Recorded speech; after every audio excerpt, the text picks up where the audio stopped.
Hi everyone, I welcome you all to the live session on Python full course by Intellipaat. This session is conducted by multiple experts who will be teaching you all about Python from basic to advanced level. But before we begin the session, make sure to subscribe to our channel and also hit on the bell icon so that you will never miss an update from us. These days, everyone is looking at programming to future proof themselves. But is it something which anyone can pick it up? Should one be genius at it? Not at all. Try Python. Python is a beginner friendly language as it is considered as one of the easiest languages because of its English like syntax and a clean and organized structure. Python has a huge career opportunities in the IT industry. Almost every IT company uses Python for varied applications. So, if you have a good expertise in Python, you'll be in demand for a wide range of jobs in different domains such as data science, machine learning, cloud, website designing, testing, and many more. Firstly, we will begin with Introduction to Python. Post that, we will tell you how to install Python on your system. Then later on, we will be learning concepts like database connection, exception handling, multithreading, packages and modules, web scraping with Python. Then after that, we will tell you how to become a Python developer, what are the roles and responsibilities, salary and career prospects of a Python developer. Post that, we have covered variables, tokens, functions and lot more important concepts of Python. Then after that, we have covered two interesting hands-on demo on Python like diabetic prediction using machine learning with Python and how to create chatbots in Python. Then finally, we have covered Python interview questions and answers. So guys, this is the agenda of the video. Now let's begin. So let's start our session with Introduction to Python. So what is Python? Well, Python is a high-level object-oriented programming language for general-purpose programming. It is one of the most widely used high-level programming language and is well known for executing basic tasks with less code, which makes it more compact and an economical language to learn. If you see, Python code is often 3 to 5 times shorter than the Java codes and around 5 to 10 times shorter than C++ codes. Well, if you talk about its history, it was developed by Guido van Rossum in the year 1991, and since then its open source community is still growing. So how do you think he came up with this name? Was it because of a snake? Well, no. Rossum named Python over the name of a sitcom TV series, Monty's Python Flying Circus. It seems he was highly impressed with the show, right? So these were some of the high-level introduction to Python. Now, a question might arise in your mind that what made Python so popular or why you should learn it. So let's discuss it one by one. So the first point we have is simple and easy to learn. Well, if you compare Python with any other language, for example Java or C++, you'll find that its syntax is way lot easier than them. You don't have to worry about the missing semicolons in the end. And its syntax is more readable and you are safe from writing multiple lines of code just for printing a statement, like in case of Java. If you talk about Python, all you need to write is just one line of statement. For example, print, and within the double quotes, mention whatever you want to print. So this is how it is simple and easy to learn. The next point comes the career opportunity. Well, like I told you in the beginning of this video itself that Python has a huge career opportunity in the IT industry. Almost every other IT company, be it a startup or a multi-billionaire company, are using Python in some or the other ways. So if you're a Python developer, you will be in a huge demand for a wide range of jobs in the domain of machine learning, databases, data analysis, cloud infrastructure, website designing, website reliability, testing, scraping, security, mobile developments, and many more. If you don't trust my words, just go and look out for Python developer job on any major job website. You will find thousands of job opportunities out there with an average salary of around $116,000. This indicates that there are many companies out there who are competing to hire a knowledgeable Python developer for them. So yeah, you have a huge career opportunity in Python. It all depends on your skill. Alright. Next is large open source community. Well, if you become a Python developer and when you are stuck or you want to learn something new, then you don't have to worry about it. You'll find a large number of resources like reference manuals, books, tutorials, videos, forums, etc. out there on the internet. If you have any doubt or some technical issues, you can directly seek help from thousands of Python community members on forum, Twitter, Facebook, and pretty much everywhere. Now, since Python is an open source community, you will always find people who are trying to improve it, keeping it fresh and up to date with current trends and bringing out newer version of the language. Right? So yeah, it has a damn large open source community. Next we have is reliable and efficient. Ask any Python developer or anyone who has ever used the language and they will agree that it's speedy, reliable and more efficient. You can work with and deploy Python applications in nearly any environment, and there's little to no performance loss no matter what platform you work with. Again, because it's versatile, this also means that you can work across several domains including web development, desktop application, mobile applications, and many more. You're not bound to a single platform or domain as it offers the same experience almost everywhere. Alright? So next we have is the extensive library. Well, Python has a huge set of library list which would be useful for any programmer interested in Python depending on their area of interest. For example, you have NumPy for scientific computing, Plotlib for data visualization, NLTK for natural language processing, Django for web framework, Pygame for game development, and there are many more. It can be used in a lot of places and has a wide variety of application. Like for web development, you can use Python web framework like Django, Flask, and Tornado. If you are into developing desktop application, you can go with PyGTK and Cocoa. If you are planning to use Python in the field of machine learning or deep learning or data science, you'll find many Python libraries for it, like sklearn, TensorFlow, Theano, NLTK, and many more. If you talk about cloud and DevOps, you can use OpenStack Python Software Development Kit, which is generally used to write Python automation scripts to create and manage resources in your OpenStack cloud. You can even use a Python library named Fabric for streamlining the use of SSH for application development or system administration tasks. Alright, last what we have is hardware programming. Next, if you're planning to switch over to hardware programming, you have Raspberry Pi to connect your project to the real world with Python. Well, now that you know how important is Python to the world, let's see the popularity of Python in industry. Well, big tech giants are using Python. In fact, Python is one of the Google's favorite languages. They are always hiring experts in it and they have even created many of their popular products with it. Well, I don't think I should again mention that since many big companies like Yahoo, Facebook, Netflix, Dropbox, YouTube, BitTorrent, NASA, and many other rely on Python developers. So these companies are always in search of talented professionals who have already worked on and have some experience in Python. There is and there always be a demand for Python developers and Python web developers, and they are even offered some decent packages. So the very first thing that we'd be doing is installing Python on our system. So I've already installed Python in my system. For those of you who don't have it, you can download it and get it installed from its official website www.python.org/download. So let me just show you how easy is it to install Python on your system. Let me open my default browser and I'll write here www.python.org/download. So as you can see here, we have a download option of download Python 3.7.1. If you want a different version for Windows, Linux or Mac, you can just click over to these links. For example, if I am a Windows user and I want a different version of it, then let's see. I click the link and you can download different versions of Python from here.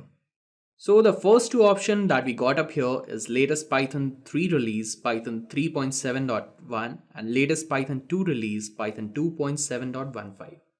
Now these are the two popular versions of Python. Now which version should you download? Well, I have installed Python 3 in my machine. In the past, there was a bit of debate in the coding community about which Python version was the best one to learn, Python 2 or Python 3. Specifically Python 2.7 or Python 3.5 or 3.7. Alright, let me just tell you, Python 2 has been most popular version for a decade and a half and is still in demand at certain companies. However, more companies are moving from Python 2 to Python 3. For example, In 2017, Instagram migrated the majority of their Python code base from Python 2.7 to Python 3. As with each newer version of Python, it is getting a faster runtime. On the other hand, nobody is currently working on to make Python 2.7 work faster. Also, the community support for Python 3 is more better. So for someone who wants to learn Python programming for beginner, I'd suggest that you should avoid spending time on a version that is becoming obsolete. Well, let's download Python 3 for Windows. So let's directly jump up to our first window and click on download Python 3.7.1. Download it. So yeah, it's downloaded. Just click over the .exe file and follow the installation step and it will get installed. Click it. Click on the install now version. Select the drive where you want to install it and click on the next and it will be installed on your machine. Alright. So let's click on the install now option. Yes. And the setup will install Python on my system. Well, if you are starting Python, you will find that you will have various options where you can write down your codes and get it executed. By default, we use the Python CLI. You can use any text editor like Notepad or Notepad++, or you can even use any Python IDE like Anaconda, which has Jupyter Notebook and Spider pre-installed in it. Python is majorly based on indentation, so these IDEs will help you a lot while coding and debugging your program. So by then my setup was successful. Let's close it. For this tutorial, I'll be using Jupyter Notebook, which is a web-based application that will allow me to write my Python codes on it. It's very to use and it gives me an interactive data science environment.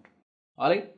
If you're installing Jupyter Notebook and Python, I would strongly recommend you to use the Anaconda distribution, which already includes the Python, the Jupyter Notebook, and other commonly used packages for starting with Python. Alright? So for downloading it, let's visit the website www.anaconda.com/download. Let's open our default browser, www.anaconda.com/downloads.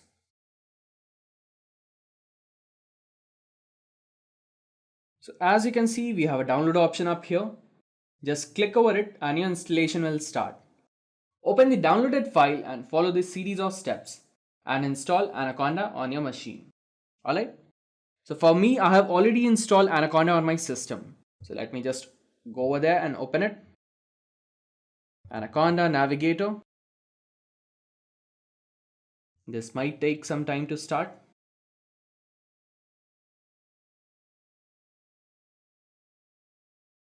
So this is how the Anaconda Navigator looks like after the installation.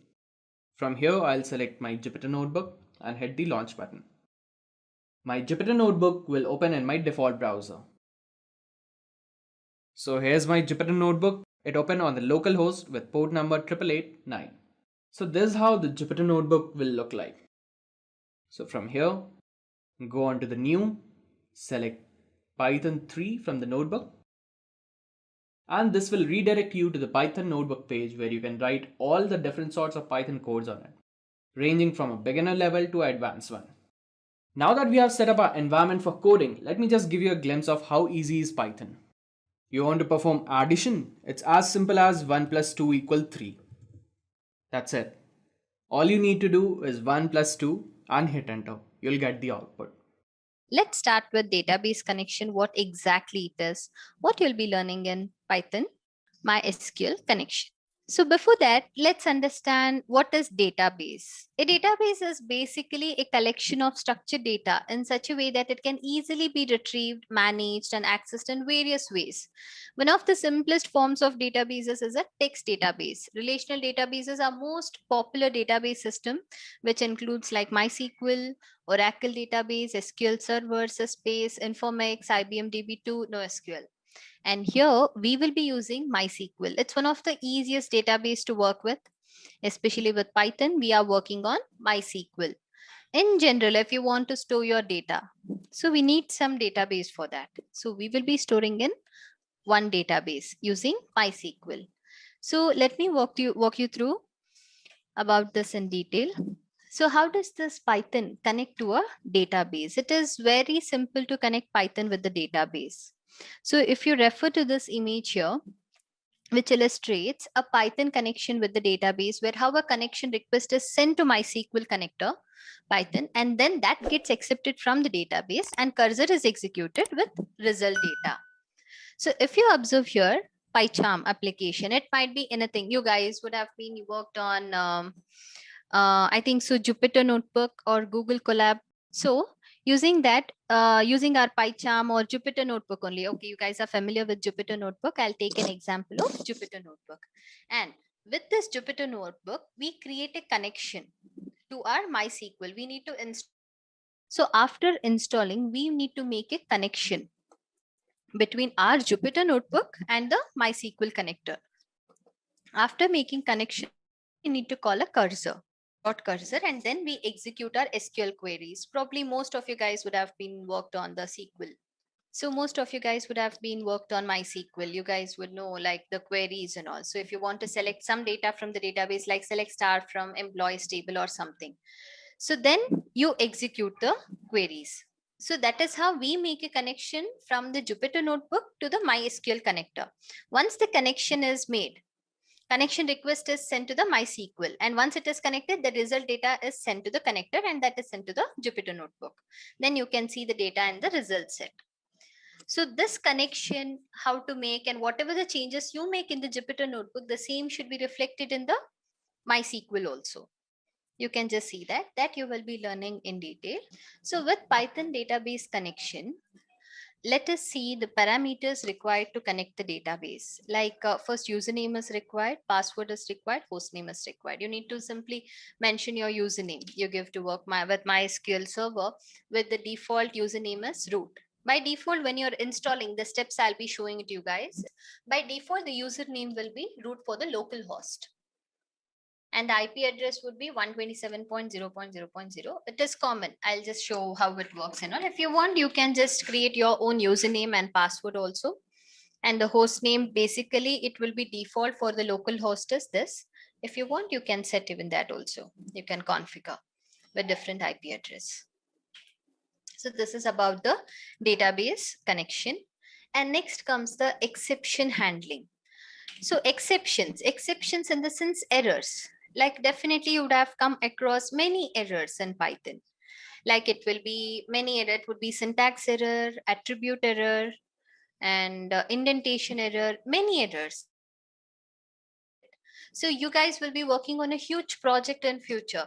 Like working with huge projects, it should not interrupt the code due to some small mistake or something. So using exception handling, you can handle the exceptions.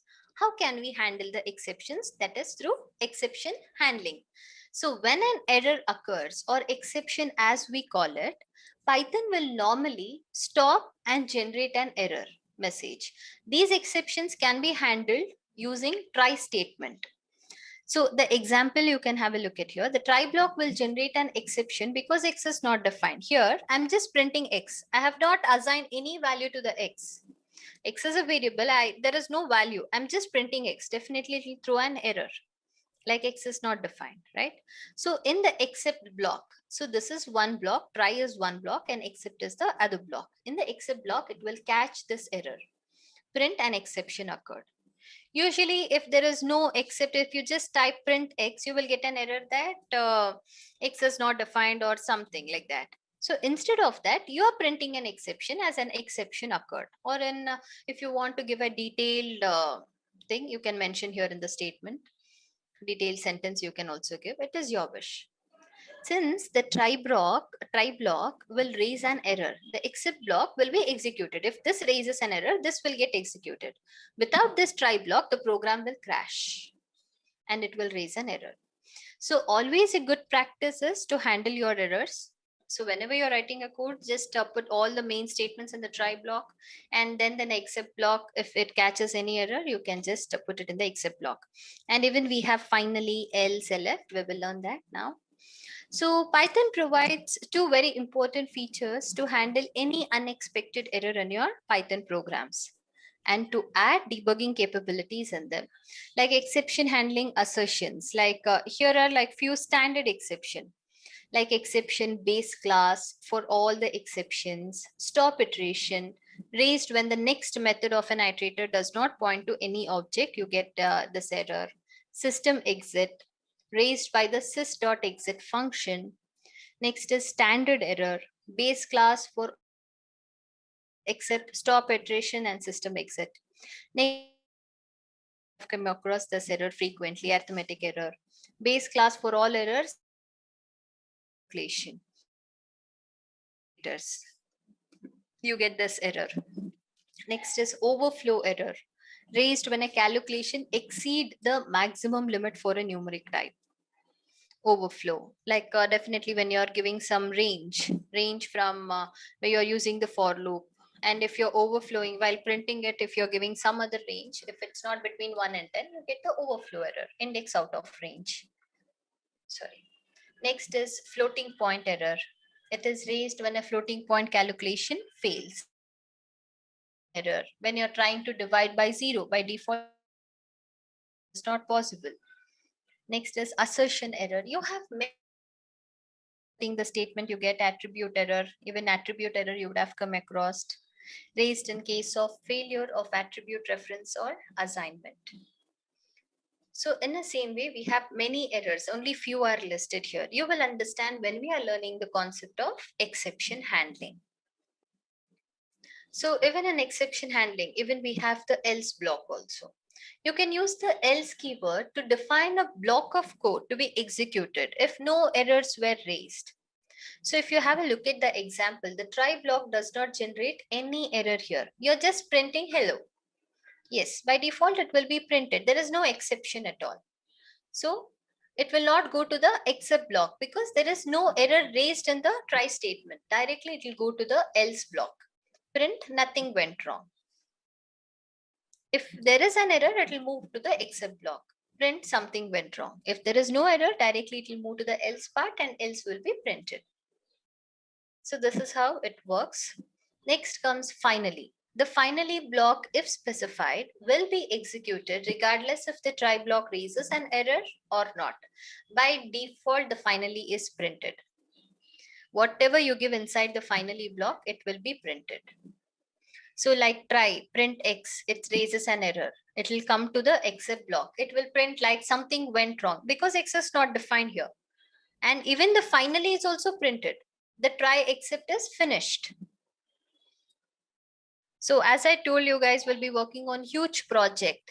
So you can make use of this try except finally and all. So due to some mistake, it should not interrupt the other code. So you want to just see rest of the block of, if there is some error in some block of code, it should not interrupt the other block. So you want to know the result for the other blocks as well. So the other blocks data code, you can add it in finally block. So this is the use of the exception handling.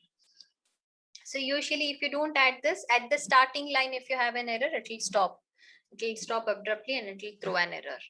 So using this, you can avoid it. So this is about it. And even you can raise the exceptions also. And there are many user-defined exceptions also. You can create your own, how you create your own function, user-defined function. Even you can create your own user-defined exceptions. And even you can raise an exception using raise keyword.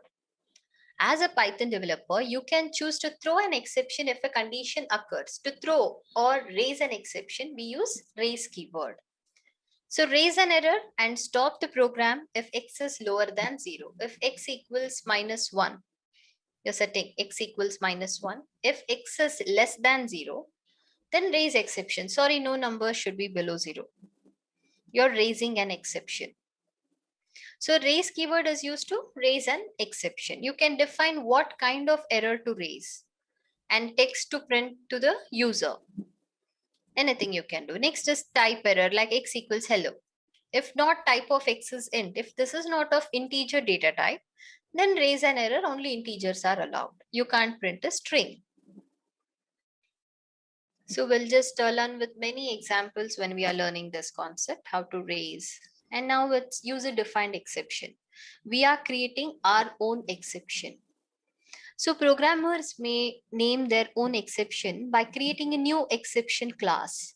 Exceptions need to be derived from the exception class either directly or indirectly. although not mandatory it is, most of the exceptions are named as names that end in error. You can end it with error, similar to naming of standard exceptions in Python. We saw, right? Like attribution error, an arithmetic error, so type error, it ends with error. In the same way, even we can create our own error, like anything, name error or something, what, it depends on the requirement. So you can just have a look at the example here. I have a class, super class. My error and exception, it takes an input. So I'm referring to the other, this is a child class I can refer to. You guys would have come across this already with the object oriented programming concept. So inside this, I'm initializing the value self comma value. Self dot value equals, I'm assigning the value, and then I'm using the repr function to print the value, print the output in the str.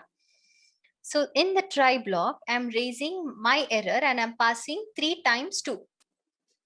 I'm calling my error as nothing but I'm calling the class name. But I'm giving the raise. It should raise the error by default. There is no mistake in my class what I have created here. But in my try block, I'm raise my error. I'm calling the class. To that I'm passing 3 times 2. It will move to the except block. By default, it will move because I'm raising my own error to this. Except my error as error. I'm naming it my error as error. I'm naming it as error and print a new exception occurred, that is error dot value. So the my output will be like new exception occurred 6. 3 times 2 is 6. So here I'm raising an error. So this is how you can raise your own errors. You can create your own exceptions. Hope it's clear. Let's move on to the next topic, that is threading in Python. Threading. What is this threading? So running several threads is similar to running several different programs concurrently. Like multitasking, I can tell. Multiple things you're doing at a time. So in your mobile itself, you're using YouTube and simultaneously you just close the YouTube and if you're playing a music and the music will be running behind, even then you're using the WhatsApp and then you go to the contacts, like multiple things are working at the background, multiple thread. This is called as multiple threads. Okay, multiple threads within a process share the same data space with the main thread and can therefore share information or communicate with each other more easily than if they were separate processes. Threads are sometimes called as lightweight processes and they do not require much memory overhead, and even they are cheaper than processes. A thread has a beginning, an execution sequence, and a conclusion. And this is a step-by-step process. First, you start the thread, and then you execute it, and then you stop the thread, and a conclusion, close the thread. So it has an instruction pointer that keeps track of where within its context it is currently running. It can be preempted, like interrupted, and it can temporarily, even you can put it on hold also, making it to sleep. You can set the timer also for the thread. Like take an example, you're working on bank data or something. Take an example, you're working on a huge bank data, and there are obviously in a bank there will be credit, debit, both the things will be happening. You will be depositing the amount, you will be withdrawing the amount. And when you're creating that program, so when you're debiting the amount, you need to make sure at the same time you would have credited the amount also. So the credit is still not reflected in your bank account, but you're trying to debit amount which is exceeding your balance. Like take an example, you have 50,000 something in your bank account and you're trying to withdraw 1 lakh. But at the simultaneously you have already credited, but it is still not getting reflected in your account. It due to some error or something, it's still not reflecting. But at this point of time, the threading concept we will apply. So you have credited already, but it is not reflecting in your account. So at that point of time, you will make the debit process to go to the sleep mode. For any point of any time seconds, you can fix 60 seconds or 5 seconds or 6 seconds or something. When you're trying to debit, it will go to the credit. So amount is credited when it is in sleep mode. When the debit is in sleep mode, it will go to the credit, and if it will check is there amount credited or it is on hold or something. If it is credited, that gets executed, and then it will come to the debit process. Then the sleep time is over for the debit. Then the debit things will happen. So this is how we works on the threading concept. Very interesting topic. You will understand once we are working on this thread concept. So if you look around the logging statements, you can see that the main section is creating and starting the thread. Like, see, this is how we start a thread. X equals threading dot thread to target equals thread function. Which function is your target for the thread and the arguments you can pass. I'm just giving 1 comma. It's a tuple. I'm passing the arguments. It should be in the tuple format. And x dot start. So when you create a thread, you pass it a function and a list. Just a quick info, guys. Test your knowledge of Python by answering this question.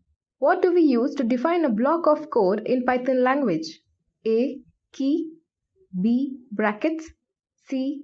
Indentation. D. None of these. Comment your answer in the comment section below. Subscribe to Intellipaat to know the right answer. Now, let's continue with the session.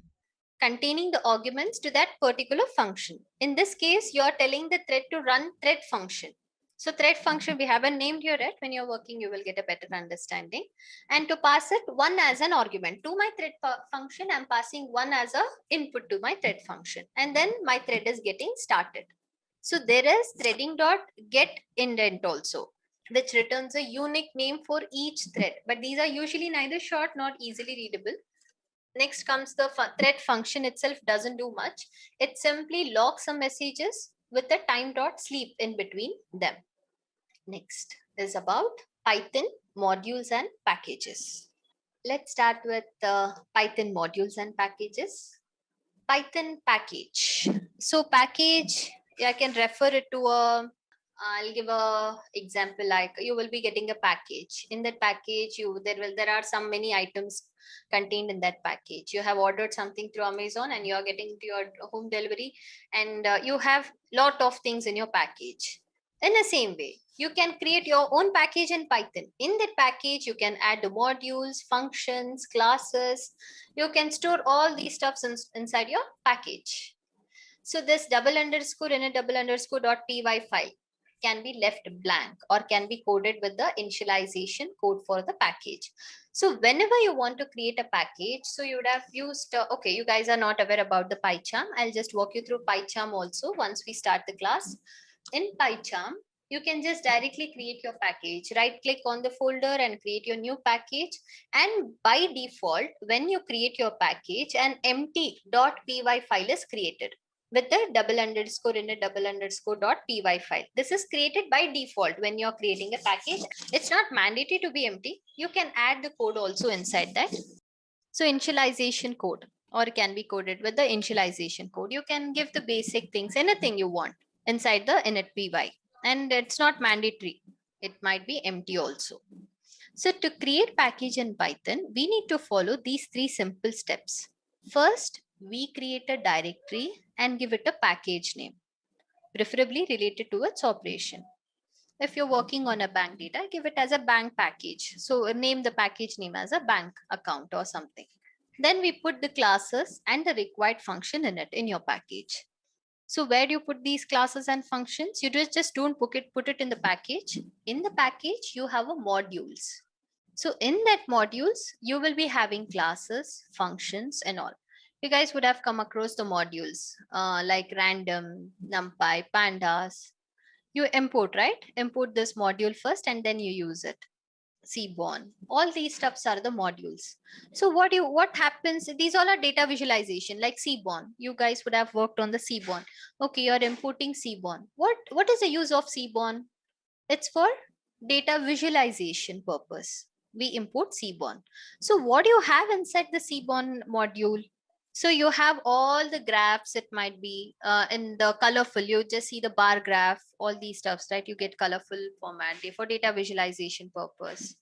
And in the matplotlib, you have all the plots, histogram, cartogram.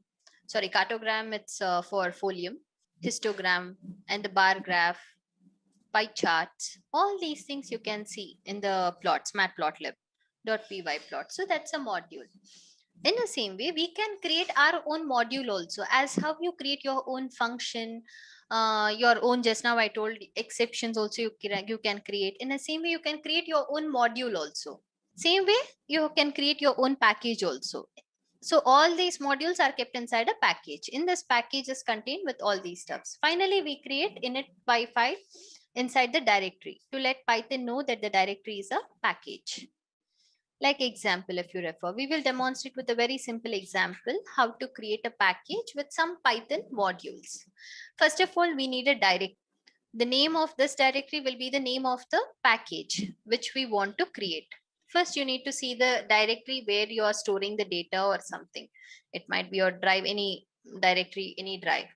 So then we will call our package as a simple package, and this directory needs to contain a file with name init.py.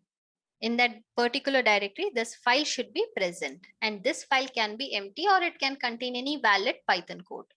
So this code will be executed when a package will be imported. So obviously you first refer to the package name, right? Like from skippy.stats, import norm or something like that.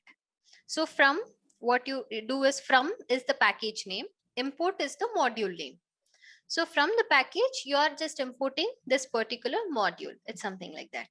So like example, to make sure that some other modules are imported or some values set, right? It's something like that. Hope you guys got it. So modules. Module will allow you to logically organize your Python code. Like grouping related code into a module makes the code easier to understand and use.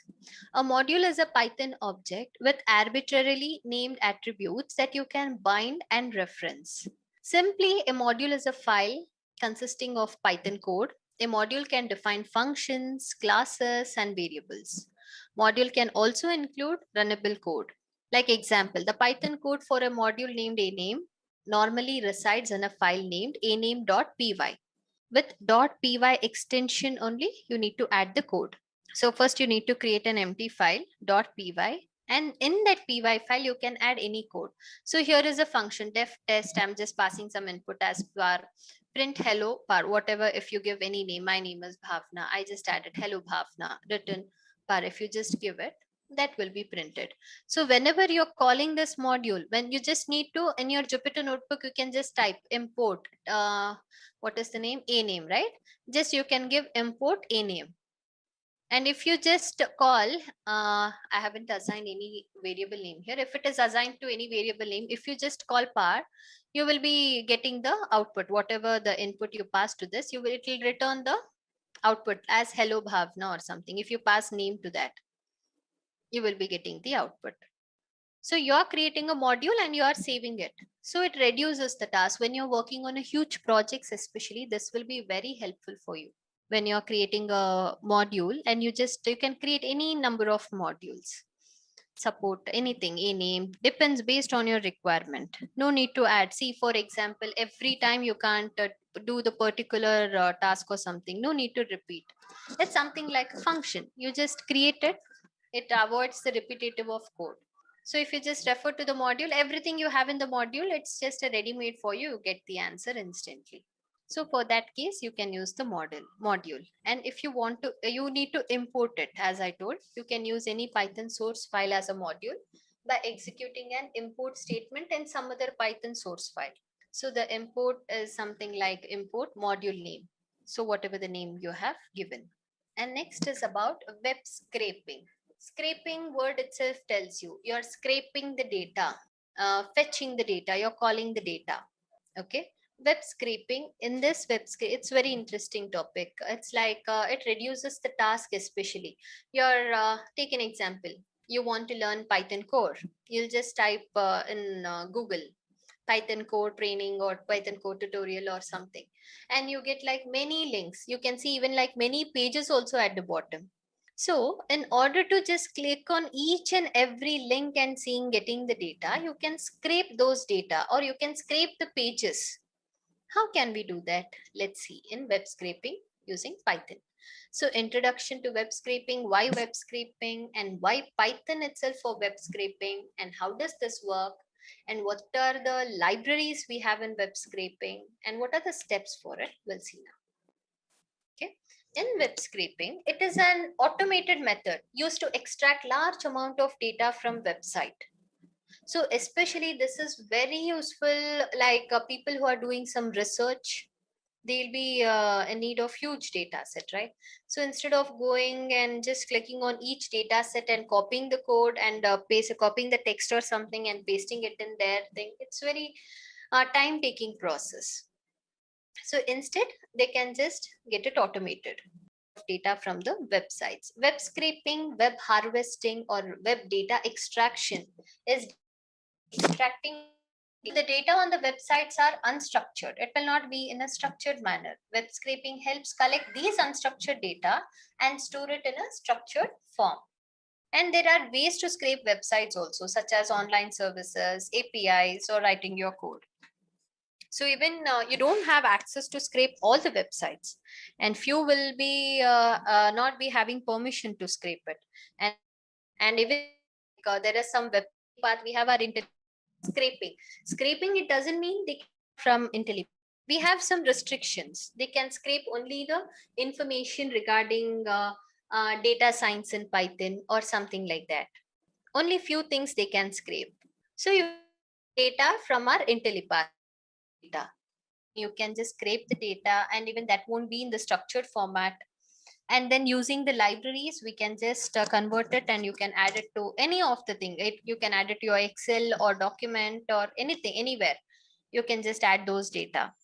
Like example, in Amazon, you're just planning to buy an AirPod Pro. If you're planning to buy AirPod Pro, you want to know the good discount or whatever it is, or different what I can tell, from different buyers or something, or where you have a good option of EMI or something. You want to know all these data from the Amazon instead of clicking all the links. So you can just scrape the data, and that will get extracted to a file, and it will give you. And even you can see what is the buyer name and whether you have the EMI option for that or not from this particular buyer. Everything you can scrape, and you can add it to a single file, and it becomes very handy for you. No need to go scroll down and click on the next page. No need of doing that. So you can just scrape the data, and you can get the things done. So that is the use of web scraping. So why is this web scraping? It is used to collect large information from websites. So price comparison, as I told you just now. Services such as ParsHub use web scraping to collect data from online shopping websites and use it to compare the prices of products. Obviously, there is a more competitive world. So if I'm selling for the best price, definitely the buyer will come to me. So for that, I need to compare with the other shopping websites also. And I need to give a better price if it is possible to attract the customers. So using this web scraping, you can get from Flipkart, Amazon, Myntra. You can just take from all these websites, get the data, and you can add it in a single file. You can compare the prices, and you can give the competitive price for that purpose. Next, email address gathering. So many companies that use email as a medium for marketing, email ID, and then send bulk emails. You can see in the spam, there will be many promotional emails, right? See, they use web scraping concept. And next is social media scraping. From social media websites such as like Twitter to find out what's trending, right? You will be getting the news also. In the news, if you just see, they scrape the data which is more trending or which has more likes, more number of views. Based on that, you can just go to that particular link, you can get the data, and that becomes viral, right? That is how it goes. So usually they won't be just hunting for all the celebrities things, celebrity Instagram page or Twitter page. They don't just keep an eye on each individual pages. They just scrape the data, they see the most number of views or which is going viral or most number of likes or comments. Based on that, they just fetch the data, they'll just make it a news. That's it. So this scraping concept is used behind all these stuffs. So research and development, as I told you initially, why web scraping most is used for. Web scraping is used to collect a large data set of data, statistics, general information, temperature, etc., from websites which are analyzed and used to carry out survey or for R&D purpose, research and development. Next is job listings. Details regarding job openings, interviews are collected from different websites. If you guys are hunting for job, you just go visit and search, like it might be in LinkedIn or something. Many places you will be searching, right? So going to that website, you can just scrape the data, you can add it to a file, and you can see the openings and the top tier 1 companies, tier 2 companies. Based on that, you can apply. It saves your time. So at Intellipaat, the company we work for is basically a training and an e-learning company. So we go through hundreds of job descriptions. If it is Python, we go through job descriptions which require Python and gather all the skills which are expected by an employer so that you can easily land that job. Also, as a training company, we do not use trainers, we rather use working professionals who are working in this particular industry and also gather details and information from them and what was asked to them by their own employer and also what should be taught to our trainees so that we can make them a better programmer and also how to make them basically get a job really easily. So with all that details put together, we have formed this Python certification training course where we'll give you live training projects, we'll give you hands on, we'll give you all the support to make you the perfect candidate to get into a company into a Python role. So that's what we are doing here. And when we take you on board for this course, we will make sure that you learn all of these skills. Next, how does this work? How does the web scraping work? When you run the code for web scraping, a request is sent to the URL that you have mentioned. Now take an example. You have mentioned the URL for Amazon AirPods or something. You have mentioned it, and a request will be sent to the Amazon that you are trying to scrape this data for the Apple AirPods or something. Once that request is sent to the Amazon, the server sends the data and allows you to read the HTML or XML page. You can see the HTML. You can make the changes to that HTML code, and you will learn once you're learning this web scraping concept and all in detail. So you can read the HTML page. You can't just directly get the data. First, you get a HTML, and then the code then parses the HTML or XML page, finds the data, and it gets extracted. The extracted data using web scraping with Python, you need to do these basic steps. First, find the URL that you want to scrape and inspect the element, inspect the page. You can just, if you click on any website, right click, inspect, right? You can inspect the page, and then you can find the data you want to extract it from. What all the data you want to get extracted, you need to find it first. So just, you can't select the entire website, right? If you want on particular topics, if you just go to Wikipedia, you just if you click on any beautiful soup, I can tell beautiful soup is one of the library in web scraping. If you click on beautiful soup, you have an introduction, you have many links in the Wikipedia. If you see introduction, beautiful soup, and insert, update, many things you will be having. If you want to scrape only the beautiful soup library, you can select or you can inspect only that particular line, only related to that particular line data you will be extracting. Okay, and then we write the code and then run the code and extract the data, and then we store the data in the required format. This is how the web scraping will work. And we have many libraries for web scraping. As we know, Python is used for various applications, and there are different libraries for different purposes.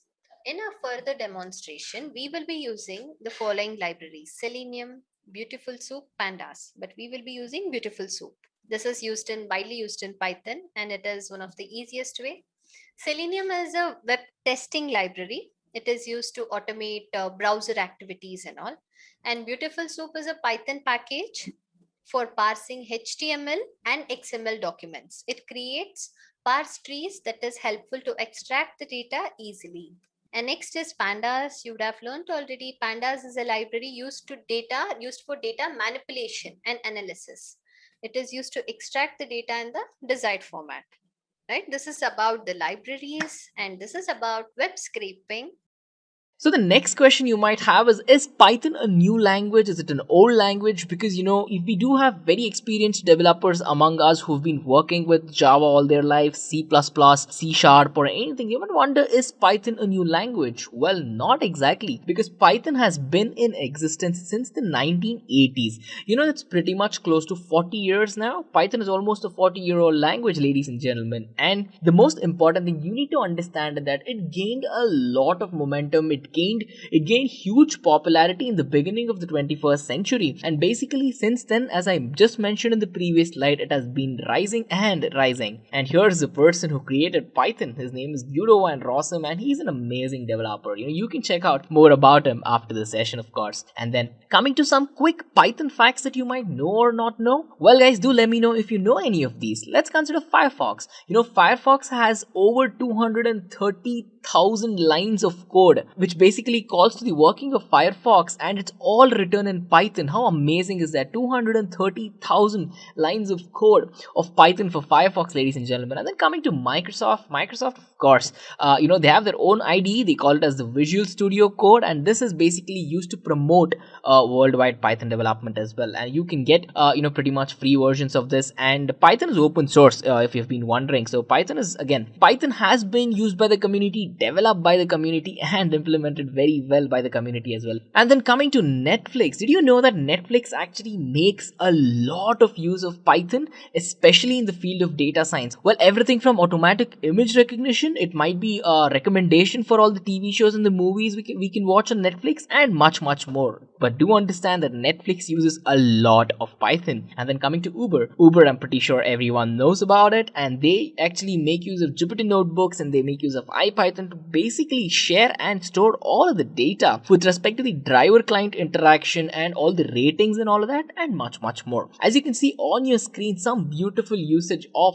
Python right here. Well, on that note, let's come to the topic of why one should learn Python. Well, the first point that I would actually tell you guys of why you should consider learning Python is how simple it is and how beautiful the readability is. So what do I mean? Well, here's a simple Java code which basically prints the statement hello world. We've all been in our first stages of programming where the first piece of code we might have printed very well might be the hello world program, right? So here is how you would do it in Java. Okay, so how do we do it in Python? Well, look at how elegant, how beautiful, and how simple it looks, ladies and gentlemen. And I'm pretty sure if you had to write code and if you had to start out with, if you're a beginner, you would prefer Python for this. There are no semicolons. It is very much readable, and even if you do not know a programming language, you can understand that print hello world pretty much probably equivalent to putting out an output which gives out hello world. You can at least take a guess and understand. But then as soon as you look at the Java code, you might be taken aback. You might be like, whoa, what's happening, right? And this is one of the most beautiful reasons why I personally prefer Python, and why we have thousands and thousands of developers who actually prefer Python as well. Coming to the next point, I believe it's convenience. Because again, of course, this point applies to multiple programming language out there, but the specialty of Python is that, since it's basically platform independent, you can run it on Windows, you can run it on a Mac OS platform, basically Apple's operating system, and you can use any of your favorite operating systems. In fact, if you want to run Python on a PlayStation, well, you can do that as well, ladies and gentlemen. Yes, on your PlayStation, Windows, Mac OS, PlayStation, and many other operating systems for that note as well. So this makes it very convenient for the developers, for the people who prefer Windows, and of course for the population who prefer Mac OS to everything else. So understanding this point is very vital at this stage. And next is pretty much cross-language operations. Well, what do I mean by cross-language operations? Coming to cross-language dynamics, you need to understand that Python can talk and work well with all of the languages that already exist. See, for example, there are languages, from C, Java, C++,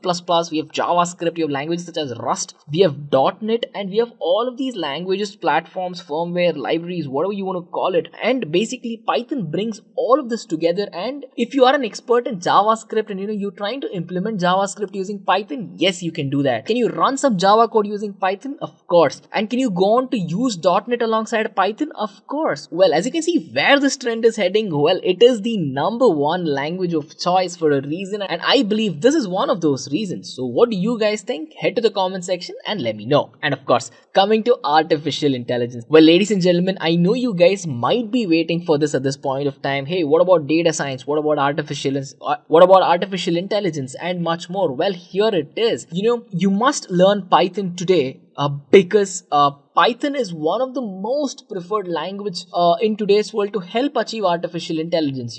So where is artificial intelligence implemented? Well, look around you, look at your smartphone, everything from Siri, Alexa, all the way to Google Maps, Amazon. I can go on naming thousands of applications of artificial intelligence which has been so subtly integrated into your life. You have to even understand and contemplate to see if something's AI or not anymore. That's how well it's all been implemented. So on that note, there is a 44% enhancement when you put artificial intelligence and help with the current products which are already existing, and AI will of course optimize all of the internal operations in an organization by up to 42%. AI will help make better decisions, and of course AI will help pretty much optimize all of the external operations which take place. And this is a very important point because you can see a 31% increase there. And of course workers will be free enough to make sure that they spend their time, their efficiency and much more to actually be creative instead of doing some redundant tasks. Well, now where does Python come in? Well, you need to understand that Python gives you a very, very efficient way to work with data. And when you're working with artificial intelligence, it is of course in no doubt that you'll be working with a lot of data. To ensure that you can handle all of this data with ease, Python has got us covered. And then let's talk about the library ecosystem of Python. Python has an extensively huge library system, and pretty much we're going to discuss about the libraries as well. But then at this point of time, you need to understand that all these libraries which are pretty much given to the developers, the frameworks or whatever it is, all of this is helping us get closer to making artificial intelligence more intelligent, if you know what I mean. And of course, it gives us beautiful visualization tools, and compared to any other programming language, there are languages like R as well, of course, which are on the boom right now. Python is again another standard when it comes to using visualization tools, and again, this in my opinion forms a very important reason for you guys to jump on this, because as a learner, as a developer, as a person solving a problem in your company, you will require an efficient way to process the data, you will require a large ecosystem, you will require very good visualization tools, and at the end of it, there is something even more important, is community support. Since Python is an open source language, it is the number one programming language. Again, thousands of people pretty much start out with Python and learn Python on a daily basis, help each other solve the problems as well. In fact, we have the Intellipaat community where we actually cover Python as well. We cover all of the IT related concepts in depth in the community section, where we have people from across the world coming in to help each other's problems out. So make sure you check out Intellipaat's community after the session, ladies and gentlemen. And coming to the next point, Python has another strong footing in today's world. As you can see from the title, it is web development. Python provides us with so many nice frameworks to work with. Everything from Django, we have Flasks, we have Pylons, and we have Web2Py. Basically, all of these are tools to ensure that Python as a programming language can help in web development. The introduction I gave you to Python said Python is used for web development and app development. Well, you can see all of the beautiful libraries that Python provides us for web development on your screen right now. Django is amazing to work with. Flask, again, if learned, you can create very beautiful applications using that. Pylons, of course, and at the end of the day, even Web2Py as well. Well, at this point of time, my goal is not to overwhelm you guys telling you all about what Python is and what Python is offering us. Well, I'm trying to tell you the potential of Python, ladies and gentlemen, and I know that it is amazing as well. Coming to big data, of course, the entire world is a big data problem. Look around you, there is terabytes worth of data being generated every single second. We upload a picture to Facebook, we upload a picture to Instagram, we might sing and put something out on SoundCloud or whatever it is. You're putting in a lot of data out there on the internet, and it's just just not you, it's the entire world population, a majority of the population who make use of all of these apps. So when you're looking at that, pretty much, there is a lot of data being generated. And how does Python help? Well, as I mentioned, Python is amazingly easy to work with. It is all because of the libraries and all the support it gets. See, for example, from Apache Foundation, we have Apache Spark, and we have tools such as Dask and PyDo, which basically help in giving Python the access to basically go on to make use of parallel computing. With parallel computing, you can solve big data problems by breaking down a problem into simple sub pieces, assign it across multiple computers, and have these multiple machines, multiple nodes as we call it, solve the problem for you, and do it in such a way that there is no strain on one single machine doing it, of course. And that's not the only reason. If you're dividing the load among hundreds of computers across a server, 1,000 computers, for example, you have that much of power, 1,000 times of power, 100 times of power, whatever it is, to give it to you in the most simple terms, ladies and gentlemen.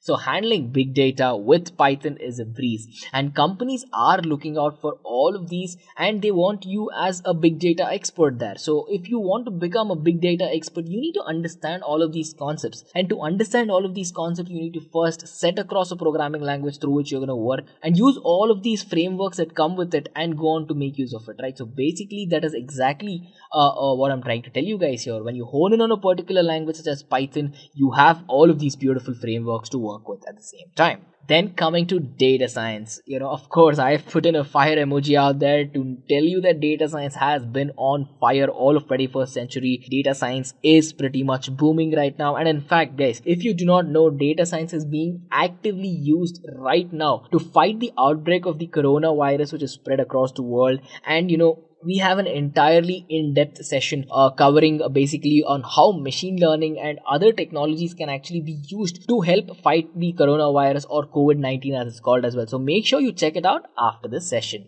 And of course, coming to why you should learn Python in terms of the data science aspect, well, again, it provides amazing libraries to work with here as well. For numerical computation, we have these two beautiful libraries. It's Pandas and NumPy. Both help in amazing numerical computation. And when you're working with a lot of numbers, when you're working with data frames, data sets, whatever it is, these will ensure that the same level of readability is met, and that of course you can efficiently handle all the data with ease. And then coming to data visualization, ladies and gentlemen, we have Seaborn and Matplotlib. These two are very famous tools which are basically used to perform data visualization when we're talking about data science, when you're talking about Python, and when we're talking about solving most of the data cases of today as well. Well, as I mentioned it before, let me strengthen it again. Python is the number one programming language out there as of now for data science. And if you are capable of handling numerical computation, and if you can understand and produce very good data visualization methodologies, of course you are preferred by all of the top hiring companies out there.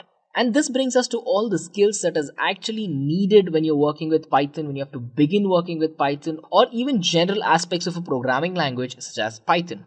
So the first skill that you will require is object relational mapping, or ORM as it's called in short. Basically, ORM is used to create virtual databases where there is a data which cannot be converted into another type, or if you want to perform some analysis on a data which is present amongst huge amounts of data, well, ORM is the tool to go to. When you're working with Python, there is SQL Alchemy and there is Django ORM, which will basically help you achieve this goal.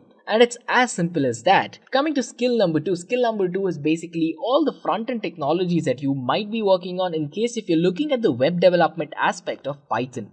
It is a must-have that you understand certain tools like HTML5. It can be, pretty much JavaScript. It can be CSS3, cascading style sheets, of course. And there are many other things which you might have and need in your arsenal to go on to become a very good web developer if you're working with Python as well. But then do understand that it is not always the tools which come into the picture. You, at the end of the day, if you're working with front-end technologies by making use of Python at the same time, you will be creating a very good user experience for the person who's going to be watching your website. And at the end of the day, to keep it very structured, you will have a program manager who will overlook all of these, and it is going to be a very structured process of how you'll be going through the same as well. And of course, you will have a scrum master at the end of the day to bring all of these together to ensure that when you're working with a website or a web application, that everything goes smoothly and as the way that it's initially planned as well. So if you're working with front-end technologies and you want to go on to become a web developer using Python, make sure to keep all of this in mind. And of course, coming to the third skill, it's basically all the Python libraries that you have to know which exist. Everything from requests, beautiful soup, we have Pygame, we have Scrappy. So basically from web scraping all the way till building your own games using Python, Python has it all. But the most important aspect of Python, as we've been talking for a while now, is Python for the use in machine learning, Python for the use in data science, and Python to achieve artificial intelligence at the end of the day. So there are some amazing libraries and frameworks here. There's TensorFlow, Keras, there's Spark, again NumPy, PyTorch, MXNet, Panda, scikit-learn, and many other Python libraries which will basically help you to pick up one which you like and what you would work with, and at the end of the day, what problem are you trying to solve. So Python will give you a choice of 250 plus libraries where you can pick up one, become a master in it, and pretty much go on to have a successful career as a Python developer at the end of the day. Because there are experts who are wanted for Keras, there are experts who are wanted for TensorFlow, there are experts who are wanted for as Django developers, Pygame for game developers, and there is much more. So you need to understand that all of these are trending. All these are among the top libraries for any programming language in the world right now, and that is how much Python's libraries have all blown up. So make sure you jump on this and make the best use out of it. The skill number 4 that you need to understand is basically version control systems. So basically Git is among the world's most famous version control system out there, and pretty much this will help you not just as a Python developer but as a programmer in general, because when you're working with Git, there is a lot of structured process which basically happens. It ensures that there is no confusion when multiple people are working on the file, and for example, a file which is already committed and deployed. So basically when a file has been deployed and committed in a separate branch, well, let's say call it the development branch or call it the branch where the data is actually the data which is live on the website or whatever it is, well, this data you're not messing up for testing purposes, or you're not working on it actively, which might actually cause real-time changes to your website. So making use of Git will not only help you with Python, it will help you with all the other programming languages, by helping you stage your content, by helping you track your commits, and to ensure that if there is modifications needed and modifications done, who has done the modifications to what branch at what point of time, and you can even leave comments to the modifications done as well. So this will keep the entire concept of programming and bring it into a world of structure and give it some foundation where there is no confusions, there is no anomalies, and basically no mix-up when there is more than one developer working on something at the same time. So this brings us to skill number 5. Skill number 5 is very important. It's artificial intelligence and machine learning. Why do we keep mentioning so much? Again, as I mentioned, it is the preferred language for AI and ML. It gives you multiple libraries out there. Everything from working with neural networks, working with machine learning, working with deep learning, and as I've mentioned, all the things that follow in these concepts as well. For example, in neural networks, you have convolutional neural networks, you have recurrent neural networks, you have concepts such as autoencoders, you can perform time series analysis. So all these fancy terms and concepts, they might sound fancy and they might sound convoluted at this point of time, but they are the foundation of what makes Python a beautiful language to work with. And basically they're so easy to learn. All you need is a structured process. All you need is the right hands-on, the right instructors, and pretty much the right content to help you master a language such as Python. And of course, this brings us to the 6th skill, which is communication. This is the most important skill if you're looking to build a very serious career in Python. Well, why do I say that? Because ladies and gentlemen, let us be very honest here. If you're working for an organization as a Python developer, there are chances that you will be working in a team and you will not be doing everything solo. If that is the case, you need to work amongst your team, you need to work among multiple other teams. See, for example, if you're a web developer or a data scientist for that matter, you'll be working with the data ingestion team in the morning. You can be performing analysis, writing neural network models in the afternoon, and at the end of the day, you might be creating very good visualization by using multiple tools out there, matplotlib or whatever it is, and you can be presenting all this information to a non-technical audience. You as a programmer will understand all of these concepts because probably you have been working on it, you're trained on it, you're certified on it, and whatnot. When you're explaining all of this to a person who might not know it, there lies a small challenge. So communication plays a very important key, not just when you're becoming a developer in Python, but then when you're becoming a developer in general, ladies and gentlemen. So on that note, what are some of the key takeaways that you can pretty much notice at this point of time? The first thing that I can tell you is if you are willing to take up Python seriously, or if you want to understand why you should pick up Python, first check if you have the problem solving skills, if you have an interest towards solving problems, because Python at the end of the day can of course be used for recreational programming. It can be used even for competitive programming as well, and most of the time it is basically used when the problem statement comes up and how you can use a programming language to solve that problem. So make sure you ask yourself if you have the intent, if you have the interest to solve problems. And then programming, of course, since Python is a programming language, one of the top in the world, you need to make sure that your game is up when you're working with programming. And when you're working with a language such as Python, this is very important, ladies and gentlemen. The next point is communication. As I mentioned, communication is very important. It is key. And when you have to check out how much there is to learn, pretty much I hope you guys were not overwhelmed with all that was shown on your screen, because again, 250 plus libraries, as I mentioned, is a lot. And you might be wondering, do I need to learn all the libraries? Well, no, you just need to start by being eager, by being curious, by checking out what Python offers. What do you like with respect to the language? What do you like to do? And how can Python help you get to your goal? It is as simple as this. Ask yourself these 4 questions, and pretty much this will help you to the maximum. So on that note, let us quickly check out a demo. I'll be showing you how elegant it is to work with Python by picking up a problem and solving it using machine learning as well. So guys, the point of this demo is to ensure that you guys get to understand how easy it is to work with Python. Of course, we can work on a very complex data set, and we can work on a very complex demo basically, and the point is to not overwhelm you. The point here is to ensure that you get a clear understanding with respect to Python, with respect to its usage, and all of us basically like less code to achieve maximum efficiency and to solve the problem, right? So nobody wants to write 10,000 lines of code if it can be done in say 2,000 lines of code, and that exactly is your takeaway after going through the demo session, ladies and gentlemen. So basically, we're going to try to predict to see if a person has diabetes or not, or check the onset of diabetes basically by making use of machine learning with Python. Even before we begin, as I mentioned, Python and machine learning has been amazing. You have multiple libraries here. You have one amazing library to work with machine learning, and that's scikit-learn. Scikit-learn is pretty much used 99% of the time when you're working with machine learning, or you have a requirement where there's a problem and you have to solve it. So let's go on to understand and check how we can basically make use of machine learning to solve the problem for us. So basically, let us go on to check what is the accuracy of detecting the presence of diabetes. Diabetes is again a rising concern in my opinion.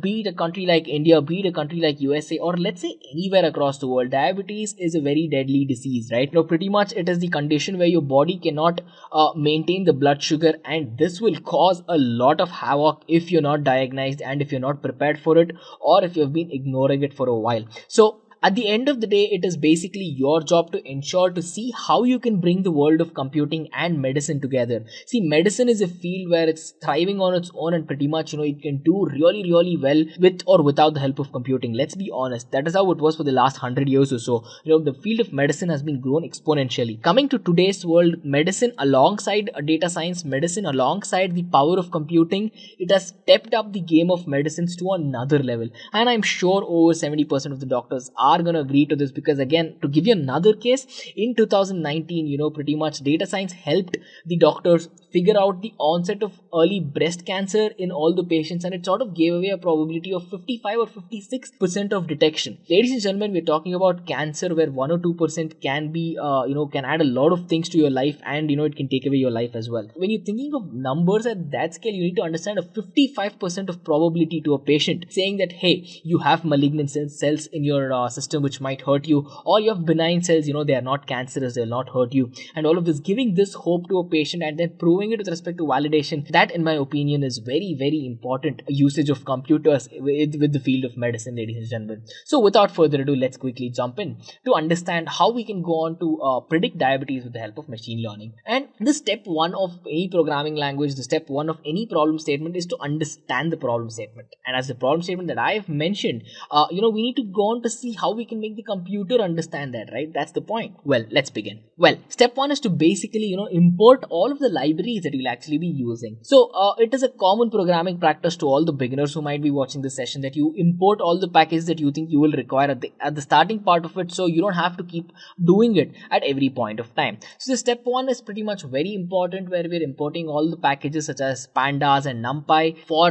data handling and numerical computation. As I mentioned at the start of the session, we'll be using Seaborn and matplotlib as well to show you some very good visualizations. scikit-learn, which is a very important part of machine learning, as it poses to be one of the top libraries, as I mentioned. And of course, there is one single line, since we're using Google Colab out here. Google Colab is basically a Python Jupyter notebook, basically hosted on the cloud. So we have another thing, we're importing basically files which will help us upload files and help Google Colab talk to our dataset as well. So after importing all of the Python libraries, we need to go on to actually load the dataset. So loading the dataset is basically the operation of inputting our files which we'll be using. In our case, we're going to be using a diabetes prediction dataset. So let me quickly go on to import it. So basically using files.upload, it'll give us a very easy way to go on to upload these files. And as you can see, the file has been uploaded and our dataset is there. So your question will be, what does the dataset look like? Well, can you talk to us a little bit about the dataset? Well, of course, ladies and gentlemen, you have multiple aspects of this dataset. And as I mentioned at the start of this project, basically this dataset is a very simple dataset. It does not require a lot of cleaning. Data cleaning forms a very important aspect of working with machine learning, working with Python. And this dataset is pretty much, a simple one. So quickly going through all of the features that we have the pregnancies column, which basically describes, if a person has had a pregnancy and if the person has been pregnant before. And the number basically indicates how many times the person actually became pregnant. And glucose will basically give you the glucose level on what was tested at that point of time. Blood pressure, again, as we call it as BP, is basically the diastolic blood pressure which was measured at that point of time. And again, we have the skin thickness, which is very important to understand the levels of fat. Again, the levels of insulin is basically generated by the human body and it helps regulate sugar levels. And it can be picked up from a serum test as well. Coming to BMI is basically body mass index, and an average of 25 BMI is considered to be a healthy person. Anything less than that, you might be undernourished, and anything above that, you might be considered obese as well.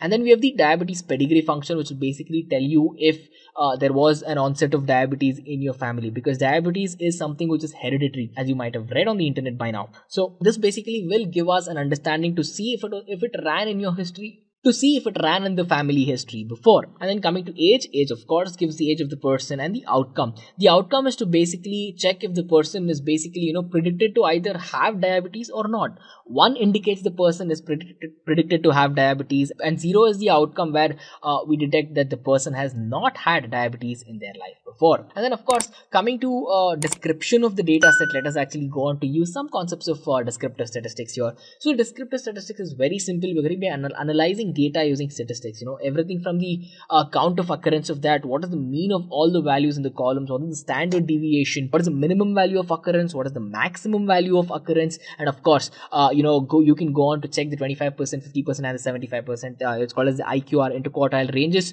of all the data as well. See, some data might not make sense. Let me point out something really quick. Insulin will never be 0 in the body. BMI can never be 0 in the body. And you can see that there are minimum values here. And as I mentioned, you can go on to perform complex analysis to remove all of these values to pretty much ensure that they won't hurt your data later. Well, why do I say this? Because data cleaning is probably the most vital step for a data scientist out there, and data cleaning is very important when it comes to basically telling your model to give out accurate results, and basically it'll help your model learn better as well.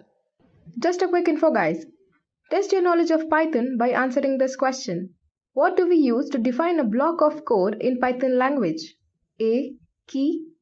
B. Brackets. C. Indentation. D. None of these. Comment your answer in the comment section below. Subscribe to Intellipaat to know the right answer. Now, let's continue with the session. And this, of course, brings us to step number 3. Step number 3 is where you'll be splitting your dataset into 2. We call it the testing dataset and we call it the training dataset. Why do we do this? Well, we need to train the model based on some data and later verify it to see if it has learned something or how accurate that it has learned, right? So basically here, we make sure that, we split the data into a training data set. We basically split the data into a testing data set, and we can go on to perform analysis further.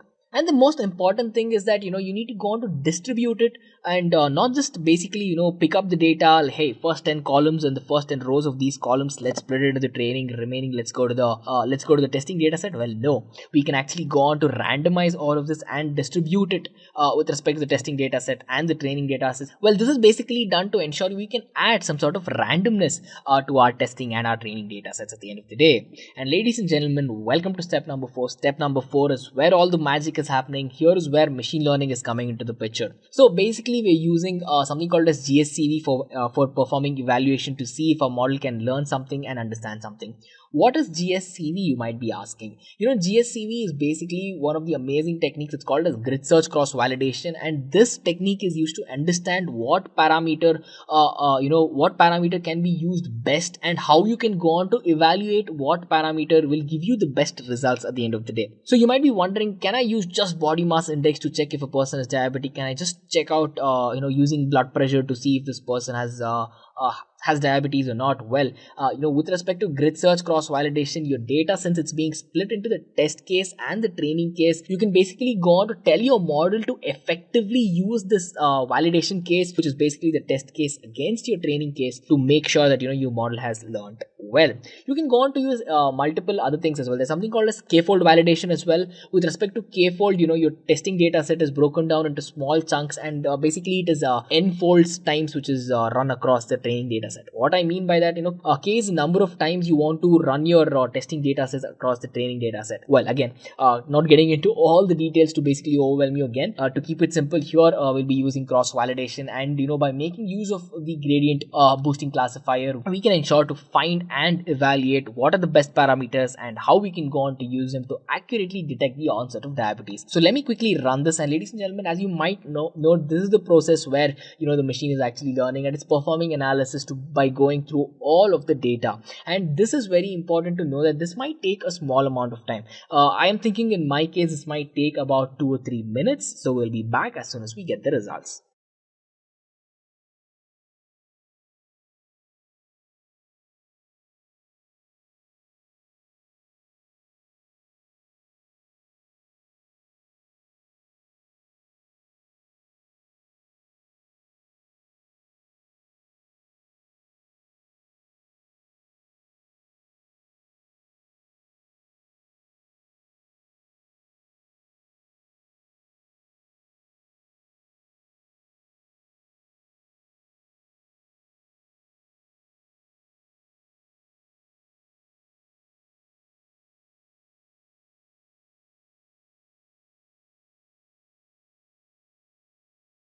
So as you can see, that took about 3 to 5 minutes, I would say, and pretty much you can see by making use of grid search, we can get to a number where we can understand the accuracy of learning. But then we can go on to improve all of these. There are concepts such as hyperparameter tuning and everything, which I will not explain in detail. Again, we have in-depth videos just to understand hyperparameter tuning. We have in-depth blogs as well. So pretty much, you can go on to learn. And if most of you are beginners, or if you're looking as enthusiasts or learners of an intermediate level, you might not go on to understand it completely as well. So at the end of the day, we have a prediction here, and the first step you need to do when you have a prediction is basically store the prediction. We can put it in a variable and store it, and after pretty much storing the prediction, what you have to do is you need to see it. Just seeing it as numbers will not make sense. So let's go on to use graphs, and let's pretty much plot the frequencies against the predicted probabilities, and pretty much as you can see on the screen, the predicted probabilities versus the direct frequency of occurrence, and pretty much can help you with the presence of diabetes or not easily as well. And hey guys, there's a quick fact pretty much that says that the human brain can comprehend images 3000 times faster than numbers, and pretty much I do believe in that concept as well, because when I see graphs, basically I understand it better. And coming to step number 6 is basically now using different variety of classifiers to understand what gives you the best result, what gives you the most accurate results as well. So by making use of gradient boosting classifier, we've got an 85.2% accuracy. What about the concepts such as a random forest classifier? Again, these are different methodologies which again come from scikit-learn, and pretty much will help you understand it well. As you can see on your screen, with respect to random forest classification, we have a 70 98% of accuracy in detection. What about XGBoost? With respect to XGBoost, whoa, we have almost 80%, 79.6% of accuracy in detection. This might put up a thought in your mind saying, hey, why are we looking at multiple classifiers? Why can't we use the best one to be done with it? Well, ladies and gentlemen, with respect to machine learning, that is not the case. One classifier might not be the best for all the use cases out there. So what we try to do is we put in the other classifiers out there. We make use of 5 or 6, in fact, more than that, 7 or 8, to basically understand what will give out the best results and what will basically help the machine understand the concept better and give out more accurate results. Because at the end of the day, we're looking out for the most accurate results we can get our hands on, and that is one of the reasons why we go on to use multiple classifiers as well. So you might be wondering, what can we do any further with this project? Can it be built better? Well, of course, you can perform a lot of data cleaning for that matter, and pretty much you can go on to use many other classifiers as well.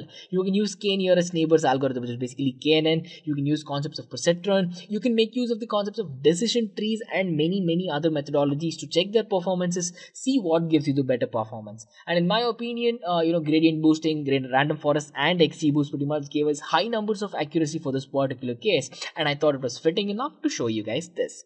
Well, as you can see, it is pretty much very easy to go on to work with machine learning with respect to Python. Now let's take a look at the features that will be available in 2021 in Python.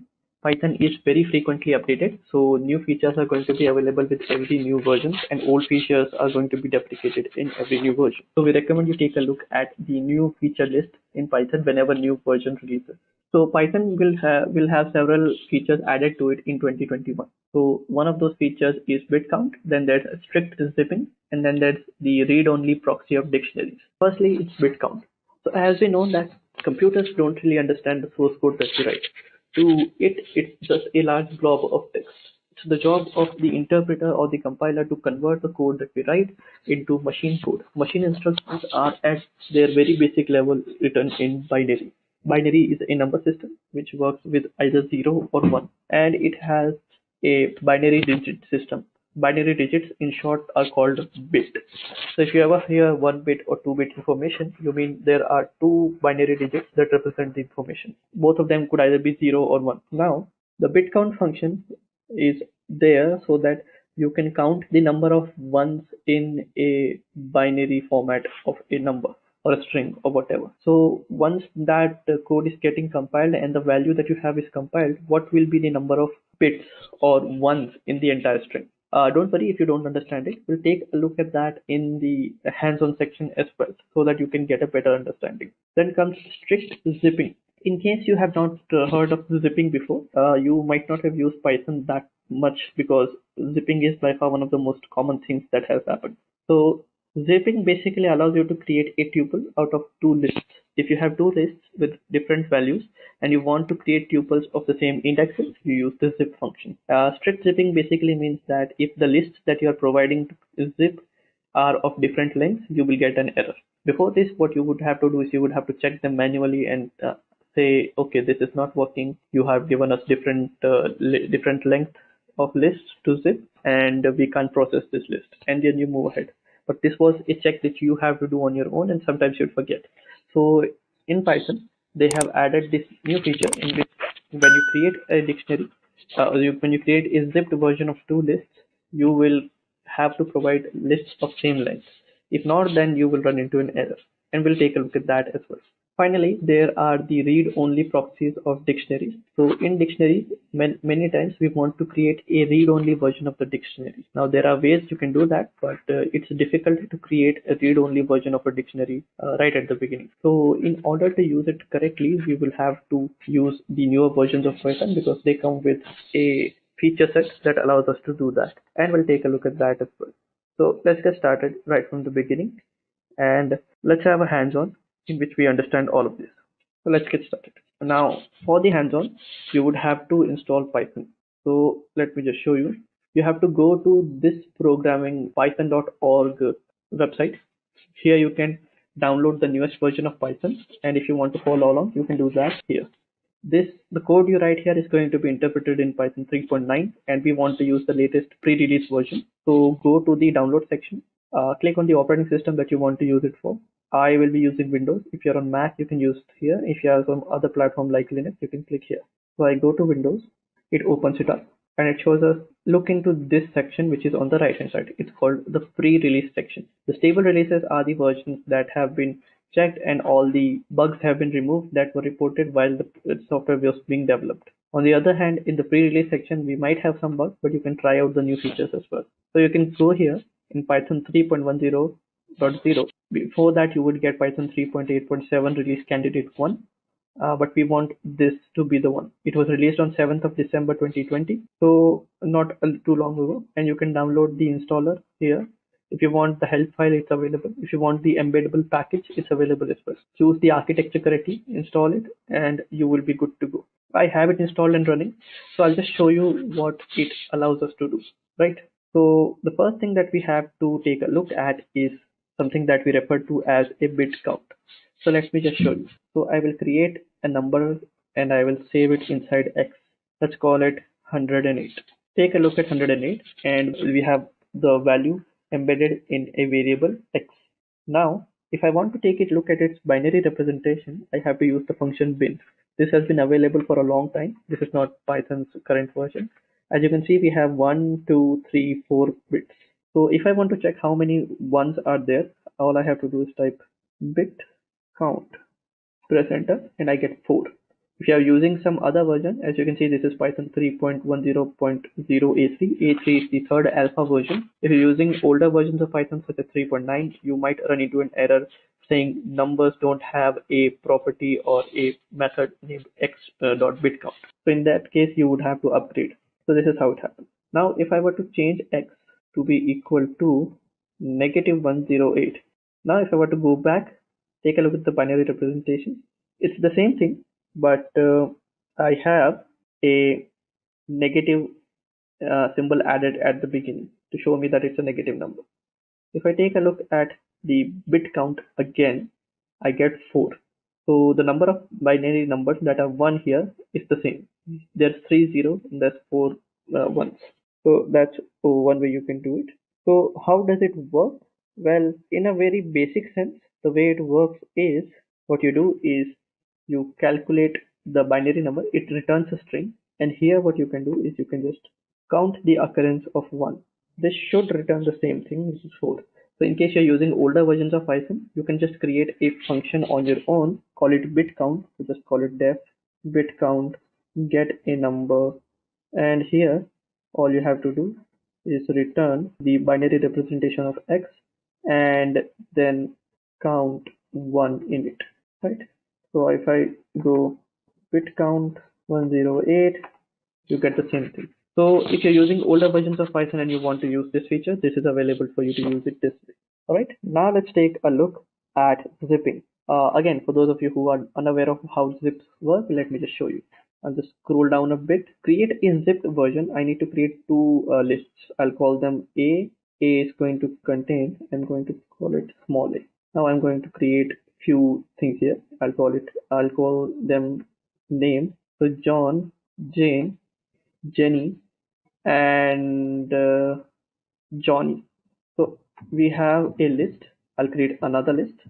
This will be called 3 things. We'll call it the number of the percentage that they acquired. So let's say 88, 44, and 98. So I will only keep 3 here as of now. Let me just add one on another to show you how this works. And 77. So I have 2 lists, A and B. I want to create a tuple of these 2 values, these 2 values, these 2 values, and these 2 values. The code I would have to write for this is going to be a little cumbersome, but since Python provides me with the zipping feature, all I have to do is pass in A and B, and it returns a zip object. If I want to create a list of the tuples, I can do so as well. It's going to be list. There you are. John has 88 percentages, Jane has 44%, Jenny has 98%, and Johnny has 77. As you can see, the corresponding values are being used. But suppose instead of B being this, I change the size.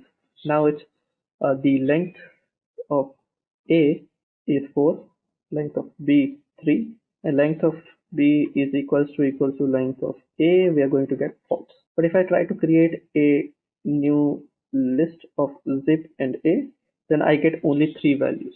So that's the thing that you have to understand when you're trying to use zipping. One of the values get removed from this. So this is how it works. But if I want to be a little strict here, I can pass in a parameter in the zipping function, and I'll call strict is equals to true. Now I have passed in. So argument 2 is shorter than argument 1. So I have both the features. Earlier this feature was not available, and passing strict is equals to 2 was going to raise an error that it doesn't understand what strict means. But now since I have two lists that are of different lengths, if I want to opt in for stricter versions of zipping, then I can do so. The reason why this was added, strict true, was because to make it backwards compatible, so that other code that used the older syntax in which different lengths would be accommodated for, in cases like this, they would not want to break the older code but just want to add a new feature, and that's the way they chose to go with it. In case we were doing this, then we would have to just create another function, call it strict underscore zip, pass in a and b, def strict zip a and b, and then I have to just check if length of a is not equal to length of b, then I have to raise an error or something like that. So I could do it like this, or I can, here I have to use the word except and throw a new exception. Now that's possible, but I won't be doing that. So that's how you can do the new zipping feature. Finally, the third thing that we have to do is take a look at the dictionary. So let me just show you how that works. First things first, I have to create a dictionary. Now again, the same way I did earlier, I had two lists. I'll create a dictionary out of those. So if I pass in dict with a and b, I think yeah, so because they are of different lengths, it's not going to work. So let me just take a look at it. I'll just create a dictionary easily. Jane had 88%, John had 44%, Jenny had 87%, and Johnny had 98%. So let me just store it inside this is a dictionary that I have, but right now I can change the values if I want to, whether knowingly or unknowingly. So for instance, instead of John having 44, I can just make it up to be 77, and it works the same. Now the dictionary has been updated, and it could be a problem if you are someone who doesn't want to change that. So that's the way you can do that. But if you want to extract these things, let's take a look at that first. So first of all, let's take a look at how you can extract the keys. So d dot keep, and this is how you get. For values, you just have to type in d dot values, and you get the values. So these are two different types, dict keys and dict values. So after getting these things, if I want to create a read-only proxy of the original dictionary, all I can do is just create a new dictionary. I'll call it d dot mappings, and it's getting me an error because I have to do it on values. So let me just do it here. values, and then do it. Oh, and it's mapping, not mappings. Sorry about that. If I press enter, this is a mapping proxy. So if I want, I can just take a look at how much did Jane get. It's 88. How much did John get? It's 77. If I want to delete, I can't do it because mapping proxy does not support item deletion. So I can't delete the items out of it. So that's the way this works. Again, these are not fit for being used in production. So we recommend that you don't use them in production. Just use them where you can. Just try them out and see if this works. So at Intellipaat, the company we work for is basically a training and an e-learning company. So we go through hundreds of job descriptions. If it is Python, we go through job descriptions which require Python and gather all the skills which are expected by an employer so that you can easily land that job. Also, as a training company, we do not use trainers, we rather use working professionals who are working in this particular industry and also gather details and information from them and what was asked to them by their own employer, and also what should be taught to our trainees so that we can make them a better programmer and also how to make them basically get a job really easily. So with all that details put together, we have formed this Python certification training course where we'll give you live training, projects, We'll give you hands-on, we'll give you all the support to make you the perfect candidate to get into a company, into a Python role. So that's what we are doing here. And when we take you on board for this course, we will make sure that you learn all of these skills. So, coming to the important aspect of this particular video, what are the steps that will help you land a job as a Python developer, guys? So, I've broken it down to a couple of simple steps, and I believe the first important step here is to master the basics of Python. Because I've seen a lot of Python developers in my time pretty much aiming for jobs at Fortune 500 companies, and they have a very strong foundation of Python. And I asked around a couple of guys just before I came up with this video, and everyone suggests that you need to be really strong with all of the basics of Python. Probably with respect to intermediate components and advanced concepts, you can pretty much learn it from a certified organization and get certified with respect to the same. But having and mastering the basics is a very important first step, which will pretty much help you land the developer job, guys. And coming to the second most important step here, which I believe is knowing all your data structures, guys. Because if you've ever interviewed for an IT job or a job which requires a developer role, then pretty much you already realize that everyone emphasizes a lot on data structures, right? So data structures, people believe it is a very alluring concept. It just goes around people's head, and people think it's very tough. Well, guys, it actually isn't.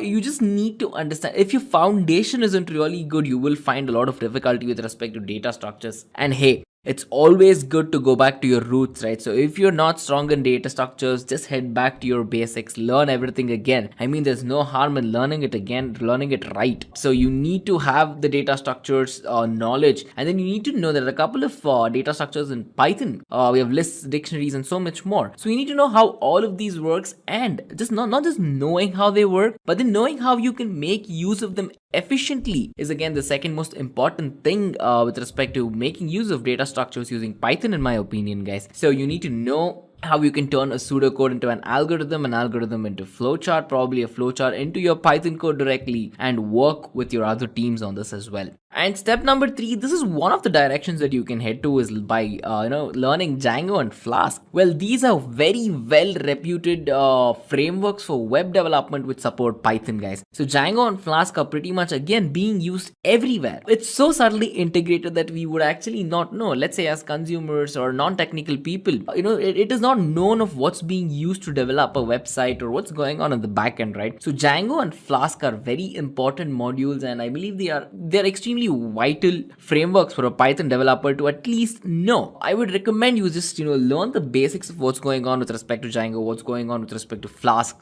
and see if you can exploit something out of it, make a mini project of sorts which you can add to your resume, and which will eventually give it a lot of weightage as well, right? So this is step number 3, guys. Step number 4. So step number 4 pretty much involves all the majority concepts that you've pretty much learned in step number 3 with respect to Django and Flask, and actually using all of the skills that you mastered from it to perform a couple of web scraping activities from a couple of sites, guys. Well, web scraping, again, there is a lot of jobs with respect to web scraping, which again, which is an amusing fact for me, because I just thought, this was a couple of years ago, so I thought web scraping was a small thing in this world, but no, web scraping has its foot really strong. It has a very good hold in the world of IT. And then making sure that you guys can get to this step, guys, you will need a good web development framework and knowledge in this framework, right? Hence step 3 was an important one. Well, in my personal opinion, step 5 has to be the reason why most of you guys are here, or your goal would be something this, right? To achieve artificial intelligence with respect to machine learning by making use of Python, right? Guys, there are many frameworks and many libraries out here for Python. Again, Python is scikit-learn, TensorFlow, PyTorch for neural networks, deep learning, and machine learning as well. I mean, there are so many frameworks for Python, it will take you a really long time to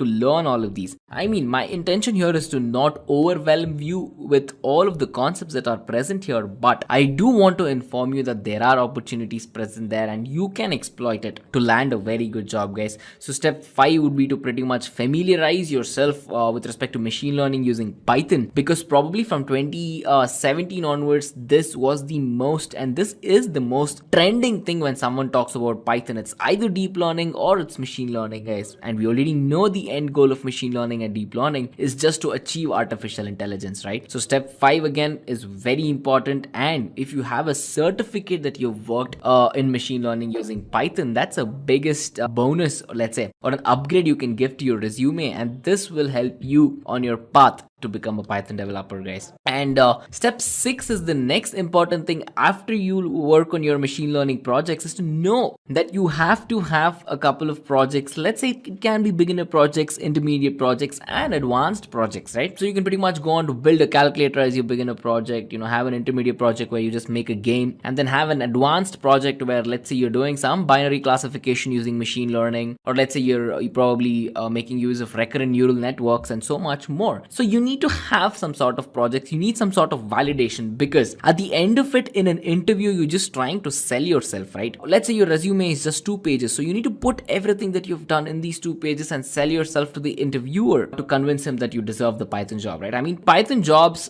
pay a lot, actually, in fact, to be honest, compared to other programming jobs. I am not biased, but I just these are just the facts that are present, guys. And guys, stick to the end of the video where we'll be talking about salaries and so much more, and you'll get to know the figures of what a Python developer earns as well. So this important step here is to tell you that you need to work on some projects, you need to get your hands dirty with respect to code, and then work with it and go with it to pretty much land a good Python developer's job, guys. So after all of these, there are still some skills this is my personal set of skills that I would push for you guys. And the first most important thing is effective verbal and visual communication skills, guys. Because when you're working a technical job, I've been in situations where, people are trying to explain concepts to a non-technical person, let's say in a business meeting or a business review, and those people are not understanding what the developer is trying to tell us. So basically what happens is you need to dumb down your concepts from the world of IT, and probably you need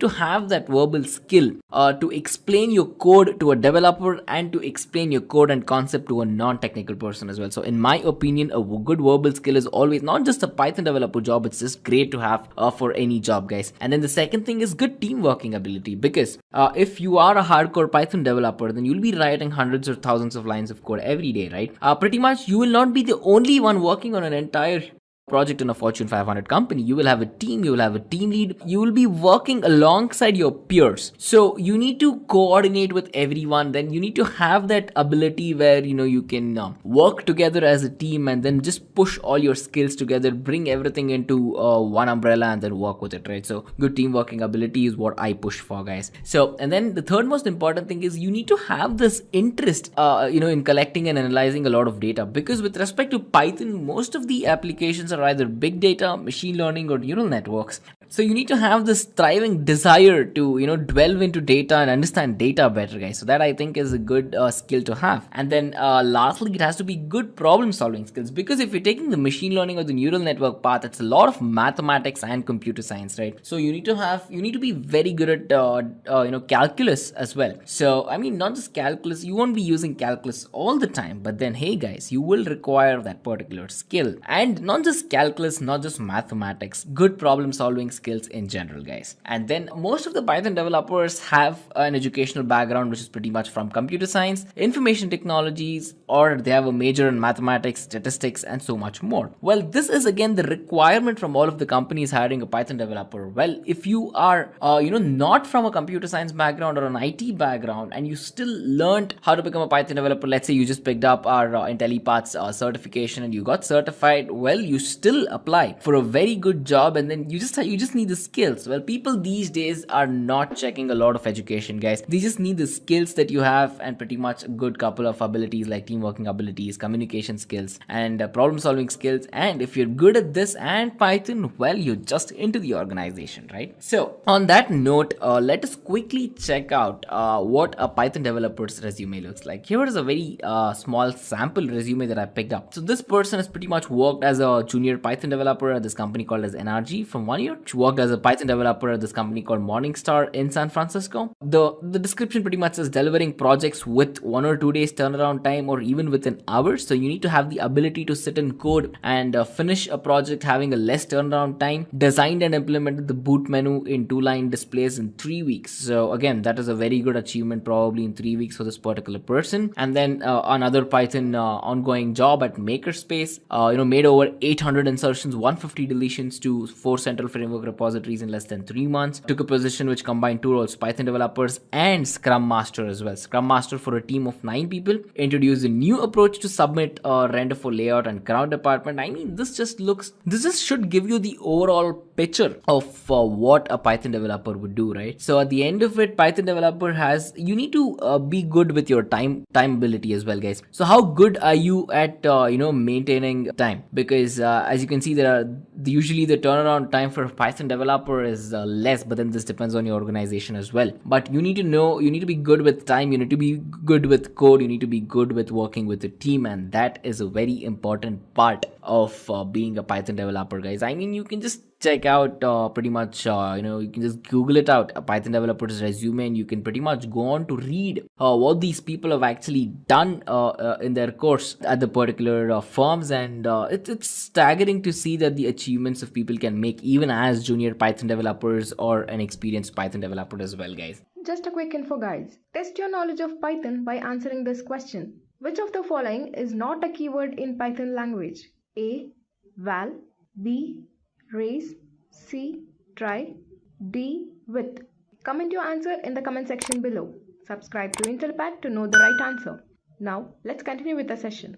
So on that note, coming to the next concept, pretty much you guys will be wondering by now, so what are the roles and responsibilities of a Python developer, right? I've broken it down to 3 important roles and responsibilities in this particular slide. And the first one is writing effective and scalable code, guys. Because as a beginner and an intermediate learner, you will be learning to just write code. It might not be efficient, it might not be scalable, but then just working more and more on it, doing projects on this, getting your hands dirty with code at a majority part of your time and learning will make sure that your code becomes effective and scalable. Because in an organization, in a huge organization which you pretty much will want a job in, will have a system which is already scaled, right? So you need to make sure that the tiny piece of code that you write will work across their spectrum of devices and networks as well. And the second most important roles and responsibility part is pretty much developing the back-end components effectively. Just as important as developing the front end is with respect to an organization, the backend is pretty much neglected, or for the common non-technical person, it is not seen, right? So it is an abstraction for the common user where they will not know what's going on in the backend. But as a Python developer, you must be very good at developing good solutions for backend components and handling them very effectively and efficiently as well, guys. So coming to the third thing, it's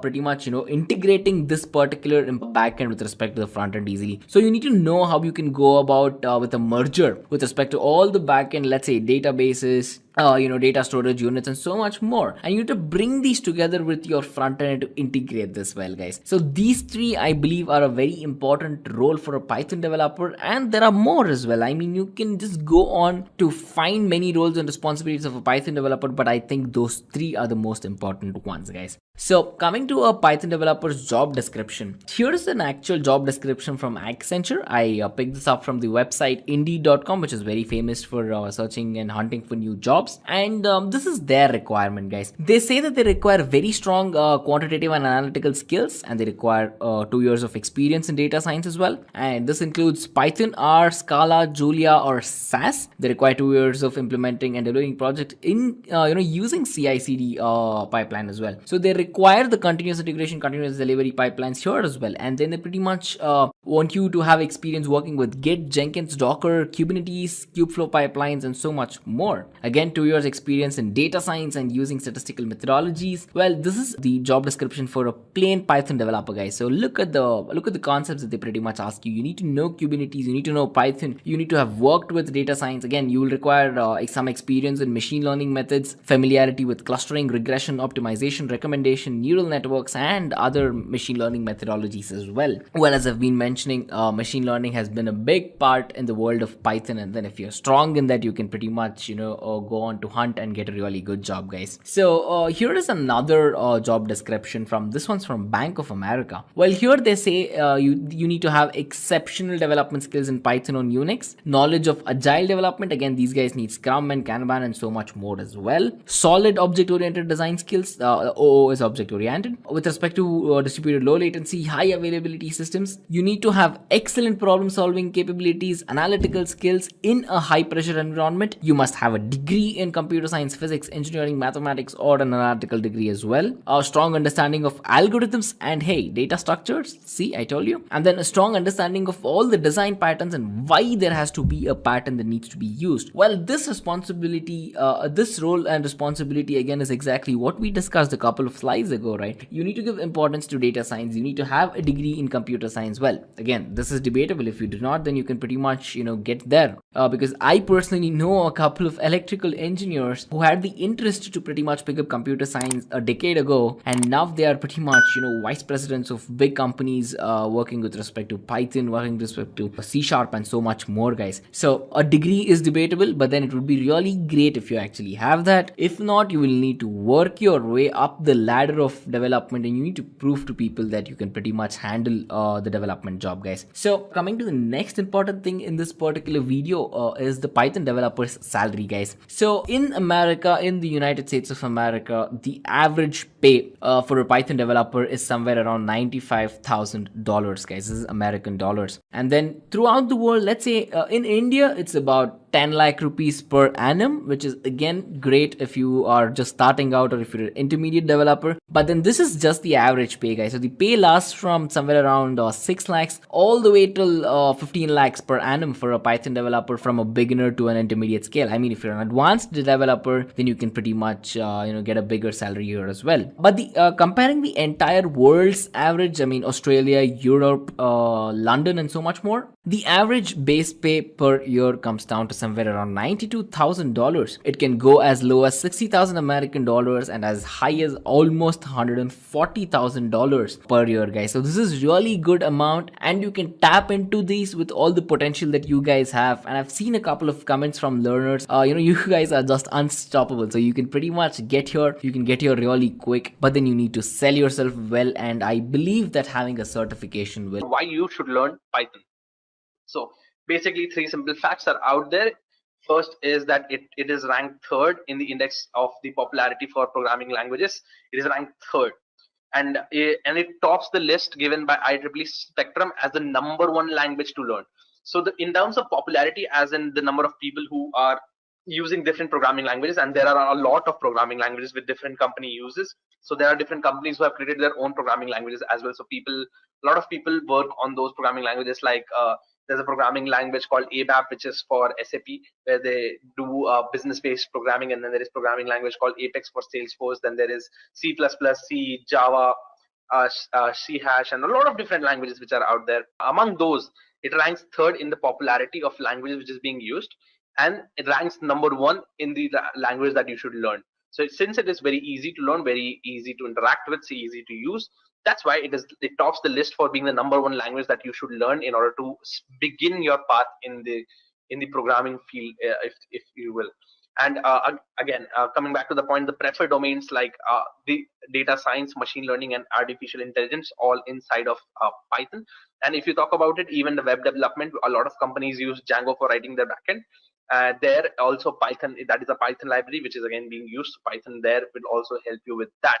So why we mention something data science again and again and again is, if you go about by the words of Harvard Business Review, which is given by Harvard, which is an extremely prestigious university, they claim that the data science is the sexiest job of the 21st century. It is the most highest paying job for people who are in the IT sector, so who are doing technical programming. Data science is the field which will fetch you the most amount of money, and it has the highest average paid salary across the board, across all the different jobs that you might have. So there are business analysts, there are, let's say, program developers, there is system architects, there are a lot of different people. So in those, data scientists are the one who are paid more on an average than the others. So that is why learning Python is very important if you want to step in the field of data science. Okay, let's move along and talk about the different companies that you will be hiring. So if you see these companies on the screen right now: Facebook, Google, NASA, Quora, Amazon, Reddit, Instagram, Dropbox, Netflix. Netflix is somewhere.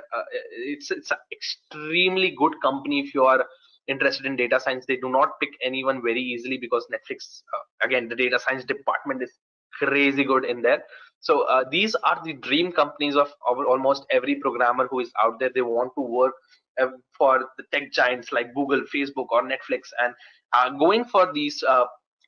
If you want to land a job in these places, Python is like a staple that you must have at the back of your hand if you want to apply to these companies and be there as may be as a very good developer for them. Then if you're looking along those lines, you must learn Python if you're looking at any of these companies, or NASA for that matter, because NASA again uses a lot of data science, and for that Python is very important. So with that, let's move along, talk about how you should go about your journey of learning Python, right? So there will be different stages. So the first stage would be where you are Jon Snow and you know nothing, and at that stage it's fine. And then you start off with a few basic concepts. You learn about a few different things here and there, and then you become an intermediate. And once you're an intermediate, you must be dedicated enough to learn a lot of different things, and that is then in where you try to specialize across different things in Python. So as I mentioned before, there's a lot of different ways to go about in your career in Python, and once you reach the stage 2 where you have experimented with a lot of different things, a lot of different libraries, a lot of different career paths, uh, what it looks like to get in there, once you know what is that something which excites you most. Let's say if machine learning algorithms and programming and finding out data insights is something which is that something that you like, then you're looking to go inside the field of data science. But if you are someone who is very good at writing Django backend, then you are looking at someone who wants to go ahead and learn that with respect to that, and then you can go ahead and follow your passion in there. So whatever works for you, you can go there. Or for that matter, let's say if you started learning Python and you realize that there is some other way that you should go about in your career, then also I would say that Python is a very good place to enter this field. So if you want to learn basic programming concepts and if you want to understand how programming is done, Python is a good step to get inside of it, learn various concepts, various data structures, learn various algorithms through Python. And then if you feel like, okay, maybe I'd be someone who is better at working with, let's say, some BI tools like Salesforce, or if I'm someone who should pursue some other paths, but which will probably have some tool usage or something like that, or some other programming language for that matter, having those concepts in the bag by learning Python, because it is very easy to learn, having those oops concept in the bag will help you learn any other language also very quickly, because you understand how programming is being done, right? So that is about this developers map. So how we go about in steps would be like to decide first and foremost, why do you want to learn Python? A lot of people have this aspiration that they want to get inside of computer science and they want to do programming, they want to do a lot of different things. So decide why you want to learn Python. If it's just a time pass for you, is it something that you want to just finish your semester with, or is it something that you want to use to build a great career? So if you're looking to learn a great career, then you want to learn inside and learn various different concepts which are in there. So a lot of different basic programming things that you need to understand will be in there, which you have to start with. Once you have that, so now you know that, okay, I want to learn Python for, let's say, data science, right? Or I want to learn Python for learning Django. Then in those scenarios, you need to understand that you must have great material to study with. And what I mean by a great material is that something that starts from very basic. So a lot of different things like if else concepts and different concepts like which will be there, which you want to understand inside of Python, and you have to work with those Python like dictionaries and lists and whatever. So these concepts you have to get in the bag and first and foremost, and then you can maybe branch out of there. So find good material to study with, where you can understand how Python works, how programming works, how you write and structure the code is very important. And from there we move on and enroll in an online training program for Python. So while learning, if you understand that, okay, I'm doing good now, it's time for me to step up my game. I want to do use Python into something where it is more useful. So enroll in some online Python certification course, or any other certification course that you find which aligns with some kind of certification. Just enroll in there and learn Python in and out, because doing these will give you the hands-on practice problems and different things which will enable you to learn algorithms and different data science. And once you have that in the bag, read the official Python documentation. And this step is only recommended like if you are very interested in Python and you want to go get deep inside of it, then you need to learn about the official documentation. You can go ahead and understand what the company is doing, sorry, what the programming language is doing, and you can get into the depth of things in there and understand how things are working. From there, what I want you to do is, once you have Python in the bag, let's say you have an all-writing program, or if you have just aced Python in the bag, so you have Python in the bag, you understand how Python works.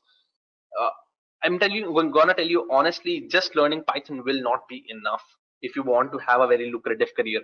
Then you have to learn about various different libraries inside of Python. You have to get this is somewhere you have to grind and you have to learn about the various different things.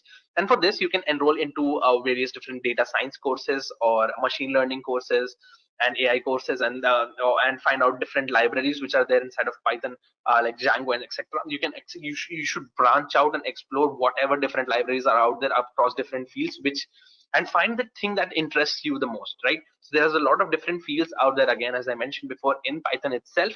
From there, you need to branch out and find out what is your passion, something doing what kind of programming makes you the happiest. So branch out from there and learn about these different libraries which are out there. And if you have let's say semi programming languages, then look into the I say this again and again, watching and learning through Python, you need to look at different source codes which are available out there. So there's a lot of free open source materials, free open source programming programs which are out there present with their source code for Python programs.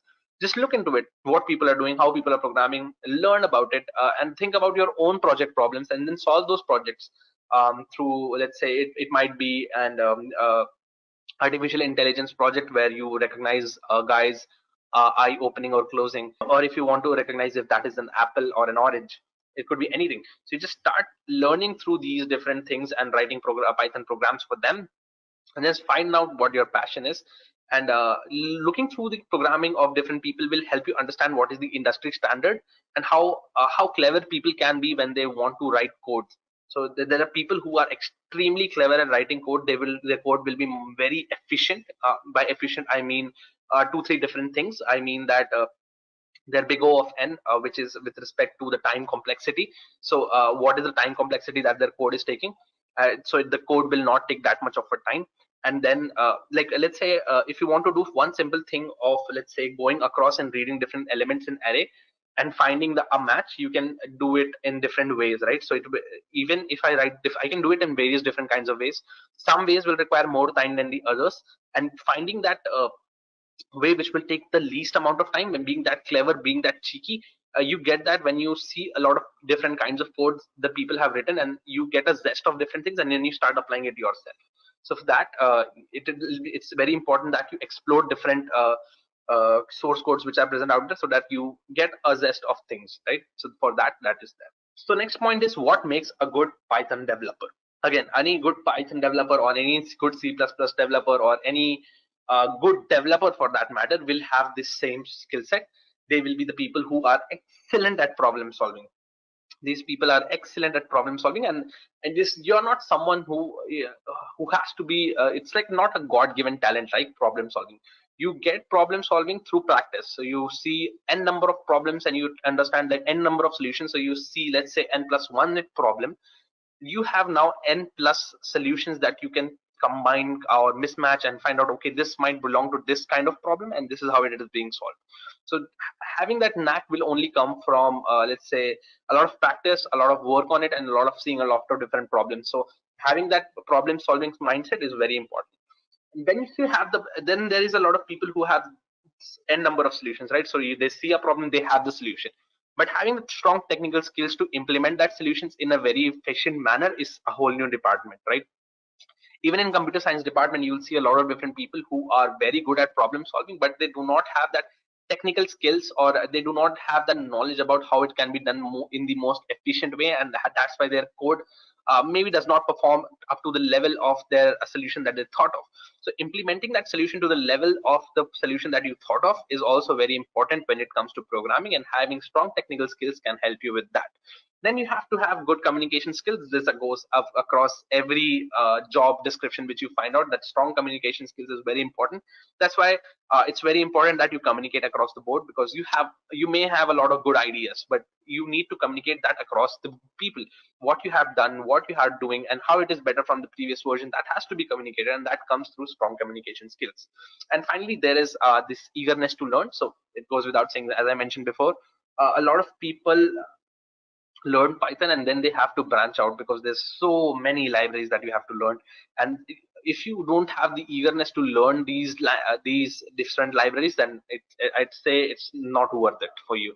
So if you have that eagerness to learn, and if you have that knack for programming, and if you have that satisfaction of seeing your code run properly, then it is something that you should consider building your career in.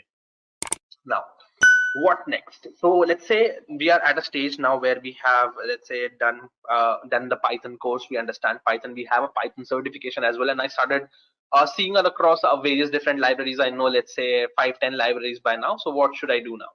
The next step would be do as many projects as you can. So the only thing that will help your resume, apart from certifications or publications or a good work experience, is your projects, especially for people who are freshers. Any job interview that you go, you will be grilled on the projects that you have done, and do as many good projects as you can, because these projects basically, why, if you ask yourself, why would many interviewer ask you about your projects if you have done it? So having a project basically gives them a problem statement, and how you solve that using your programming language is a great solution, and it gives an insight of how much depth you have in the understanding of the programming language, and how good your problem solving skills is. So it gives you both of that in the same place, and they can grill you about the technical aspect of things, so that they can understand uh, how much depth you have in the programming language fundamentals. And some of the good projects to start with is here mentioned on my screen. So if you are interested, you can go for Twitter sentiment analysis using Python. Then there is a hangman game. You can make a lot of different kinds of game. You can make the snake game and different games which are out there, which you can start as mini projects. But as you move along and learn different libraries, you make more complex projects, make more better projects, which will basically help you enhance your resume and land you those better jobs tomorrow. First, we'll see about Python. So Python is an high level interpreted and interactive language that is used in various fields of development. So it is also an object oriented and a scripting language that is designed to be highly readable, and it uses English keywords frequently, whereas other languages uses punctuation, and also it has a fewer syntactical construction than other languages. So Python is a must for any working professional to become a great software engineer, especially when they are working in the field of various fields like web development, data science, machine learning, artificial intelligence, and big data. So the features that makes Python unique is easy to code. It is a very simple language that anyone can learn very easily, and it is also free and open source. Then it is an object oriented programming language, so it supports object oriented style or technique of programming that encapsulates code within objects. So it is also Python also supports GUI applications that can be created and ported to many system calls, libraries, and Windows systems such as Windows MFC, Macintosh, and the X Windows systems of Unix. So it is also a high level programming language. It is extensible, that you can add low level modules to the Python interpreter, and the modules enable programmers to add to or customize their tools to be more efficient. So this extensible features makes it more unique for the use in various development tasks. Then it is a portable language, and that can run on a wide variety of hardware platforms and has the same interface on all the platforms. Then comes integrated language, so it can integrate various other applications and technologies. Then Python is an interpreted language. So Python is processed at runtime by the interpreter, and you do not need to compile your program before executing it. And this is similar to the programming languages such as Perl and PHP. Also, it has a large standard library which makes the development in the various fields such as web development, desktop application development, software development, data science, big data, machine learning, and artificial intelligence. And finally, it has a large standard library. So there are various libraries and packages which helps in the field of web development, desktop application development, data science, big data, machine learning, and artificial intelligence. So these features makes Python a very unique programming language for development, and it is widely used across the industries, and there are top multinational companies who uses Python for their development task. Now moving on to the next part, that is R programming language. So R is a programming language in software environment used for statistical analysis and graphics representation and reporting. So R is freely available and it is an open source programming language. So the core of R is an interpreted computer language which allows branching and looping as well as modular programming using functions. So R also allows integration with procedures written in the programming languages such as C, C++, .NET, Python, or Fortran languages. So there are various features of R programming language. So it starts with open source, then it is a comprehensive language. It has a wide array of packages that is used in the statistical analysis.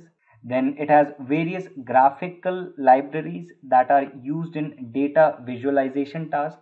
So the task of data visualization can be handled using R programming very efficiently. Then it does not need any compiler for compiling its codes. It also performs fast calculations. And the next feature is integration with other technologies. So it can very efficiently integrate with other technologies to develop software application. And then cross platform compatibility, that is R is platform independent. It can run on any hardware or more than one hardware or operating systems. So R is a well defined and simple effective programming language which includes conditionals, loops, and user defined recursive functions and input output facilities. It has an effective data handling and storage facility. Also, R provides a suite of operations for calculations that helps in the analysis and visualizations of the data. And R provides various graphical facilities and libraries for data analysis that you already know. So as a conclusion, R is world's most widely used statistical programming language, and it's the number one choice of data scientists, statisticians, and researchers that who works on data. It is supported by a vibrant and talented community of various contributors. Now we will move on to another programming language, that is SAS. So it stands for Statistical Analysis Software. Going to the definition or detail, SAS is a software suite that can mine, alter, manage, and retrieve data from a variety of sources and perform statistical analysis on it.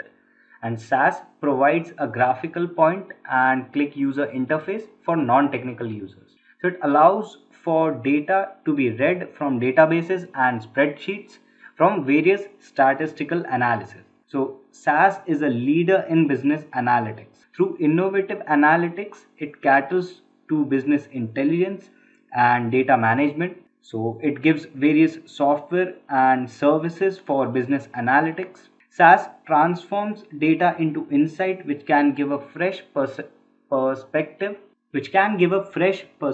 on business. So unlike other BI tools available in the market, SAS takes an extensive programming approach to data transformation and analysis rather than a pure drag and drop and connect approach. This makes it stand out from the crowd as it gives much finer control over data manipulation. And SAS has a very large number of components customized for specific industries and data analysis tasks. Also, SAS is a platform independent programming language, which means you can run SAS on any operating system, either Linux or Windows. Now, let us look at some of the features of SAS. So, it helps in strong data analysis, it is highly flexible, it helps in efficient data management, support data encryption algorithms, support various types of data format. So we have SAS Studio where we can implement the queries or codes of using SAS programming for data analytics. Then finally, it has a report output format that we can get. Now we'll move on to the next part, that is fields of usage for these programming languages. So talking about Python, it is widely used for various sectors or various development fields such as web development, desktop application development. It is used for GUIs, it is used for game development, big data analytics, data science, machine learning, and deep learning. Python has a wide set of libraries used in various development fields. So for web development, it uses Django, Flask, and for GUI, it uses Tkinter. For game development, it uses Pygame, and in big data, data science, machine learning, and deep learning, there are various libraries such as Pandas, Scikit-learn, SkyPy, NumPy, TensorFlow, Keras, Cafe. So there are n number of libraries Python has to develop various applications. Just a quick info, guys. Test your knowledge of Python by answering this question. What do we use to define a block of code in Python language? A. Key. B. Brackets. C. Indentation. D. None of these. Comment your answer in the comment section below. Subscribe to Intellipaat to know the right answer. Now, let's continue with the session. So at Intellipaat, the company we work for is basically a training and an e-learning company. So we go through hundreds of job descriptions. If it is Python, we go through job descriptions which require Python and gather all the skills which are expected by an employer so that you can easily land that job. Also, as a training company, we do not use trainers, we rather use working professionals who are working in this particular industry and also gather details and information from them and what was asked to them by their own employer, and also what should be taught to our trainees so that we can make them a better programmer and also how to make them basically get a job really easily. So with all that details put together, we have formed this Python certification training course where we'll give you live training projects, we'll give you hands-on, we'll give you all the support to make you the perfect candidate to get into a company, into a Python role. So that's what we are doing here. And when we take you on board for this course, we will make sure that you learn all of these skills. Now, talking about R programming, so it is basically used for data mining, data analysis, data visualization, and it is also used for building predictive models in data science, machine learning, and the main purpose of using R programming is statistical computing. It is mainly used by industries or organizations to analyze the data, to visualize the data, and draw some meaningful insights from it by using statistical computing. So, this is the sole purpose of using R programming. So, it also has a rich set of libraries that helps us in performing various techniques of data mining, analysis, and visualization. Now, moving on to the next part, that is SAS programming. SAS, that is statistical analysis software. It is used to output the statistical analysis in the form of tables and graphs, which is processed from spreadsheets and databases. The significant use of SAS is in the financial analytics. So it offers the full range of statistical functions and also provides the best GUI for data analytics application deployment. So it is used in advanced analytics, data management, business intelligence, and predictive analytics. So SAS is preferred over Python and R when the organizations need to analyze and visualize their financial data and which needs confidentiality. So that is why SAS is a very expensive software. Now we will look at the applications of Python, R and SAS. So starting with Python programming, so it has various applications. So Amazon, Twitter, Flipkart, YouTube, Google, Facebook, and there are many more Fortune 500 companies who uses Python programming for developing their robust softwares. So talking about Amazon, so it uses Python for their recommendation engines. There are various libraries and packages in Python which helps in developing machine learning algorithms that runs the recommendation engine. And same is the case with Flipkart. It uses recommendation engine, which again involves the usage of Python programming. Then talking about Twitter, so it uses Python for analyzing and text analysis for the users. So same is the case with YouTube. It analyzes its data of customers. And then talking about Google, so there are various applications of Python, and Google uses Python for implementing natural language processing, for implementing its text analysis, optimizing the search results of the website. Then same is the case with Facebook. Now moving on to the applications of R programming. So here are the companies, that is Gartner, Deloitte, Genpact, Ford, McKinsey, and Facebook, Google again, then Zalando, which is again an e-commerce website, and Paytm. So they uses R programming for analyzing and visualizing their business data and implementing machine learning algorithms to make predictive models. Then coming to SaaS programming, here are the companies, that is Amazon, Netflix, YouTube, Twitter, Fractal, Cognizant, HP, Citibank, Dell, and it also consists of various other Fortune 500 companies, that is Google, Tesla. So these all uses SaaS programming for their business analytics. So there are a very few companies who uses SaaS for their business intelligence tasks, and not all companies can afford SaaS programming because it is a very expensive tool to use for their organization. Now moving on to the next part, that is support and community for these programming languages. So starting with Python, so it is an open source programming language and it provides no customer service. So you have to search for your doubts and queries in Google.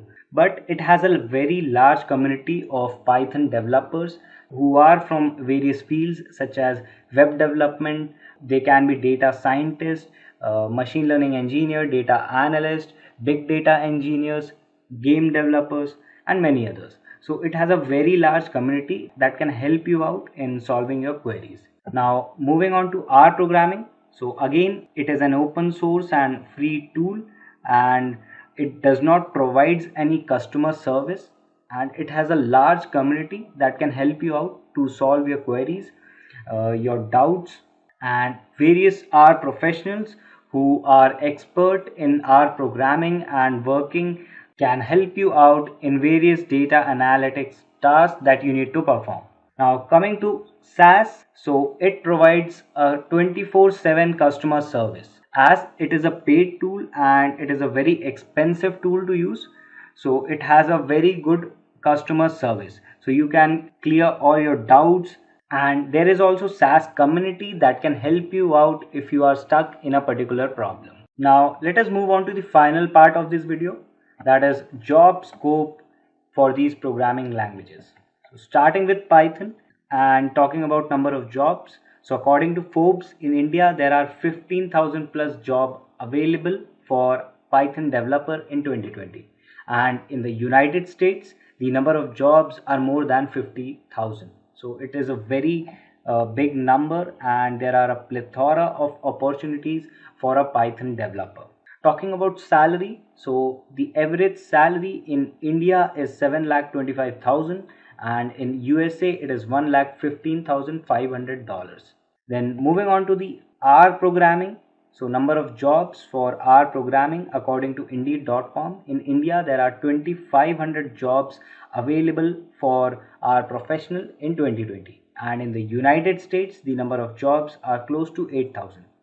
The average salary for our professional in India is close to 6,53,000 per year, and in the United States it is close to $1,05,000 per year.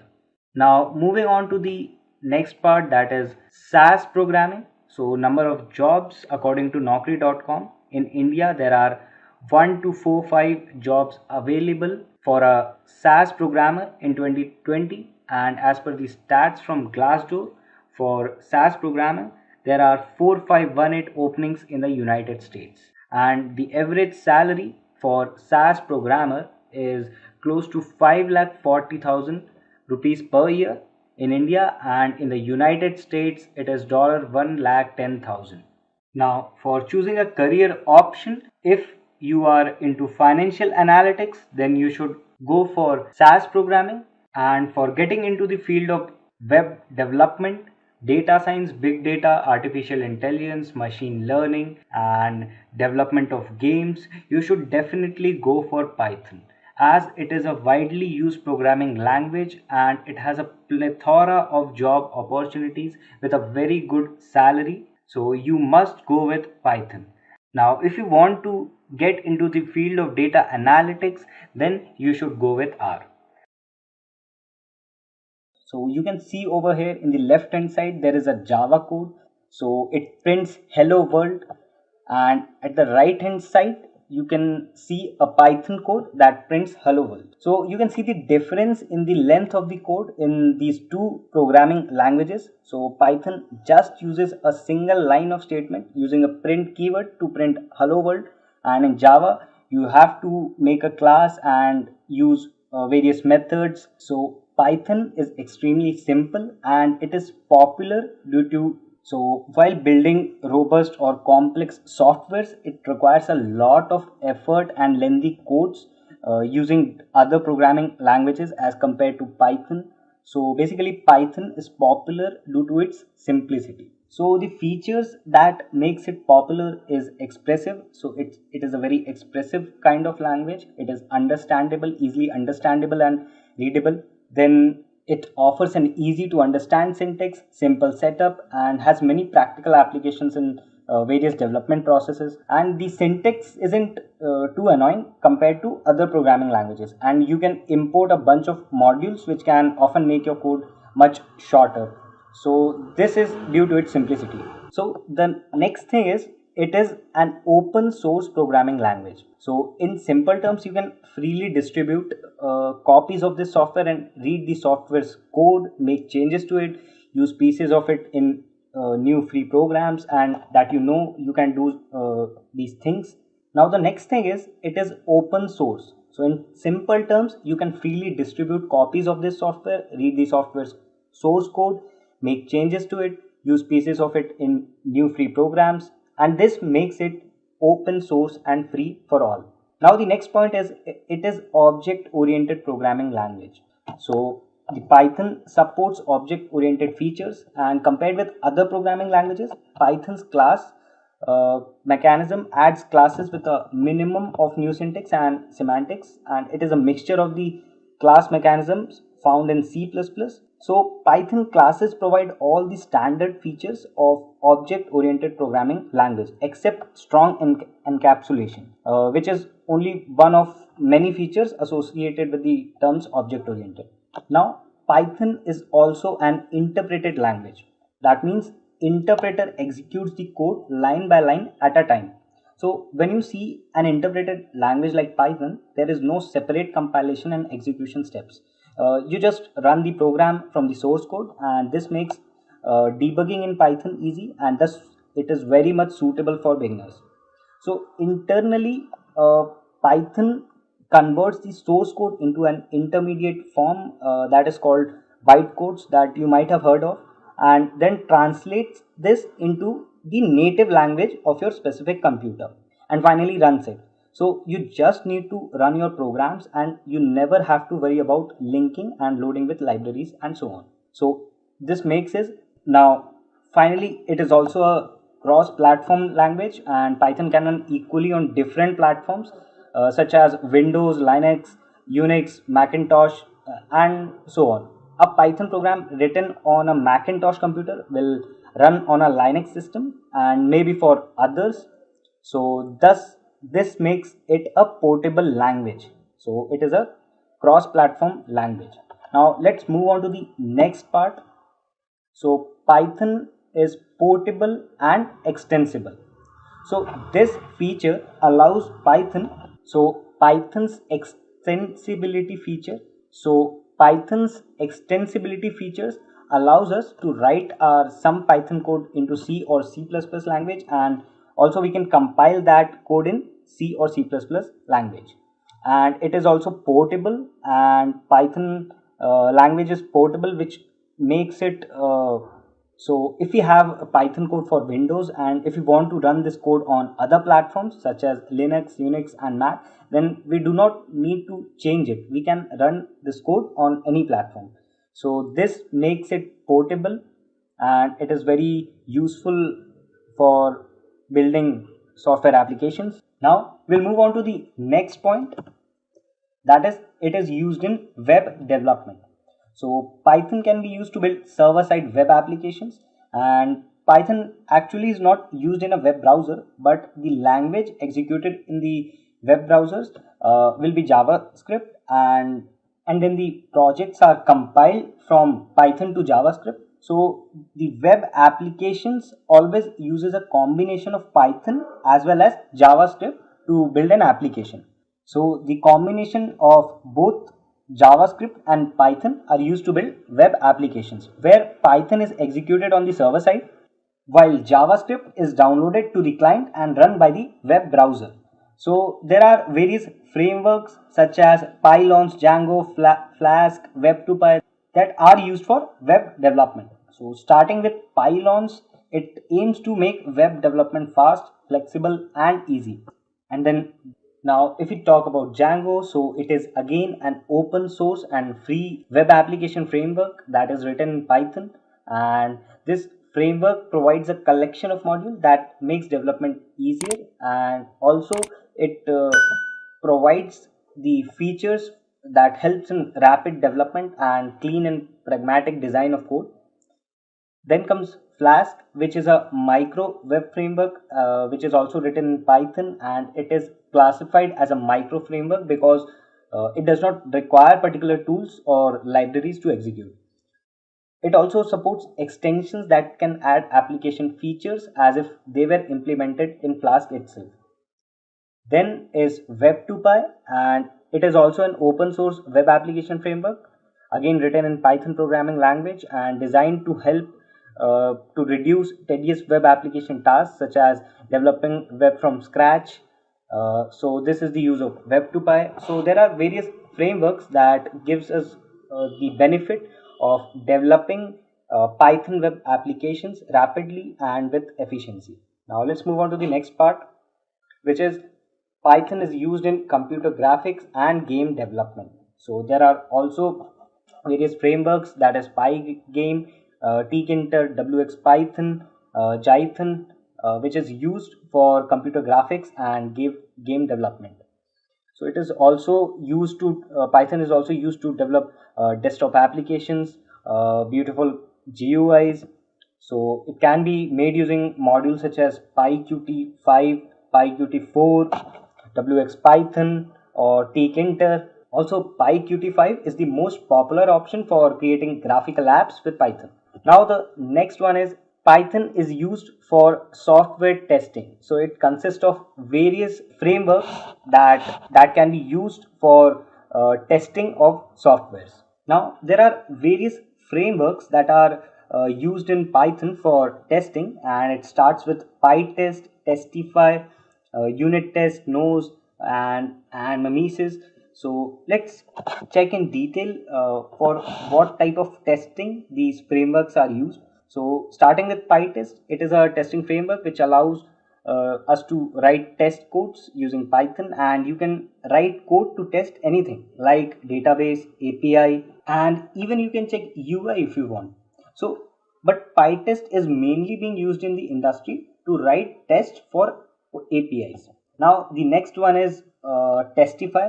That is a replacement for Python's unit test module and nose. So it is modeled after unit test, and tests written for unit test will run under Testify with a minimum number of adjustments, but it has features above and beyond unit test.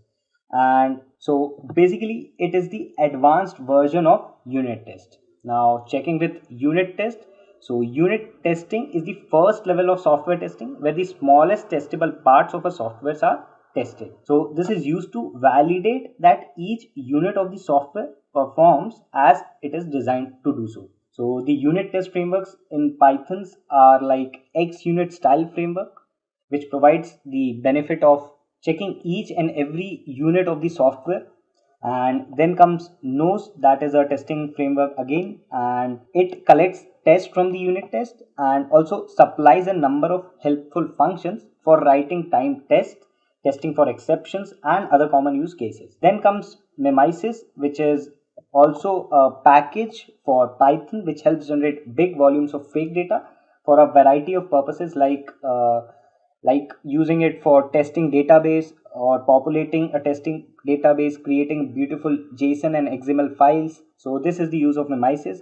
So you can see over here that there are various testing frameworks that helps in automated testings and supports easy debugging using Python language. Now let's move on to the next one, which is Python is used in big data. So again there are frameworks like PySpark, PyDoop and Dask, which helps in processing big data. So basically Python and big data are the perfect fit when there is a need for integration between data analysis and web apps or maybe statistical code with the production database. So Python helps in big data analytics and various Python frameworks helps in writing codes for data analysis.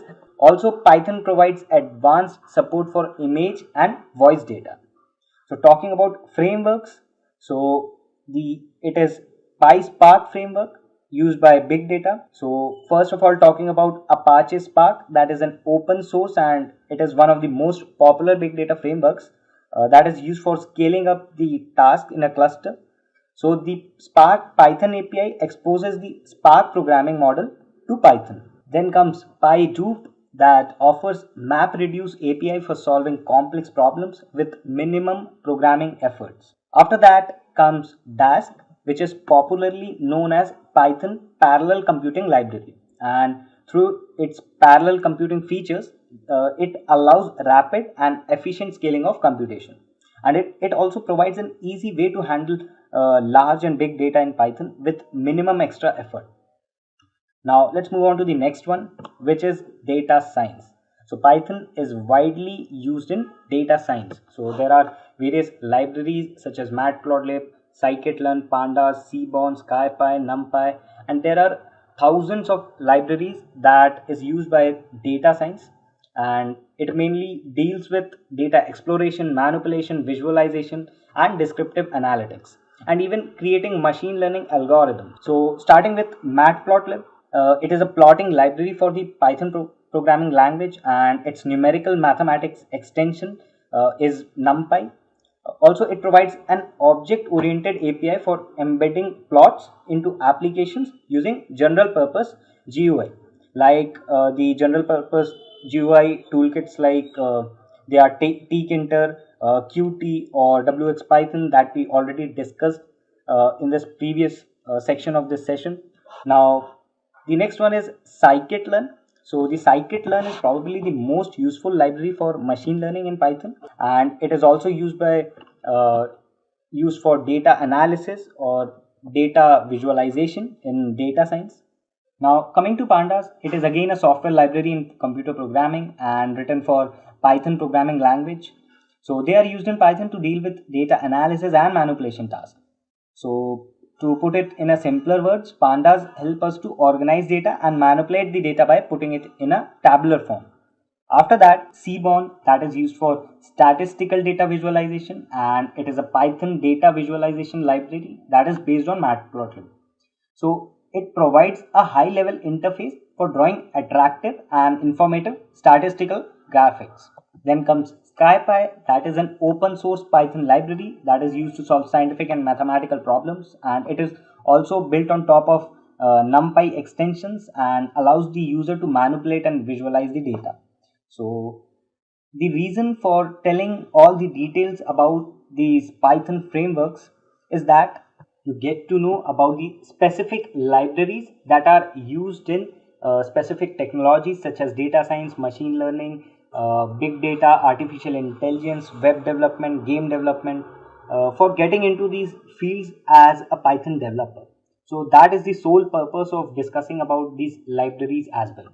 Now let's move on to the next part, that is machine learning. So Python supports machine learning software frameworks. So basically Python helps in implementing machine learning algorithms.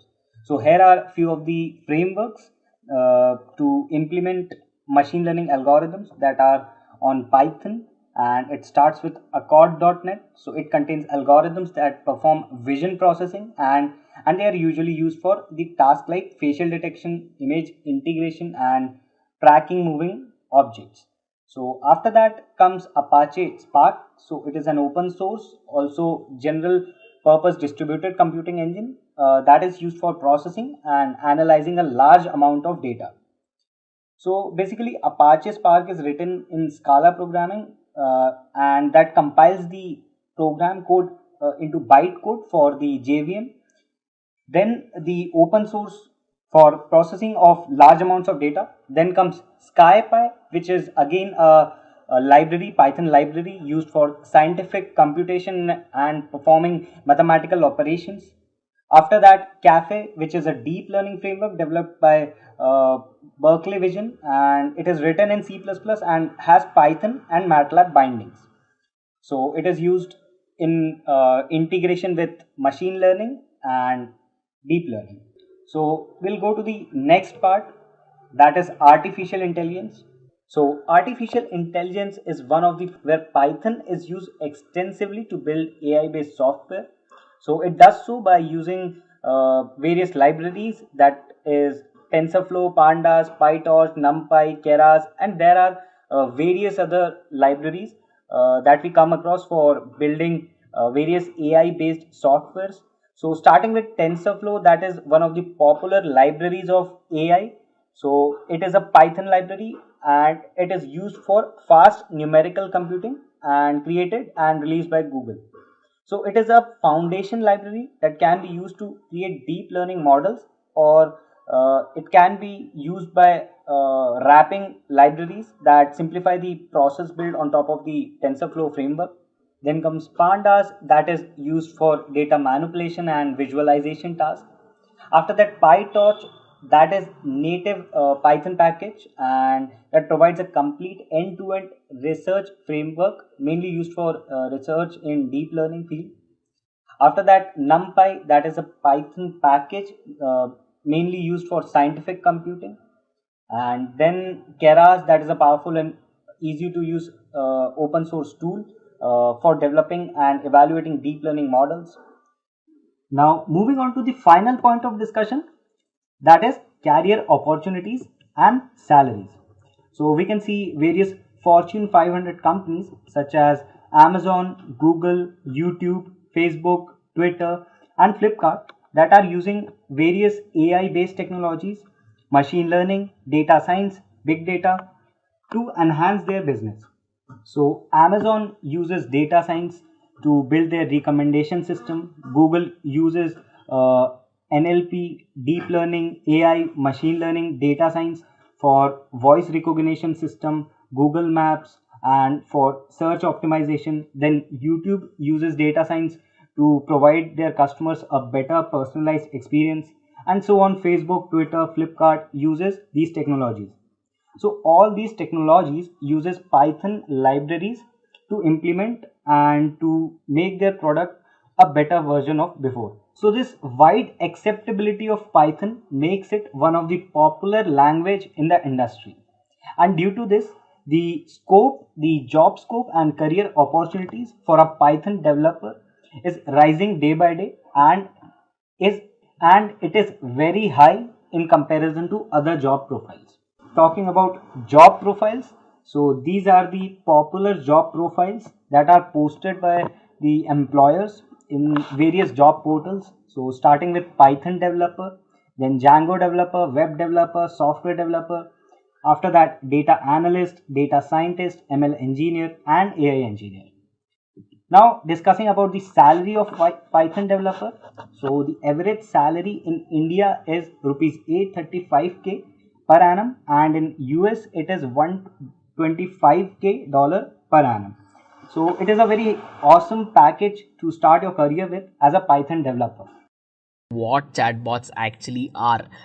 So as the name suggests, chat and bot has something to do with a robot imitating a person, while chatting to another person. So when we have to break it down into a little bit of simple terminology, basically it's a software which is based on artificial intelligence, and this software will try to imitate humans. It'll try to basically, perform the same actions as us human beings without the person, having a very good idea if they're talking to a human being or an AI. If your chatbot is very good, if the chatbot which is being implemented is amazing, well, the human can be fooled enough to not know if they're talking to a robot or if they're not talking to a human as well. And most of the time, you wouldn't even require that kind of a complexity, because let's say when you're in the Amazon case as well, where is my order, or why is my payment declined, or whatever it is, you will have a very simple question to which there will exist a straightforward answer, right? So it'll not like Amazon's chatbot will start telling you stories about why your payment failed or why your order didn't come or whatever. So when it comes to that,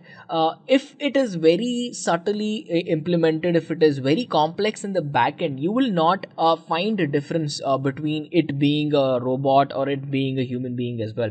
Way back in the 70s and 60s, there was a test which was very famously implemented across the world. It's called as the Turing test. If you guys didn't know on that, make sure you read up on the Turing test. It was amazing on how artificial intelligence is such an old concept, but it's being used a lot in the 21st century. So whenever you think about artificial intelligence, ladies and gentlemen, the first couple of things that should come into your mind is, for example, Siri of Apple, Alexa of Amazon, or the Google Assistant.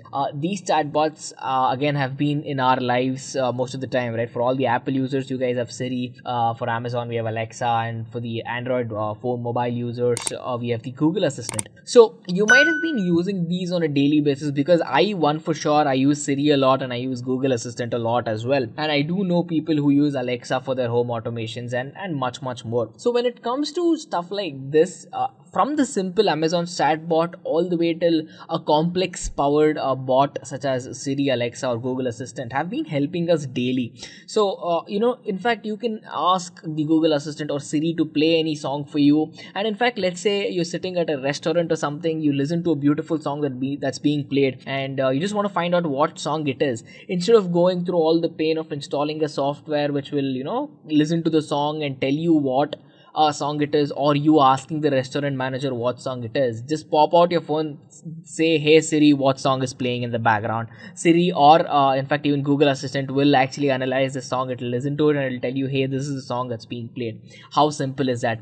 For example, you want to set a calendar invite for the next month, or let's say you have a meeting which you want a reminder for, you want to set an alarm. So all these manual tasks which you could do basically with one voice command, you can get all of it done very simply, and I think that's the essence of chatbots, ladies and gentlemen. So again, coming to emphasize on why we require chatbots, well, when you look at it, the first thing, it's cost and time effective for the companies, because developing a chatbot does not take a lot of money, and it makes sure that it can be done in a quick and a rapid way. As you'll see in the demo which I'll be showing at the end of the session, it will basically validate this point on how time effective it can be when we are working with chatbots, because it's pretty simple, it's pretty straightforward, and at the end of the day, even when you're working on an enterprise level, basically you're working at a level where you have a huge organization which requires a chatbot, it will not really cost much to build it as well. And of course, adding on to the last point itself, coming to the second point, it's cheap development cost. When you're working with chatbots, you need to understand that there are only certain things at this point of time that we can do with chatbots. Of course, with every passing day when we're talking about technology, there are again thousands and thousands of things which keep coming into the market. But with chatbots, you can have it respond, you can have it imitate a human to the best of its ability, right? And with the current power of AI, I think the entire world is pretty much just just trying to make sure that their chatbots are as human as possible. So with cheap development costs, there are again a lot of companies which are jumping on the need of chatbots as well. So how would it help the companies, you might be asking? And the best thing is human resource. See, if you have a person who is responding to live chat, which is basically a mundane task, right? They keep doing it again and again and again. So this person as a human resource can probably put into a more effective role. This person can be put into a more productive role rather than answering the queries of customers, which can easily be done with the help of chatbots, right? So it's saving time, it's saving money, and pretty much it's increasing the productivity of the company as well. This is the primary reasons why thousands of companies across the world today have implemented chatbots. And the next point again adds on to the previous point as well. So since your company is being more productive now with the help of chatbots, again you can pretty much give that wow factor to your customers. And if it's not the wow factor, which is basically what you're looking for, you can help your business brand itself through all the social medias out there by showing the world, you know what, I've implemented artificial intelligence here. And you would invite the world, you would invite the developers, customers, or whoever it is to check it out and see if they like them, to see what's going on. And this again directly translates to you talking to your customers in a more customized way, and this will probably help your business in the short term as well as the long term as well, right? So it makes sense. So what do you think? I mean, there are millions of other chatbot cases that we can think of as well. For example, there are doctor apps and health apps which will basically diagnose any condition that you might have. So you can pretty much type in the symptoms and say this is what I'm facing, and it will probably give you a very vague outcome of saying, hey, you might have this kind of a condition. Of course, you should consult an actual doctor and not rely on these chatbots at this point of time, but then we're getting there. Who knows, probably 10 years from now, the world of medicine can be revolutionized by keeping chatbots very accurate with respect to the field of medicine as well.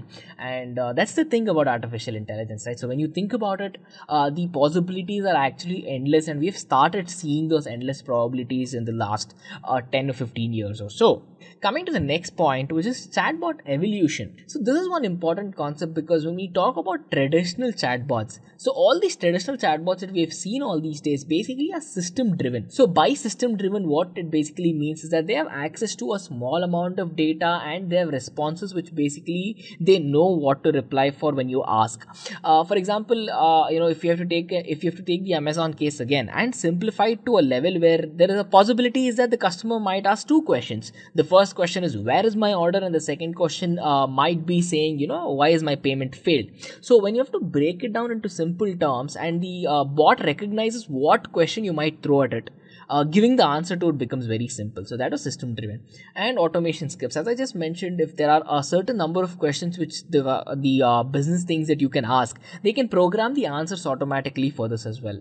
And this relates to a minimum amount of functionality, because the chatbot cannot really think and grow and understand from what the customer asks. So it already knows the question, it basically maps that to an answer, and it just gives an answer. So it's basically a give and take policy where the bot might not be learning anything. And then coming to the current bots of today's world, these implement task level automation. So basically with task level automation, they know what they're seeing and they can understand the context between the tasks and all of the system requirements that exist. So basically if you're asking a question, the simple question again saying where my order is or why my payment has failed, it will already have a system context there in place, saying this is the question, this is the answer, give the customer the answer. With task level context, it will know what task has to be done to arrive at that answer. So it's not like take a question, find the answer, give you the answer. So it's take a question, analyze, and then give you the answer. So with current bots, that analyze part that exists right now. So the communication level is intermediate. So probably 7 out of 10 times or 6 out of 10 times, you will not figure out that you're talking to a chatbot. So that's how interesting and intimidating it's become right now, that it's getting good. We're getting there. And customer help, well, current bots basically have been put into a use of for example, project support, customer service, front desk management, and much more. So if we have to talk about the future bots will have multiple levels of communication which are cross linked with each other. What this means is that at the end of the day, when you are talking to a bot, you can ask the bot to get some task done for you. You can ask it queries and get questions. It can perform analysis for you and much more. And all of this coincides to one thing called a service level automation, basically, which will ensure that all the tasks which are to be done manually, all of these can be automated easily as well. Just a quick info, guys. Test your knowledge of Python by answering this question. Which of the following is not a keyword in Python language? A. Val. B. Raise. C. Try. D. With. Comment your answer in the comment section below. Subscribe to Intellipaat to know the right answer. Now, let's continue with the session. So at Intellipaat, the company we work for is basically a training and an e-learning company. So we go through hundreds of job descriptions. If it is Python, we go through job descriptions which require Python and gather all the skills which are expected by an employer so that you can easily land that job.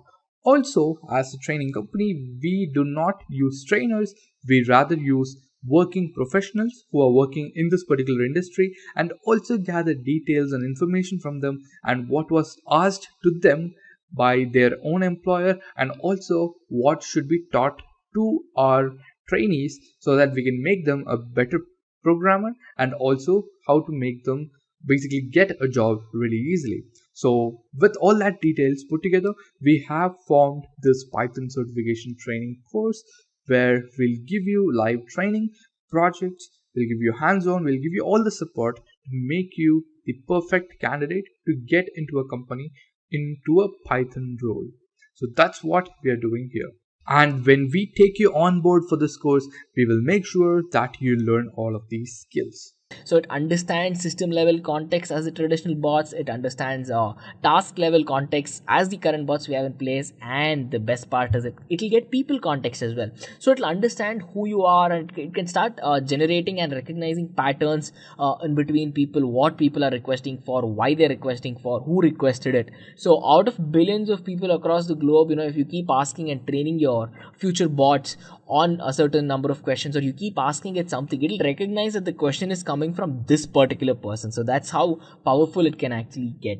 And of course, in the future as well, there are multiple concepts such as bot OS and master bots. So bot OS is basically an operating system which is completely revolutionized and revolving around the usage of bots for your use as well. And master bots are basically bots which can control a certain number of chatbots under them and control some amount of context, some amount of functionality which are given to them to handle, basically. So they are the bots which will handle other bots, something like these. So something like this. So again, when we have to get a quick vivid comparison, I thought it was very vital for you guys to understand this about the traditional, current, and the future bots as well. Going to the answer of how does a chatbot actually work? Well, there are two types of chatbots when you have to think about it. One is something called as rule-based bots, and the other one is called as self-based bots.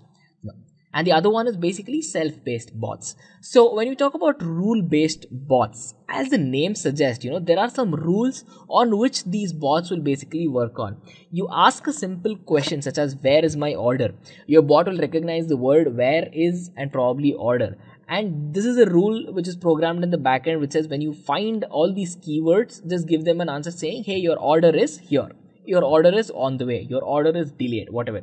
So you cannot ask any complex queries to a rule-based bot because it will not have rules in the backend which will basically help it understand. So think about rules if they are like a book, all right. So it will basically look into this book for an answer. If it can find it, it will tell you, or else it cannot. So it's as simple as this. And most of the time, the training of these bots are really simple, and it is not complex. And what this coincides to, it basically means that you can ask simple queries, get simple answers. If you ask complex queries, it might fail. And now coming to self-learning bots. Self-learning bots will make use of concepts such as machine learning. It will make use of concepts such as deep learning to basically understand what you're trying to tell the bot. It's not like there's a book, it will blindly refer the book and give you an answer. So it'll try to understand why you're asking this, what you're asking, and how best it can think it can give you the answer. So this line that I just said, this is very important for self-learning bots, because this is exactly what makes it highly efficient, and it is basically a trick to learn and to basically fool you into thinking that it's a human being, and that of course is very good for us. That is what we're looking for here as well. But then training a self-learning bot will take a lot of effort, because it is a very complex process to think about working with a lot of data. It will be terabytes worth of data for a very simple response generation as well. So training it with a lot of data, helping it analyze, and helping the bot give us an answer based on an analysis rather than a textbook definition is something which is very complex as well. So these two are the basic types of bots which we work with in today's world. But then when we have to talk about self-learning bots a bit, because again, when you're talking about artificial intelligence, when you're talking about machine learning, there are again two more types of self-learning bots. So they're called as generative bots and retrieval based bots. So let me talk about generative bots for a second here, and it's going to give you an answer. So basically you might be wondering, okay, so if I ask it any complex query, will I get an answer because it's using artificial intelligence? Well, the answer is no, because even though it can do word-to-word analysis, there are certain limitations here which will not allow it to give you an answer every single time. So in that particular case, generative bots actually have the upper hand when you think about retrieval based bots, because retrieval based bots are, again, they have predefined responses. So there are so you ask a question, it will go somewhere, pick up your answer and give it to you. So it's content based. So it's context based. With context based, it knows what you're asking, but it does not know. So it does not know how it can improvise its answer to basically give you the best answer out there. It knows that it can give you an answer, but it doesn't know how it can give you the best answer. For that, you need generative bots. Your generative bots will analyze the accuracy. It will analyze the likeness of its answer, and then it will give it out to you. So with self-learning bots, these are the basic examples. I'll quickly repeat it. So with generative bots, it knows and analyzes your answers before giving it out. With retrieval based bots, there are certain predefined responses where it just picks it up and it learns a little bit on that and then gives it to you. With generative bots, there's a comprehensive analysis which goes on with every single word that you put in, and then it learns. With retrieval based bots, it'll look and hunt for a context, and once it finds that context, it'll go back to the responses which are stored again, and then map those contexts based on responses and give you those answers as well. So on that note, next we'll have to check out something called as the chatbot chart.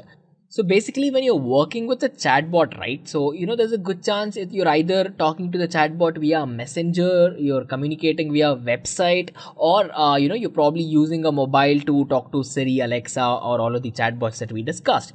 So as a human, you will be giving it certain inputs, and the chatbot will give you an output.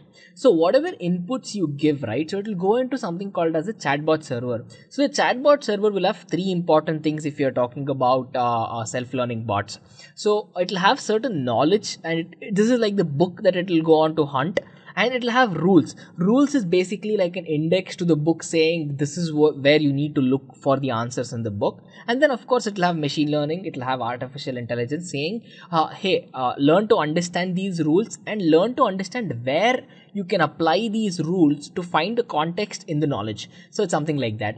And to do all of this, it needs a lot of data, right? So there are numerous data sources across the world. It can be something as simple as learning from Twitter, all the way to learning from certain studies, which is like probably 35,000 pages long or whatever. So everything from simple to complex data sources. It might be on the cloud, it might be social media, or wherever it is.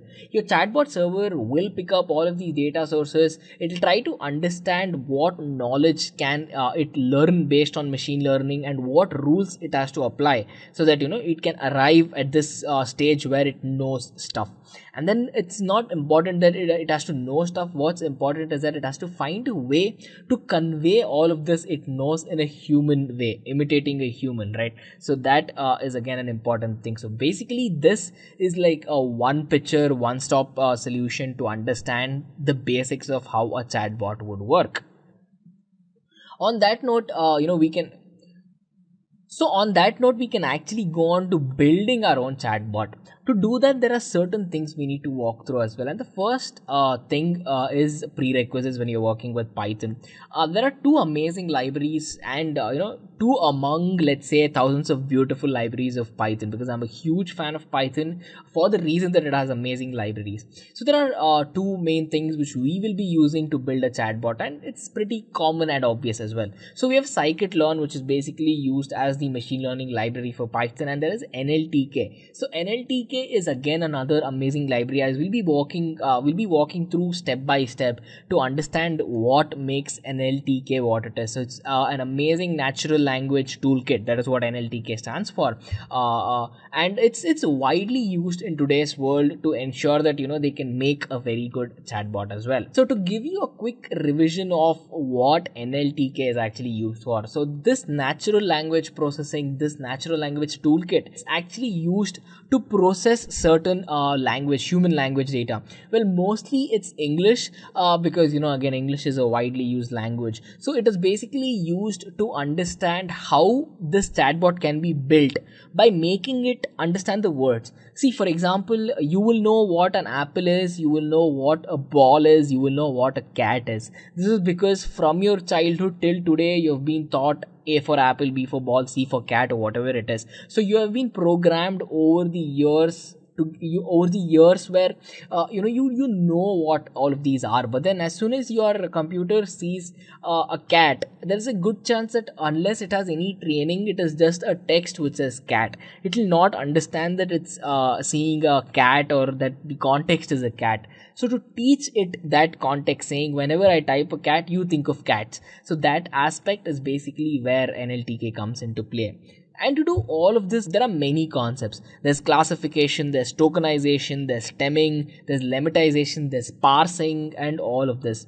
But to get to all of that, of course, we'll be checking out all of these. The first thing you need to do is you need to install NLTK. And to install NLTK with Python, there is a very simple command with pip, the package manager. It's pip install NLTK. And once you clear this step, you have NLTK installed and you can work with it. So coming to the terms that we have put down there, classification. So classification, when you're working with data, basically is where you help the chatbot understand what type of data it can see. For example, there are certain words which are used very commonly. They're called as stop words. So for example, the, is, that, was, all of these are stop words which will arrive, and you will be using it multiple times in a given sentence, right? So I might have used the word like 100 times or more than that in this live session as well. So you need to understand to classify what words are very commonly used, what words are not very commonly used, and more. And then tokenization. So tokenization is this process where each of your words are actually broken down into events. And so tokenization is this process where each of your words are broken down into single entities, and these entities are called as tokens. Tokens are basically the input to the chatbot that you give, saying, hey, you know what, this is a word, understand what this means. And then coming to stemming and parsing, we're going to check this out in a bit of detail in a second now. So to make your bot understand text, the problem here is that your machine, when you're using machine learning, when you're using artificial intelligence, deep learning, whatever it is, it will require some numerical features to work with. It will require numbers, it will require vectors, it will require matrices to work with. It does not require strings, and with the help of strings it cannot learn. So how do we solve this problem? Well, let me tell you with pre-processing how basically the text pre-processing works. There are two things. One is case conversions and the other thing is tokenization. So again, before we delve into tokenization and case conversion, let me repeat why we are doing this. So when you're using machine learning, when you're using artificial intelligence, your bots or whatever you're building, it will require to understand zeros and ones. It will require numbers to understand, and it cannot work with text. So we need to find ways to convert our text into these numerical numerical features, right? And hence we're doing the text pre-processing. Okay, so coming back to the methods, so there is case conversions and tokenization. With case conversion, for example, lower cases might mean different and upper cases might mean different. Let me tell you. So when you're starting out a sentence, you always start with an uppercase, but in the middle of the sentence, you will not be using any uppercases unless it's like a proper noun and certain reserved keywords, right? So your computer needs to understand this, and basically to do all of these, we will be converting everything into one case, usually when you're working with building a chatbot, because when you're thinking about keeping the same case and helping your machine teach, it becomes a very, very, very complex process. So to keep it very simple, we'll have the cases converted. So everything in a sentence, it'll either be lowercase or everything in a sentence will be uppercase. So that's why we need case conversions. And when we talk about tokenization, as I just said, you'll be breaking down your sentences, your words into a list. So that's basically sentence tokenizers and word tokenizers. With sentence tokenizers, each of your sentences will be broken down into singular entities. With respect to word tokenizers, each of your words are broken down into structured entities called as tokens, and these form as the input. So when we have to talk about how it works in NLTK, we have something called as the NLTK tokenizer. And since we're working with the English language out here, so there is a pre-trained tokenizer which will already understand what you're typing in, and it's basically the pre-trained punct tokenizer which is present as a part of the NLTK library. Alright, so one important thing you need to understand is that your text might contain a lot of things which is not required. For example, there are a lot of numbers or letters which you might not make sense of, or your computer might not sense of. So basically we need to remove all of these words, and this process is called as removal of noise, because this is noise through which it will not help us in any way building our chatbot. And then stop words, as I just mentioned, right? So is, was, and the, all of these are very common, very, very common stop words which need to be removed to ensure that your chatbot is not confused when it's working with words. So stop words have been removed, or they are pretty much categorized differently.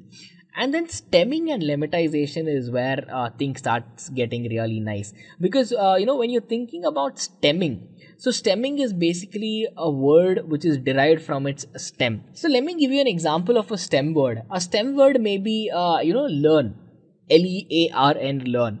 So when you're talking about stemming these words, think about the concepts such as learnt, learning, learned, learn. So these four words, right, which basically has something in common, which is Learn. You can have Learnt, Learned, Learning, learning. So learn is common in all of these words. So learn becomes a stem word through which you can give context to all of these other words, right? So that is stemming. Now talking about lemmatization is a little bit different from stemming, and here is why. Here we talk about context rather than the words itself.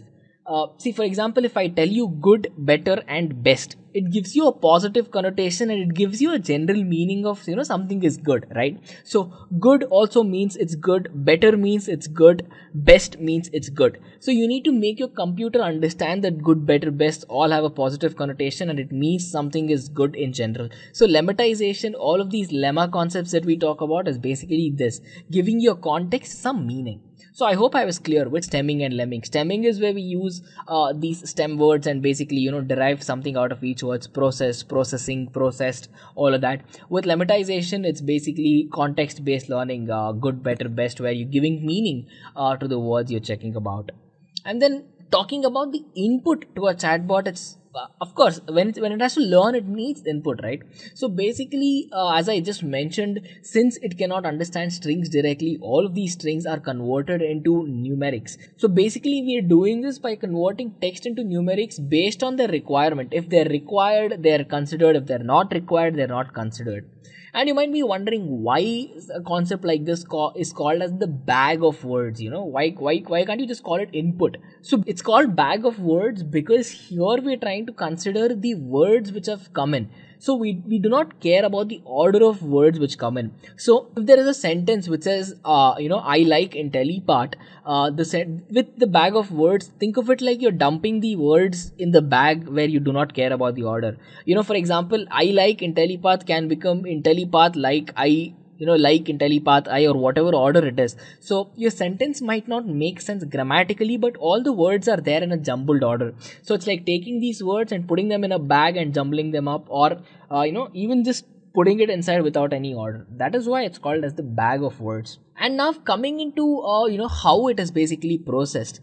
Let us take a raw input, and this raw input is something like a sentence which says, I do not like chocolates. Of course, there's not a lot of us who do not like chocolates, right? So ladies and gentlemen, again, let's keep this session interactive. So head to the comment section and put in your comments so we can understand and help each other out better here. So again, coming back to this, with respect to raw input, it's let's have a sentence which says I do not like chocolates, and you want your computer to basically understand I like chocolates part of it. So I do not, that do not part, we do not want it. Are you getting it? So your input is I do not like chocolates. You want your machine to pick up I like chocolates, and this is how it does. So I is required, so it becomes 1.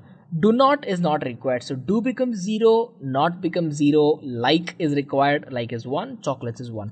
So whatever words you want to be picked, those words are 1, and whatever words you do not want it to be picked, those become zeros, right? So this is how, in a very very simple way, it's called as vectorization, and of course each of these entities will be separated by a comma, but then just to keep it more readable for you guys, I'm just showing you a general way on how an input can be vectorized and what is the result that we can obtain by converting this grammatically correct or incorrect sentence, for that matter as well, into a mathematical vector.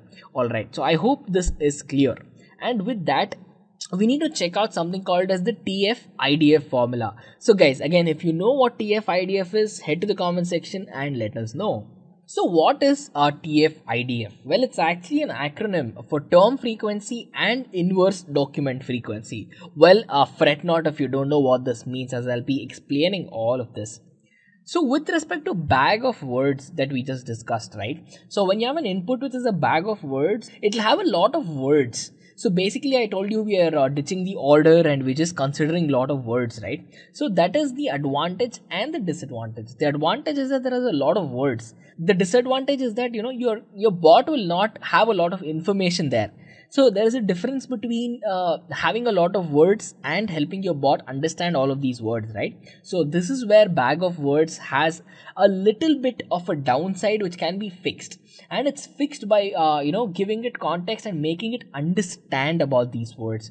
And to do that, we have something called as term frequency and inverse document frequency. So let's talk about term frequency before. First, basically, term frequency, when we're working about it, you need to understand that we need to find out how many times the term is occurring. So this might be because of classification. We need to understand stop words. We need to find out how many times one word is occurring.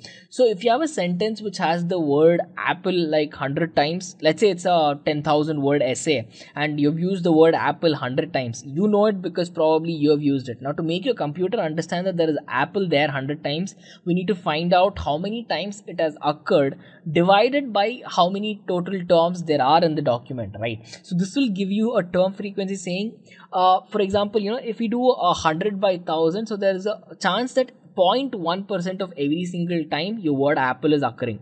So if you have like 1,000 words which says apple 1,000 times, and then if you want to search the term frequency of apple, what do you think it is? So it's going to be 1,000 itself, right? Because there is nothing else in that. So I'll give you an example again in the next slide. You will get a lot of clarity on this as well. For now, you need to just know that the formula of term frequency, where we are trying to find out how many times a term occurs, is basically the number of times it appears in a document divided by the total terms in that document as well. Now if we talk about IDF is basically inverse document frequency. So inverse document frequency is the number of times that your word has not occurred. What is the rarity of words that has basically occurred in your document as well? So for that we'll be using a logarithmic formula. It's basically 1 plus log of x by y, where x is the number of documents that you have where you're checking this, and y is the number of documents where this term occurs. So when you do a logarithmic inversion of this number of documents by the number of occurrence of the term, you will get the rarity of how many times the term has not occurred there. So let's walk through this with an example. On the left, I've kept the formula so that you can refer to it while we calculate on the right. So let's say right now we have an essay or we have a document which we also call as a corpus. So corpus is basically the input document. So let's say we have a document which is 500 words, and in this 500 words the word call appears 10 times. All right. So this is a generic document. There is 500 words and the word call appears 10 times here. So what does the term frequency of this mean? So term frequency again is the number of times a term appears, which is 10, divided by the total words, which is 500. So 10 by 500 will give a term frequency of 0.02. So for every word that you have written in this document, there is a 0.02 times chance that you've used the word call. This is term frequency visualized. And then if you have to talk about IDF, consider this. Let's say there are 10 lakh documents out there and the word call now appears in just 60,000 of these 10 lakh documents, right? So 10 lakh documents, the word call appears in only 60,000 documents of these 10 lakh documents. Now to find out the inverse document frequency, basically as I just mentioned, we're going to take the 10 lakh, which is the number of documents, total documents, and divide it with the documents where we have the term which we require. So IDF in this case becomes 10 lakh divided by 60,000, which gives us a value of 1.22. And now if you have to give context to your machine, if you have to tell your machine, hey, this is the word, this is the context, this is how many times it occurs, there's something called as TF-IDF weight, and this weight is basically the product of term frequency and the inverse document frequency here. So as soon as we multiply all of that, we'll get a number which is 0.0244, and this number will basically give context to your machine, saying this is the weight of this particular term in these documents and in each of these particular documents as well.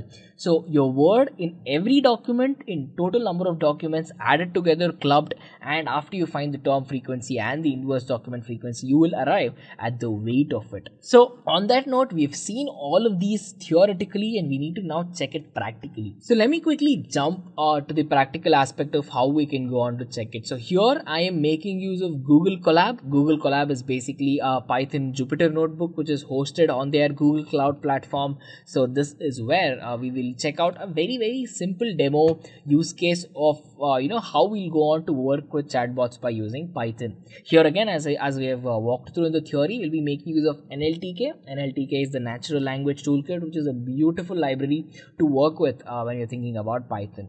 And of course, as always, whenever you're working with Python, it is a common practice that you import all the libraries that you require at the start of it. So in this particular case, we are importing NLTK and NumPy because you have to work with numerical computations. We're importing random because we'll be randomizing a couple of aspects here, and we're importing string. So string is basically a library which will help with string processing techniques in Python as well.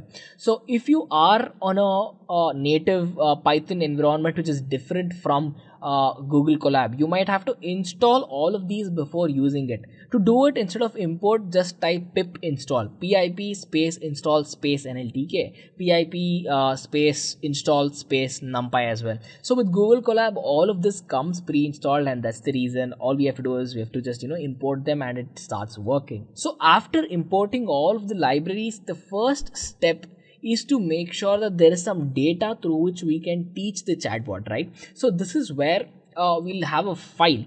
This file or this document is called as a corpus, and with this document, this is where all the data resides in which your chatbot can understand. All right.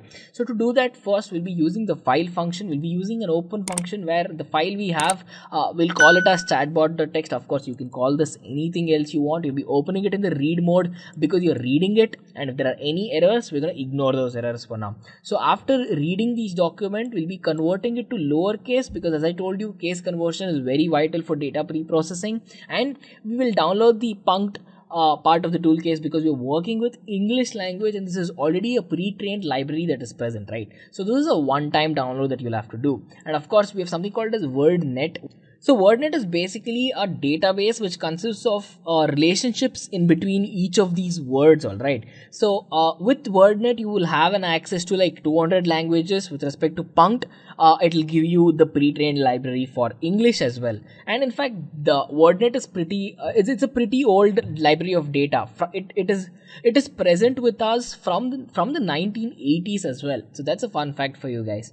And now we spoke about tokenization as well, right? So we need to tokenize this to be each inputs of words and be inputs of sentences. So basically we are using nltk.sent underscore token to basically convert the sentences from the raw data, and word underscore tokenize to basically convert words. So here sent underscore tokenize is the sentence tokenizer, word underscore tokenize is basically the word tokenizer. All right. So again, as you can see, if you just put your mouse on that, you will basically find out what it is. So you can actually go on to the definition of it and find out about it a little bit as well. So now to do this, we need an input. So we haven't yet talked about what input we are doing, right?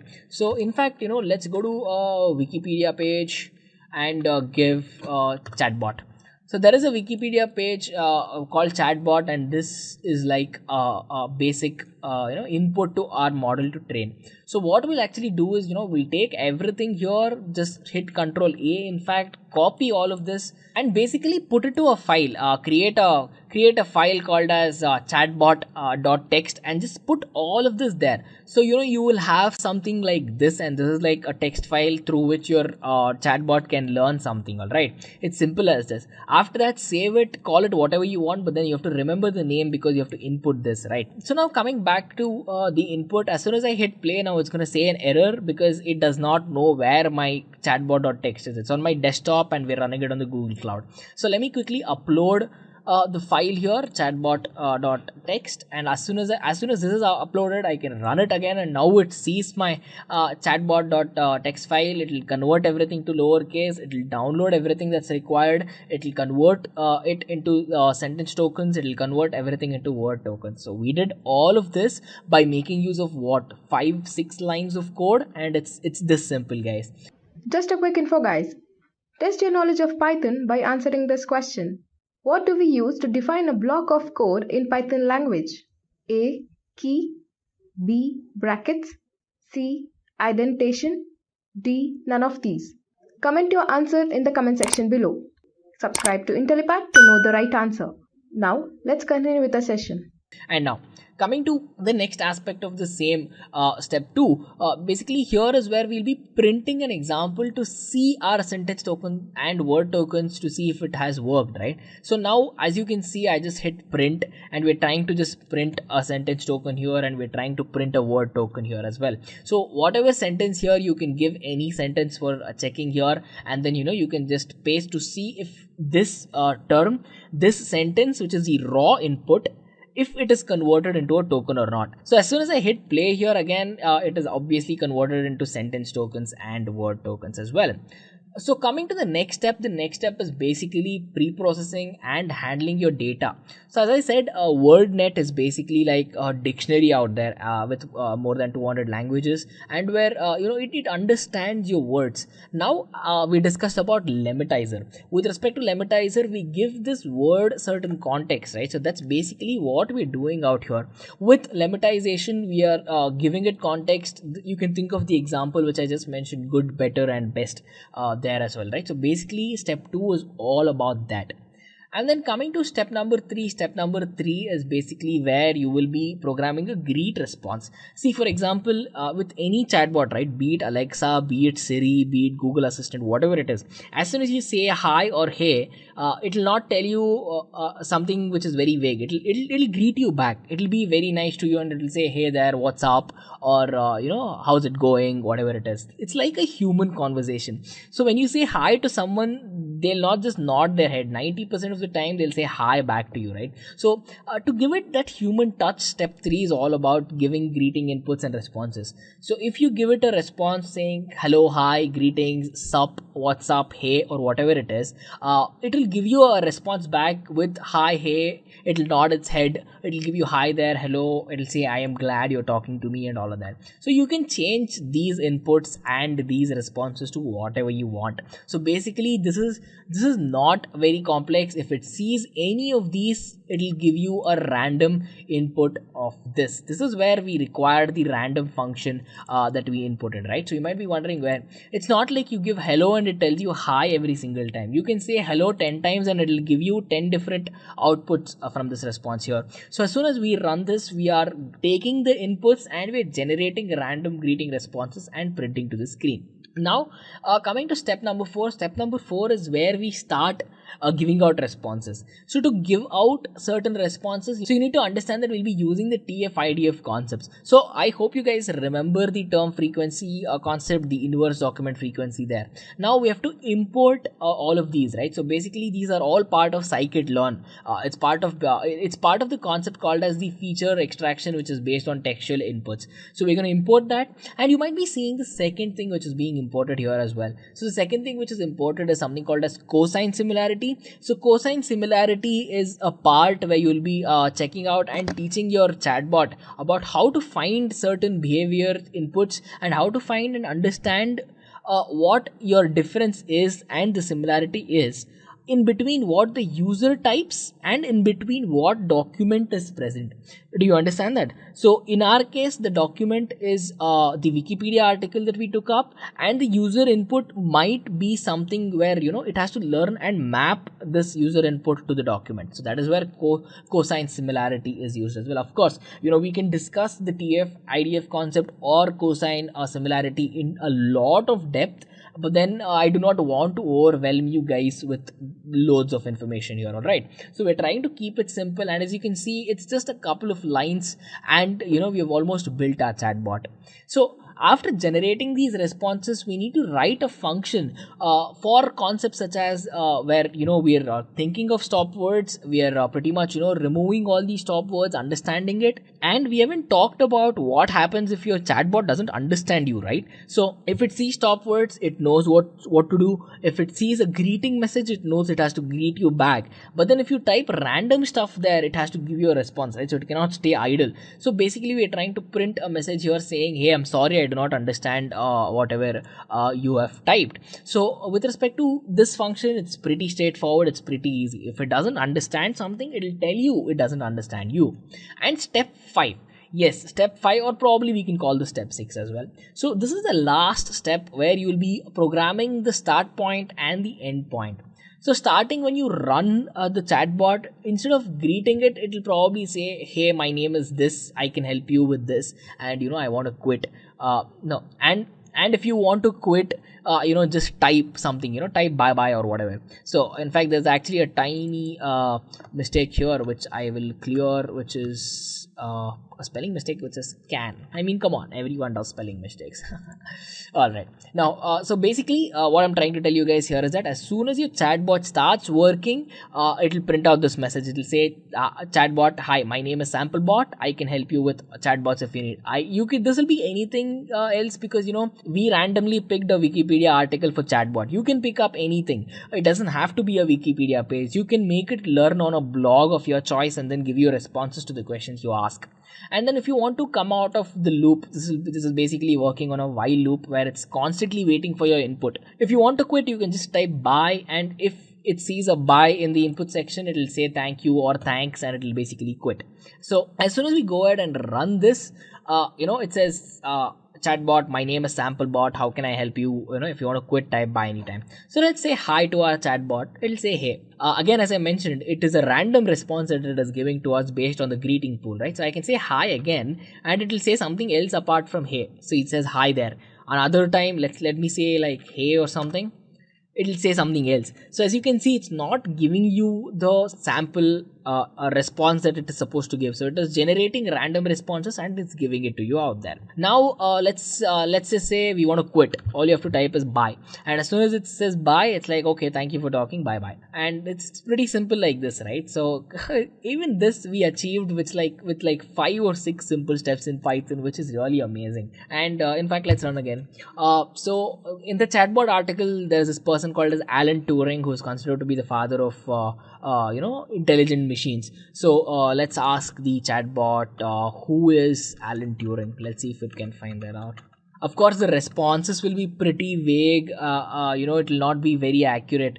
It says there is a stop word which came here as well. Of course, apart from that, it gave you the answer. It says Alan Turing was a British scientist and he was a pioneer in computer science. See, I asked it a question saying, who is Alan Turing? It figured out when I'm asking a who question, it found out everything about Alan Turing and it gave me a sentence output there saying Alan Turing was a British scientist and a pioneer in computer science as well. So basically, this you might be expecting like a 2-liner, 3-liner output, but our chatbot, this simple chatbot, is intelligent enough to find this for you, and it's amazing. So basically, we didn't write hundreds of lines of code here. We probably wrote like 100 lines in total, or less than that, in fact, to build our own chatbot to do this, right? So it's as important as this, and it's as fun as this. So we can check out a case where it doesn't understand. So if I go on to type some random stuff, it'll say, so see, I'm sorry, I did not understand you. So this pretty much covers all of the cases. We checked out greeting, we've generated response where it does not understand you, and it pretty much analyzes your document and gives you a valid response of whatever is in the document as well. So you can type something else as well which is not in the document, and it will say I do not know, because it has not gone through these words in the document there as well, right? So again, pretty simple, and I hope this demo was pretty much understandable to all of you guys. So there are many other complex demos which I can use and show with respect to NLP, probably by making use of very very complex data, and by creating like a very nice use case, by making use of a very nice user interface, by using TK Inter and whatnot. But then again, to keep it simple, so this was what I had in mind. So at Intellipaat, the company we work for is basically a training and an e-learning company. So we go through hundreds of job descriptions. If it is Python, we go through job descriptions which require Python and gather all the skills which are expected by an employer so that you can easily land that job. Also, as a training company, we do not use trainers, we rather use working professionals who are working in this particular industry, and also gather details and information from them and what was asked to them by their own employer, and also what should be taught to our trainees so that we can make them a better programmer, and also how to make them basically get a job really easily. So with all that details put together, we have formed this Python certification training course where we'll give you live training, projects, we'll give you hands-on, we'll give you all the support to make you the perfect candidate to get into a company, into a Python role. So that's what we are doing here. And when we take you on board for this course, we will make sure that you learn all of these skills. Now let's take a look at some of the tools that you might need in order to become a web developer, the kinds of technologies that you need to know. So web development involves the use of many tools and technologies. Some of these are, the first one is Django. Django is by far the most popular one. It's currently in its 3rd version. It's really a really good framework, very easy to get started with. It's got batteries included, so anything that you might need to do in order to create a web application, such as database interaction, authentication, authorization, serialization, deserialization, response parsing. There are so many things that are needed, and Django makes it all easy for you. It allows you to break up your entire web application or the backend of your web application into smaller applications, which can then be used to create separate functionalities or separate features. So in order to create an authentication system, you can create separate applications for authentication, and that way you can just plug and play your applications, which is quite easy to use. Then there's Flask. In order to get a higher level of access and control on the code that you write, you can use Flask. Flask is a micro framework. It only takes care of a few subsets of the thing, and the rest of the things are left on you for you to figure out. Flask works well with other tools as well. In case you wish to introduce your own database access technologies, such as an object or object relational mapper, or you just want to do it the traditional way by getting the data from the database and converting each row into a domain object, you can do that with Flask as well. And then comes Web2Py. Web2Py isn't that popular, but it's quite useful in some scenarios, especially if you have a really small application or you want to build applications for quick prototyping purposes. Web2Py is a very easy to learn tool. Web2Py is also quite good for you to use on your personal projects and so on, and they can help you out with a lot of things as well. So Django, Flask, and Web2Py are three of the most popular tools that are written in Python and are used in web development. Let's take a look at ethical hacking. So what is ethical hacking? An ethical hacker tries to break into a system in order to find out security loopholes that need to be fixed. It is to be understood that ethical hackers are employed by the company in whose system the hacker tries to break into. So you get onboarded into a company on a contract basis. They ask you to have 3 months full access to the systems that they want to check whether or not are hackable or not. You can then take a look at their networking schemes. You can take a look as pretending as a malicious user. You then need to figure out ways through which you can break into their system. If you find a way, it's your duty to report back to the people who have employed you, and those people can then fix those things, and you could even help them out into fixing these problems. So that would be really useful. And that's why ethical hacking is all about. That's what ethical hacking is all about. Let's take a look at some of the tools. Now, the tools for ethical hacking are not just based in Python, but Python is quite popular in this field because it's very easy to learn, and ethical hacking is mostly about networking. But if you know programming, then that could be really, really helpful. The first one is Scapy. Now, Scapy is a tool that allows people to sniff network packages. So packages that are coming in or out of a router or coming in and out of a network, Scapy can be used to take a look at those packages. And if it's interacting with an unsafe network, such as you are you're in a cafe and a person is logged onto the same router in the cafe as you, and they are interacting with a non-HTTPS website, which means it's not secure, and anything that is being sent over the network could be easily intercepted and then taken into account. So a person who can take a look at the username and password that you're sending over the network could easily hack into your system. So that's what Scapy does. Then there's FlowGrep. What FlowGrep does is that it takes a look at the request and response coming in and out of a network, and it matches the response body with a particular pattern that you're sending it. So if you want to get all the requests that have username or password in the request body, then you can take a look at that. Or if you want all the network requests that are going to a specific domain, then you can take a look at that as well. FlowGrep allows you to narrow down the request that you're taking a look at. Then there's Subroot. It allows you to take a look at all the subdomains available for a particular domain. So if you are working on an example.com and you want to take a look at all the domains that you can explore, instead of finding out yourself, you can use Subroot, and it'll tell you whether or not mail.example.com or sample.example.com or database.example.com, lms.example.com are these domain names available for a normal user, and if they are, then how can we use them? That's where ethical hacking tools come into play. These are some of the subset of the tools. The tools are really large in number, and there are a lot of tools available. And again, we'll take a look at different methodologies, and we'll help you navigate these tools in order to understand how you can learn them. So stick with us till the end. But till then, let's just take a look at what else we have. Game development using Python. So game development is quite a vast field.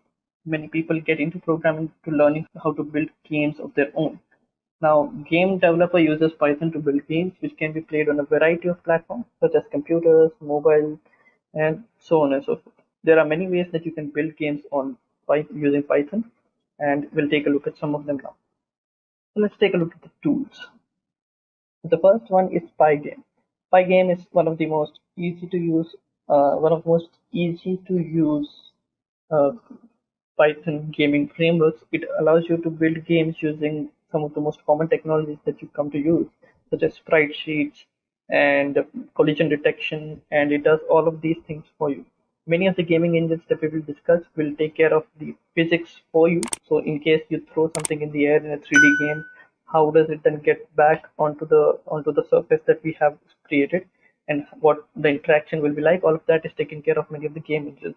Pygame does have extensions that allow you to do that, so you can take a look at those as well. And it makes it really easy for us to understand how to use, yeah, these gaming tools. And these gaming tools are quite easy to use by themselves as well. Then comes PyOpenGL. So OpenGL is a graphics library that has been created and is being used by a lot of people to create a lot of different things. The PyOpenGL is the Python extension and it allows you to write Python code in order to create OpenGL scene graphs, objects, and monitor their interaction with each other. OpenGL allows us to efficiently render complicated objects on the scene graph or on the screen that we have available. And in those screens, many games use OpenGL extensively.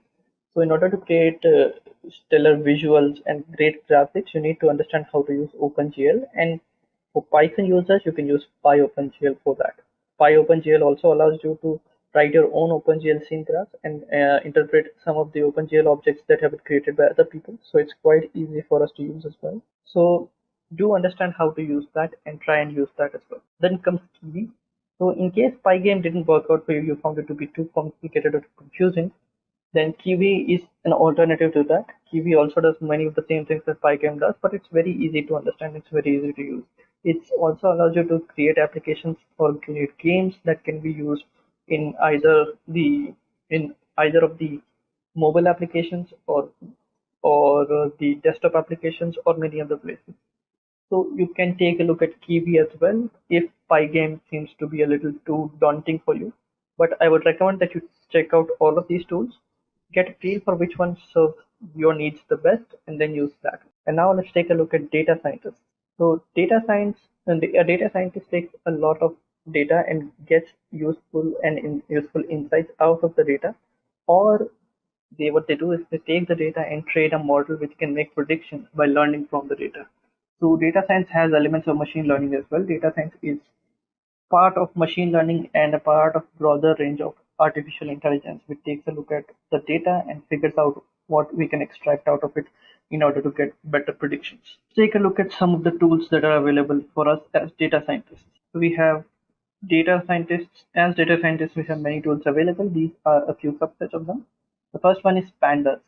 Pandas is a tool that if you have worked with data science for any number of time, it's a tool that allows you to take a look at structured data. So if you have data saved in a CSV file, in an Excel file, in an Excel worksheet, if you have data stored in a database file, you can get it into your Python program using Python or using Pandas, and then you can visualize the data. You can perform data wrangling tasks. You can group the data, sort the data, drop some of the columns, get some of the data, clean the data. There's a lot you can do with this.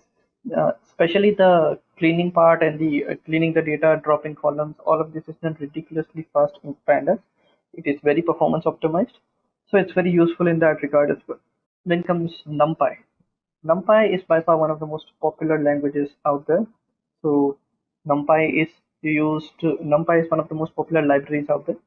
NumPy is used for numerical manipulation. So if you are someone who's getting into the crux of data science and you're trying to come up with algorithms and you're creating a lot of simple equations, but you want them to run as fast as possible, in Python using NumPy is quite a good thing. Because in Python, the normal data types that we use store a lot of unnecessary information that are not that useful for generic computation. NumPy strips them out and allows you to perform these computations quite easily. It has a lot of convenience functions as well that allows you to just lean over the initial complexities and then figure out how to apply these functions on the data that you have. It has it has functions to calculate the sine and cosine values and do matrix multiplications, transformations, Fourier transforms, so on and so forth. So any data complicated task, a numerically complicated task, NumPy can perform really easily. Then there's scikit-learn. Scikit-learn is by far one of the most easy to learn libraries, and what it does is that it takes care of the initial hurdles of learning how to create a machine learning model or a data science model by learning the algorithms. So instead of having you implement all the algorithms, scikit-learn takes care of that. It contains a lot of generic algorithms that have been developed by people who are working as data scientists for a long time. So what they do is that they take the data, they convert it, and then they send it back to the users. So in case you wish to become a data scientist and you want to take a look at scikit-learn, you can take a look at that as well. In scikit-learn, you take a lot of packages that scikit-learn provides, and in those there are packages for accuracy testing, training testing, and splitting the data, cleaning the data, or if you want to build a model, you can just import a generic class that can take in the data, take in the data, train the model, and then allows you to make the predictions. And those could be saved to be used or exposed later on as well. So these are the three libraries that are incredibly useful in data science with Python. There are others available as well, but these are the ones that are the most useful ones. Just a quick info, guys. Test your knowledge of Python by answering this question. Which of the following is not a keyword in Python language? A. Val. B. Raise. C. Try. D. With. Comment your answer in the comment section below. Subscribe to Intellipaat to know the right answer. Now, let's continue with the session. Now we have Python variables. So this is the first thing that we're going to learn about when it comes to Python. So what are variables? Let's take a look at them. A variable is simply a container. It contains some value in memory. A variable points to a memory location where the value that you want to store is stored. So in Python, the data types will be identified according to the data we provide. And I'll show you what that means in a moment. A variable should start with a letter or an underscore and cannot start with numbers. So there are two ways of assigning a variable. You can assign a single value and you can assign a multiple value. So before we begin, let me just show you what you can do and how you can execute some Python. Now, since I'm showing you some really common tasks, I'll be doing it in the shell. Now, shell is not the way to write code when you're writing code for large applications, but when you're trying out small things and you're trying to understand how these things work, what will be the output of one command or the other command, shell is a great environment to work in. So I'll show you how I do it. So I go to the start button, I type Python, and it opens Python 3.7. So I open this and it's here. So now let me just show you what I mean. So the first bit of code that I would like you to write is you should, let me just make a change to this so that you can see it properly. So the font size, I'm going to increase it to 28 so that you could see it properly, and click OK. Hopefully it's visible. So what I'm going to do now is, now I can type any code that I want to write. So I will type print. Print is a function that will take in something that I want to print on the console. A function always gets called with these parentheses, opening and closing, and two quotes. Inside it, we're going to write hello world. Hopefully you're writing it with me, and once you're done with this, press enter, and as you can see, it got printed on the screen. Now, why did we have to put quotations here? Why did we have to put the parentheses there? We'll discuss all of that in a future video, but note that you've written your first line of Python code, and it was really easy. You only needed to write one line of code and it did something. So many languages require you to line like 15 or 16 lines of code for it to just print something on the console, but here we were able to do it with just one line. This is one of the major advantages of using Python. Now we come to data types. So as we have already discussed in Python variables, the data type will be identified according to the data that we provide. So what exactly is a data type? Well, data type is basically something that allows us to understand what kind of data are we storing in a variable. Let's say that I want to create a variable named name, and I want to store some name. Let's say the name is John. Now I want to check what data type it is. I press type name. So it's a class of type string. So it's a string. A string is nothing but just some characters strung along. So it could be a sentence, paragraph, basically any text that you need to store, you store it in a string. If you want to store it in one continuous long line of text, you do it using string. Now that is done, there are many other kinds of data types as well. Let's say that you want to store a whole number, a number which has no fractional point. You use integer for that. To give an example, let's say num is equals to 1. As you can see, 1 has no fractional part to it, it's a whole number. And I press enter. And if I look at the type of num, I get integer. So integers store numbers with no fractional part. On the other hand, if I want to store some fractional part, let's say 1.5, and I check the type of num now, it will be changed from integer to float. Float is something that stores fractional part. So if you wanted to store the value of pi, you would store it in the type float. Now you don't have to define what kind of type you will be using because Python takes care of it for you. This is what is known as duck typing. Duck typing basically means that Python takes a look at the class and performs the functions accordingly. So it will take a look at the value that you are pointing to, and it will take a look at it and understand that okay, it's a number which is floating point, so we can just use it. So we can just assign a float class to it. Now the main question is, why do we need to use different kinds of data types? Well, there are many reasons. The first and the most important reason would be that types are important for us to distinguish between different kinds of data. So we can, for instance, add two numbers. So 1 plus 1 will give us 2. If the computer does not know what kind of data it is and it tries to add it, it will have no idea how to perform it. So let's say that I gave it, instead of 1 plus 1, I gave it B plus C. So what do you think will happen in this scenario? If you want to take a guess, pause the video for a moment, think what's going to happen and then resume it. So what's going to happen is it's going to concatenate this string. As you can see, it just took B and added the next string to it. I could even make it a little bigger. B, let me just do it this way. BSDA and CSS. And as you can see that it added it to the it added those two strings together. Now if this was not string, and if I were to use a number, again, what do you think will happen? We get an error. So this is where we use it, because adding a string and a number, let's say that you were giving an exam and they say add a plus 15, that would make no sense, and the computer will have no idea how to process it. It won't have any understanding of whether it should add two numbers, whether it should convert it to string, whether it should do something else. So for computer to be able to comprehend the kind of data that you're giving it, data types are used. And there are many other reasons behind it as well. Another reason being determining the size of the variable. So if you have a string, the size of the string is determined by the number of characters it holds. If I have a string called A, B, C, D, it will have 4 bytes. It will be occupying 4 bytes. On the other hand, if I have a number, it will be occupying 2 bytes or 4 bytes depending on the kind of interpreter you have in the language and the environment you have. So this also allows for computer to understand how much memory to allocate for a specific variable. This is why we use variables like this. So hopefully it's clear to you. So let's move on.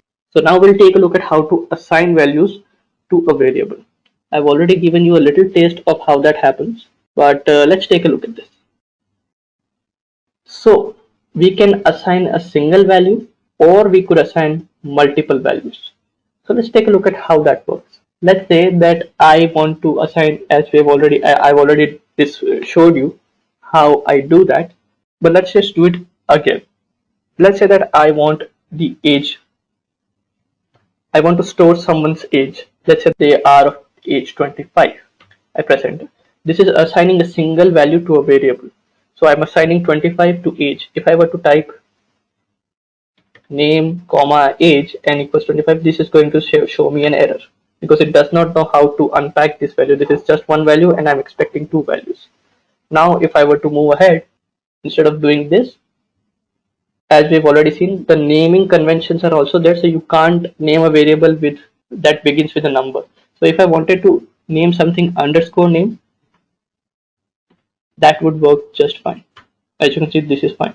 But if I were to start it with anything other than underscore, let's say $name, or even if I were to start it with an integer number, this is also going to cause an error.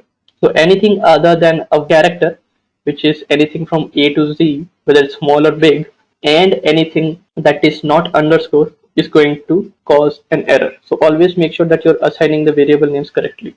Another thing that you can do is naming a variable. The variable cannot start with a number, but it can end with a number. So if I were to say name 1, this will work just fine. And if I were to say name $, this is going to cause an error because dollar already holds a value in Python language. So it's a token which we'll discuss in a later video. So make sure that you are naming it correctly. And always make sure that you're naming your variables in a way that helps you understand what exactly is it that you're trying to write. You can start it with 2 underscores as well. That will work as fine. No matter how many underscores you are passing it, it's going to work just fine. So these are the variables that we have declared so far. And we have assigned a single value to it. Now let's take a look at how to assign multiple values. So assigning multiple values is also quite simple. As you can see here, if you want to assign one value to a multiple variables, we can do what being done in the first line, which is a equals to b equals to c equals to 10. That means set all the variables on the left hand side, which is a, b and c to 10. On the other hand, if you want to do it, you could do it other ways as well. So we could assign multiple values using the comma operator. So I'll show you how that works in a moment. Let's just see how that works. If I were to go a equals b equals c equals 15, and if I were to print a, it's 15, b is 15, c is 15. Now if I were to change it, I want to assign 10, 15 and 20 to all of them. Instead of doing the equal sign, what I do is I use commas and I tell it, okay, a comma b comma c. Now I want 10 assigned to a, comma 15 assigned to b and 20 assigned to c. I press enter. A, b, c. So I have to make sure that I'm using the correct ordering. Order matters here. If I were to use a, b and c, if I were to use b, c and a, then b will be assigned 10, c will be assigned 15 and a will be assigned 20. So make sure that the order matches with the values that you're providing it. Now let's take a look at Python tokens. Alright, so now let's take a look at operators. So operators are just special symbols that are used to carry out arithmetic and logical operations. In Python, there are several kinds of operators. So we have all of them listed down here. So the first kind is arithmetic, then there's assignment operator, there's comparison operator, logical operator, bitwise operator, identity operators, and membership operators. And we'll take a look at them one by one. So let's move on and see what are arithmetic operators. Well, as the name suggests, we use arithmetic operators to perform arithmetic operations or mathematical operations. Things like addition, subtraction, multiplication, division, modulus, and exponentiation. So addition basically adds two numbers. So we can add 6 plus 5, in which plus is the operator and 6 and 5 are the operands. Similarly, we can subtract, we can multiply two numbers, we can divide two numbers. Modulus operators is used to give us the remainder.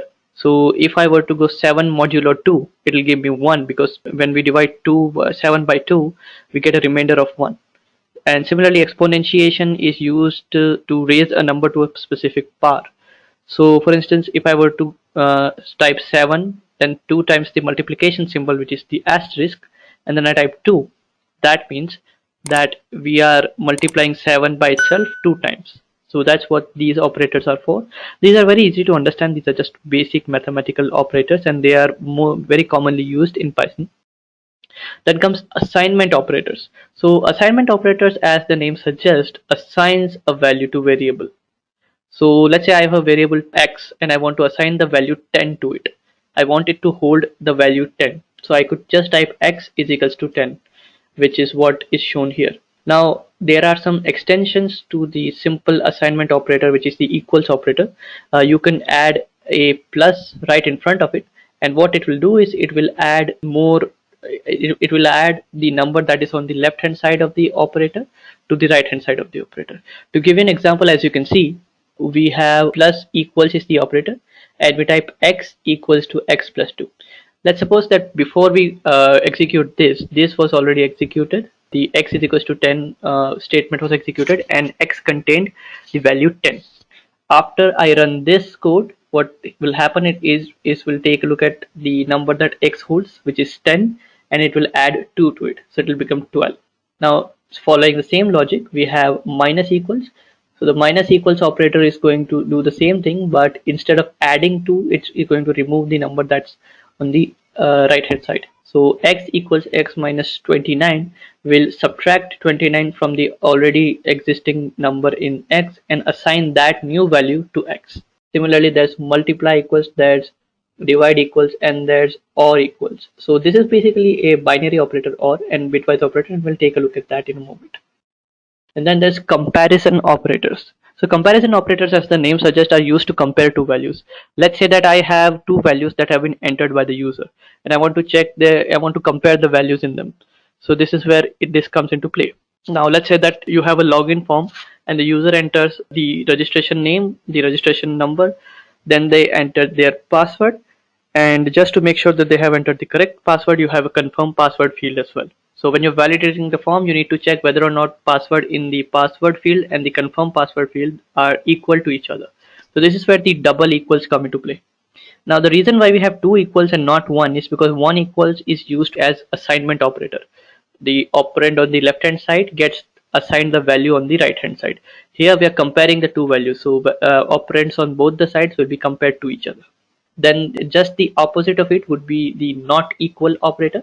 The not equal operator is used to check whether or not an operator or an operand is not equal to something. So if I were to go and check whether 1 is not equal to 2, since 1 is not equal to 2, it will return true. Similarly, we have less than, we have greater than, we have less than equal to, and we have greater than equal to. And their names are quite easy to understand as well. They check whether or not one value is less than the other value or not, or whether it's greater than or not. Then there's logical operators. So logical operators are used to combine conditional statements. So if I want to check whether or not some condition is true and the other condition is true as well, then I use and. It will return true if both the statements are true. Similarly, there's an or statement. Or statements are used to check whether or not something is true or not. Let me just show you by an example. So if I were to use Python, I'm going to show you some Python code here. So let's say x is equal to 15 and y is equal to 16. Now if I want to check whether x is equal to 15 and y is not equal to 16. So what I can do is I can just check s is equal to 15. It returns true. Y is not equal to 16 and it returns false. Now if I want to check if both of these conditions are true, so then I can just type and y is not equal to 16 and I press enter. And it returns false because one of those conditions is false. So that is the problem because y is equal to 16. Now if I hit this, then it will return true. So I'm checking whether x is equal to 15 and y is equal to 16. If I were to change the value of x to let's say 14 and check this condition again, I'll return false. Now the or operator is actually a little different. If I were to use, instead of and, I use or, what will happen is it will check whether x is equals to 15, which is clearly false here, and it will check y is equals to 16. If either one of those statements evaluate to true, it will return true. So since y is equal to 16, we are getting true. But if I were to check if y is not equal to 16, since both the statements are false, it will return false. So basically what we're taking a look at is if we want to check whether all the statements are true, then we use the AND operator. If we want to check just one statement is true out of all the statements that we have provided, then we use the OR operator. And the NOT operator is used to simply revert the statement. So if I were to check 10 is not 10, 10 is not 10, it's going to return false because 10 is 10. But if I were to check 10 is not 11, then it returns true. So I'm just checking for the opposite operator, and that's going to work. Now let's move ahead. And then comes bitwise operator. So bitwise operators are a bit difficult to understand. So let me just explain using Notepad. So underneath the hood, inside any computer programming language, numbers are represented, or any value is represented using binary. So binary is basically just some combination of zeros and 1. So when you hear something like integer can hold 32 bits, basically what it means that it has 32 zeros, 32 positions that can be filled with either 0 or 1. And any value that we see on the screen is due to some combination of 0 and 1 in those 32 positions. To give you an example, let's say that I have a 4-bit number. 4-bit number means 4 binary digits, number formed by 4 binary digits. So I will have this will be 0 since all the four numbers are 0. Now what we're doing is I want to check if in case you don't know anything about binary numbers, I can give you a really quick refresher here. Uh, each position is represented by 1, 2, 4 and also so there. So 4, 8, 4, 2, 1. So what happens is if each position, let's say, so these are the positions that we have. We have 4, 3, 2, 1. So if any of these numbers is turned to be 1, then that number is raised to the power of 2. Let me give an example. If let's say this was 1 and this was 1. If this was the binary number that we had, which was 0, 1, 0, 1.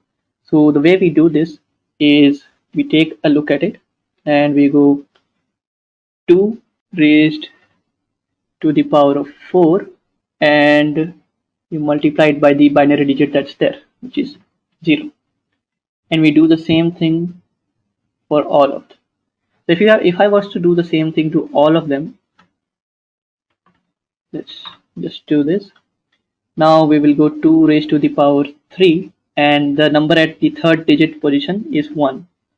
Then 2 raised to the power of 2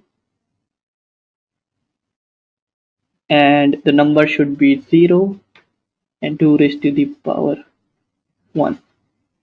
2 raised to the power 0, sorry. This would be that. This would be 0th position and first position. So all we have to do is just go 1, 3, 2, 1 and 0. That will work. So this should be 3, this should be 2, should be 1, this should be 0. And we multiply it by 1. So as you can see, the number at the 0th digit is 1. So we multiply it here by 1. Then at the first position is 0, second position it's 1, and the third position is 0. So what ends up happening is we end up creating the sequence in which we go 2 to the power of 3 is 8 multiplied by 0 plus 2 to the power of 2 which is 4 multiplied by 1 is 1. Then we go 2 to the power of 1 which is 2 multiplied by 0 and we go 2 to the power of 0 which is 1 multiplied by 1. And this ends up giving us 0 plus 4 plus 0 plus 1 and we get 5. So this might seem a bit complicated, but that's how the numbers are calculated underneath the hood. You can take a look at some binary refresher that will take you look at what it means. Now because we only have 4 places to put zeros and 1, since we have 4 digits, we could go from a number that has all zeros to all 1 and everything in between. This could end up in numbers ranging from 0 to 16. So if we have 4 binary digits, then we can make numbers, we can represent numbers in binary format ranging from 0 to 16. Anything above that, we have run out of space, we can't do anything above that, 0 to 15. So that's how we will do it. And anything in between, any configuration like 1, 0, 0, 0 could also represent some number between 0 and 16. Now we come to bitwise operators. So at Intellipaat, the company we work for is basically a training and an e-learning company. So we go through hundreds of job descriptions. If it is Python, we go through job descriptions which require Python and gather all the skills which are expected by an employer so that you can easily land that job. Also, as a training company, we do not use trainers, we rather use working professionals who are working in this particular industry and also gather details and information from them and what was asked to them by their own employer and also what should be taught to our trainees so that we can make them a better programmer and also how to make them basically get a job really easily.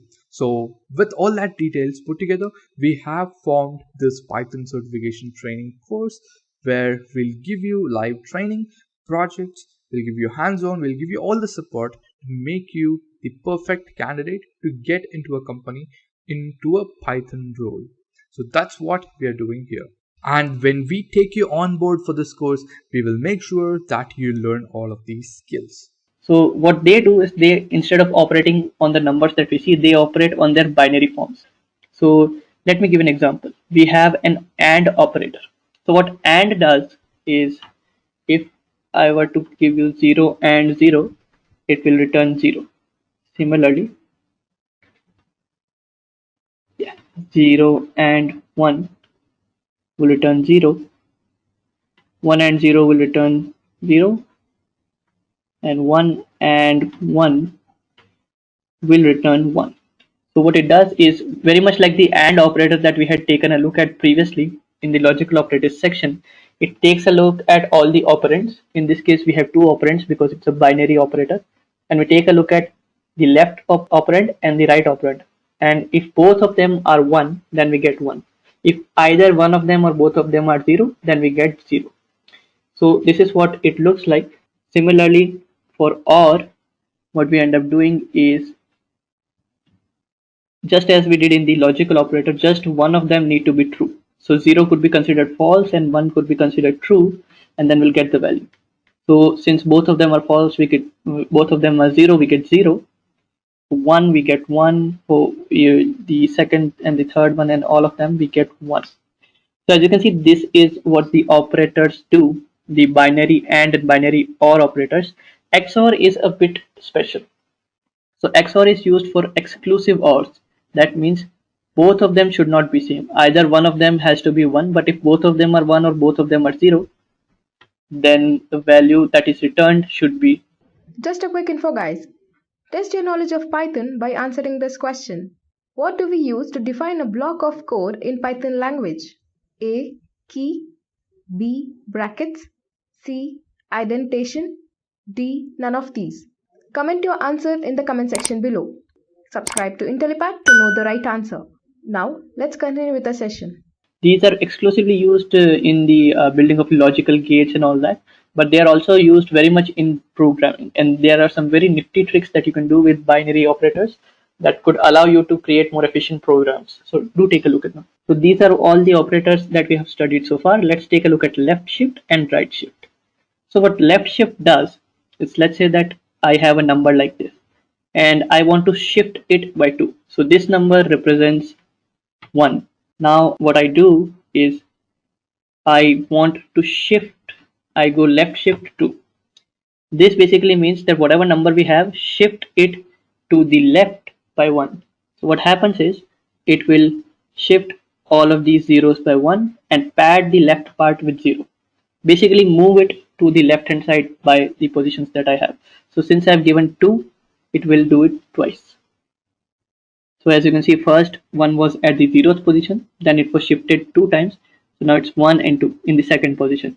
And from 1, we have come to 4. Right? So that's how this works. So this is what the operator, left shift operator does. It takes the binary format and shifts it by 2.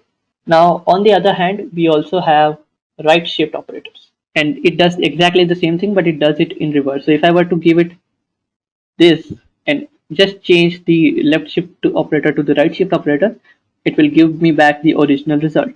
It will give me back 0001 because it will shift these two to the left. There are nothing there, so it's removed, and add 2 zeros at the beginning, and we get this. We remove this and we get this. So this is what the binary operators do. Binary operators work on the binary format. They shift it to the left, they shift it to the right, and at the very end, let me show you what the NOT operator does, because this is very something that's not shown very accurately. NOT operators turn the number from turn all the bits from 1 to 0 and 0 to 1. So if I were to give it 0001, and if I were to use the NOT operator right in front of it, what will happen is it will take a look at all the binary digits and it will flip them. So if it's 0, it's converted to 1. Again, it's 0, convert to 1, 0, convert to 1, and 1, then convert it to 0. So essentially, we are just converting the numbers. Now, when you do use it, make sure that you understand how the signs work. So in binary format, all the numbers that are stored in the negative numbers, there is a few nifty things that go on in the background. So make sure that you understand how the signs work, and when you shift the numbers, their binary representation will flip. So all the numbers that are 0 will convert to 1, and all the numbers that are 1 will be converted to 0.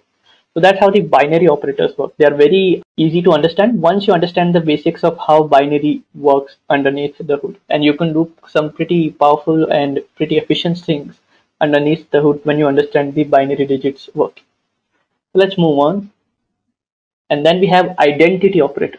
So what identity operator does is it's used to check whether the object that we have is the same or not. Let me give an example. So if I were to open Python, and I were to use the ID method, and I were to pass it a number 1. You see this long number. This is what's called the ID of the object. Since Python is an object-oriented language, numbers are represented as a object of integer class. So if I were to type, try to figure out what the type is of 1, I'll get class of integer. So if I were, and similarly, if I were to check type of 2, I get this. And if I were to get the ID of 2, it's this. As you can see, these two numbers, the ID of 2 and ID of 1, are not similar. Similarly, when you create your own classes, you create your own objects, they have their own IDs as well.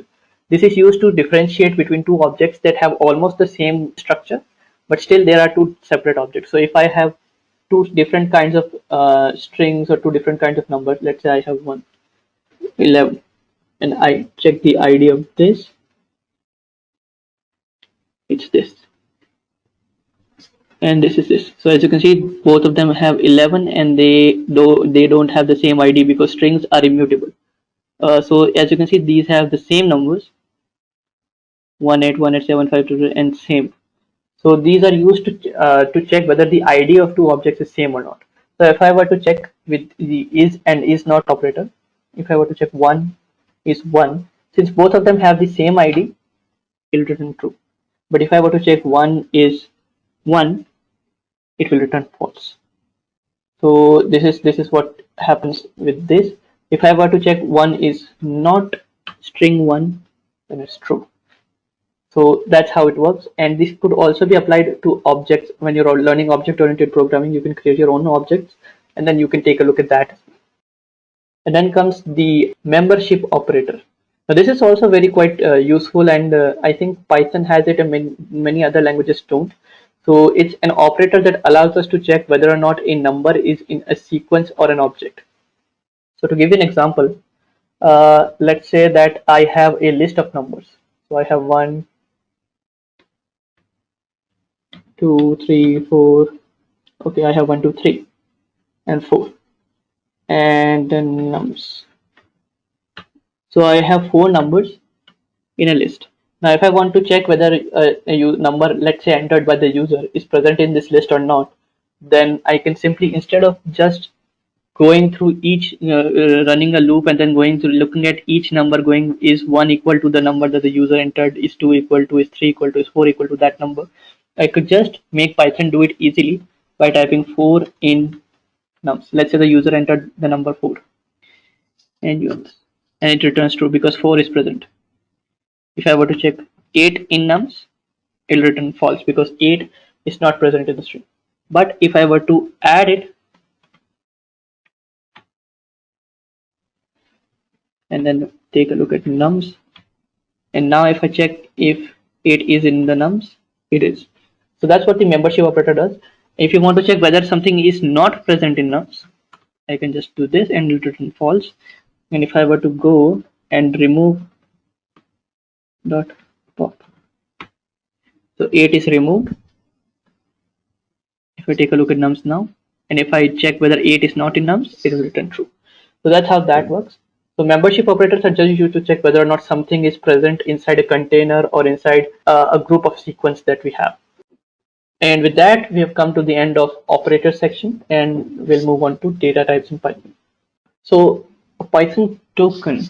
In Python, every logical line of code is broken down into components. These components are called tokens. So there are many types of tokens. The normal types of tokens that we discussed are keywords, identifiers, literals, and operators. So everything that you write in Python is a token of one kind or the other. Let's take a look at them one by one. So keywords, what are keywords? Well, in Python, keywords are special reserved words. They hold special meaning. So these words are something that you cannot use to define a variable.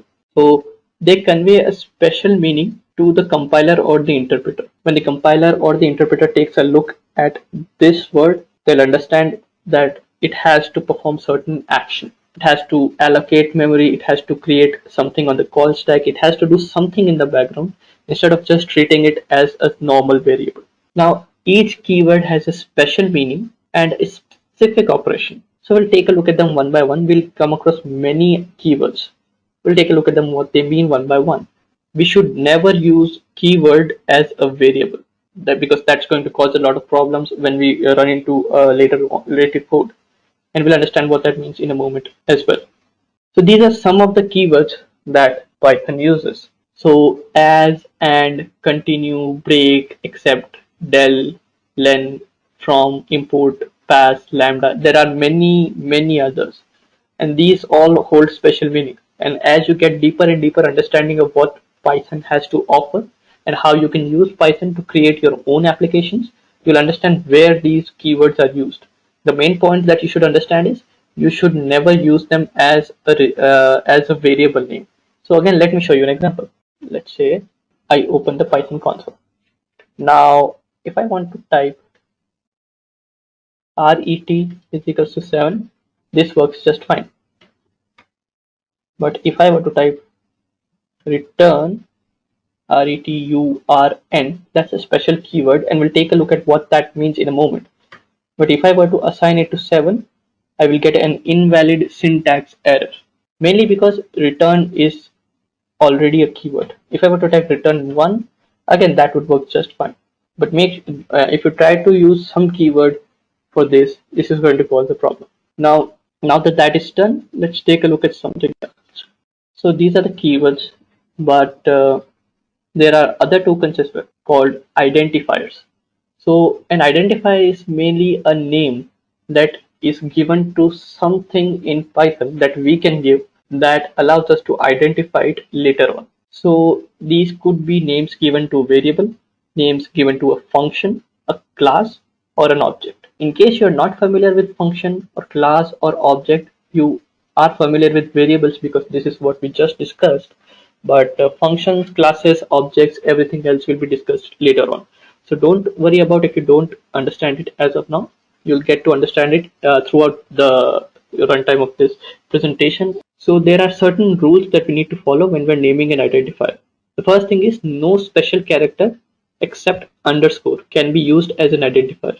So we can't use a special character to be an identifier, a variable name or anything. Similarly, keywords are not something that you can use in place of an identifier. So as we already saw, we can't use return, we can't use for. There are many other keywords that you cannot use as variable names, as something that you can use as an identifier.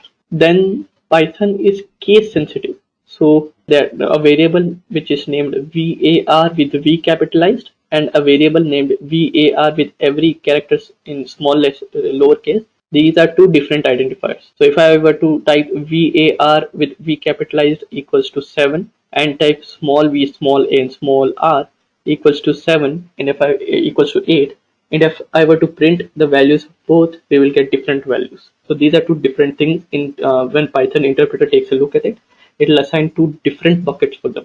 Then the first character of an identifier can be an alphabet or an underscore, but not a digit. So as we have already seen that we can use any alphabet as the starting character of our identifier or variable name. On the other hand, we can use underscore as well, but we cannot use a number. A digit is not something that we can use. So that's you can use it afterwards. It could be the second or the last character or anything in between, but can't be the first one. So let's take a look at them.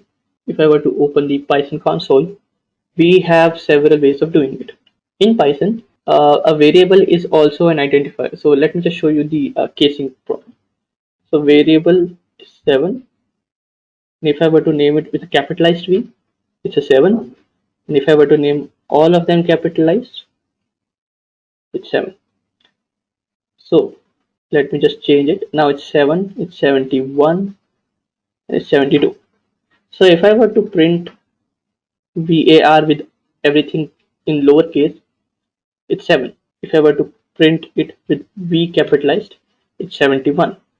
If I were to print it all capitalized, it's 72. So all of them hold different values. And the last thing is we cannot start it with a number. So let's say 1 VAR equals to 7. We'll get a syntax error. But if I were to do it V1AR, this is just fine, it will work. V1AR and it works just fine. Now we come to literals. So literals are just raw data that is given to a variable. So literals can be of many types: string literals, numerical literals, boolean literals, special literals, and we'll take a look at them one by one. So as you can see, we can have several kinds of literals. This is some code that's been written for you, and we'll take a look at string literals first. So found by enclosing a text with quotes. Both single quotes or double quotes can be used. So this is some code that you can take a look at, and you can type it in your own console. You can type it in any other kind of environment in which you can run Python code. I will expect you to run it in console because that's where you get the most immediate feedback, but it's your choice to run it in any other environment if you're comfortable with it. So let me just show you what we can do here. So I open this, and as I've already discussed, we need to enclose our text within quotes to tell the Python interpreter that it's a string. Let's try it. So if I were to give path is a variable and I want to assign a string literal to it, I can type sample path. Press enter and it works. This is sample path. If I were to type single quotes, this wouldn't make much difference. It's going to be just the same. It's going to work just fine. Now the reason why we have single and double quotes for this, it's mainly because in C and C++ and many other languages like Java, single quotes were used for handling a single character, not a string, but a single character. So a single character would be something like A. That's a single character. A string with length of 1 is something that's called a single character. Now the way it worked in Java and C and C++ was that if you were to attach multiple characters one after the other, so let's say A, B, C, D, and then you were to do it that way, then that would be a string. And for that you can't use single quotes, you have to use double quotes. I'm simplifying things a lot because there's a lot undergoing like the null pointer and all, but you don't need to worry about that. You just need to understand why there's two quotes and why there's one quote. And that's the thing I'm trying to get across. So if a person shifts from C++ or Java to Python, they will be expected to use, or they will think they'll be using a single quotation mark for a single character, and that would work. And for that to work, they have created they have allowed for us to use both single quotations and double quotations. There's also one thing that you could do. You could use three single quotes as well. So if I were to write a really long line of code instead, or a really long line of string, I could just start it with three quotes. I press enter. As you can see, the prompt, instead of it being three arrows pointing left, it's now become three dots. Now I can type anything. Let's say that I'm typing this. I press enter. It's still allowing me to type. I type this. Let's say that you're typing a paragraph or a note or an email or something like this. I can do it this way. Now let's say that this is everything that I wanted to type, including the enter character. Now if I want to end it, again I type three single quotations, press enter. I get back the prompt with three arrows pointing left. I type in the word line, press enter, and as you can see, I get everything. This \n characters is something that is used to determine a new line. So if I were to print it using the print function that we have already discussed, press line. As you can see, it starts here, enters or creates a new line, prints everything wherever the \n character comes in. Then at the end, it again starts a new line and then ends it there. So the \n character is a special character that tells you that there is a new line here. So you don't have to worry about that as of now, but just understand that that's how we do it. It's not just strings though. There are many other different kinds of literals as well. There are numeric literals as well.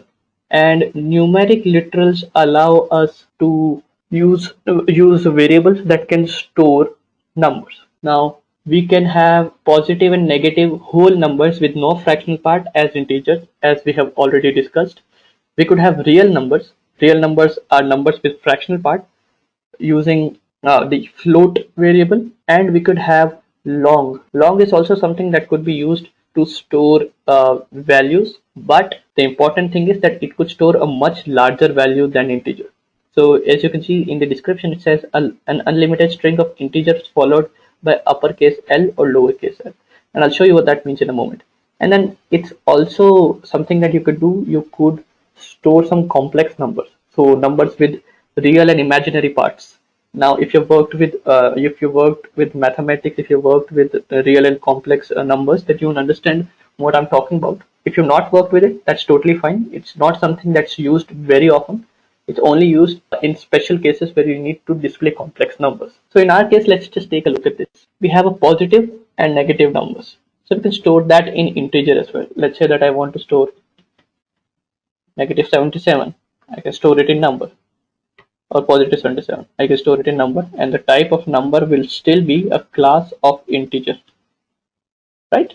But if I were to attach capitalized L here, that would cause an error. Oh, because it's a newer version. So never mind. So if that was the case, then I could do that, but it's not. Yeah. So as you can see, it's working fine. Now, if I were to do a lot of other things like floating point numbers 1.56, and if I were to get the type of it and press enter, this would give me a class of float. So float, as we have already discussed, is something that is used to store floating point numbers or fractional numbers or real numbers, however you want to call it. So that's how we store that number. Now there are many differences between how these are stored in underneath the hood. They are stored using binary format, and we don't need to get into that. But the thing that we need to understand is that when we're using binary format underneath the hood, Python takes a look at the data type and then decides how it wants to set the binary format of that number. So that's why we do it that way. Now there are many other ways you could do it, and you could use many other tricks as well to store other kinds of numbers, convert float to integer, divide two numbers and make it convert to float or anything else. That's also doable, but it's mostly that you're supposed to do it easily. That's there. Make sure that you're using the easiest option. Make sure you're choosing an option that works for you. In Python, the value of an integer is not restricted by the number of bits, so it can expand to the limit of available memory, and no special arrangement is required for storing large numbers. Now, that is mainly because in Python, you don't need to, as I've already told you, it's a high level language. It's not a low level language, so you don't have to worry about changing the types or the available bit size of a number when the number becomes large. Python will do it for you automatically. It will take a look at the number, it will take a look at whether or not it's exceeding the current memory bounds, and it will assign a larger memory bound for it so that you could add more numbers to it, unless and until it reaches to a point where it's overriding the available memory. That then there's no memory to store the number and it will cause an error. And no special arrangement is required for storing large numbers. Python again does it for you, so you can just follow on working on your application instead of working with the nitty-gritty details of how things work underneath the hood. This is why I told you that you don't need to worry about the binary arrangement underneath the hood. Python will do it for you. Then comes Boolean. So Booleans evaluate to true or false. True and false are basically a human construct. So let me just show you what that means. If I want to check something, let's say that there's a user and I'm building an application and I ask him to enter a password. He says the password is ABCD. He's creating his account. He says ABCD. Then it comes to confirm password and he writes ABCD again. Now I want to check whether or not password and confirm password contain the same number. So I press password equals to confirm password. I press enter and I get a boolean value of true. So this is what allows me to understand how to move forward. If it returns true, then I can basically move ahead and tell the user, okay, everything worked perfectly. I'm going to store it in the database and do whatever I want with it. On the other hand, if it had returned false, let's say the confirm password was abcd1, the user mistyped it, and now I check whether or not they are equal, I get false. So this is what boolean values are. You can assign them yourself. So let's say bol equals to true. Make sure that you understand that the first letter is capitalized. So smaller letter true will not work since Python is case sensitive. So if I were to type bol, that's true. And I can also assign false to it. Press enter, and this works as well. So this is how that works. Now that boolean is understood, let's move ahead and see what other things that we have for us. So we have special literals. These special literals are something that we can use for ourselves. So these special literals in Python are called none, which means that the variable is yet to be initialized. So if you're coming from other languages, there's a concept called null, N-U-L-L. So that's basically what Python uses, but instead of null, we use none. So let me give you an example. Again, let's say that the user is entering something, the confirm password, and the confirm password field has been left blank. So instead of writing something inside it, he chose to write nothing and they submitted. I will get a none value here. That means absence of a value, that the user has not provided a value. So that basically means that if I print confirm password now, I will get nothing because nothing is there. It contains no value. It's empty. Think of it as a box that contains nothing as of now, and when the user does enter something, that box will contain that value. So that's what none is used for. It's used to define absence of value, not an empty string, not any other kind of string, not zero, not anything else, but an absence of value.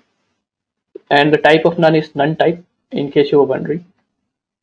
And now we have operators. So let's take a look at some data types in Python. So data types in Python could be divided into two parts, immutable and mutable. So immutable data types are data types that cannot change. On the other hand, mutable are data types that could have their values changed. So for instance, string, numbers and tuples will have some value assigned to them, and then when we want to change them, instead of adding something to it, it will create a new data type for that. It will create a new value for that variable to hold. On the other hand, in mutable we have lists, dictionaries, sets, and in lists we have several types as generic list or tuples and all. We'll take a look at them one by one. So let's take a look at them. So we have numbers. So a number is basically, as we've already discussed, data types such as integer, float, and complex data types. They come in numbers. So as you can see, a whole number with no decimal point is integer. A fractional number, a number that has one or more numbers after the decimal point, is floating point number. And a complex number is a number with real and imaginary parts. So again, complex numbers are not that prevalent. Mostly we use integers and floats. Complex number have some use case, but not a lot. Then comes strings. So a string is basically a lot of characters that are enclosed within either a single or double quotes, and they are used to store text. So a string literal could look like this, as we've already seen. So there are some operations that are being performed on string, and we'll take a look at them now. So if I were to open my Python prompt, let me just define a string. So string equals to, hopefully you can see this, and if I type a b c d e f g h, press enter, this is a string. Now if I want to take a look at the length of the string, how many characters are there in this enclosed within the double quotes, I will type length string, and I have 8 characters. 1 2 3 4 5 6 7 8. So that's correct. Now let's say that I want only the first 4 characters. This is what is known as slicing. This could be done with a string or with any other character as well. Firstly, let me show you what happens if I do this. I get A. This is what is known as indexing into a string. Basically, what I'm doing is I'm saying in the string variable, whatever data it holds, I want the data that is stored within the first position. And in string, everything starts with the position starts from 0. So 0 is the first position, 1 is the second position, and by that logic, since there are 8 variables, 7 will be the last position. I press 7 and I get H. If I try to go outside these bounds, let's say I press 9, I get index out of range. Basically, there is nothing after the position 7. Everything outside that is not accessible by Python. We have not assigned any memory to it. So that's illegal for us to do, and that's why we get an index error, as you can see here. Index error mainly because we are using this, and this is what is known as an index, something that is enclosed after a variable named enclosed within 2 brackets. Just a quick info, guys. Test your knowledge of Python by answering this question. Which of the following is not a keyword in Python language? A. Val. B. Raise. C. Try. D. With. Comment your answer in the comment section below. Subscribe to Intellipaat to know the right answer. Now, let's continue with the session. So, now that we know how to access a single variable, a single character in a string, let's say that I want the first 4 characters. First 4 as in A, B, C, D. So I start from 0 and I want everything before the fourth character. Why? Well, because 0, 1, 2, and 3 are the first 4 characters because it starts from 0. So we have 0, 1, 2, 3, which are first 4 characters. So how do I get all of them at once? Let's say there are 15 and I want 0 to 14. So what I can do is I can type 0. After that, I type a colon and I type 4. This means get me everything from the beginning of the string and right before the fourth character. So the fourth character is E and before that is D. I want everything from A till D. Press enter and I get a substring of it, which is A, B, C, D. So this is what slicing a string looks like. This is what's known as a slice operator. Now you can do it every other way as well. It's not necessarily that you start with 0. You can start with 3 to 4, which will give you, I think, just one character, which is D. Now, another thing, if I were to leave this off, what do you think will happen? Pause the video and try to think about it. But if I were to do it now, it starts from 0. So it defaults to 0. If I were to start it with a number that's this, it will give me an empty string because it makes no sense. So that's how you do that. And finally, if I were to leave 4 off, since we know what happens here, I think we can probably guess what's going to happen here. I'm going to press enter and you can see what happens. What happens is we take everything from 5 till the end. So we have the 5th character or this the 6th character in this, which is on the 5th index, is let me just print the string again because it's gone out of character. So it's this. So this is 0, this is 1, this is 2, this is 3, this is 4, and this is 5. I want everything from the 5th character till the last character. So this is what that means. And finally, I can use negative indexing here as well. So I want everything from the beginning till the removing the last one character. If I were to remove the last 2 characters, I can do this. And this works just fine as well. So that's how slicing works. Another operation we can perform is replace something in this. So let's say string dot replace. If I were to show you the example here, as you can see, it says replace ed with e, and it will do that here. But let me just show you. Replace f g. I press enter, it returns another string to me, which is a b c d e g g h. Now if I were to take a look at the string variable that contained our value, it has the same data. So when we perform this replace operation, what we're actually doing is we're saying give me another string in which you have replaced all the f's with g's. This is especially useful if you're trying to remove some content out of a long line of text. So let's say that you have 17 lines of text in which you want to remove all the, let's say you want to remove all the vowels for some reason. You could just run this and see if there is any A, E, I, O, or U, and just remove that. That will work just fine as well. So now that we're done with string, now we're done with data type in string, let's move ahead. Now comes tuples. Tuples are a sequence of immutable Python objects. So what does that mean? Well, let's say that you want to store the number of or the name of weeks or in string format in a variable. So we have Monday, Tuesday, Wednesday, Thursday, Friday, Saturday, Sunday, 7 days in a week, and all of them need to be stored in a single variable. Now there are many ways to do it. One important thing that you need to notice here is that this data is not going to change ever. There is no time in future are you going to go that we need to add another day to the week. That doesn't seem very feasible.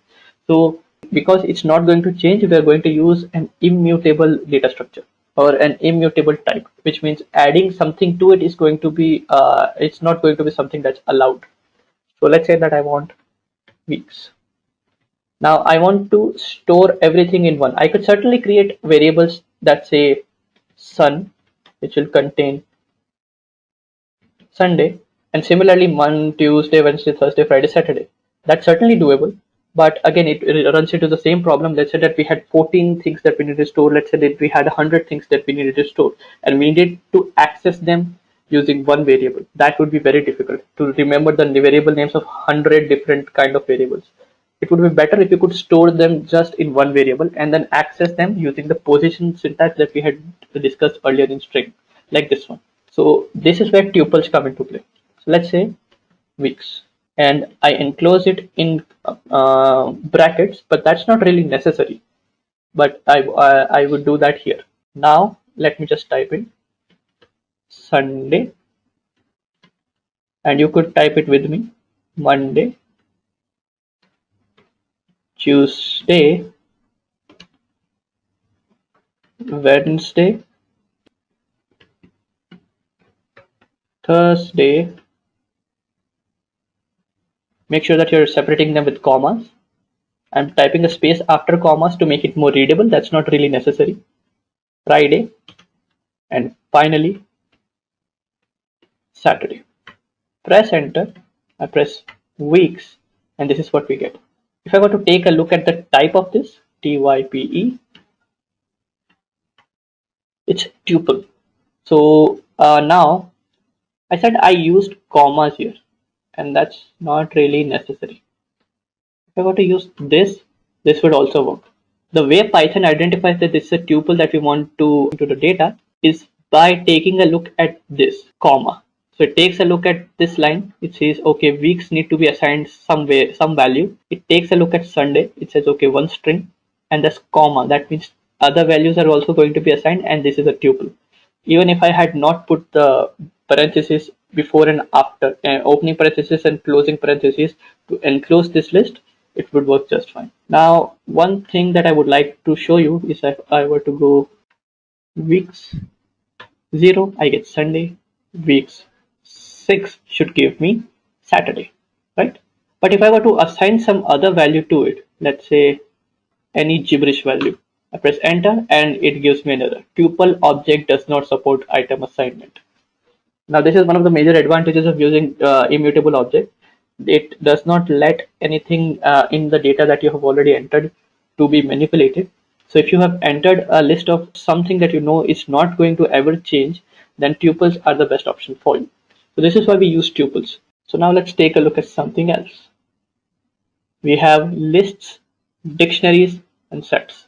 So lists are very much same to tuples. One major difference is that you can make changes in a list. So if you have dynamic data that changes rapidly, then you can use a list for that instead of creating new tuples for every change that has occurred. Let me show you an example. Let's say that instead of weeks, I wanted to store, let's say that I wanted to store salaries of people, right? I can store salaries of 3 people. Let's say that it's stored in thousands. So 10 means 10,000, 15,000, 20,000. Press enter. And now if I were to take a look at salaries, press enter, I have 3 salaries. If I were to take a look at the type of salaries, I would get list.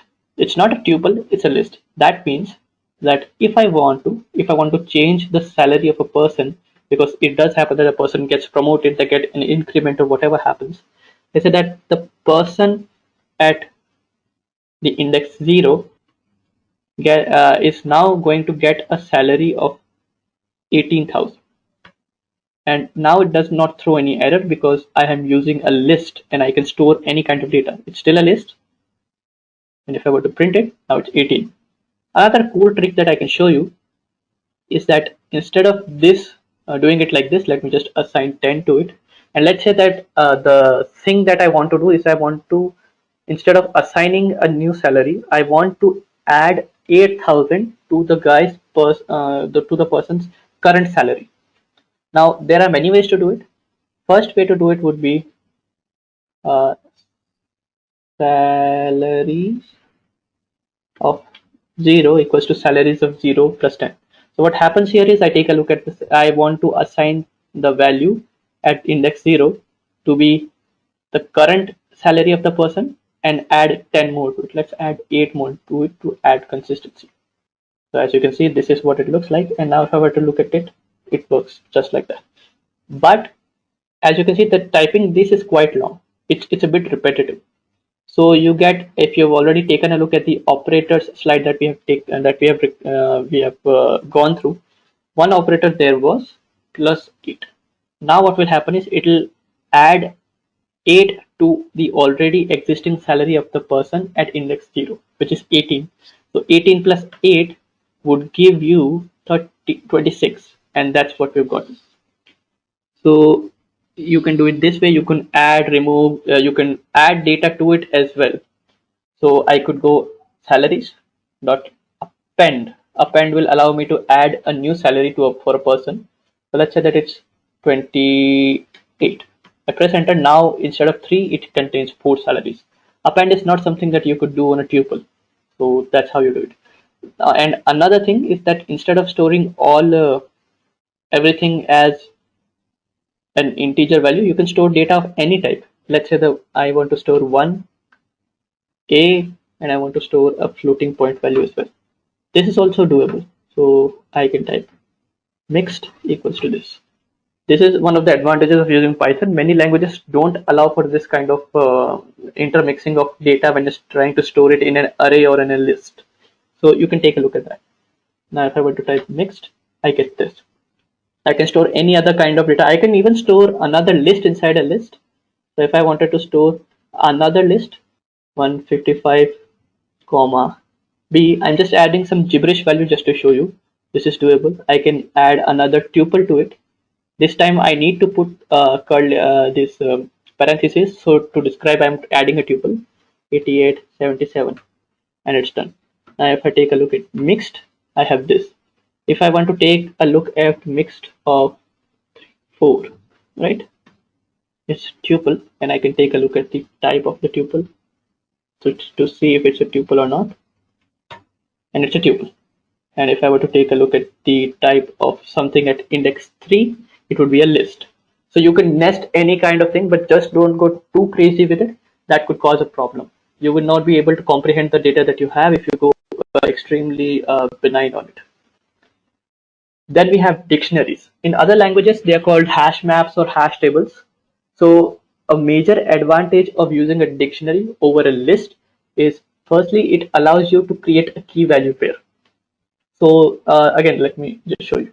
So if I want to associate a person's name to the person's salary, instead of doing a list which could only be accessed using a numeric index like 0, 1, 2, 3, what I can do is I can create again salaries equal to, and I can create a dictionary like this.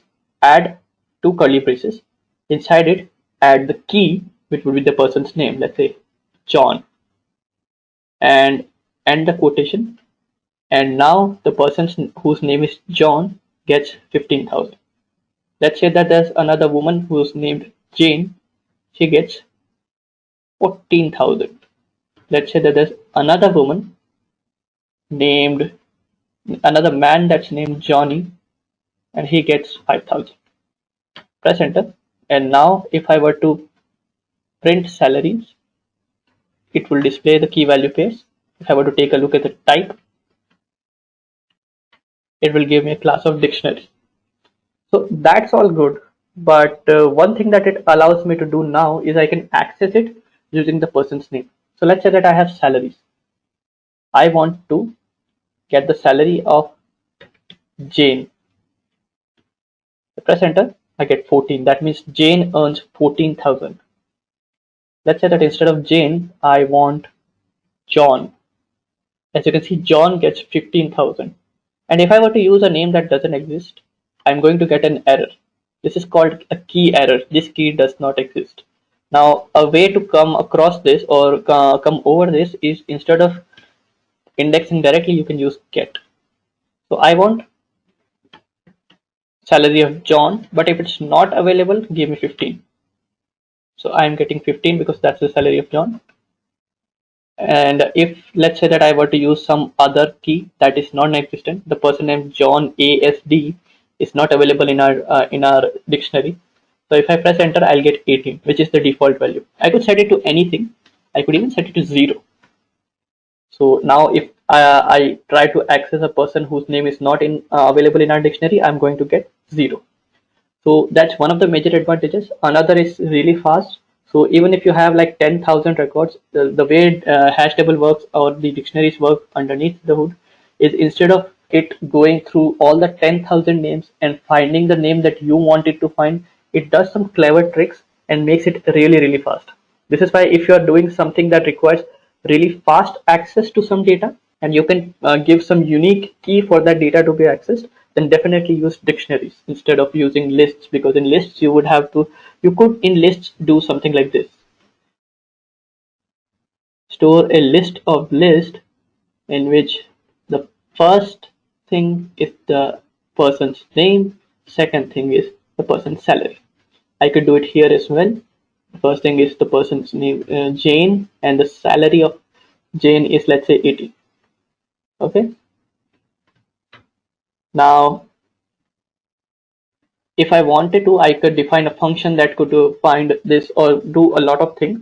But the important thing to understand is, if it was, let's say, 10,000 records, and I wanted to find a person's name let's say that a person's name was not John or Jane. I wanted to find a person whose name is at the end of the list. Let's say I don't know where the name is. Let's say that the person's name is Andy. So we go through the entire list searching for the first element and checking if that first element is Andy. And if it is Andy, then we print the salary. If not, then we print 0. Now, for that, we have to take a look at all the 10,000 elements. In dictionary, what we do is we can just give the name, and dictionaries will do some clever tricks behind the scenes that you don't need to worry about, and it will instantly find it for you. So always use a dictionary when you have large sets of data and you want to constantly find things in it. If you want to just store some data and you know you can access it using numerical indexes, and the data keeps changing, then use lists, because in tuples you can't change the data. So if I have some, let's say I have 0, and I want the person with the employee ID of 0 to have salary or something, then I could press 0. Here it's not going to work because I've reassigned it to a dictionary, so I'm getting a key error. But you can understand my point. On the other hand, let's say that I have a data set which does not change and I want to access it using numerical indexes. Then tuples come into play and you used to use tuples. And finally, we get two sets. So at Intellipaat, the company we work for is basically a training and an e-learning company. So we go through hundreds of job descriptions. If it is Python, we go through job descriptions which require Python and gather all the skills which are expected by an employer so that you can easily land that job. Also, as a training company, we do not use trainers, we rather use working professionals who are working in this particular industry, and also gather details and information from them and what was asked to them by their own employer, and also what should be taught to our trainees so that we can make them a better programmer and also how to make them basically get a job really easily. So with all that details put together, we have formed this Python certification training course where we'll give you live training projects, we'll give you hands-on, we'll give you all the support to make you the perfect candidate to get into a company into a Python role. So that's what we are doing here. And when we take you on board for this course, we will make sure that you learn all of these skills. Sets are by far one of the most underused data sets, and you need to understand why we use sets. So sets are again unordered collection of immutable data which has no duplicate elements. So what does that mean? Let me show you. I can create a set. By the way I'm showing you how to create dictionaries and all, that's not really necessary. Let's say that I want to create my sample dictionary. I can just use the keyword dict function and it will work just fine. Now it's an empty dictionary and I can add data to it. Another thing, you can add data using dictionary and typing in the name and then assigning a value. This will work just fine. Now the thing you need to understand is similarly you could use instead of this you could use tuple. This will create a tuple and L list will create a list. Now I want to create a set. So let's say that I name it S. Now I can do it this way, but I won't be able to add anything because this will be taken a look at as a dictionary. So the best way to do it is use the keyword set or the function set. And now if I take a look at S, it's a set. So what is a set? Set, if you have worked with mathematics and you have worked with Venn diagrams and everything like that, you are quite understandable of what set is already. A set is basically something that contains a lot of values, but it does not contain any duplicate values, and it allows you to check whether or not something it contains a value or not in constant time. So let me give an example. I think s dot add 1 would work. Now if I take a look at s, it has 1. If I were to add 2, it contains 2. Now if I were to add 2 again, it instead of containing 2 elements named 2, it contains 1 element which is 2 with the value of 2. Now if I want to check whether or not something exists in a set, let's say 1 in s, and it will show you true. This is the in operator or the membership operator that we have already taken a look at. And if I were to take a look at whether let's say I want to check whether 5 exists or 3 exists, it's going to be false. So why are we doing this? Well, one thing that you can take a look at here is that it again, since we are using set, it is extremely fast for us to perform this operation. Let's say that there were a million records in this and I wanted to check whether something exists in it or not. The first intuition that comes into our mind is to take a look at everything that is inside the set, all the 1 million things, and compare it with the data that we want to find. If it's not there, then we return false. If it is there, if it's found in while we're taking a look at all the 1 million data points, then we return true. Now again, that is fine, but if it's 1 million records, then it takes a lot of time. And let's say that you had to do it constantly. Let's say that you had to check whether or not something exists in those 1 million records 10,000 times, 20,000 times. That's a lot of computation. So again, sets do some really complicated mathematical things underneath the hood to basically just check whether or not something exists inside it in real time. That's why it doesn't contain any duplicate values in this as well. And so I can do 1 in s as well. If I were to assign a list of 1 comma 2 to it, and then instead of 1 in s I can type 1 in l, and that will return true as well. The difference here is that it takes a look at all the elements 1, 2 and whatever, and finds if something exists in it or not. Whereas in set it's extremely fast. So if you have some data that you want to keep track of and want to check whether or not another value exists, or you want to deduplicate the data, you can do that as well. So use set when you want to check memberships really fast. You can perform the union, intersection and all that, and that's very easy to do with sets as well. So now let's take a look at how to deal with sets and how to deal with different data types. I'll show you some hands-ons to further strengthen your knowledge of data types. So let's take a look at the setup that we are working with. So we'll be taking a look at data types. We'll be taking a look at lists, sets, dictionaries, and tuples, the things that we have already discussed. But instead of typing into the Python console that we had done earlier, let me show you how. This was the console that we had typed code into.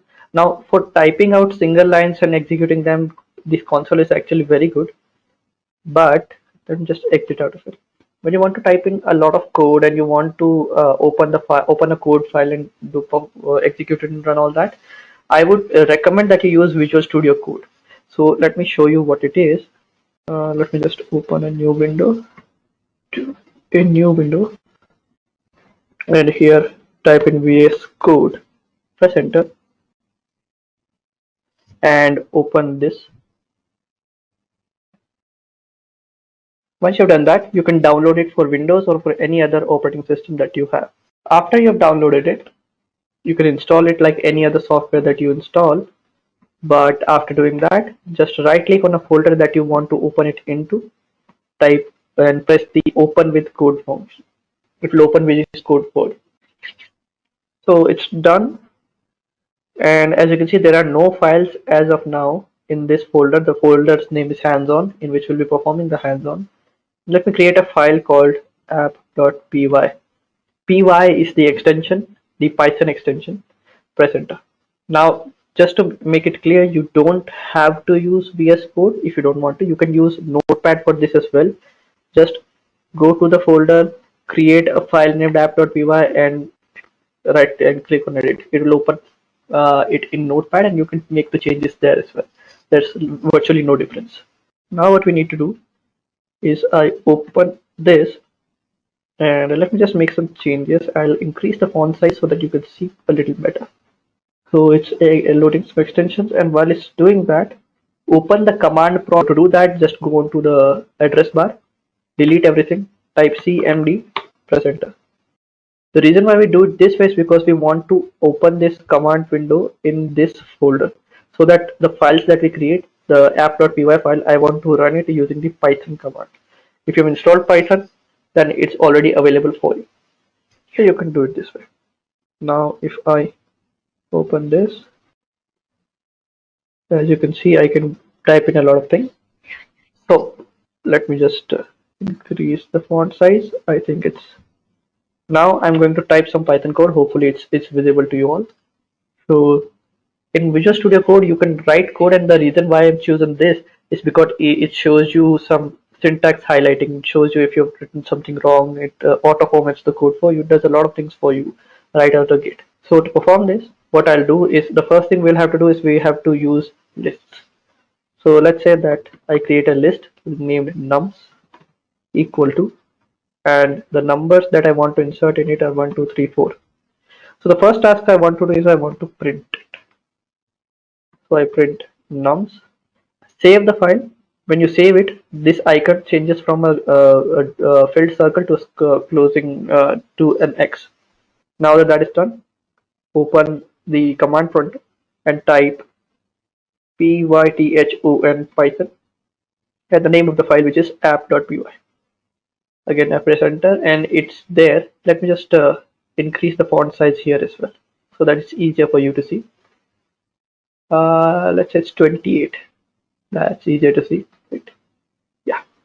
So again, Python space and the name of the file, which is app.py in our case.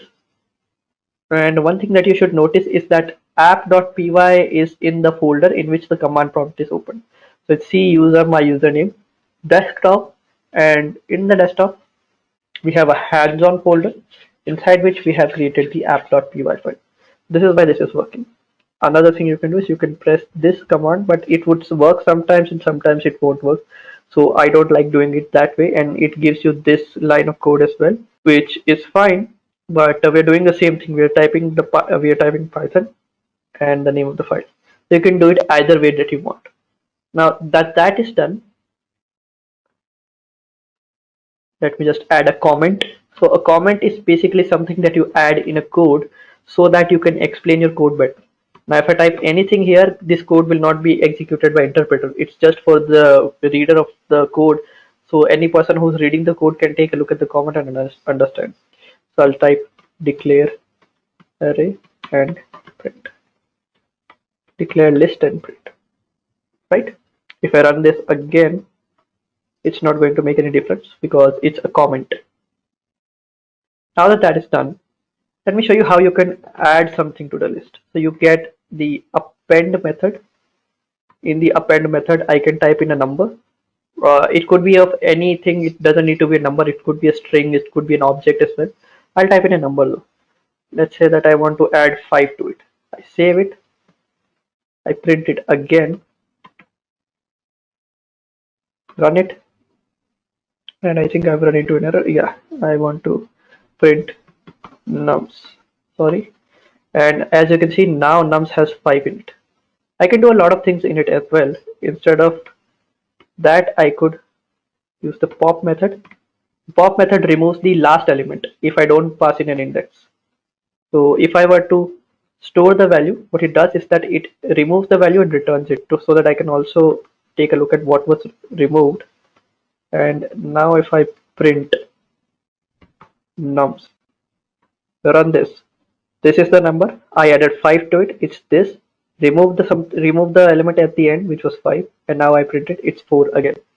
But a cool thing that we can do is instead of not specifying the index, we can actually specify what is the index of the element that you want to return.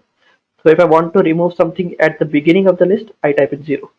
This would remove 1 from it. So if I run this again, instead of 5, we'll see 1 removed.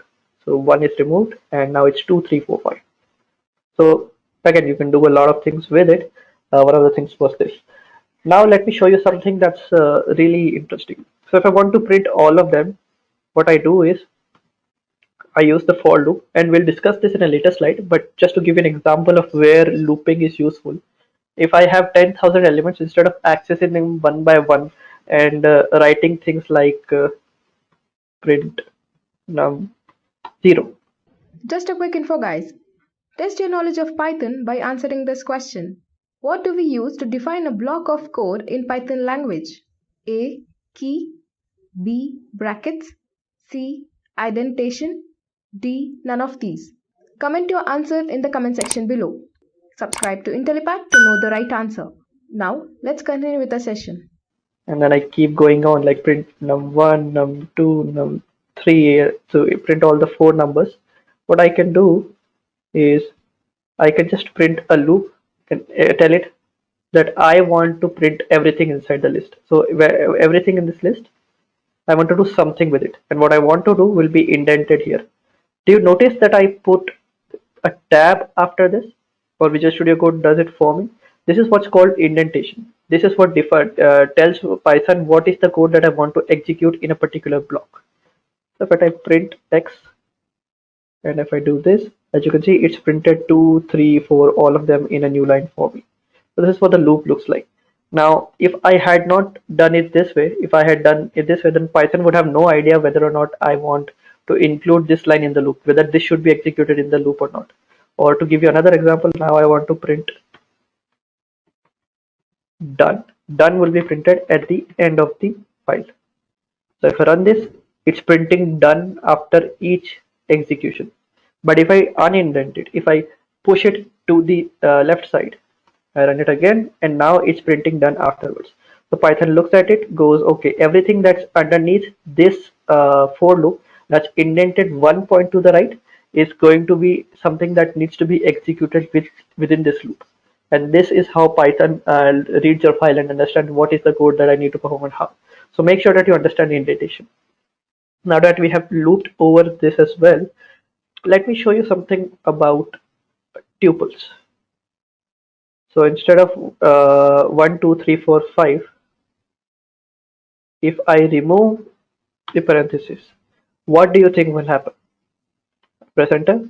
So it prints everything, but it immediately gives me an error that there's no way to add something to a tuple. If you remember, we have already discussed that tuples are not something that you can add something to, they're immutable. So that's why we do this. So instead of appending, I don't think we can remove things as well. I press enter, and pop is also not available. But you can print them, you can loop over them, just as we did earlier. As you can see, 1, 2, 3, 4, 1, 2, 3, 4 done. It's completely doable. Now let's move on to dictionaries. Let me type this. DICTION dictionary, or let's say I'll call it cell. I'll define a dictionary the way I did previously. Jane 15, John 20. I need to add it as a string. Now that that is done, if I print it, let me just remove this. It's this. I want to add something to the list or to the dictionary. I can just do it this way. I want to add Andy to the list, and he earns 25k. Now if I were to print this, let me just, yeah, now we're getting Andy here as well. As you can see, Jane, John, Andy. So this is working. If I want to delete something from the list, let's say that Andy, I don't want to print, I don't want Andy in this list anymore. I use the del keyword. Inside, I just type in sal of Andy. I run this again, and Andy is removed. So that is fine. That's how you remove an element from a list or a dictionary. Other operations we have already performed. One thing that we haven't performed is looping over this. So let me just show you. For item in, and here things get a bit complicated. So instead of just sal, I have to type items. If I just want to loop over the keys, I can type sal.keys. And if I print item, what do you think will be printed? So pause the video if you want to think about it and then answer. But what will be printed are the keys. So the keys are Jane and John. Remember, a dictionary is a key value pair. These are the keys. These are the values. So Jane earns 15. John earns 20. So we type it. We print in the keys. Now if you don't want to print the keys, let's say we want to print the values. I do that. Now I can only print the values. But let's say that I want both of them, items, and I want key as well as val. Now I can print key, comma, val. And as you can see, I'm printing Jane space 15, which is the key, comma, value. So we're getting the data that we want. Now another thing that we can do is we can print Jane in cell. Print it and we get true. It's the same operation, it's a membership operation, but if I were to type in DSF, I'm going to get false. So again, this is what it means. And now let's take a look at a set. So let's say S, create a set. Another thing you can do is you can use this symbol, but instead of typing a key value pair, you just type in the keys. So if I print the type of S and I run this, it's a set now. So if I were to keep it empty, then it would become a dictionary, because this is what the default Python behavior is. So this is what it looks like. We have a set for us. Now if I want to add something to the set, I just use the add method. I want to add 1, and I want to add 2, I want to add 3. And now if I were to print S, it's 1, 2, 3. So this works fine. But if I were to loop over it for X in S, let me just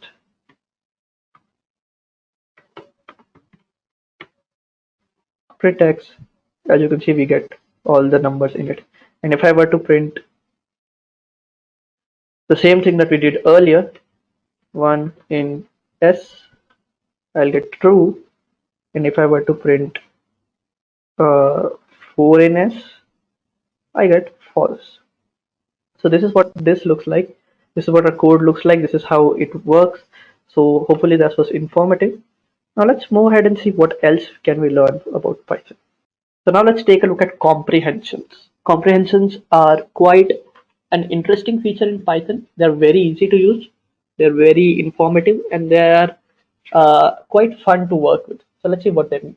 As of now, we know how to create a list. I asked you to create a list, and let's say that I tell you that, hey, I want you to create a list, and in that list, I want you to enter number from 1 to 5.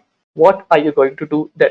Let's say not 1 from 5. Let's say that I say, I want you to enter in a list. I want you to create a list and add a number from, let's say, 1 to 10. Or it could be anything. It doesn't even have to be 1 to 10. It could be any arbitrary number. So how do you go about doing that? Well, we know we can do it using loops, and that's how many languages ask you to do it. So I'll create a list which is empty, and for let me show you how to loop to a certain extent. I want to loop for x in range, which is a function that allows us to loop over a particular range. I want to loop from 0 to 10. So it will loop from 0, 1, 2, 3, 4, 5, 6, 7, 8 till 9. Not 10 because the end is exclusive. So always remember that. And now if I do L dot append x, and finally we can print x, not xl. So if I were to clear the screen and type in this, as you can see, we get 0, 1, 2, 3, 4, 5, 6, 7, 8, 9. Now this is fine, but a major problem that you can see with this is the fact that we have to write a lot of code. Wouldn't it be nice if we could just compress this all into a single, compress all of this into a single line of code? Because we are just instructing the computer to add something to a list, right? So this is possible using comprehensions. I define an empty list. I tell it add x to the list. Now Python is waiting for me to define what x is. So I'll go for x in range 0 to 9, and that's it. Now this is something that many other languages don't provide you to do. Python is quite easy to use, so you can do that. Here we only get 0 to 8, mainly because it has to be 10, like we did earlier, and this works. Now this is just list comprehension, but I can perform many other kinds of comprehensions. So list is this. Let's say that I want to perform a tuple comprehension. So for this I have to use parentheses. And let's say that I want to perform a set comprehension and a dictionary comprehension. All the data types that we have discussed so far could be, all the containers that we have discussed so far for the data types could be used to perform comprehensions, as we are about to do now. Comprehensions are quite easy to understand once you get through the basics. So let's see. Let me just print all of them one by one. So we will print the tuples, then we will print the set, and then we will print the dictionary. So let me just show you. This is what tuple comprehension looks like. What will it be for set? Just changing it to parentheses will work. Now for dictionary, we need a key value pair. So let's say that we want to store key as the current number, which is the number from 0 to 9, and the value as the square of the number, which is number divided by itself. So this is what it looks like. Now for a number to be key value pair, I want to define the key, press colon, and then define the value, which is x multiplied by x. Now if I were to print it, as you can see, we get this, we get a generator object, and we get this, and we get this. So this is what it looks like. Now generator objects are quite easy to understand. You can just, let me type in comma, press enter, and so you will get run into error. So don't do it this way, but you could use tuple, and now you press enter and you get a tuple out of it. So this is one of the problems when it comes to tuple comprehensions, that you can't just use it this way, right? But this is what comprehensions look like. They're quite easy for you to create once you understand how to create them, and it's very easy for you to understand how to write code like this, and it just allows you to write succinct code, or code that's easy to understand. Now that that is done, let's see what else we have to do. So now let's take a look at conditional statements. So a conditional statement is basically a statement that allows you to change the flow of execution, or the path of execution, when a provided condition evaluates to either a boolean value of true or false. So suppose that we had some way of figuring out whether or not you're sick or you're healthy. So what happens is, let's say that you want to make a decision. First thing is we ask you, are you sick? So let's say that you are sick, then we would advise you to go to the doctor. But let's say that you are not sick. That means the condition whether you are sick or not evaluates to false. And then you can go out and play football, do whatever you want. This is where conditional statements come into play. And we encounter conditional statements every day during our lifetime. We have encountered conditional statements. I think you probably encountered conditional statements today as well. Waking up, when you're waking up, you decide whether or not to sleep for an extra 5 minutes, whether or not you are late for a meeting, whether or not to take a cab or a taxi or walk to the place that you work, whether or not to eat at one place. These are the kind of situations that allow us think of conditional statements in a more rational way. So this is what it looks like. We have many ways of doing this. One is the if else statements. So the statement looks like this. We have the if keyword. Inside that keyword, that's a condition. If that condition evaluates to true, then statements one and everything before the else statement gets executed. But if say the condition is false, then everything underneath the else statement will get executed. We'll look into it in more details when we are performing the hands-on, but right now just understand if the condition is true, then statements 1 is going to execute, and if condition is false, we'll execute the else statement, which is the statements 2. Now, there are many ways you can construct an if statement depending on the logic that you're trying to build. You can construct a nested if else statement, you can construct if else and else if statements, you can construct a lot of different kinds of if else statements. So you're not limited to just use if and then else and then your conditional statement ends. You can use if this not true, then if this is true, then if this is true, then if this is true. Then you can take a look at a lot of conditions that way, or you can nest them one inside the other. That would work just fine as well. So now let's take a look at some conditional statements. Again, we have the same setup. We have an app.py file. Py is the extension for the Python executables or the Python scripts that we write. So to write it, let's first take a look at conditional statements. So there are a few keywords that we use in conditional statements. Keywords like if, else, and elif, which is short for else if. So let's take a look at this. So let me define a number named x and it's equal to 20. Now if I check if x is less than 20, then I will print x is less than 20. Else, and now else print x is not less, or you could say x is greater than. So now this is a statement, but it's a little incorrect. I mean, it's not incorrect in the way the syntax is structured. So if I write this, it says x is greater than 20. And we know that's not true because x is not greater than 20, it's actually equal to 20. This is where the else if statement comes in. So we can add multiple conditions and attach code to it that will execute when one of the conditions satisfied. So if I type elif x is equal to 20, and remember to put two equals, mainly because we're not assigning a value, we're trying to check whether or not a condition is correct. Print x is equal to 20. Where on this again is correct. So this is where if, elif, and else come into play. If for condition, and a conditional statement will always start with if, not with elif, and neither will it start with an else. Then we'll check, okay, if this is not true, else, if this is true, then do this, and if this is true, then do this. Make sure that you understand that only one of these statements will get executed. So in no condition will it happen that this will also get executed and this will also get executed. So if I were to do x is less than, and if I run this, it's still going to execute the first statement, which is x is less than 20, even though the second statement is also true. So make sure that you understand that. And now let's take a look at nested else if. So this is what it looks like. Again, I could have made the same mistake. I could have just put equal and that would have caused an issue.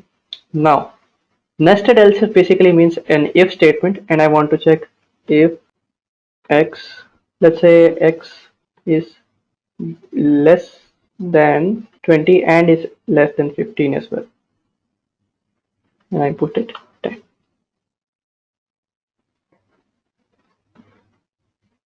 So I will print something out there as well.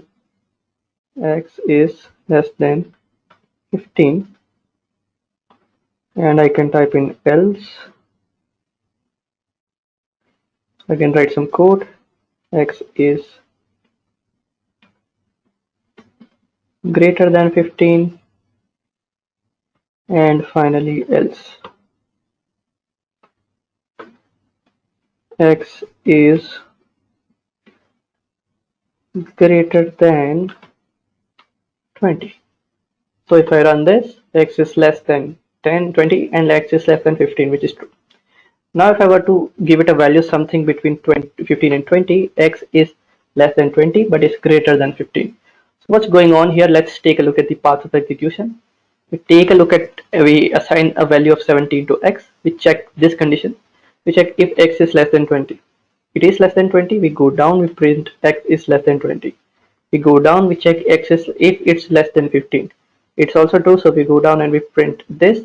We skip over these statements because one of the conditions has evaluated to true. We go down here, and since that condition has also evaluated to true, it's fine. But now if I type x is equal to 21, what do you think will happen? Just one statement gets printed because it comes here, sees if x is less than 20. Well, x is not less than 20, so it just skips over everything inside if and moves to else and prints that, and it's done. So this is where nested if statements and else if statements come into play. You can nest it really deeply, but your code becomes really difficult to read if you can you can do it like this as well. If x is greater than 15 or something like this, and then again underneath that you can type another if, but it makes your code really difficult to read. So make sure that you understand the trade-offs when you're using if and else if statements. Now let's take a look at looping statements. So a loop is a process in which we have a list of statements that execute repeatedly until it satisfies a condition. So let's say that I want to print something 50 times. Instead of me having to write it one time and then copy and paste it 50 times, what I can do is I can instruct my Python program to repeat something or repeat printing something 50 times, and that way when the condition that is satisfied is that it has this statement been printed 50 times. If it has, then we print that. If not, if it hasn't been satisfied, then we keep on looping and keep performing the task that is inside the loop. And if we have satisfied the condition, then we exit out of the loop and move on to the next statements. So there are many kinds of looping constructs. The first thing is we have a for loop. So a for loop basically allows us to write code in which we can basically iterate over a lot of things. So this is what the flowchart looks like. We take a look at the variable and we check is there a variable in the list, and if it does not have any variable that are remained to be performed the task on, then we perform the rest of the code. Else we perform the statements, we move on. We perform the statements, we move on, and we keep doing that over and over and over again. This is where the looping statement comes into play. So then we'll have an example of this when we're performing the hands-on. So don't worry if you don't understand it as of now. Then comes the while statement. So the while condition is something that is also used in loops, but the fundamental difference is while loop is used to loop over a bunch of statements in which what we're trying to see if a particular condition is true or not. Instead of looping over a particular list of things, we can just use a while loop and loop over some things until a specific condition is true. So here what we're doing is we're setting a variable a to 1, then we're checking whether a is less than 5. So 1 is less than 5, we print 1. We add 2 to a, So a is 1 and 1 plus 2 equals 3. So now a is equals to 3. Is 3 less than 5? No, it's not. So the condition evaluates to false and we print it. So we print 3, we add 2 to it, 3 plus 5, 3 plus 2 is equals to 5. So a is now containing the value 5. We check whether 5 is less than 5. That's obviously not true. A is equals to 5. So we end the loop, and since there are no other statements left to be executed, we exit the program. Now, when we're looping, there are certain keywords that help us in the loop. These are break and continue. So what do they mean? Well, the break keyword allows us to end the loop prematurely. So let's say that I have a list of names. Let's say that I have a list of names from a list that contains alphabets from A to Z. What I want to do is I want to print everything in the list, but if anything, if the character in the list is D, then I want to stop the loop. I want it to not continue any further. I want to just exit out of the loop. Anything after that is not going to be printed. So this is where the break statement comes in, and it's coupled with an if statement. And we'll take a look at this in an example when we're performing the hands-on. But now just understand that if you have a condition in which you want to exit a loop abruptly or prematurely before the loop has actually ended, then you can use the break statement. The continue statement, on the other hand, does something quite similar. So you can take a look at the break flow chart as well if you are unfamiliar with what it's doing. Basically, we check a condition and we check the break condition. If the break condition is true, then we break it and exit the loop. If the break condition is not true, then we continue with the loop as long as possible. Again, this is a bit esoteric, so I'll explain it in the hands-on when we're performing it with the code. Then comes what we'll try to do, which is looping and using continue. So continue does something similar to break, but instead of breaking the entire loop, what we do is we skip over that loop. So let's say that I'm again doing the same thing, a list containing all the alphabets from A to Z. I want to print it. They are ordered in any way that you like. What we're doing is we're taking a look at the alphabets and we're printing it on the screen. But if the alphabet is D, then we don't want to print it. We don't want to perform anything that's being done to other alphabets. So what we do is we take a look at it. We see, okay, if the current character is D, then we use the continue keyword and we skip over the rest of the statements that are used to execute the loop, and we just move over to the next character. So that's what continue does. And now we'll take a look at a hands-on in which we'll be performing tasks using all the keywords that we have discussed as of now. Let's take a look at some loops.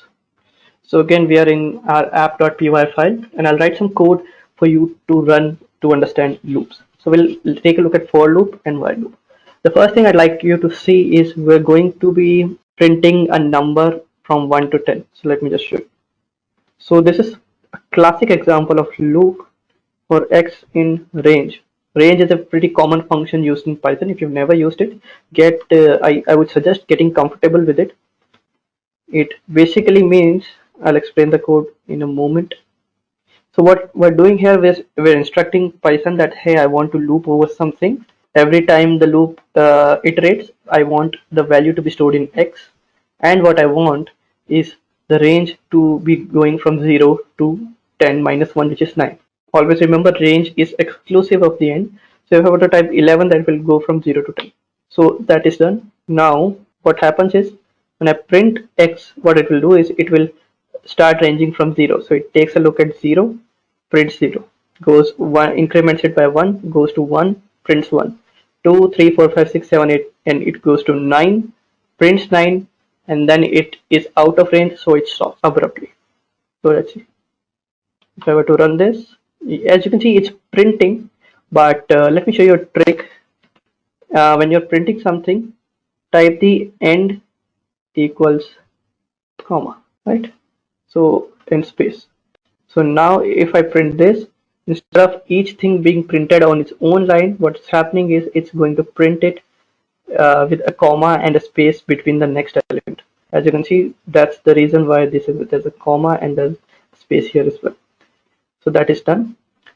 And so this is how you loop over a range. But let's say I don't want to loop over a range. Let's say that I want to loop over a list of numbers. So again, nums equals 1, 2, 3, 4, 5, right? Or if you remember with comprehensions, x for x in range 0 to 10. Now we have all the numbers that we had earlier, and this is what it looks like. I run this again. Okay, for x in range, and now it's doing the same thing. So we have numbers here, and for each number we are looping over that. Now that that is done, one thing I can show you is after looping, we can take a look at some of the statements that we had learned earlier. So break and continue. So let's say that I only want to print till 4. Let's say that this is a shuffled list, and I want to break the loop and not print 4.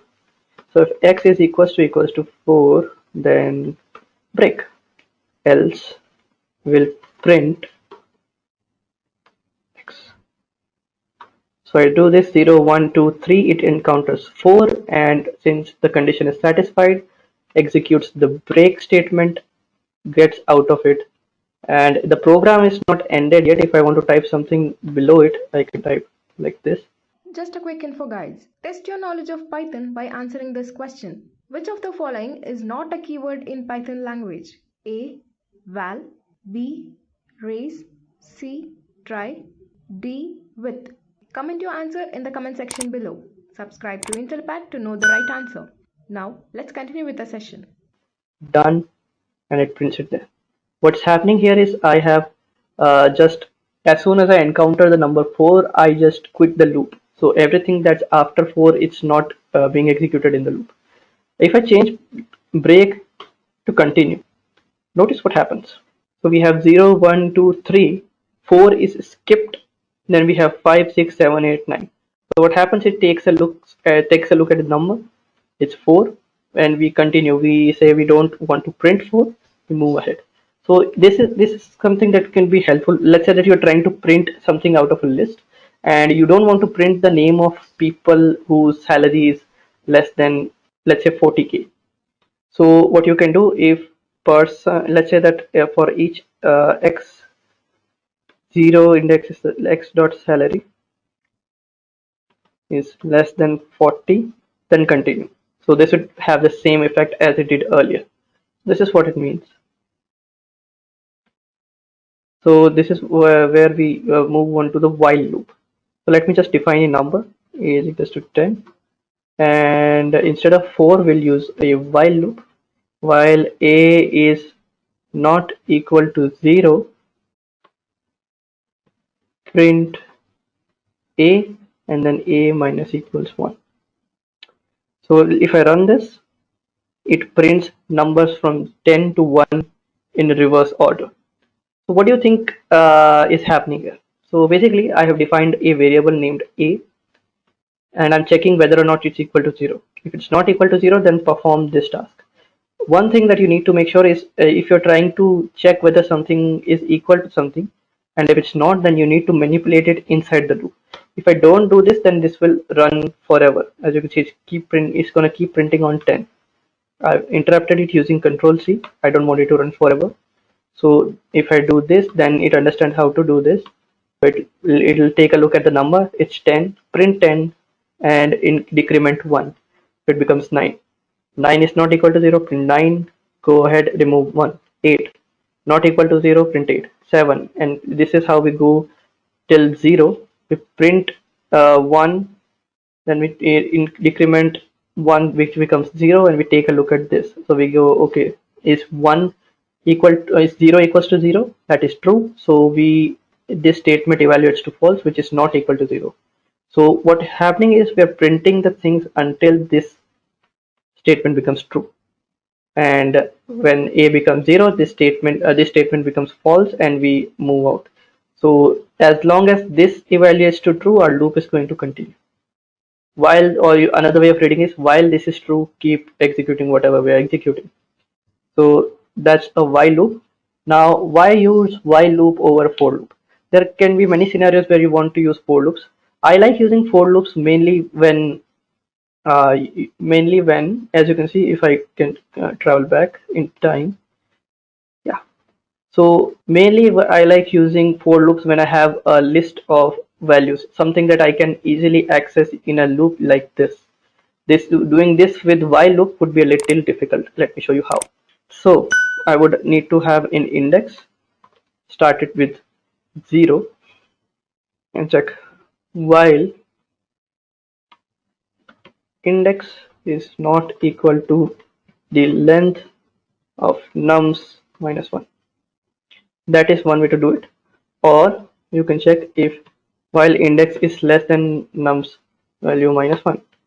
I will print nums, the value is at index, and I will index plus equals 1. If I run this again, it will do the same thing, but I had to write a lot more code and I have to keep track of this index variable. Similarly, Python's for loop does all of this behind the scenes for us, so we don't have to manage these external variables and all that for us. There's advantages to this, but if you want to if you want to have access to the index variable, then you can use a while loop or you can use a clever for loop as well. But for most scenarios, when you have a list of values that you can iterate over, using for loop is better. And when you are working with a specific condition, then using a while loop is better. So it's completely up to you. It's your choice. Whatever feels the right tool for you, you can use that. But I would certainly recommend using for loops for iterable statements. So at Intellipaat, the company we work for is basically a training and an e-learning company. So we go through hundreds of job descriptions. If it is Python, we go through job descriptions which require Python and gather all the skills which are expected by an employer so that you can easily land that job.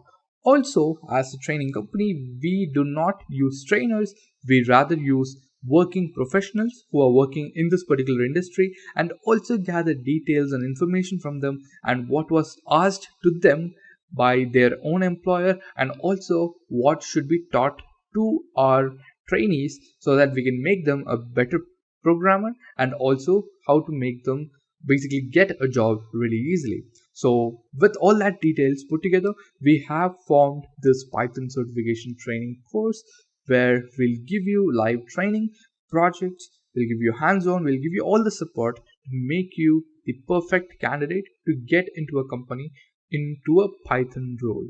So that's what we are doing here. And when we take you on board for this course, we will make sure that you learn all of these skills. Right, now let's take a look at functions in Python. So functions are one of the most fundamental things that you need to understand when you're learning any programming language. They allow you to encapsulate code and then reuse it in many other parts. We'll take a look at what that means and how you can accomplish things with functions. But the first thing that you need to understand is that it's a very, very, very important topic, and you need to get a really good grasp of how functions work before you can move ahead and discuss other things and learn other things in Python. So make sure that you pay attention and understand it thoroughly. So a function is a block of code that is organized in such a way that it's reusable set of instructions and can be used to perform some related set of actions. So it's used to organize a reusable set of instructions that are used to perform some related actions. So we'll take a look at what that means. Basically, it means that we wrap up some piece of code that is entirely used to perform one thing, and that is then used, that wrapped up piece of code is then given a name, which is the name of the function, and then we use that name instead of copying and pasting the entire code. Again, we'll take a look at what that means and how to accomplish this. If you don't understand it as of now, don't worry. So there are two kinds of functions in Python. The first is a user-defined function, which is something that we create as developers, as programmers. And then there are some functions that are built into Python. So you don't have to create their implementation yourself. Python will have already done it for you. So the user-defined functions, as I've already told you, are created by users. This is what the syntax looks like. We use the def keyword. Def is a shorthand for define. We give the function name. We accept some arguments. These arguments are basically values or things that our function will perform some actions on. and then we do some calculations or any other kind of task that we wish to perform. And finally, and this is not a necessary statement, but if you want to return something, you can do that. Returning something basically means this would be the result of the function. Now sometimes your function may not have any result to perform. If that's the case, then you don't return anything, you just omit the return statement completely. To give an example, there's a function right beneath it that says def add is the name of the function. We pass in two parameters a and b. We create a sum which is equals to a plus b. So anything that we have a plus b, and we return the sum. Now, to be quite honest, this is a very trivial example, but to understand how functions work, we need to move our way up from really simple to complicated examples. Now there are many built-in functions as well. These functions have already been written by the developer of the Python language, and they have created these functions for us to use. So some of them are these. We have an abs function, which is used to store the absolute value of a number. So if you have a number that is in negative, that is negative 17.4, then if you use the abs function on that, you will get 17.4. Absolute basically means it converts negative to positive. Or in other terms, you can get an absolute value where you perform some mathematical operations on it. Then you get all, and returns true if all items in an iterable object are true. So if I have a list of a list, and everything inside that list is true, then it will return true. If any one of them is false, then it returns false. Then we have any, then we have ASCII, then we have bin, which is used to take a look at the binary version. We have bool, we have many other functions, min, max, whatsoever. So you can use them if you wish to. If you are trying to perform some task, make sure that there is a instead of writing your own function, make sure that there is a function available for you. Then there's lambda functions. Now this is a concept that gets overlooked quite often, but lambda functions are very powerful. So lambda functions are basically anonymous functions that have no name, and it contains a single expression. A single line of code is there in a lambda function. So these are used to pass some task that we want to perform in a function. Let me give you an example. So this is how lambda functions can drastically improve the readability of a code. So let's say that I want to create a function in the way that I have done as of now. So I want to create a function called multiply. So I can do it using def multiply x comma y, and then I return x multiplied by y. But since you can see it's a very simple simple line of code, I can simply just do r will be the variable that will be pointing to the lambda. Lambda will accept x and y as parameters and will return x multiplied by y. Now to call the lambda, all I have to do is use the r, which is the name of the lambda, and I put parentheses in outside, and inside the parentheses I pass in the two statements. If I don't put a parenthesis, then it would simply be a variable that holds something. I'm not calling the function, I'm not executing the code that's inside it. So I pass into N3 and I get 36. Now another thing that lambda does really well is that it allows you to remember some things. So let's say that I have created a function called def my function. I pass in a number named n. This number now will be remembered by the lambda that I have created inside that function forever. So if I return a lambda in which I will accept another parameter called a, and what it will do is it will take that number and add n to it. This way I can create multiple functions that do the same task but where the value of n is different. And this is very trivial example, by the way, very mundane, but you can think how far you can take it. There are many great Python programmers who use lambdas in very clever way to write code that's very readable, quite simple, quite easy to understand once you understand what lambdas are, and it's quite comprehensive. Take a look at a function that's so simple to understand. So take a look at that as well. Now let's take a look at some functions, and we'll implement some functions in Python. Again, we have the same setup. Here we'll define the function. So let's say that I have some task that I want to perform. Okay, and it has several steps, and all of these steps will need to be performed regardless of where I execute the task. This example will also show you the importance of functions. So let's say that I want to download file. Okay, and URL. Now I'm not going to actually download the file, but I'll just print the steps. So establish connection.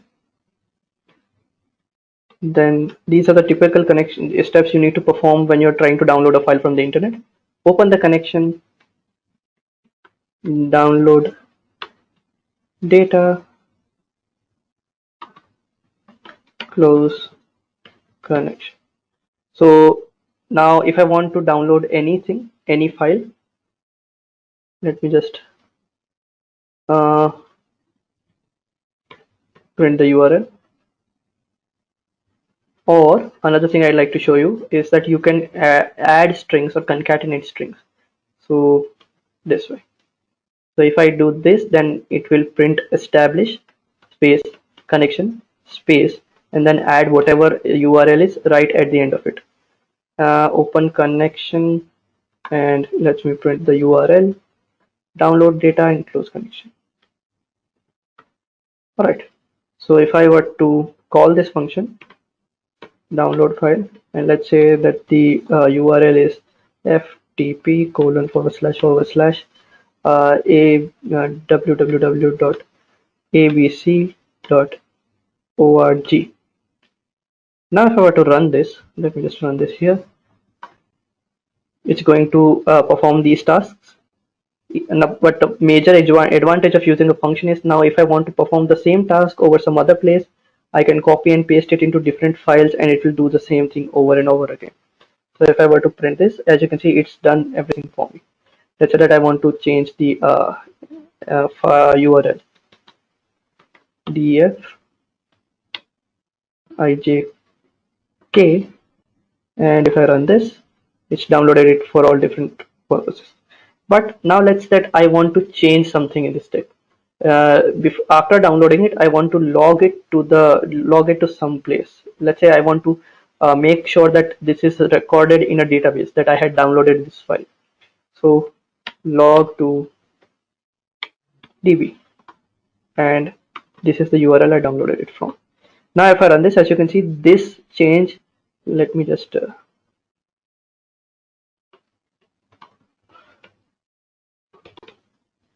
I've added 2 lines, so this is what it looks like. Now it looks a bit clear. Let me clear the screen and run this again so that you can see, and it's downloaded it. But as you can see that this step is now added to all 3 of the files. This is the advantage of using a function. So whenever you want to make a change to some particular step, some particular well-defined process, you can just make a change in one place, and everywhere that process is being performed, those changes will be reflected there. So if I had to add something else to the download file procedure, this will be executed by all the functions or all the files that are calling the download file function that I have just described. So that's one advantage. And now let's take a look at returning some data, right? So let's say x comma y. I get in 2 data and I perform some task. Now I want to return x multiplied by y. Let me call it, again this is a very trivial example, multiply, right? And if I want to multiply two numbers, multiply x and y. Now x and y are going to be numbers, so let's say 15, 10, 15. Now if I were to run this, 150 would be the expected answer. If I were to run 25, 250 would be expected answer. So we have gotten both of them. But one thing to notice is that it's a really simple function. So defining it like this is going to take a lot of time and it's really unnecessary. So one way you can change it is you can write it like this. Let me just show you the code that was earlier there. And I am just going to change it. So multiply equals to a lambda that will take in x and y and return x multiplied by y. Run this again and this is performing the same tasks that we had performed earlier, and it's printing the same thing that we had printed earlier. So there's no change in functionality, but we've changed the implementation. So what is the advantage? Now this function I can send as an argument to any other function. This is where it gets a little difficult to understand. So let's say that I want to print.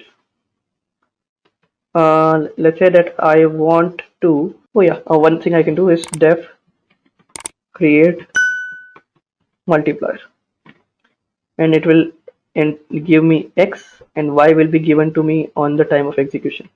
So now what I can do, I can return a lambda that will take y as a function, and it will return x multiplied by y. So let me just delete this. Now this works, and now I will create multiply, create multiply 10, and now I will just pass in 15 and 25. I run this and I get the same answer. Now, as I've already told you that this is a function that you can pass into another function. Let's say I create another function named execute. Takes in a function and takes in an argument, and all it does is that return calling that function with that argument. So execute 15 would be the other argument, and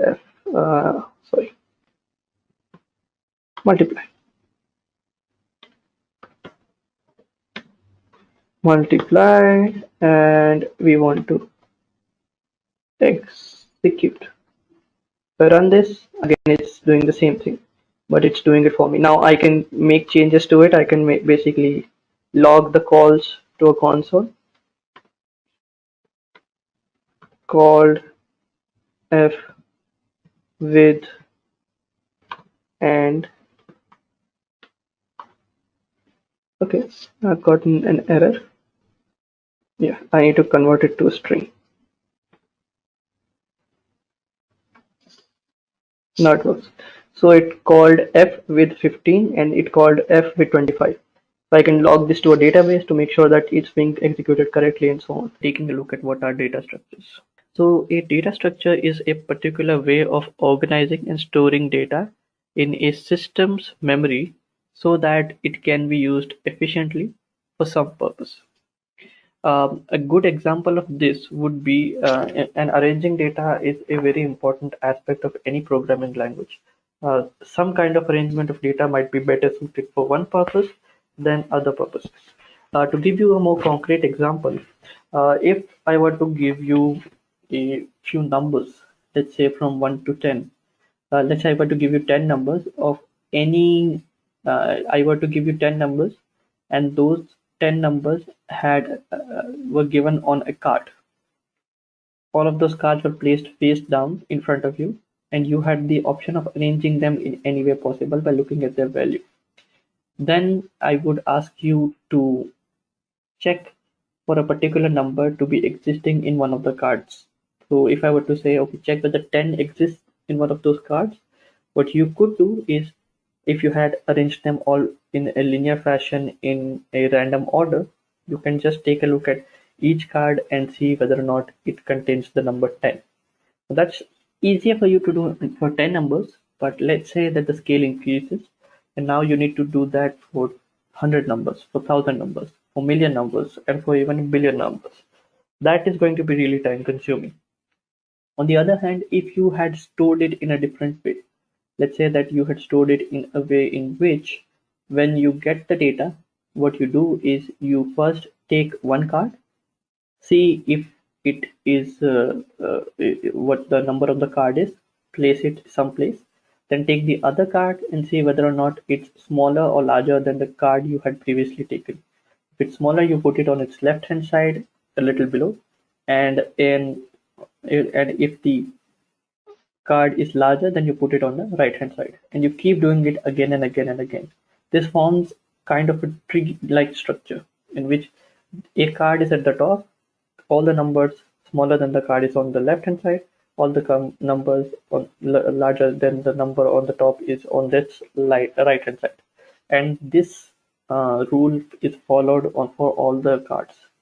So if you have many cards, this will be followed for all of them. Then I can come along and say, for the 10 million numbers that I have given you, tell me if the number 15 is in those. What you can do is take a look at the card right at the top. If the card at the top is larger than 15, which means 15 is smaller than the card at the top, you look at the left portion of the structure that we have created.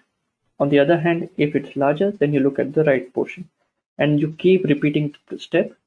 Each step is going to cut down half of the tree for you, so you don't have to worry about that. So this is what's called a tree data structure in essence, and this is specifically called a binary search tree. And the technique we're using inside it is called a binary search algorithm. Basically, if you have data that is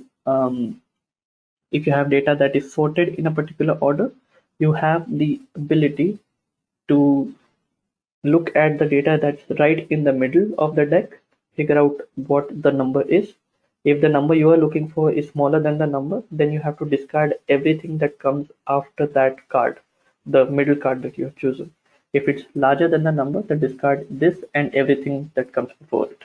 And you keep doing it again and again and again, and you will eventually get to the card that you choose in a very few number of steps.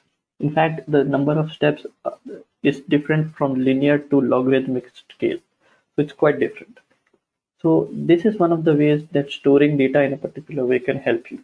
Similarly, you can, if you wish to grade a few papers, you can store them in a stack that's easier for you to deal with. And if you're trying to manage a few people getting through and doing things in an orderly fashion, you can store them in a queue. Similar concepts are carried over to data structures as well. Right, let's take a look at what is a linked list. So a linked list is a linear data structure. Now, a linear data structure basically means that data inside this data structure is stored in a linear fashion.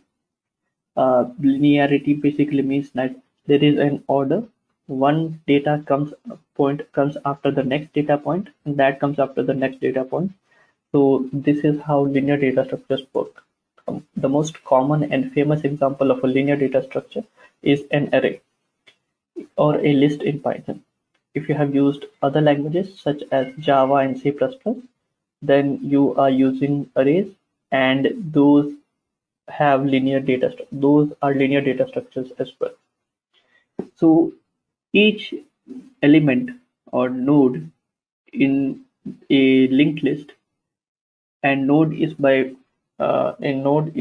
a term that we use to define a particular data point in our data structure, which is linked list. So node contains two things, or two pieces of information: the value that we want it to hold and a reference or a pointer to the next element. Now that pointer could point to the next element if there is one. If there is no next element, it points to none in Python. None basically refers to an absence of value. So this piece of information comes in handy, which we will take a look at when we're implementing the linked list. So as you can see that a linked list, we use node. Now node is one way to refer to what we are describing. You can use other terminologies such as elements or any other thing, but node is what the community has settled down on. That's the keyword here, and it uses reference or pointer for the next element. Now the reason why we're using the word reference and pointer is because depending on the language, you call them different things. In Java and in Python, you use reference, which basically means you ask for the address of an object in memory, and it will be given to you by the runtime environment. On the other hand, in languages where you get to manipulate the raw internal memory of a system, such as C++ and other languages, you can use pointers. Pointers also allow you to do arithmetic on the addresses, where you can add a few things and get the next address. But that's not possible in references. In any case, you can implement these data structures in any language that you desire, whether it's Python, whether it's Java, whether it's C++, whether it's any other language. You can use them in all of those, right? So let's take a look at the benefits of using linked list. So a linked list, using a linked list has several benefits. The first one is that it is dynamically sized.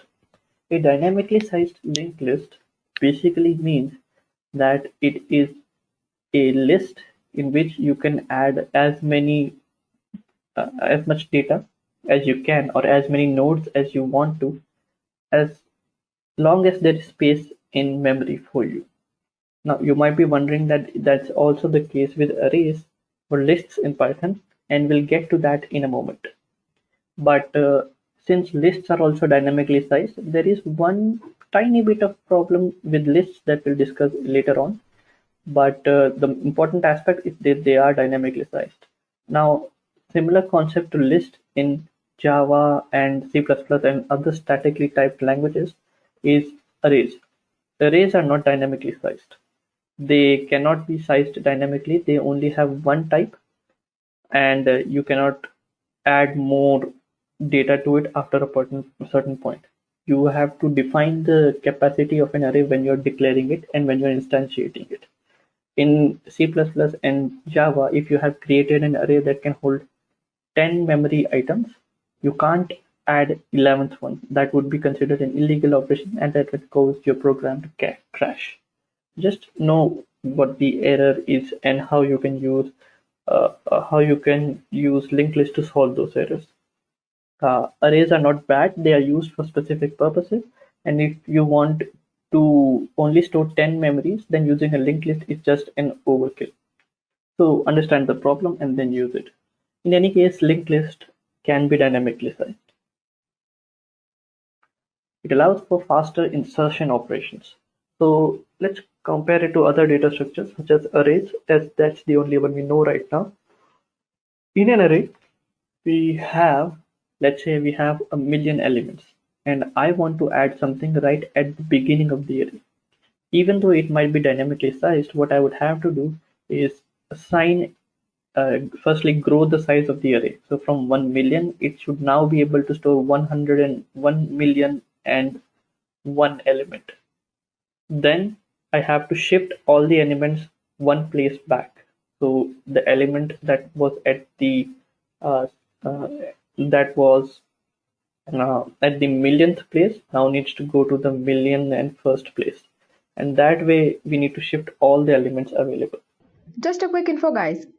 Test your knowledge of Python by answering this question. What do we use to define a block of code in Python language? A. Key. B. Brackets. C. Indentation. D. None of these. Comment your answer in the comment section below. Subscribe to Intellipaat to know the right answer. Now, let's continue with the session. And then all I have to do is rewrite the element that is the 0th index at the beginning. Similarly, if I had to do the same thing for any other place in my array, such as the 10th index, 15th index, 17th index, I would have to do the same kind of process. Just I would have to stop at the 10th index and not go till the end. Now that's useful, but as you can see, it's quite inefficient. I just want to add one element at the beginning. That's not what I want to do. So in linked list, you can do it quite easily.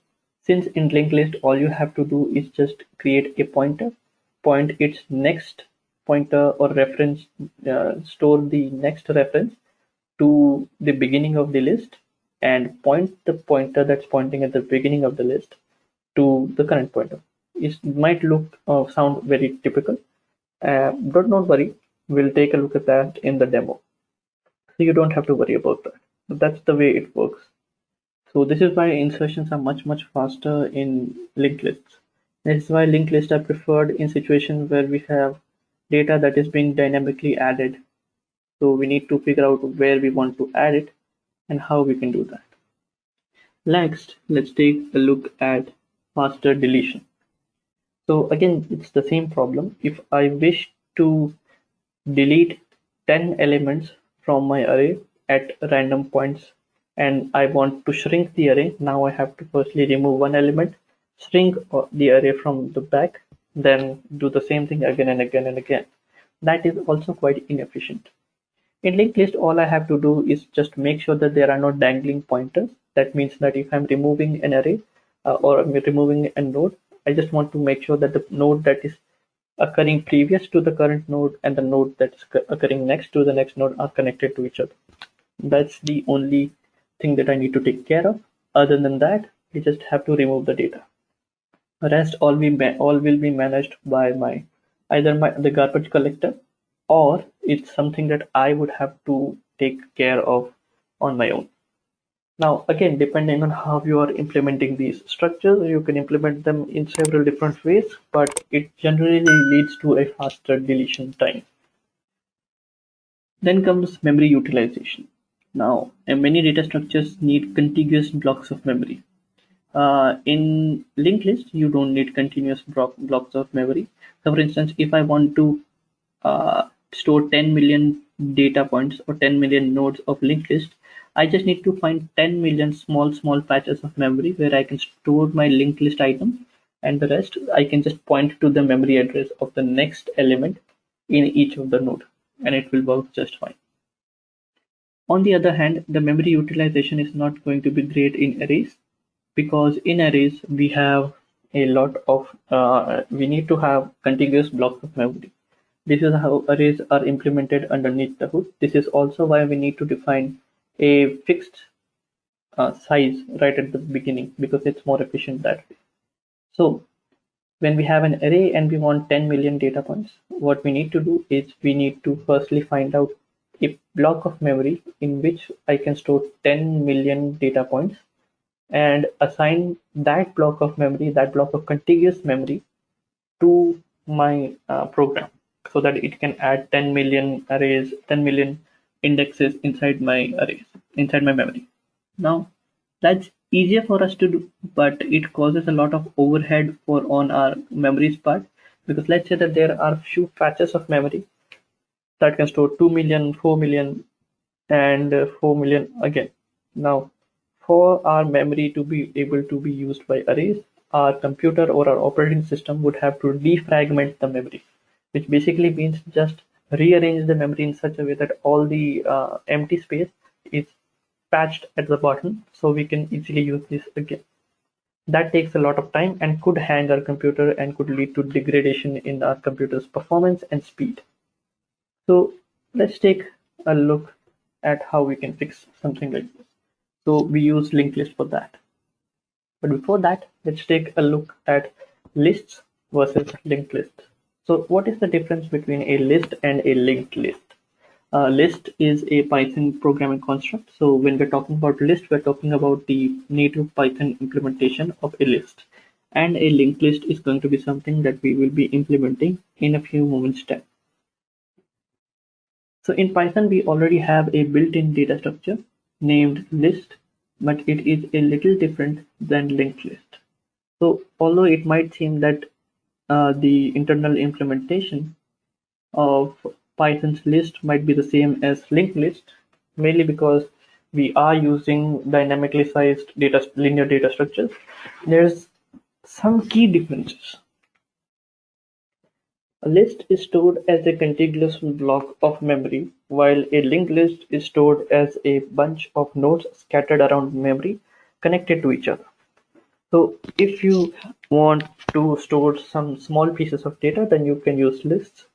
But if you are going to store a large bunch of data and you need to be able to dynamically size it and want to add and remove data continuously from it, then you can use, instead of using list, you can use linked list. Linked list is much more efficient for that purpose.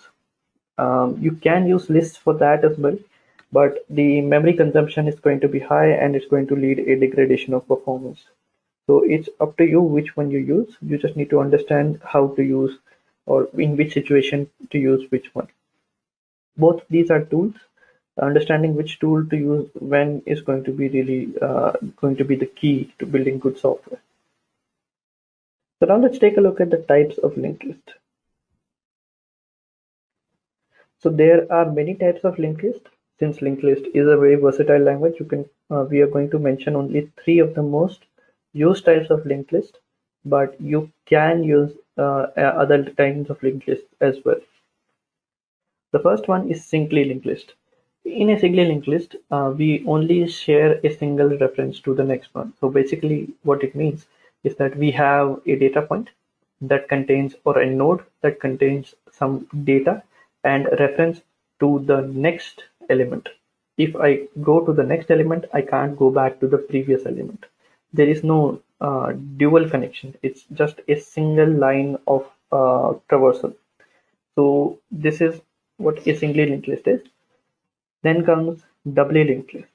In a doubly linked list, we have both pointer to go from current to the next node and from the current to the previous node. So that way we can traverse both front and back in our data structure. So these are 2 different kinds of data structures. And then there's circular linked list, in which the last element of my node is going to point to the first element, so that we have a circular linked list. Instead of storing it in a linear fashion in which we have the beginning and the end, we have, instead of having a beginning and the end, we have a circular structure. Now all of these can be used for their own purposes. In singly linked list, we use data structures to implement single data points. These are called nodes. The main important aspect that is different from singly and doubly is the memory usage. The memory usage of doubly linked list is going to be significantly more because it's storing 3 pieces of information, not 2. Whereas in singly linked list, you're only going to be storing the data and the reference to the next element or next node. So that's the thing. Now, another thing is that they are used in different things. So singly linked list can be used in the back and forth feature. It can be used to develop stacks, which can be used to develop the forward and backward features in web browser. So when you visit a browser, then you go forward, then you go backward, then you go to another address, then you go backward, and then you go forward. All of this is implemented by singly linked list, and it's quite easy to do it with doubly linked list. In singly linked list, it's a little difficult, but it could be done if you do it using stacks. On the other hand, in doubly linked list, you can perform many different kinds of things as well. And circular linked list can be used for developing caches, something that is called LRU, or least recently used cache. And that's one of the most important implementations of circular linked list. So you can use it that way. And you can implement circular linked list using singly and doubly linked list, which basically means using a single link or double links. Double links means something that points to both the current next node and the previous node as well. So you can use it that way as well. Now let's take a look at a demo of implementing linked list in Python. So as promised, I have a Jupyter notebook, and here I'm going to implement the linked list. So you don't have to worry about how I'm going to do it. Just follow along with the code. If you have Jupyter notebook with you, you can do it quite easily. So Jupyter notebook is not really necessary in this case. You can also write the code inside a simple Python file and then run it. I'm using Jupyter notebook because it's easier for me to show how things are being implemented. Since we need a node, the first thing I'm going to do is implement a node. So just create a class, call it node. That node class needs to have a constructor. In Python, a constructor is called an initializing method. Call it self. In the self method, inside the self, after the self keyword, I need some data, and the next pointer, next, should be pointing to null. As you can see in Jupyter notebook, this is highlighted as green because next is a keyword in Python. In case you don't wish to use the next keyword, you can use something else, some other keyword that makes sense. I'm going to use it here. It doesn't really make much difference here, but you can use it for something else as well. And by default, it's none. So if there is no other point that is given to us, it's going to be next. So now all I have to do is just give it some data. And also I can use the data to be none as well. So it just doesn't contain any data. and now self dot data is equals to data, and self dot next is equals to next, and that is done. So that's our node class. This is what is going to contain a single data point. If I run this, I don't see any error. If I were to create a new data, let's me call it n1, and I don't do anything, press n1 dot data, run it, doesn't print anything. If I press n1 dot next, doesn't print anything. On the other hand, if I were to pass in 1, and if I were to print n1 dot data, it contains 1. And if I were to pass in as the next element a new node with the value of 2, this is 1, n1 dot next would give me the address, and I want the data here, and that's no. And I can do the same thing again and again. So here after this I can do it node 3. This is what it looks like, and I can go to the next element, and it's this. So it's quite easy to use it that way. But we want to do it in a little more efficient manner. So all I can do is I can implement it using a linked list.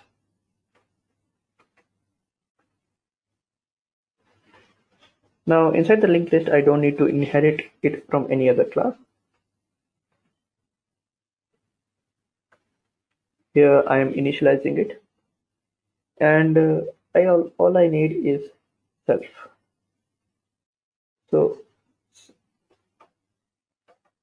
self, and you can call it anything. Many people call it start, I call it head. So head is going to be the element that is pointing at the beginning of our list. If head is null, which means there is no beginning, that means our list is empty.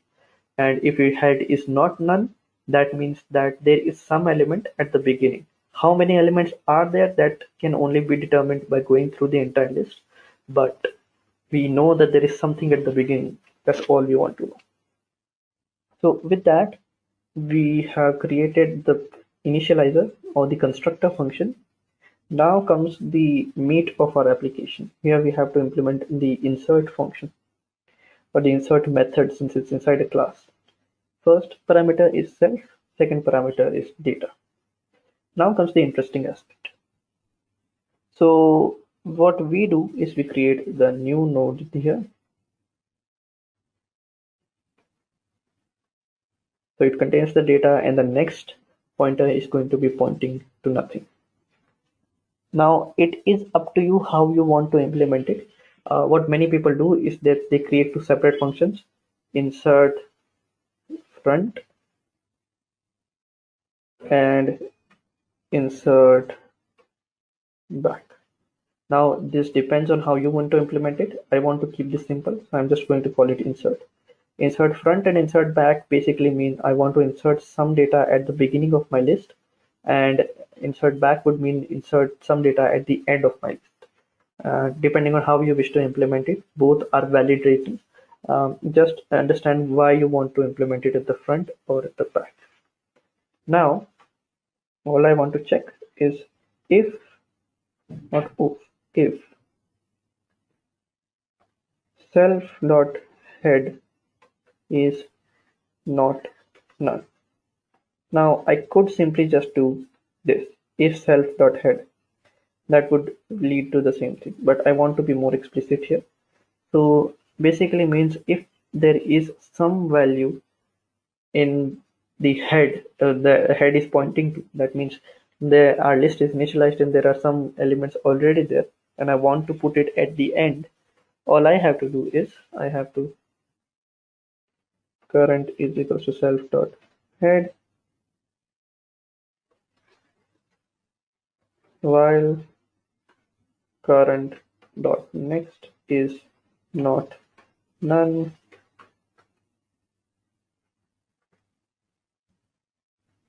So all I'm checking is, so I'm going to go to the next element till I don't reach the end. So right at the beginning of the end, which I'll show you, current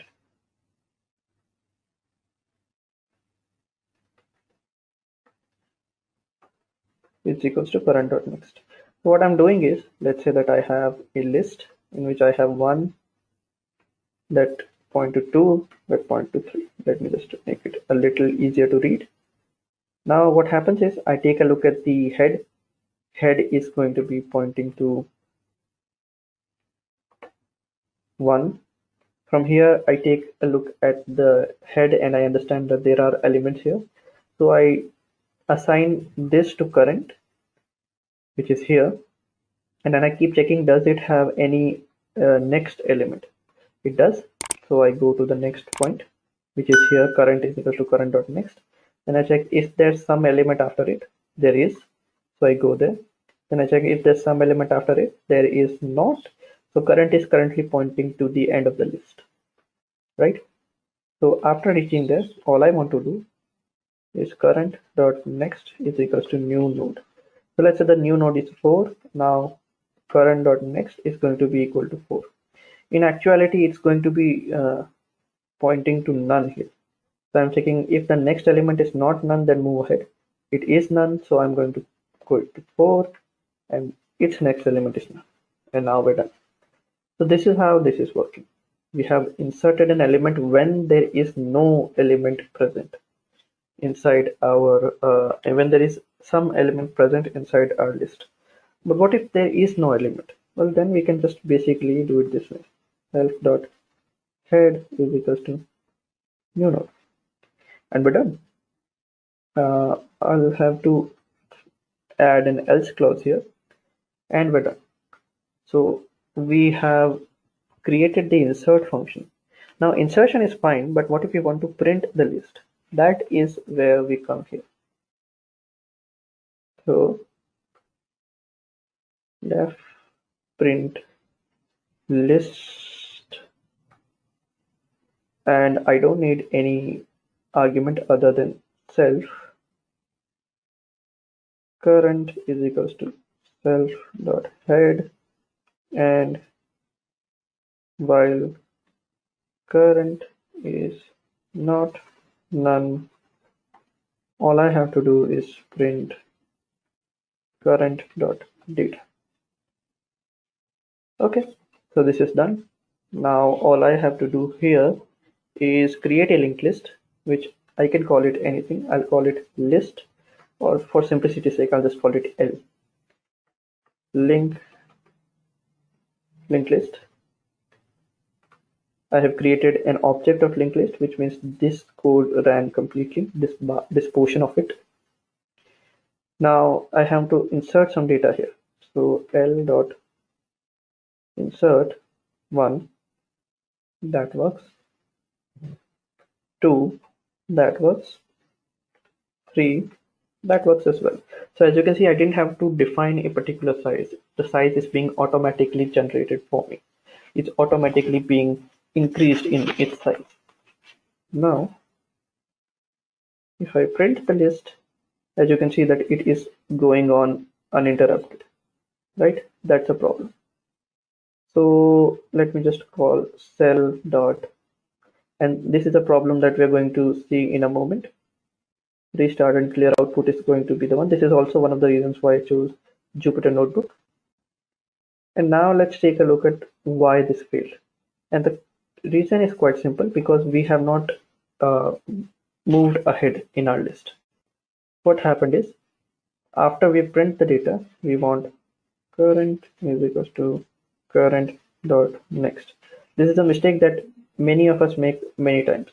What's happening is printing the current data, and we're going to the next value, and we're checking, okay, now am I pointing to nothing? If not, then that means there is some data left to be displayed. So I'll just rerun it again from the start. Linked list, insert, and print. And as you can see, it's being printed correctly. Now, if I want to print it entirely on one line, I can just, and now it's done. So this is what it looks like. As you can see, it's not really difficult to implement. It's basically 15 lines of code. Creating, insertion, and printing. You can also delete the nodes. There's many different articles and different ways of doing it. And now I'd like to show you how you can implement a doubly linked list. So we'll implement it from scratch again so that it gets settled in your memory. To implementing a doubly linked list, you have to implement it the same way you implemented singly linked list. Firstly, you have to create a node that's going to be a little different from the singly linked list node, and I'll show you why. Hopefully you remember why, but let me just show you anyway. So we need self, then we need data, which could be none. Then we need the next pointer, which is by default none. And then finally, we need a previous pointer, which is going to be equal to none as well. And this is the crucial bit of difference. We didn't have this earlier. So now all I have to do is just self dot data is equals to data, and do the same thing here. Self dot next, and self dot previous is equals to previous. Run this. This is working. Now let's just check if it's working correctly before moving ahead. Node data is 1.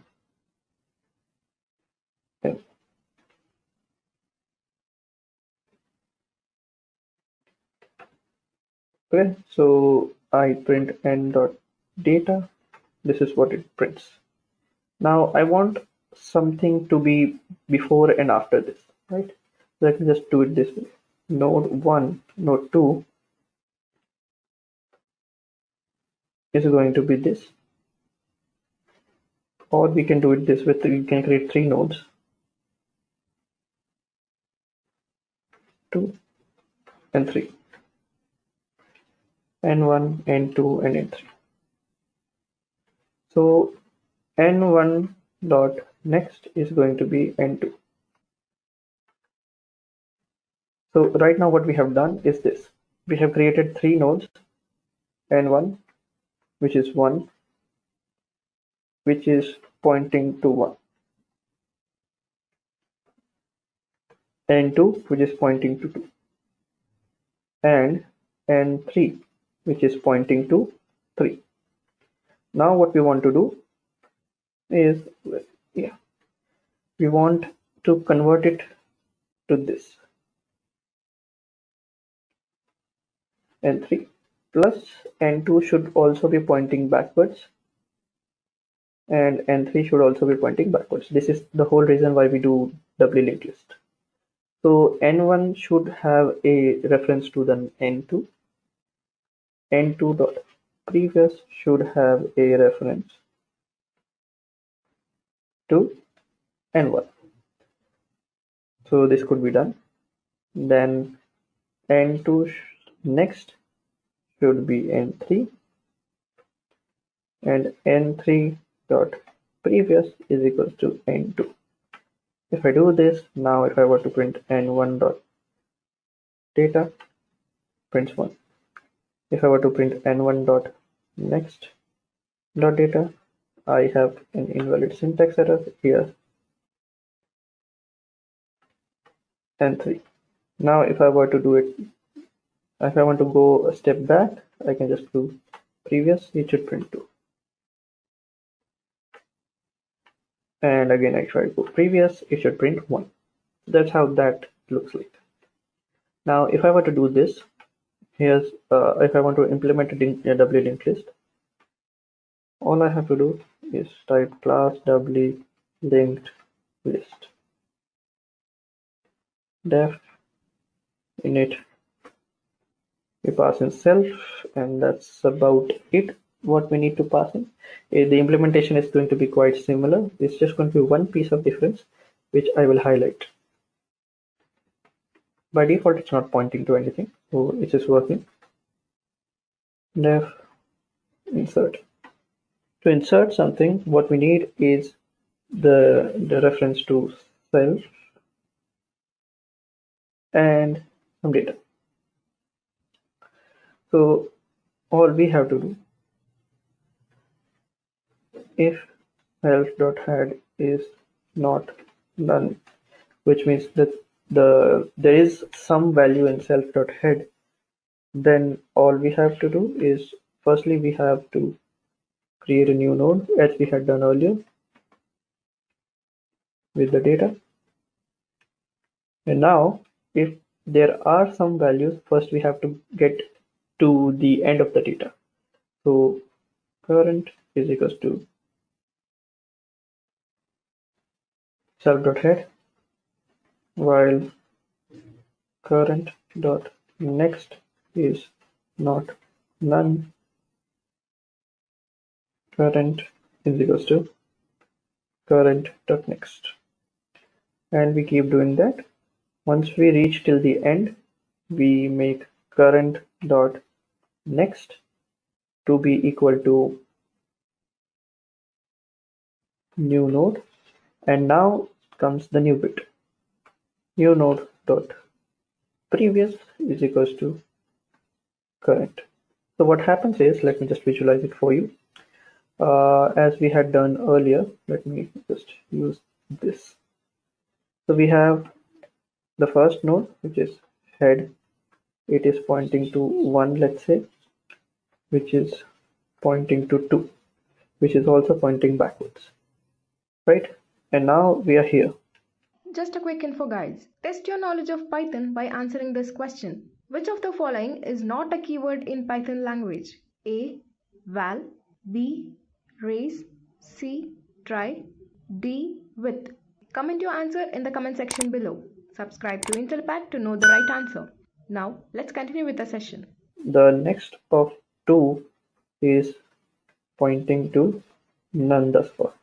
We create a new element, which is 3. So we go here, we remove it with 3, and we create the previous pointer to be pointing to 2. This is what we're doing, right? So it's easy to understand, and this is, we can do it very easily. But if there is no element, then basically all we have to do is self.head equals to new node. Quite simply the same code that we had earlier. And similarly, all we have to do is call the print list function, pass in self, while, and also we can current is equals to self.head, and just check if current is not none. We print current.data, and we go to current's next point. Run this. We have run into an error, which is if self.head is not none. We are running into an error in line number 7. So it's here. Let's see what is the issue. Is not none, not in, not none. That is the issue. So now we have come up with the issue. Now let's create a new node. Let's call it L again, and I'll call it W linked list. Don't need to pass anything. L dot insert 1. Now we want to insert 2. Now we want to insert 3. And now all I have to do is go through the entire thing as we had done earlier. So L dot head dot data, L dot head dot next dot data, L dot head dot next dot previous. So we go one step forward and then one step backwards. Should print 1, which it does. Next dot data 3, previous dot data, and should 2. So as you can see, we have a way to move forward as well as backwards here as well. So that's what W linked list is.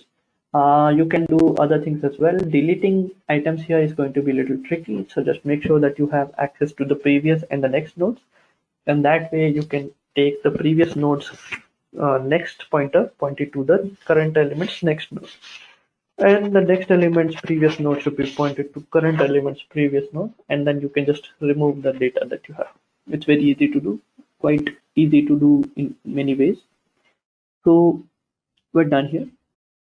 So at Intellipaat, the company we work for is basically a training and an e-learning company. So we go through hundreds of job descriptions. If it is Python, we go through job descriptions which require Python and gather all the skills which are expected by an employer so that you can easily land that job. Also, as a training company, we do not use trainers, we rather use working professionals who are working in this particular industry and also gather details and information from them and what was asked to them by their own employer and also what should be taught to our trainees so that we can make them a better programmer and also how to make them basically get a job really easily. So with all that details put together, we have formed this Python certification training course where we'll give you live training, projects, we'll give you hands-on, we'll give you all the support to make you the perfect candidate to get into a company into a Python role. So that's what we are doing here. And when we take you on board for this course, we will make sure that you learn all of these skills. So what are these operators? Well, these are some specific character which have a specific task to perform. And based on the function and the task, the operators are further segregated into 7 different types of operators. Arithmetic operator, assignment operator, comparison operator, logical operator, bitwise, identity, and membership operator. Fine. So let me discuss them one by one. So starting with arithmetic operator. Well, arithmetic operators are the one which is used to perform some arithmetic calculation. So what it does, it takes 2 operand to perform operation on them. For example, 2 plus 3. So here 2 and 3 are operand and the character plus over here is nothing but arithmetic operator. Alright. So there are other arithmetic operators too, like plus, minus, multiplication, division, mod. All these characters are a part of arithmetic operator. Let me just show you one more example. Like 1 plus 2. So here 1 and 2 are the operand and plus here is a arithmetic operator. 1 minus 2. Again minus is a arithmetic operator. 2 mod 1. Mod is what? Arithmetic operator. Alright, let's move ahead. Next we have is the assignment operator. Well, this assignment operator is used to assign a value to a variable. The character which comes under this operator are equal to, plus equal to, minus equal to, multiplication equal to, and etc. For example, you declare a variable as var equal 10. So this equal to is your assignment operator and is used to assign value to a variable. Let's get back to our Jupyter notebook and learn more about it. So, for example, I'm defining a variable var equal 10. So this equal to is nothing but a assignment operator. Var plus equal 10, again an assignment operator. But what does this mean? So what does this mean? Well, it means that var equal var plus 10. Alright. So if you print the value of var, what do you think the output should be? Well, you'll get the output as 20. Since the value of var is already 10, so 10 plus 10, it's 20. So the updated value of var is 20. Similarly, you can perform var minus equal to 10 and again get your value printed. So again, the updated value of var would be 20 minus 10, 10. So this plus equal to or minus equal to, it is generally named as a shorthand, which means add or subtract and assign value to self. Alright. Same example is mentioned over here, like a equal 10, a multiply equal to 10. So it means that a equal 10 into 10. When you print a, you'll get the output as 100. Alright. So next we have is comparison operator. Well, it is used to compare two values and it returns true or false as the output. Alright. The operators which are a part of it are less than, greater than, less than equal to, greater than equal to, or not equal to. For example, Let's see what example we have up here. A equal 10, B equal 20. A is greater than B. Obviously 10 is not greater than 20, right? So it is giving me false as the output. Alright, fine. So let's move ahead. Next is the logical operator. Well, these logical operators are used to perform some logical calculation. And the operators or the keywords which are a part of it are and, or, and not. For example, we have a equal 10 is less than 10 and 2 is greater than minus 1. Then print a. So you are getting output as false. Okay, let's jump back to our Jupyter notebook and see why we are getting the output as false. So you had a equal 10 is less than 10 and 2 is greater than minus 1. So if you see, we have two comparison operator up here. So what is the value of 10 less than 10?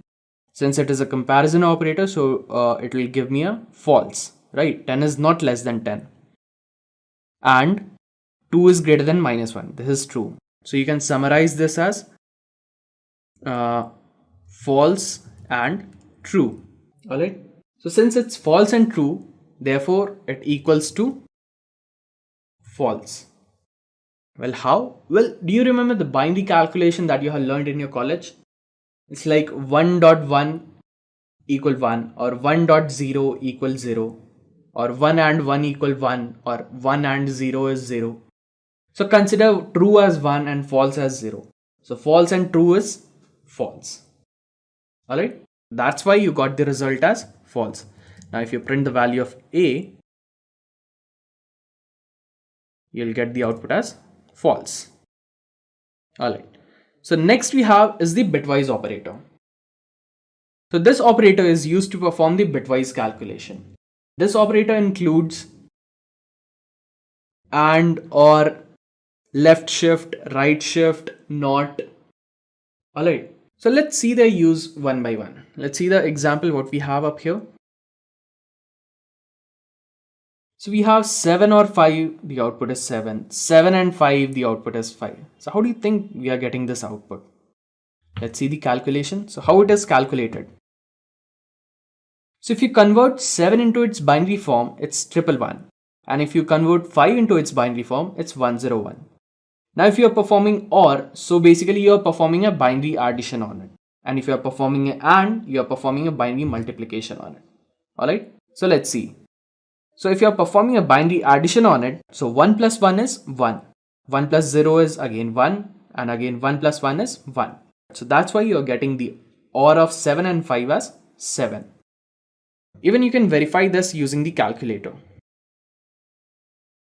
Open a calculator. Yeah, it's a programmer calculator. So 7 or 5.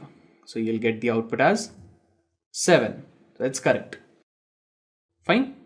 Next operator that we have got up here is tilde operator or the not operator.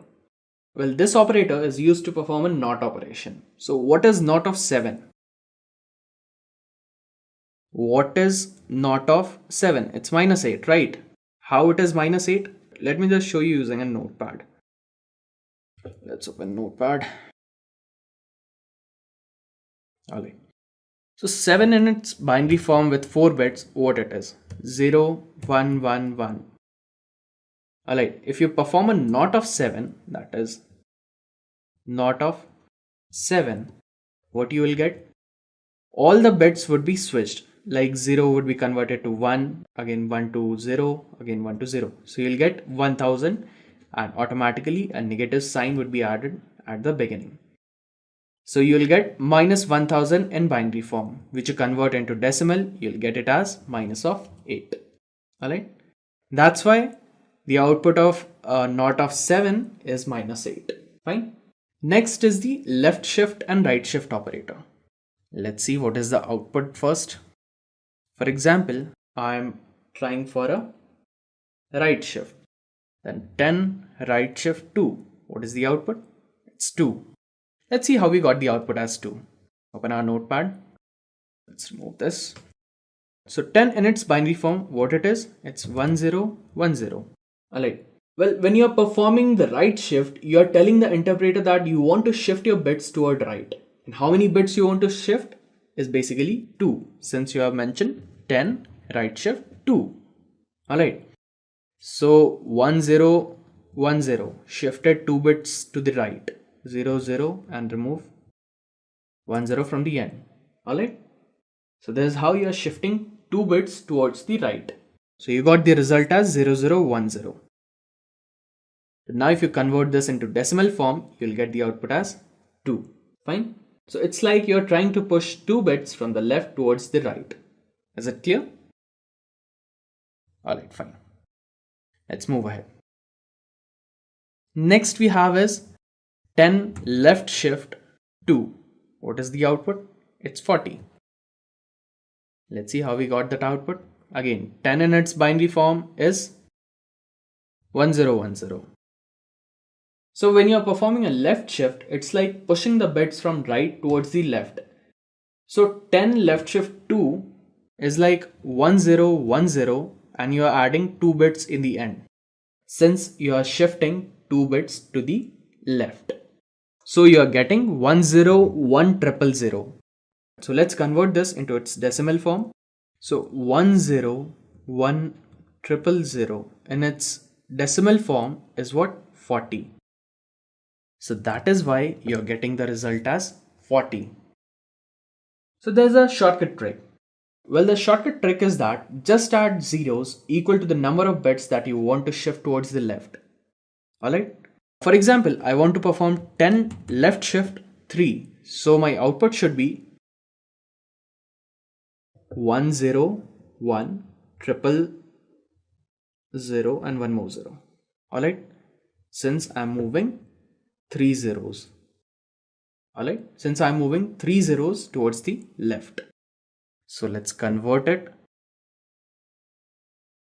So it's 80. So you are getting the output as 80. Let's verify it again. Well, if you perform 10 left shift 3, you'll get the output as 80. Fine. Well, I hope the bitwise operator is clear to you guys. Well, in case you have slightest doubt, please add your doubt to the comment section below and we'll try to reply them at the earliest. For now, we can just move ahead to the identity operator.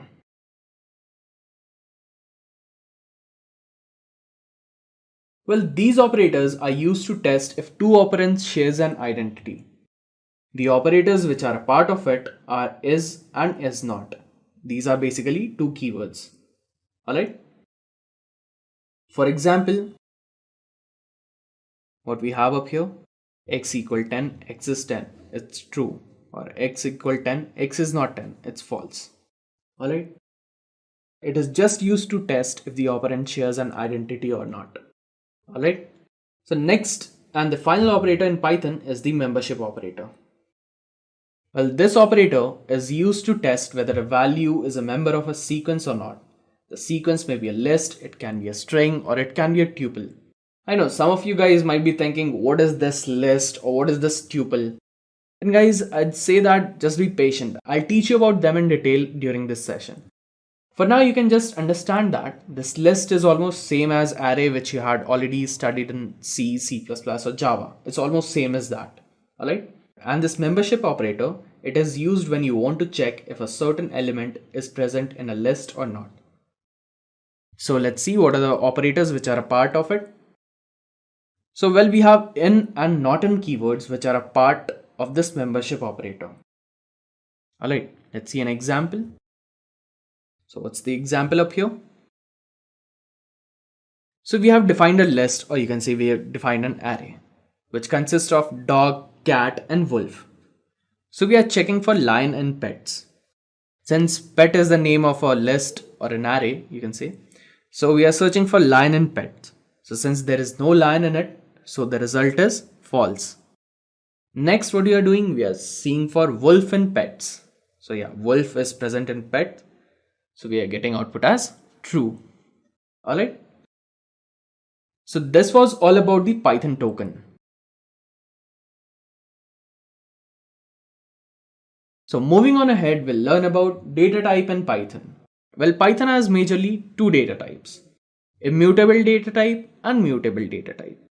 Immutable are the one which cannot be changed or modified, and mutables are the one which can be changed. Alright? Immutable data type consists of numbers, strings, and tuples. On the other hand, mutable data type, they consist of lists, dictionaries, and sets. Alright? So let's discuss about them one by one, starting with numbers.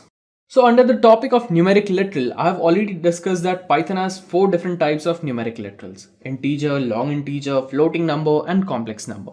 Well, I have also told you that you don't need to specify the data type of a variable while you are declaring it. Remember, Python would automatically convert a number from one type to another if it need. Fine.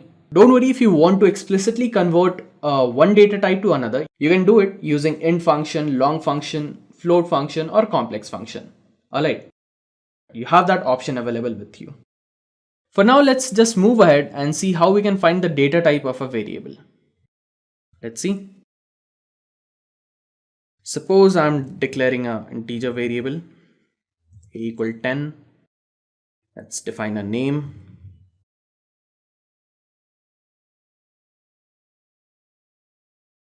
As Jill. Now, what if I want to check the data type of these variables? So how can I do that? So for that, we have type function. So print the type of variable A. Alright? Or print the type of variable name, or print the type of variable salary. Fine, execute it. Sorry, there's a typo. It's type. Alright. So you can see that variable A is of type integer, variable name is of type string, and variable salary is of type float. Fine. Alright. Let's get back to our tutorial. So this was about the numbers. Next is strings. Well, anything which is written under the single or double quotes is treated as a string. Alright, let's perform some operations on string and understand them in detail.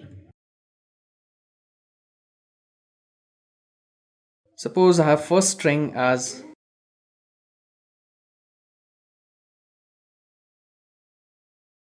hello world, and my second string is Intellipaat. Alright. Now, what if I want to print first character from the string 1 and the last character from string 2? So how will I do that? Let's see. So what you can do, print str1, and I need the first character. So my first character is at index number 0. I'll just mention str1 of 0. And I want the last character from string 2, right? So print str2. So if you want the last character, just specify -1. Execute it. So you got the output as capital H and small t. Since capital H is the first character from string 1 and small t is the last character from string 2. Alright. So now what if I need to extract hello from hello world? So how will I do that? What I need to do? Extract hello from hello world. So all you need to do is print from which string? String 1. Hello starting from 0, and it should end till 0, 1, 2, 3, 4. It should end till 5. Alright. And execute it. So you'll get the output as hello. Fine. This is how you can collect the substring from a string.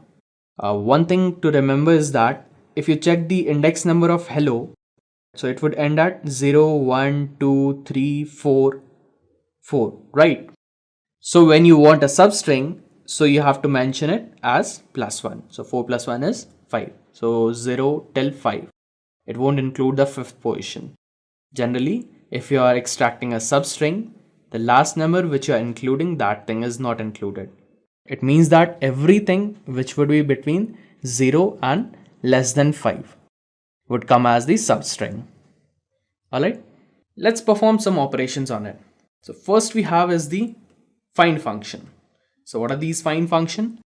Well, this find function returns the position of the string. Let's take an example. For example, I have a string as str equal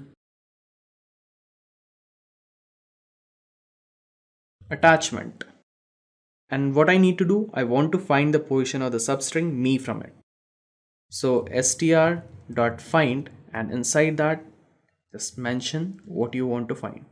Like I want to find the position of me. Let's execute it. So you got the output as 6. Why? Since me starts from 6. 0, 1, 2, 3, 4, 5, and it's on 6th position.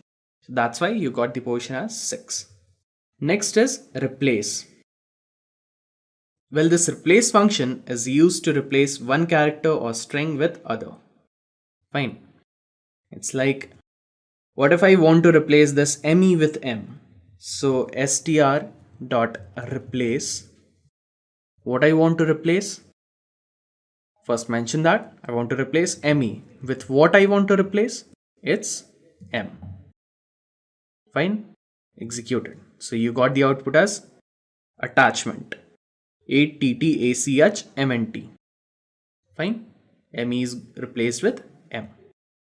One more thing that you can do up here is, let me just show you. You can convert the word attachment into attach. Let's see how. Attach dot replace. So what you need to replace from here is ment. You don't want ment from here. So what should you replace it with? You can replace it with space. That's it. If you execute it, you'll get the word attach. What if I don't mention the space up here? So you'll get the output as attach. Even that work. Alright? Fine. Next we have is the split function. Well, this function is used to create split on the basis of a character. For example, I have a split string which consists of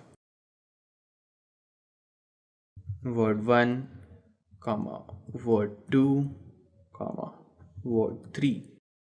So all these 3 different words are separated by comma. So what I want to do, I want to split the entire string on the basis of comma. So I'll write split str dot split on the basis of comma and execute it. So as you can see, I got the output as 3 different words. Word 1, word 2 and word 3. Let's move ahead. Next is the count function. Well, count function returns the count of the character in the string. For example, let's take a string as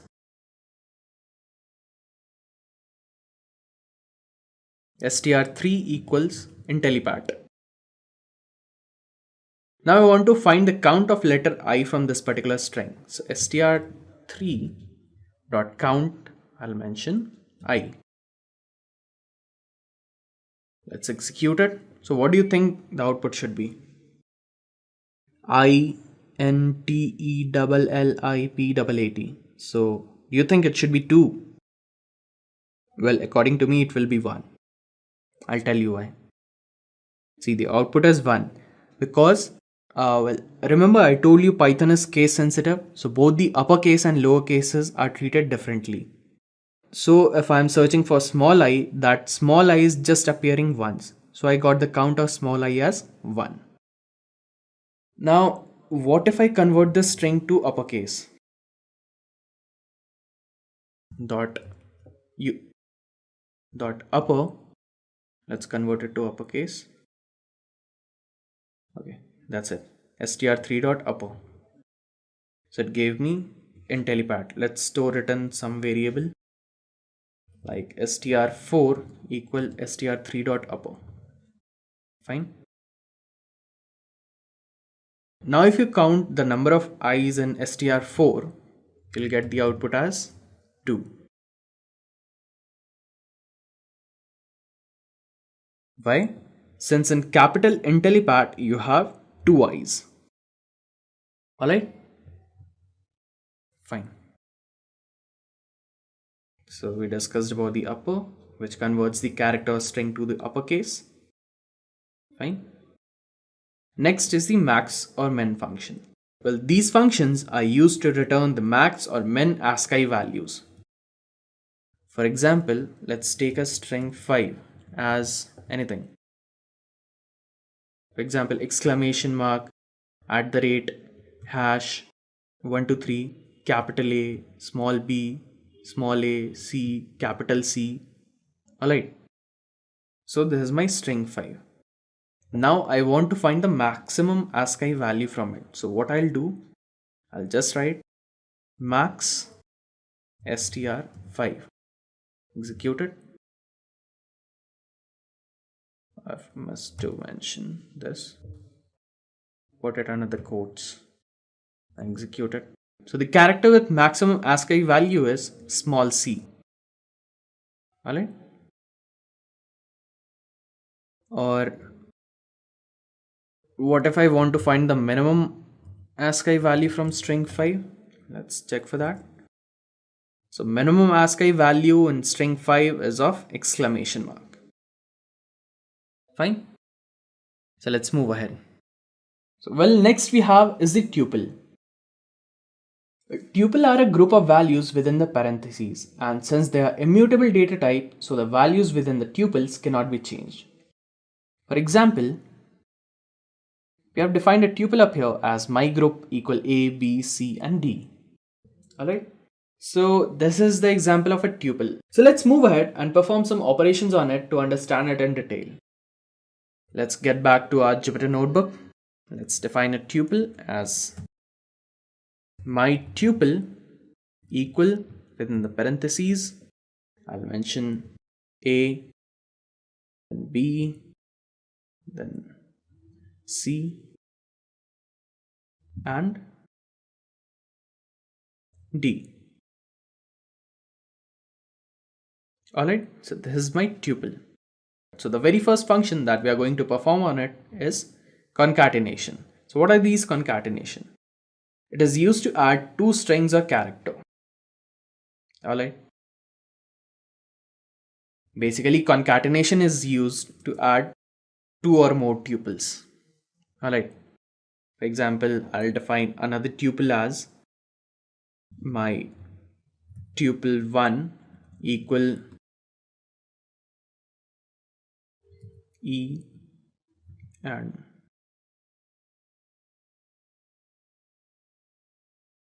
F. So if I need to concatenate it, I'll just write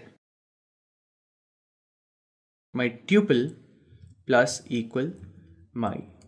Just a quick info, guys. Test your knowledge of Python by answering this question.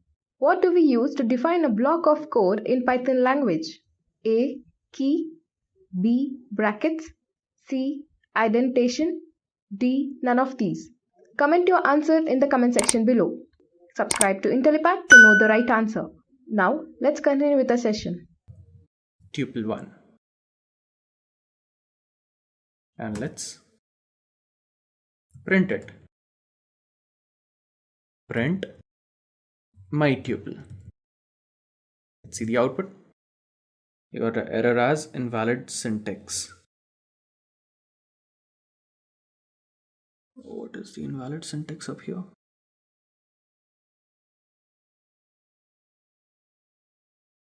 Something is invalid, yeah. Let's define it again.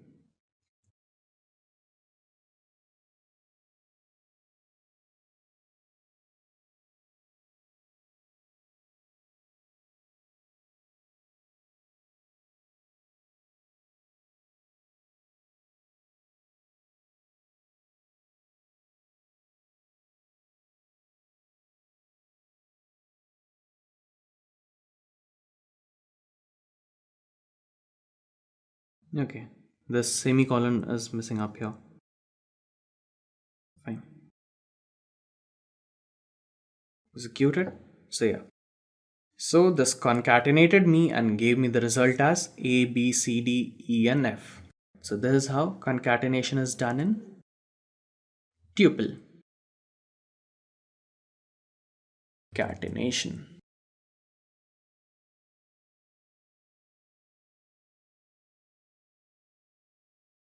Next we have is the repetition. Repetition is used to duplicate the string or character for a given number of times. For example, what if I want to double the contents in my tuple? So I'll just write my tuple multiplied by 2. And again, that's it. My tuple multiplied by 2 and hit enter. So you'll get the output as double values of A, B, C, D, E, and F. Fine. So this is how a repetition is done in a tuple. So let's move ahead. Next function that we need to perform is indexing. Indexing shows the index position of a character or a string within the group or within the tuple. For example, I want to find what character is present at the index number 1. So I'll just write my tuple of 1. So at first index, B is present over there. It's like A is present as 0th index, B at 1, C at 2, D at 3, and so on. Fine. So this is how indexing is done in tuple. Next is slicing. Slicing shows a specific set of index character or string. Fine. For example, I want a specific set of strings which lies between the index number 1 to 4. So my tuple, I want a specific set of string which lies between 1 to 4. So this is my 0th, 1, 2, 3 and 4. Fine. So I'll get the output as B, C, D and E. Let's check it. So I got the output as B, C, D and E. Fine. Alright. So let's move ahead. So next we have is the list. List is a sequence of mutable Python data type which is defined within the square brackets. And now since they are mutable, they can be easily changed. Let's move ahead and perform some operations on it and understand it in detail. So what is an example? Okay. So we define a list as A, 10, 7.12 and data. So it is consisting of mixed data type values. It even has an integer, a float and a string. Fine. Let's get back to our notebook and define a list. So this is my list. My list equal within parentheses a string, a number, a decimal,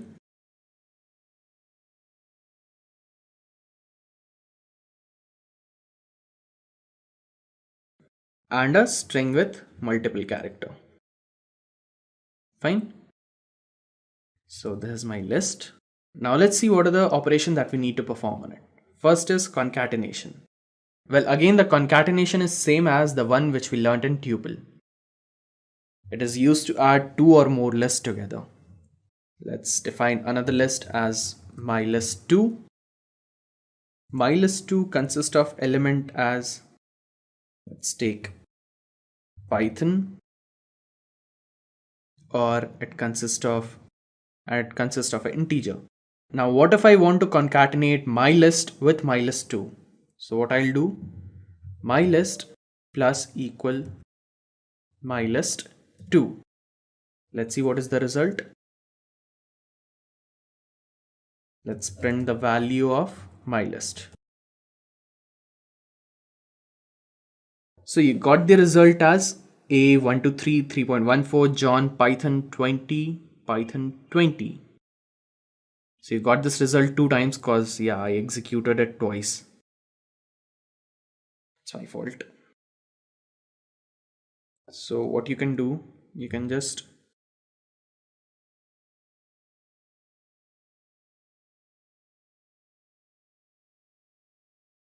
mylist dot remove. Hold on, I don't want to execute this entire list of statement, so I'll define it under different block. So my list dot remove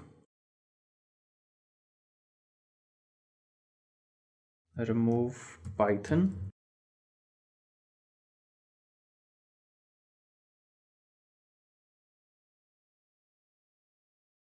Okay, I misspelled Python as okay. Remove this. Again, remove this. And remove 20 and again remove 20. If you again remove it, you'll get an error. Fine. So let's see what we have currently in my list. Let's print it. Okay. Let's get back up here and execute it just once. Okay. So as you can see, my list got updated with Python and 20. Fine.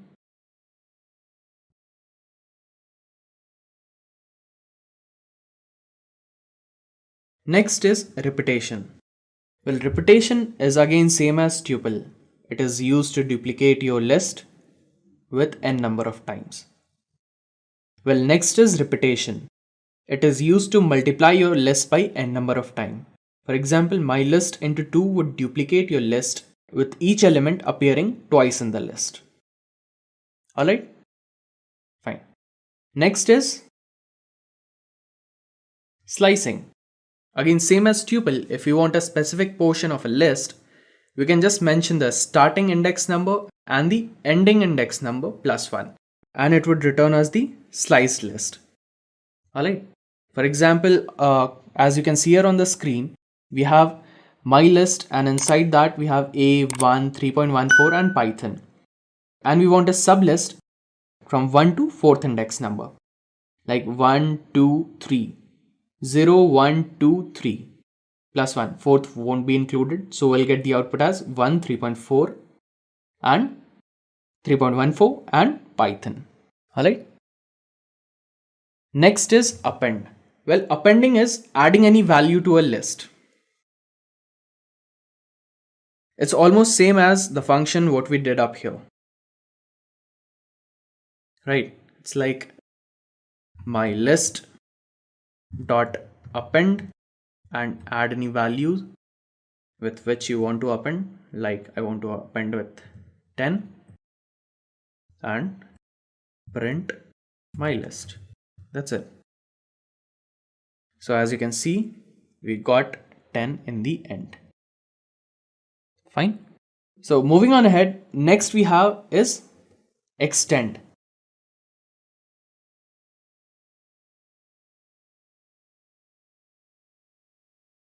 Well, again, extend is another function which is used to concatenate two different strings. Alright. Example, I'll define my list 3 as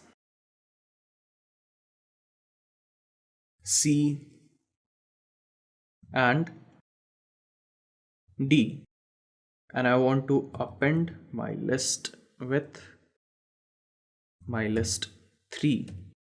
Let's print and see what result do we get.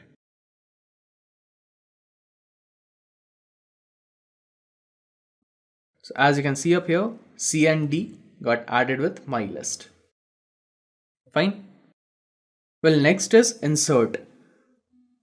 Well, using the index number, you can specify any value in between the list. For example, I want to insert a number before 3.14. So I'll write my list dot insert. I'll mention the index number. My index number is 0, 1. I want it after 1.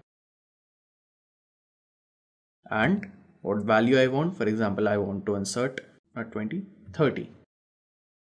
Alright, let's print my list and see what is the result.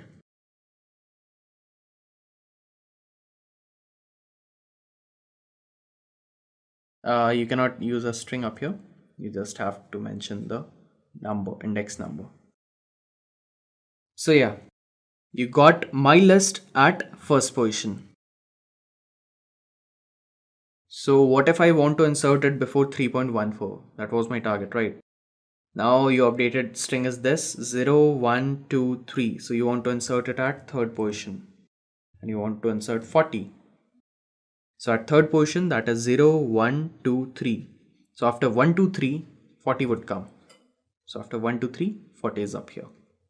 Alright. So this is how you can insert any number at a given index number. So this was all about list. I hope you understood the difference between list and a tuple. If not, let me just summarize it again. A tuple is immutable while a list is mutable. Open and close brackets are used when you're grouping items under it. And in the case of list, square brackets are used. Fine. So this was all about the list. So let's move ahead and discuss about dictionaries. Well, these are more flexible data type in Python.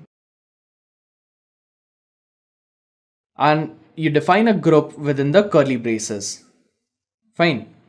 While defining the elements in a dictionary, you have two elements, key and its value. Fine. Or in other words, we can say that we define an index for each element. Let's explore various operations that we can perform using dictionary. So first one is defining an empty dictionary. Don't mention anything within the curly braces. That would be an empty dictionary. Alright. Next is integer keys. That is dictionary with integer keys. For example, 1 apple, 2 ball. So the key 1 and 2 are just integer, right? So it's a dictionary with integer keys. Next is mixed keys. Dictionary with mixed keys. That is, we have key of mixed data type. For example, name is string up here, 1 is integer, right? So this is mixed key. Next we have is pairing. That is from sequence having each item as a pair. Dictionary, 1 apple, 2 ball, all are taken as a pair element. Fine.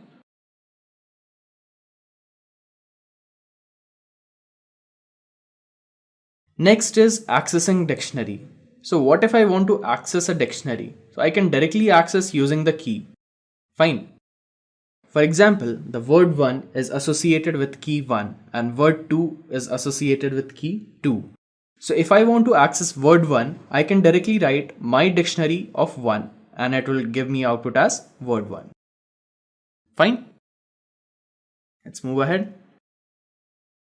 Now what if I want to find the length of the dictionary? Then I can directly do it using the len function. Len of my dictionary is giving me the output as 2. Why? Since it consists of two elements, word 1 and word 2. Fine. Next is key. Now what if I want to find the key of my dictionary? So I can just use the key function. My dictionary.key. It is returning me all the keys within the dictionary. Fine. It is returning me all the key defined within the dictionary. Next is value. Well, this function is used to return all the values defined within the dictionary. For example, we have apple and ball as value within this dictionary, my dict. Alright, so that's why using value function, we got the output as apple and ball. Fine. Let's move ahead. Okay, so now that you have learned about dictionary, so let's discuss about the last data type, that is set. Sets are the unordered collection of items within the curly braces. That is, items are defined within the opening and the closing curly braces. And you don't have to define the key value in it. It is basically unordered collection of items. If you are adding elements in the set, then make sure that every element in the set is unique. For example, you can define a set as my set equal 1 to 3. Well, it's almost similar to as dictionary, right? But it does not has any key value associated to it. It's the only difference between a set and a dictionary. Alright? Let's perform some of the function using set and understand it in a better way. So the first one is creating set. You already created a set. Alright. Next is union. Well, union of two sets return the common value from both the set. For example, my set S1 equal 1, 2 and C. My set S2 consists of 1, B and C. So if I am performing a union on it, so it is returning me with 1, 2, C and B. So basically what it is doing, it is returning me the common values of both the set. Fine. Next is the intersection. Well, intersection is used to return the common result from both of them. That is AND of my set S1 and my set S2. So what are the common elements in both of them? We have 1, 2C, 1, BC. So we have 1 and C common in both the sets. So we got the output as 1 and C. Fine. Next is the difference. Well, this difference would omit all the common value from both the set, and it will return the only value which is a unique in first set. For example, we have 1, 2C in set 1 and 1BC in set 2. So if you subtract it, so you have 1 in both the set, so it will emit it. 2 and B, so nothing can be done about it. C and C, again it will emit it. Now since only 2 is left in set 1, so you get the output as 2. Alright? Fine. So at Intellipaat, the company we work for is basically a training and an e-learning company. So we go through hundreds of job descriptions. If it is Python, we go through job descriptions which require Python and gather all the skills which are expected by an employer so that you can easily land that job. Also, as a training company, we do not use trainers, we rather use working professionals who are working in this particular industry and also gather details and information from them and what was asked to them by their own employer and also what should be taught to our trainees so that we can make them a better programmer and also how to make them basically get a job really easily. So with all that details put together, we have formed this Python certification training course where we'll give you live training projects, we'll give you hands-on, we'll give you all the support to make you the perfect candidate to get into a company, into a Python role. So that's what we are doing here. And when we take you on board for this course, we will make sure that you learn all of these skills. So this was all about the data type in Python.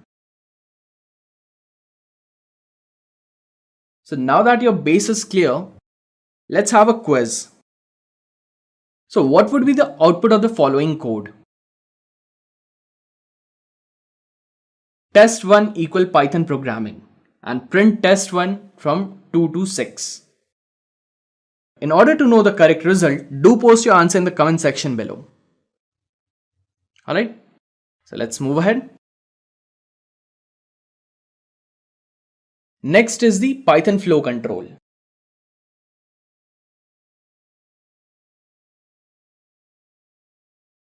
Well, these flow controls are the one which control the flow of execution of your program. So we have 6 different types of flow control in Python: if else, nested if else, for, while, break and continue. Let's discuss them one by one, starting with if else. So what is this if else? Let's see its syntax. If the condition is true, then execute statement 1, else execute statement 2. It's as simple as that. Let's see the flow of execution. You start it, you check the condition. If the condition is true, then execute block 1. If the condition is false, then go to the else part and execute block 2. Fine.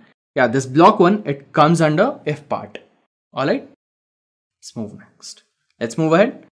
Next is nested if else. Let's see the syntax.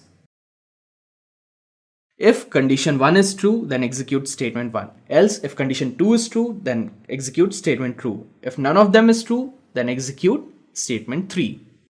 Let's check the flow control of it. Start, check for condition 1. That is, if condition 1 is true. So if condition 1 is true, then the statement executed with the if block is executed. That is, execute block 1.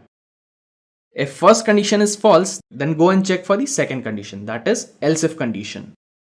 Now if else if condition is true, then your second block would be executed. If none of them are true, then finally the else block would be executed. That is execute block 3. And yeah, remember one thing, there is no condition associated with the else block. Else block would only execute if all the above conditions are false. Fine? Alright. Next is the for. Let's see the syntax. For iterating variable in sequence, execute statement. Let's check. Well, it's the example of a program. Like start, we are defining a variable as count equals 0. Then execute statement. Then increment the value of count by 1. And then check the condition if count is less than 10. Is 1 less than 10? Yeah, the condition is true. So again repeat it and again execute the statement. Again increment the value of count by 1. That is count become 2. And again check if 2 is less than 3. And so on, continue this till 10 is less than 10. And when this thing arrives that 10 is less than 10, your condition become false and you exit the loop. So this is how a for loop works. Let's understand this in a better way with an example. So this is our code. Alright, we have defined a list fruits as apple, banana and cherry. For x in fruits, x in fruit of 0 is apple. Then print x. X is what? Apple. So apple would be printed as the output. Now again, what we'll do? We'll again go back and check for x in fruits. Now x of 1 is banana. Then print x. X is what? Banana. So it would print as banana. Again, it will go back. X in fruit of 2 is what? Cherry. Print x. Cherry would be printed. Now if it goes back, there's nothing left in the fruit. So nothing would be printed. Alright. So you got the final output as apple, banana and cherry. Fine. Alright. So let's move ahead. Next is the while. The syntax for this is while condition is true, then execute set of statement under the while. Start, check for the condition. If it is true, then execute block 1 and then again repeat the loop until the condition is true. In case the condition is false, then just exit the loop. Let's understand this better with an example. This is my code. Like a equal 1. In variable part I got a equal 1. While a is less than 5. Is a equal 1 less than 5? Yeah, condition is true. Then what? Print the value of a. Alright, so we got the output as 1. After getting the output, increase the value of a by 2. So a plus equal to 2. That is 1 plus 2 equal 3. Now again go back to the loop. Check for the condition. Is 3 less than 5? Condition is true. Then again go to the print a part. What is a? 3. So print a. So you will get the output as 3. Again increment the value of a to 2. That is a equal 5. Now check the condition. Is 5 less than 5? No. I think here we got the condition as false. So we got the final output as 1 and 3. Alright. Let's move ahead.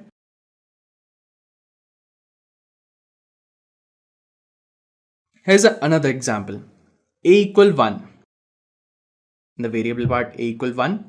Check the condition. While a is less than 3. Is 1 less than 3? Yeah, condition is true. Inside the while part, the first condition that we check, if a mod 2 equal 0. Is 1 mod 2 equal 0? No, the condition is false. So we'll jump to the else part. So we'll jump to the else part and print a is odd. Now since the value of a currently is 1, so 1 is odd. Fine. Then what we'll do, we'll increment the value of a by 1. That is 1 plus 1 equal 2. Fine. Now again we'll go back to the while part. Now we'll check if 2 is less than 3. Yeah, the condition is true. Fine. Now what we'll do, we'll jump to the if part and check if 2 mod 2 equals 0. Yeah, the condition is true.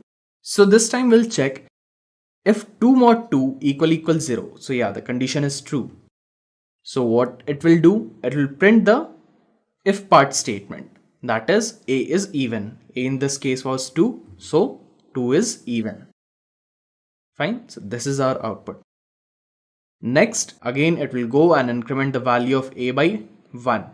So now 2 becomes 3. Again it will go back to the while part. Is 3 less than 3? The condition is false.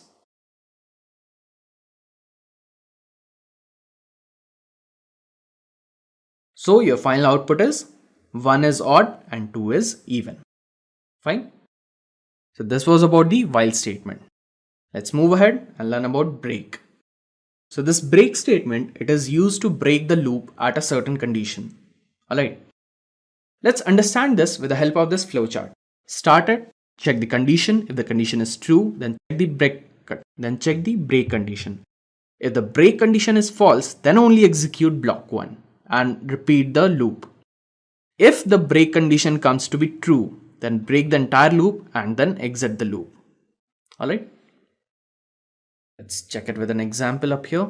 Just a quick info, guys. Test your knowledge of Python by answering this question. Which of the following is not a keyword in Python language?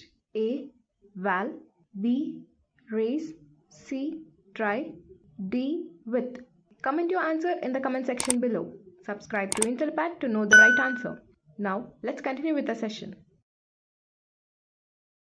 For example, A equal 10.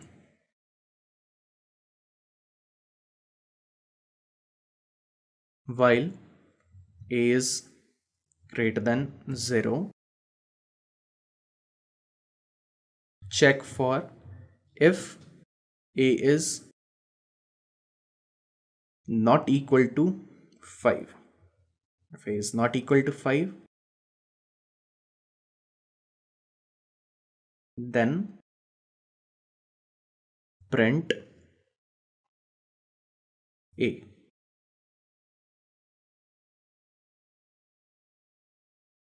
Else break it. Fine. Let's execute it. Sorry.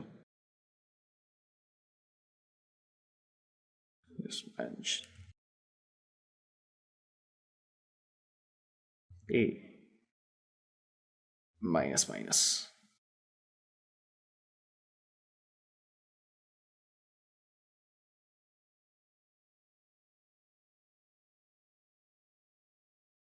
So we got the output as 9, 8, 7 and 6. Fine.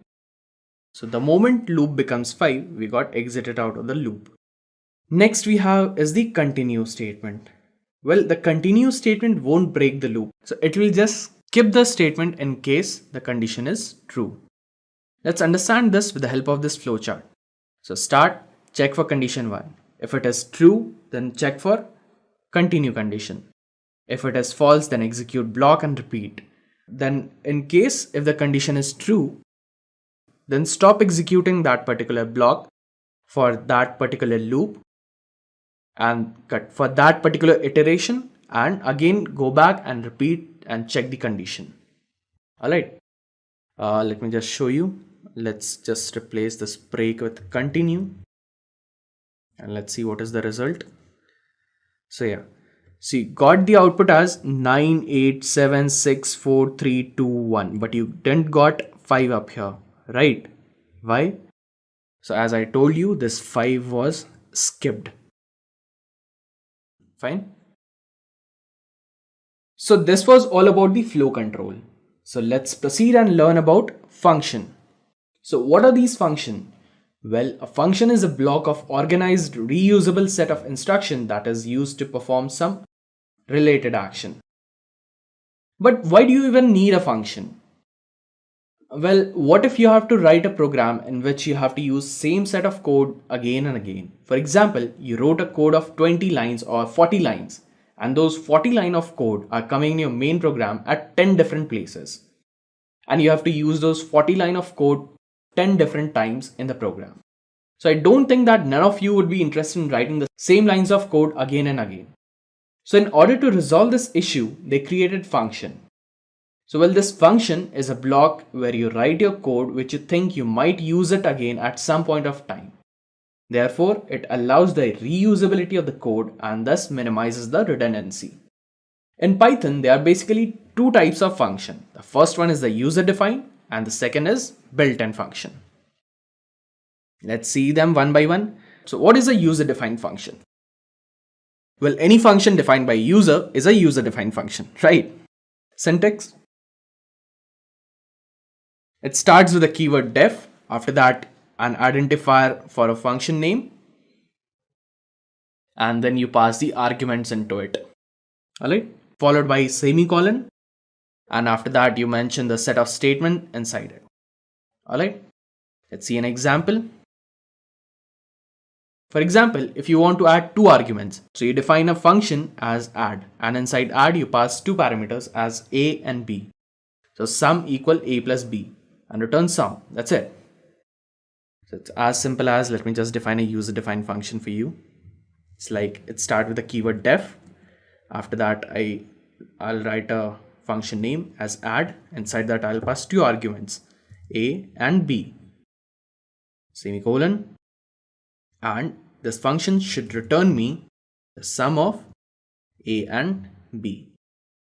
Alright, fine. So this is my user defined function.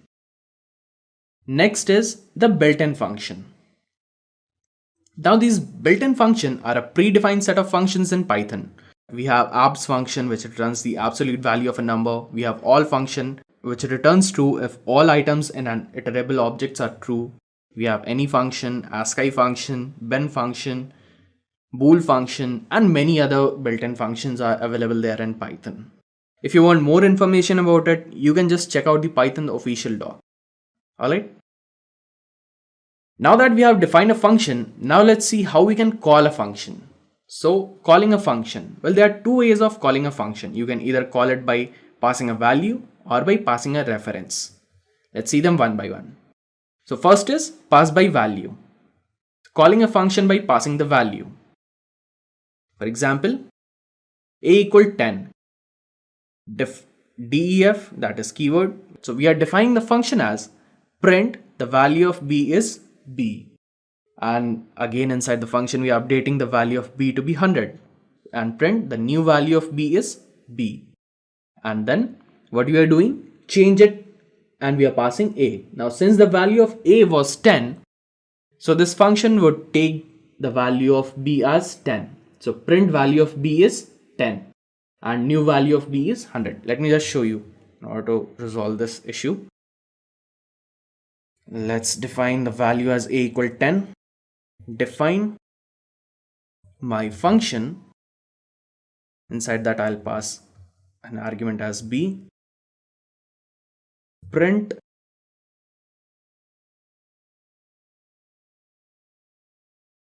the value of b is b. You have to concat. Fine. And next we'll update the value of b to be 100 and again print the new value of b is b. Fine. So this is my function. Now what I'll do, I'll call my function by passing a value. Calling a function by passing a value to it. So I'll write my function and inside that I'll pass the value as a. Since the value of a was 10, let's see the output. See, So we got the output as the value of b is 10 and the new value of b is 100. So this was about calling a function by passing a value to it. Next we have is pass by reference.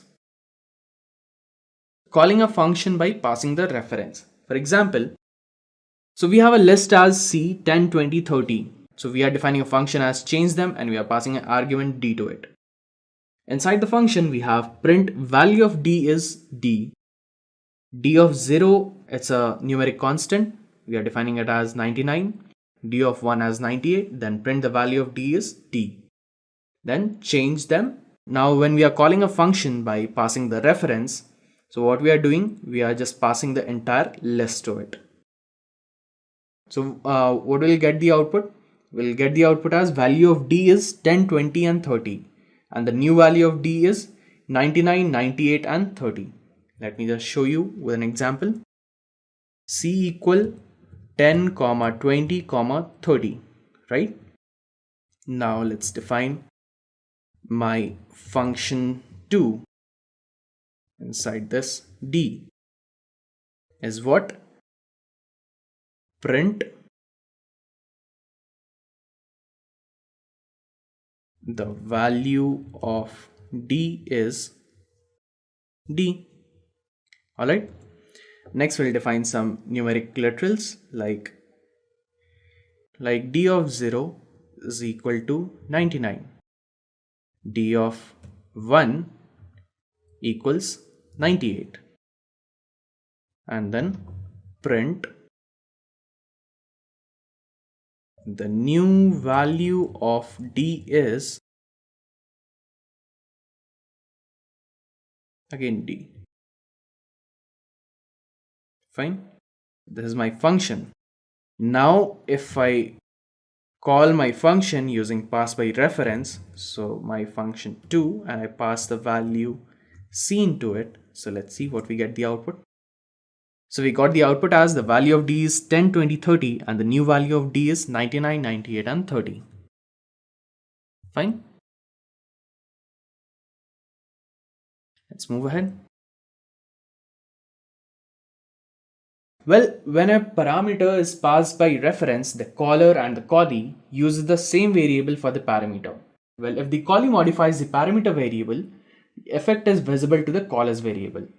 But when a parameter is passed by value, the caller and callee have two independent variables with the same value. If the callee modifies the parameter variable, the effect is not visible to the caller. Well, the things that you need to note in this definition are, well, the variable word here means the caller variable itself.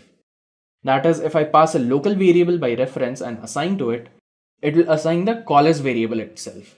Do you know what is the meaning of reference and pass by reference? Well, it is different from the general term reference. It is that this reference is temporary and implicit. What the callee basically get is a variable that is somehow the same as the original one.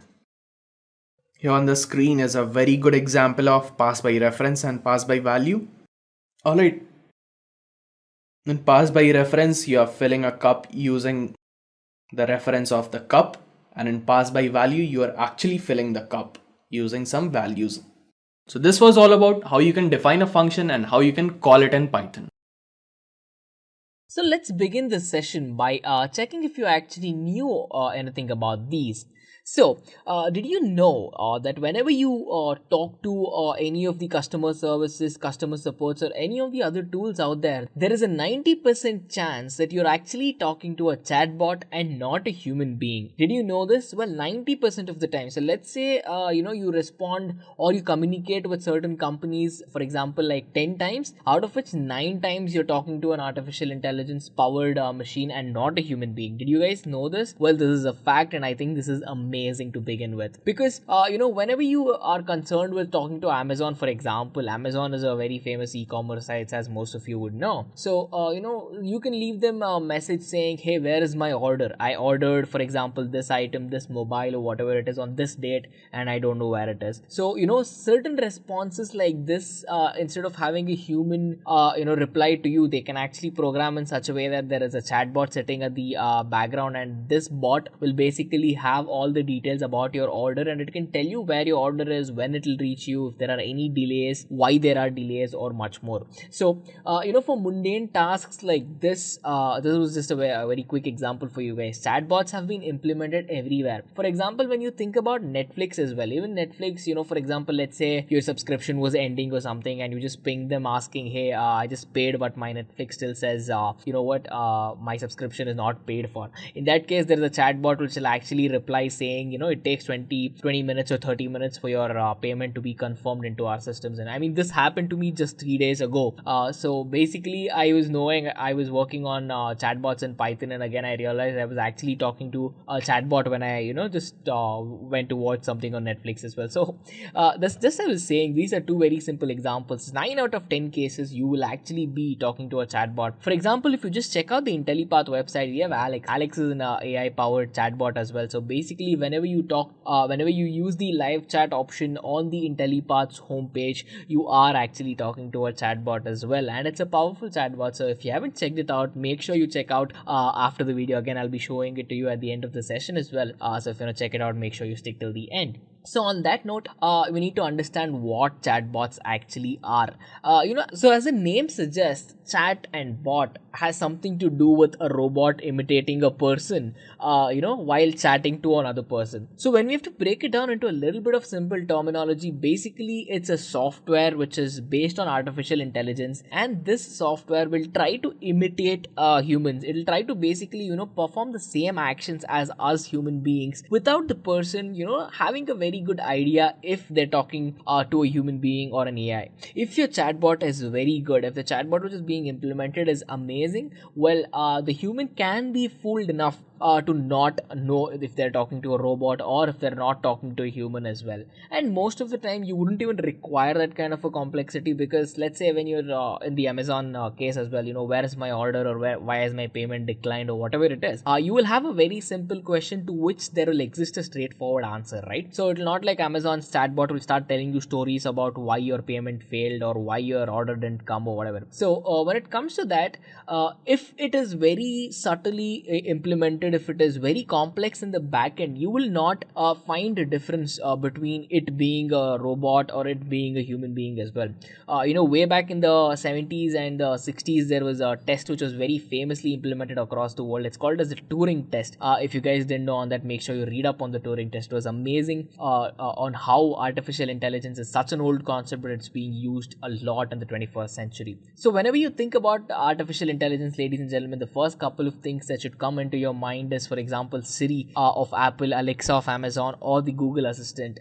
These chatbots again have been in our lives most of the time, right? For all the Apple users, you guys have Siri. For Amazon, we have Alexa, and for the Android phone mobile users, we have the Google Assistant. So you might have been using these on a daily basis, because one for sure, I use Siri a lot and I use Google Assistant a lot as well. And I do know people who use Alexa for their home automations and much more. So when it comes to stuff like this, from the simple Amazon chatbot all the way till a complex powered bot such as Siri, Alexa, or Google Assistant have been helping us daily.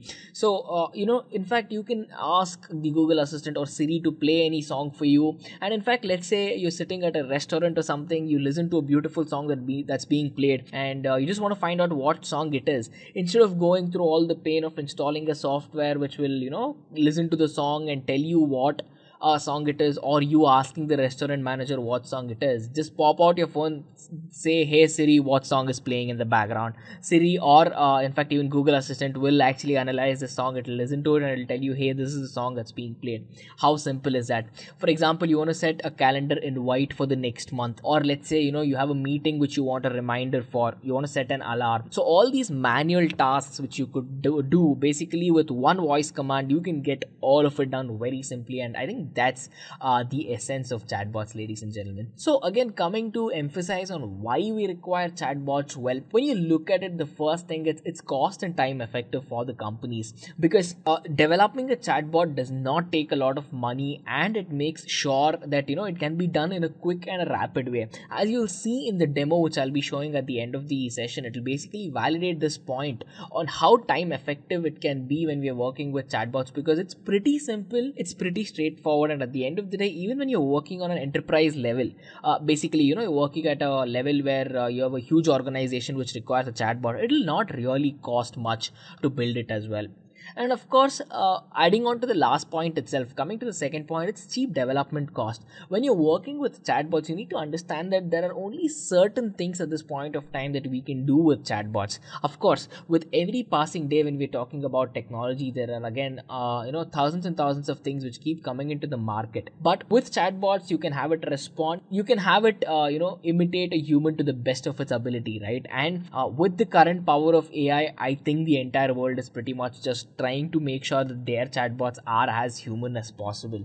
So with cheap development costs, there are again a lot of companies which are jumping on the need of chatbots as well.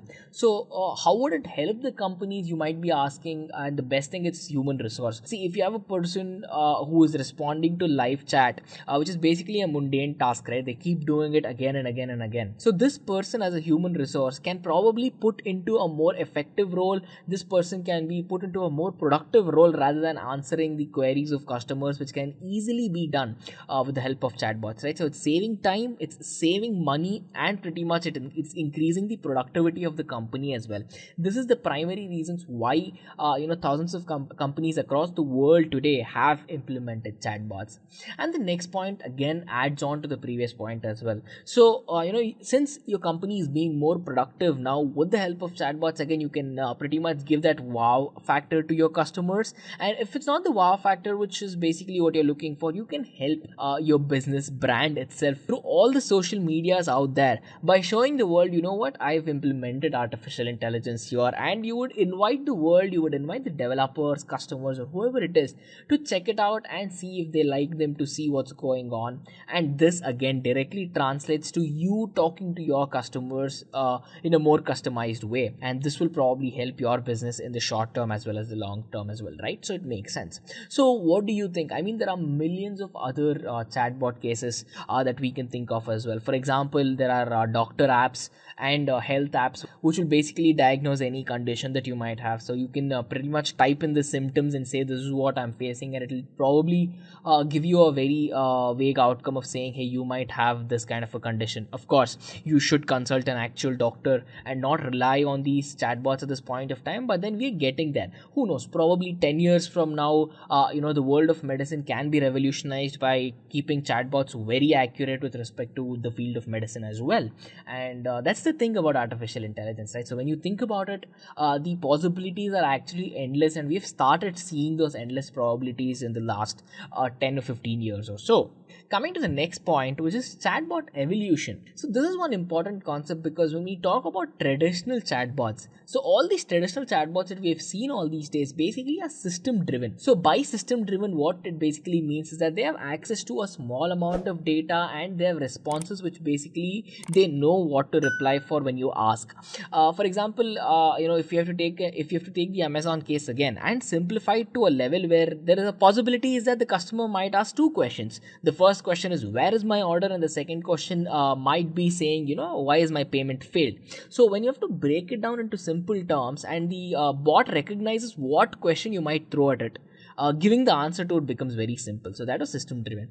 And automation scripts, as I just mentioned, if there are a certain number of questions which the business things that you can ask, they can program the answers automatically for this as well. And this relates to a minimum amount of functionality, because the chatbot cannot really think and grow and understand from what the customer asks. So it already knows the question, it basically maps that to an answer, and it just gives an answer. So it's basically a give and take policy where the bot might not be learning anything. And then coming to the current bots of today's world, these implement task level automation. So basically with task level automation, they know what they're seeing and they can understand the context between the tasks and all of the system requirements that exist. So basically if you're asking a question, the simple question again saying where my order is or why my payment has failed, it will already have a system context there in place, saying this is the question, this is the answer, give the customer the answer. With task level context, it will know what task has to be done to arrive at that answer. So it's not like take a question, find the answer, give you the answer. So it's take a question, analyze and then give you the answer. So with current bots, that analyze part that exists right now. So the communication level is intermediate. So probably 7 out of 10 times or 6 out of 10 times, you will not figure out that you're talking to a chatbot. So that's how interesting and intimidating it's become right now, that it's getting good. We're getting there. And customer help, well, current bots basically have been put into a use of for example, project support, customer service, front desk management, and much more. So if we have to talk about the future bots will have multiple levels of communication which are cross linked with each other. What this means is that at the end of the day, when you are talking to a bot, you can ask the bot to get some task done for you. You can ask it queries and get questions. It can perform analysis for you and much more. And all of this coincides to one thing called a service level automation, basically, which will ensure that all the tasks which are to be done manually, all of these can be automated easily as well.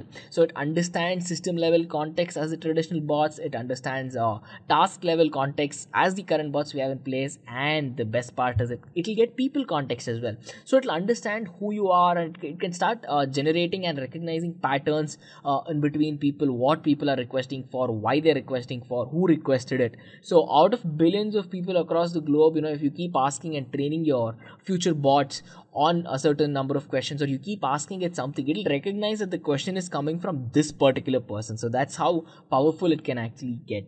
And of course, in the future as well, there are multiple concepts such as bot OS and master bots. So bot OS is basically an operating system which is completely revolutionized and revolving around the usage of bots for your use as well. And master bots are basically bots which can control a certain number of chatbots under them, and control some amount of context, some amount of functionality which are given to them to handle, basically. So they are the bots which will handle other bots, something like these. So something like this. So again, when we have to get a quick vivid comparison, I thought it was very vital for you guys to understand this about the traditional, current, and the future bots as well. Going to the answer of how does a chatbot actually work? Well, there are two types of chatbots when you have to think about it. One is something called as rule-based bots, and the other one is called as self-based bots. And the other one is basically self-based bots. So when you talk about rule-based bots, as the name suggests, there are some rules on which these bots will basically work on. You ask a simple question such as where is my order? Your bot will recognize the word where is and probably order. And this is a rule which is programmed in the backend, which says when you find all these keywords, just give them an answer saying, hey, your order is here, your order is on the way, your order is delayed, whatever. So you cannot ask any complex queries to a rule-based bot, because it will not have rules in the backend which will basically help it understand. So think about rules if they are like a book, all right. So it will basically look into this book for an answer. If it can find it, it will tell you, or else it cannot. So it's as simple as this. And most of the time, the training of these bots are really simple, and it is not complex. And what this coincides to, it basically means that you can ask simple queries, get simple answers. If you ask complex queries, it might fail. And now coming to self-learning bots. Self-learning bots will make use of concepts such as machine learning. It will make use of concepts such as deep learning to basically understand what you're trying to tell the bot. It's not like there's a book, it will blindly refer the book and give you an answer. So it'll try to understand why you're asking this, what you're asking, and how best it can think it can give you the answer. So this line that I just said, this is very important for self-learning bots, because this is exactly what makes it highly efficient, and it is basically a trick to learn and to basically fool you into thinking that it's a human being. And that of course is very good for us. That is what we're looking for here as well. But then training a self-learning bot will take a lot of effort, because it is a very complex process to think about working with a lot of data. It will be terabytes worth of data for a very simple response generation as well. So training it with a lot of data, helping it analyze, and helping the bot give us an answer based on an analysis rather than a textbook definition is something which is very complex as well. So these two are the basic types of bots which we work with in today's world. But then when we have to talk about self-learning bots a bit, because again when you're talking about artificial intelligence, when you're talking about machine learning, there are again two more types of self-learning bots. So they're called as generative bots and retrieval based bots. So let me talk about generative bots for a second here, and it's going to give you an answer. So basically you might be wondering, okay, so if I ask it any complex query, will I get an answer because it's using artificial intelligence? Well, the answer is no, because even though it can do word to word analysis, there are certain limitations here which will not allow it to give you an answer every single time.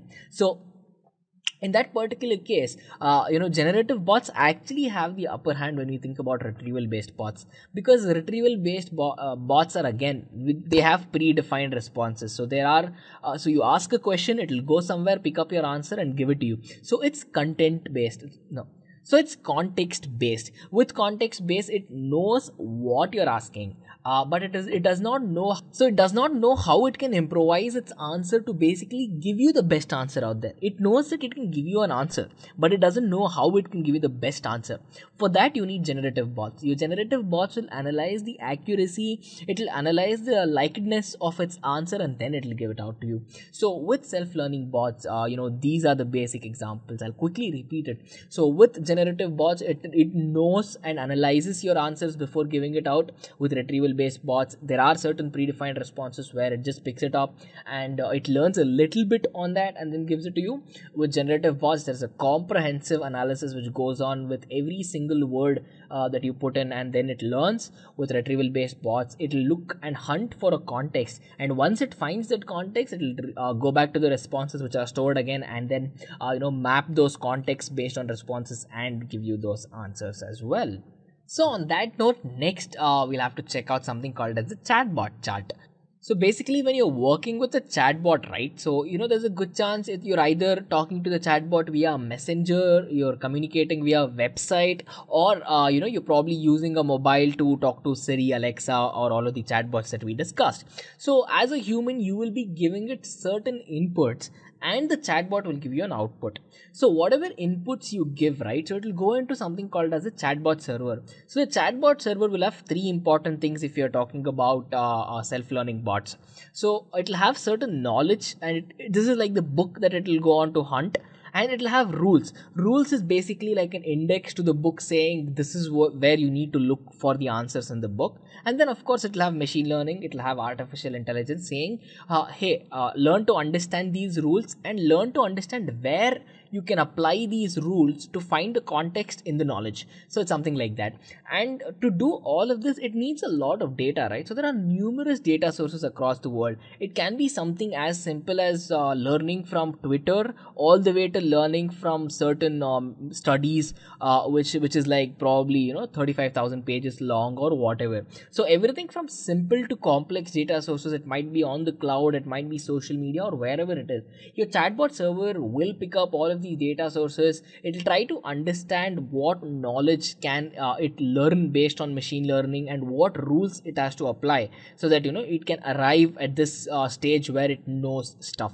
And then it's not important that it has to know stuff. What's important is that it has to find a way to convey all of this it knows in a human way, imitating a human, right? So that is again an important thing. So basically this is like a one picture one stop solution to understand the basics of how a chatbot would work. On that note, we can actually go on to building our own chatbot. To do that, there are certain things we need to walk through as well. And the first thing is prerequisites when you're working with Python. There are two amazing libraries, and two among, let's say, thousands of beautiful libraries of Python, because I'm a huge fan of Python for the reason that it has amazing libraries. So there are two main things which we will be using to build a chatbot, and it's pretty common and obvious as well. So we have scikit-learn, which is basically used as the machine learning library for Python, and there is NLTK. So NLTK is again another amazing library, as we'll be walking through step by step to understand what makes NLTK what it is. So it's an amazing natural language toolkit. That is what NLTK stands for, and it's widely used in today's world to ensure that they can make a very good chatbot as well. So to give you a quick revision of what NLTK is actually used for, so this natural language processing, this natural language toolkit is actually used to process certain human language data. Well, mostly it's English, because again, English is a widely used language. So it is basically used to understand how this chatbot can be built by making it understand the words. See, for example, you will know what an apple is, you will know what a ball is, you will know what a cat is. This is because from your childhood till today, you've been taught A for apple, B for ball, C for cat, or whatever it is. So you have been programmed over the years where you know what all of these are. But then as soon as your computer sees a cat, there's a good chance that unless it has any training, it is just a text which says cat. It will not understand that it's seeing a cat, or that the context is a cat. So to teach it that context, saying whenever I type a cat, you think of cats. So that aspect is basically where NLTK comes into play. And to do all of this, there are many concepts. There's classification, there's tokenization, there's stemming, there's lemmatization, there's parsing, and all of this. But to get to all of that, of course, we'll be checking out all of these. The first thing you need to do is you need to install NLTK. And to install NLTK with Python, Just a quick info, guys. Test your knowledge of Python by answering this question. What do we use to define a block of code in Python language? A. Key. B. Brackets. C. Indentation. D. None of these. Comment your answer in the comment section below. Subscribe to Intellipaat to know the right answer. Now, let's continue with the session. there is a very simple command with pip, the package manager. It's pip install NLTK. And once you clear this step, you have NLTK installed and you can work with it. So coming to the terms that we have put down there, classification. So classification, when you're working with data, basically is where you help the chatbot understand what type of data it can see. For example, there are certain words, which are used very commonly. They're called as stop words. So, for example, the, is, that, was, all of these are stop words which will arrive, and you will be using it multiple times in a given sentence, right? So I might have used the word like 100 times or more than that in this live session as well. So you need to understand to classify what words are very commonly used, what words are not very commonly used, and more. And then tokenization. So tokenization is this process where each of your words are actually broken down into events and so tokenization is this process where each of your words are broken down into single entities, and these entities are called as tokens. Tokens are basically the input to the chatbot that you give, saying, hey, you know what, this is a word, understand what this means.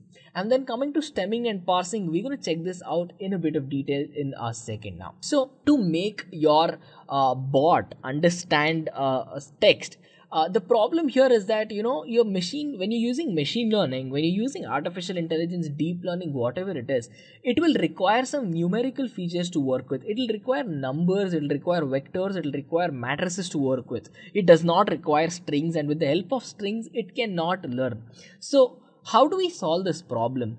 Well, let me tell you with pre-processing how basically the text pre-processing works. There are two things. One is case conversions and the other thing is tokenization. So again, before we delve into tokenization and case conversion, let me repeat why we are doing this. So when you're using machine learning, when you're using artificial intelligence, your bots or whatever you're building, it will require to understand zeros and ones. It will require numbers to understand, and it cannot work with text. So we need to find ways to convert our text into these numerical features, right? And hence we're doing the text pre-processing. Okay, so coming back to the methods. So there is case conversions and tokenization. With case conversion, for example, lower cases might mean different and upper cases might mean different. Let me tell you. So when you're starting out a sentence, you always start with an uppercase, but in the middle of the sentence, you will not be using any uppercases unless it's like a proper noun and certain reserved keywords, right? So your computer needs to understand this, and basically to do all of these, we will be converting everything into one case. Usually when you're working with building a chatbot, because when you're thinking about keeping the same case and helping your machine teach, it becomes a very complex process. So to keep it very simple, we'll have the cases converted. So everything in a sentence, it'll either be lowercase or everything in a sentence will be uppercase. So that's why we need case conversions. And when we talk about tokenization, as I just said, you'll be breaking down your sentences, your words into a list. So that's basically sentence tokenizers and word tokenizers. With sentence tokenizers, each of your sentences will be broken down into singular entities. With respect to word tokenizers, each of your words are broken down into structured entities called as tokens, and these form as the input. So when we have to talk about how it works in NLTK, we have something called as the NLTK tokenizer. And since we're working with the English language out here, so there is a pre-trained tokenizer which will already understand what you're typing in, and it's basically the pre-trained punct tokenizer which is present as a part of the NLTK library. All right. So one important thing you need to understand is that your text might contain a lot of things which is not required. For example, there are a lot of numbers or letters which you might not make sense of, or your computer might not sense of.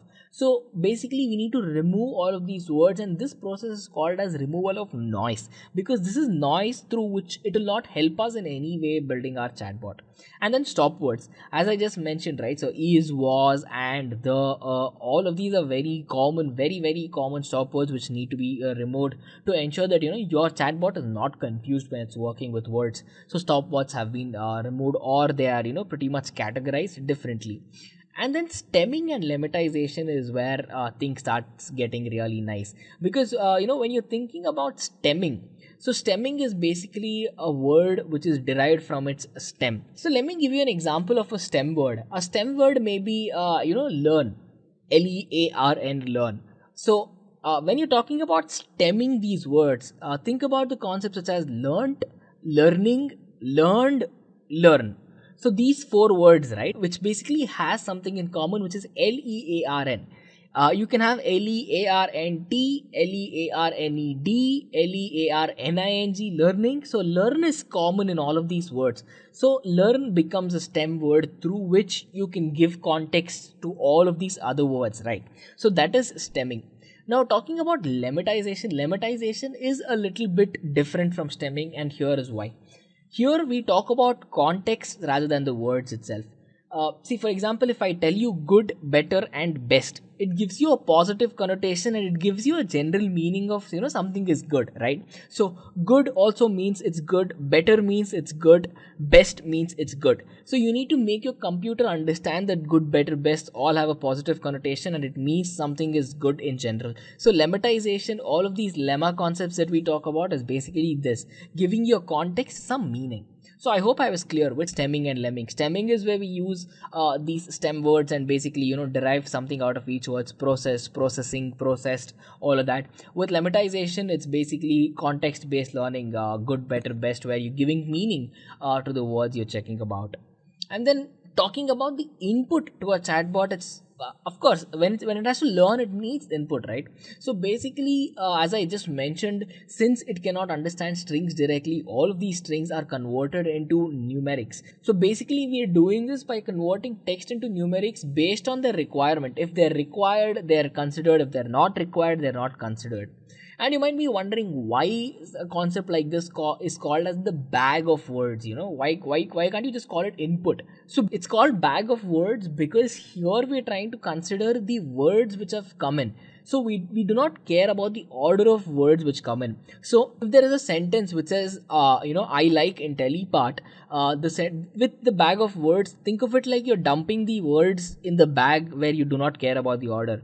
For example, I like Intellipaat can become Intellipaat like like Intellipaat I, or whatever order it is. So your sentence might not make sense grammatically, but all the words are there in a jumbled order. So it's like taking these words and putting them in a bag and jumbling them up, or even just putting it inside without any order. That is why it's called as the bag of words. And now coming into how it is basically processed.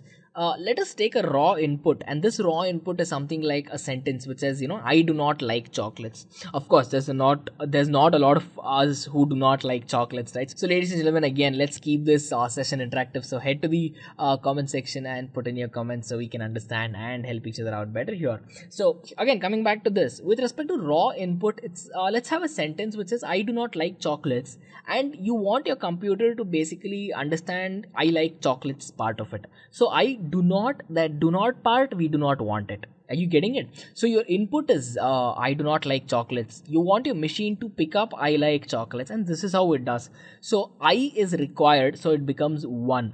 Do not is not required, so do becomes 0, not becomes 0, like is required, like is 1, chocolates is 1.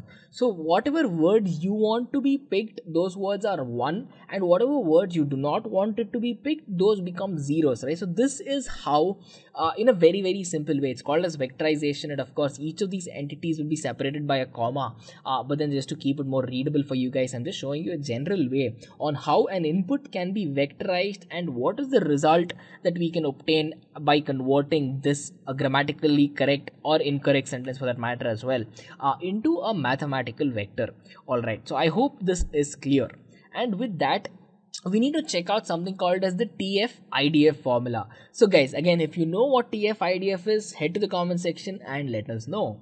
So what is a TF-IDF? Well, it's actually an acronym for term frequency and inverse document frequency. Well, fret not if you don't know what this means, as I'll be explaining all of this. So with respect to bag of words that we just discussed, right? So when you have an input which is a bag of words, it'll have a lot of words. So basically I told you we are ditching the order and we're just considering a lot of words, right? So that is the advantage and the disadvantage. The advantage is that there is a lot of words. The disadvantage is that your bot will not have a lot of information there. So there is a difference between having a lot of words and helping your bot understand all of these words, right? So this is where bag of words has a little bit of a downside which can be fixed, and it's fixed by giving it context and making it understand about these words. And to do that, we have something called as term frequency and inverse document frequency. So let's talk about term frequency before. First, basically, term frequency, when we're working about it, you need to understand that we need to find out how many times the term is occurring. So this might be because of classification. We need to understand stop words. We need to find out how many times one word is occurring. So if you have a sentence which has the word apple like 100 times, let's say it's a 10,000 word essay and you've used the word apple 100 times, you know it because probably you have used it. Now to make your computer understand that there is apple there 100 times, we need to find out how many times it has occurred divided by how many total terms there are in the document, right? So this will give you a term frequency saying, for example, if we do 100 by 1000, so there is a chance that 0.1% of every single time your word apple is occurring. So if you have like 1,000 words which says apple 1,000 times, and then if you want to search the term frequency of apple, what do you think it is? So it's going to be 1,000 itself, right? Because there is nothing else in that. So I'll give you an example again in the next slide. You will get a lot of clarity on this as well. For now, you need to just know that the formula of term frequency, where we are trying to find out how many times a term occurs, is basically the number of times it appears in a document divided by the total terms in that document as well. Now if we talk about IDF is basically inverse document frequency. So inverse document frequency is the number of times that your word has not occurred. What is the rarity of words that has basically occurred in your document as well? So for that, we'll be using a logarithmic formula. It's basically 1 plus log of x by y, where x is the number of documents that you have where you're checking this, and y is the number of documents where this term occurs. So when you do a logarithmic inversion of this number of documents by the number of occurrence of the term, you will get the rarity of how many times the term has not occurred there. So let's walk through this with an example. On the left, I've kept the formula so that you can refer to it while we calculate on the right. So let's say right now we have an essay, or we have a document which we also call as a corpus. So corpus is basically the input document. So let's say we have a document which is 500 words And in this 500 words, the word call appears 10 times. All right. So this is a generic document. There is 500 words and the word call appears 10 times here. So what does the term frequency of this mean? So term frequency again is the number of times a term appears, which is 10, divided by the total words, which is 500. So 10 by 500 will give a term frequency of 0.02. So for every word that you have written in this document, there is a 0.02 times chance that you've used the word call. This is term frequency visualized. And then if you have to talk about IDF, consider this. Let's say there are 10 lakh documents out there and the word call now appears in just 60,000 of these 10 lakh documents, right? So 10 lakh documents, the word call appears in only 60,000 documents of these 10 lakh documents. Now to find out the inverse document frequency, basically as I just mentioned, we're going to take the 10 lakh, which is the number of documents, total documents, and divide it with the documents where we have the term which we require. So IDF in this case becomes 10 lakh divided by 60,000, which gives us a value of 1.22. And now if you have to give context to your machine, if you have to tell your machine, hey, this is the word, this is the context, this is how many times it occurs, there's something called as TF-IDF weight, and this weight is basically the product of term frequency and the inverse document frequency here. So as soon as we multiply all of that, we'll get a number which is 0.0244, and this number will basically give context to your machine, saying this is the weight of this particular term in these documents and in each of these particular documents as well.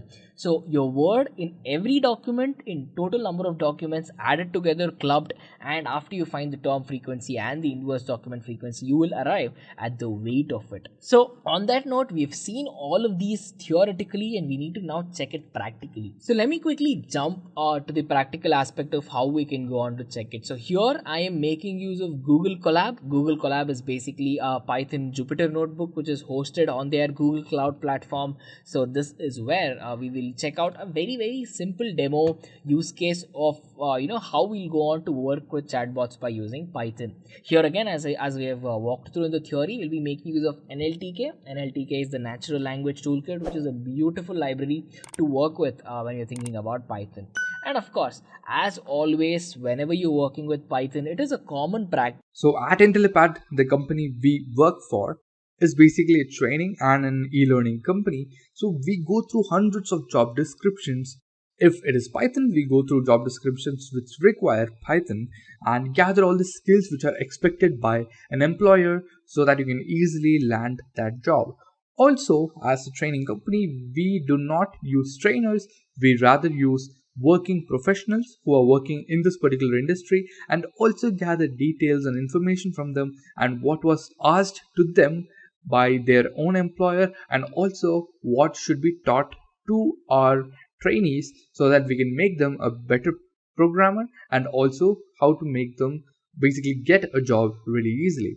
So with all that details put together, we have formed this Python certification training course where we'll give you live training projects, we'll give you hands-on, we'll give you all the support to make you the perfect candidate to get into a company, into a Python role. So that's what we are doing here.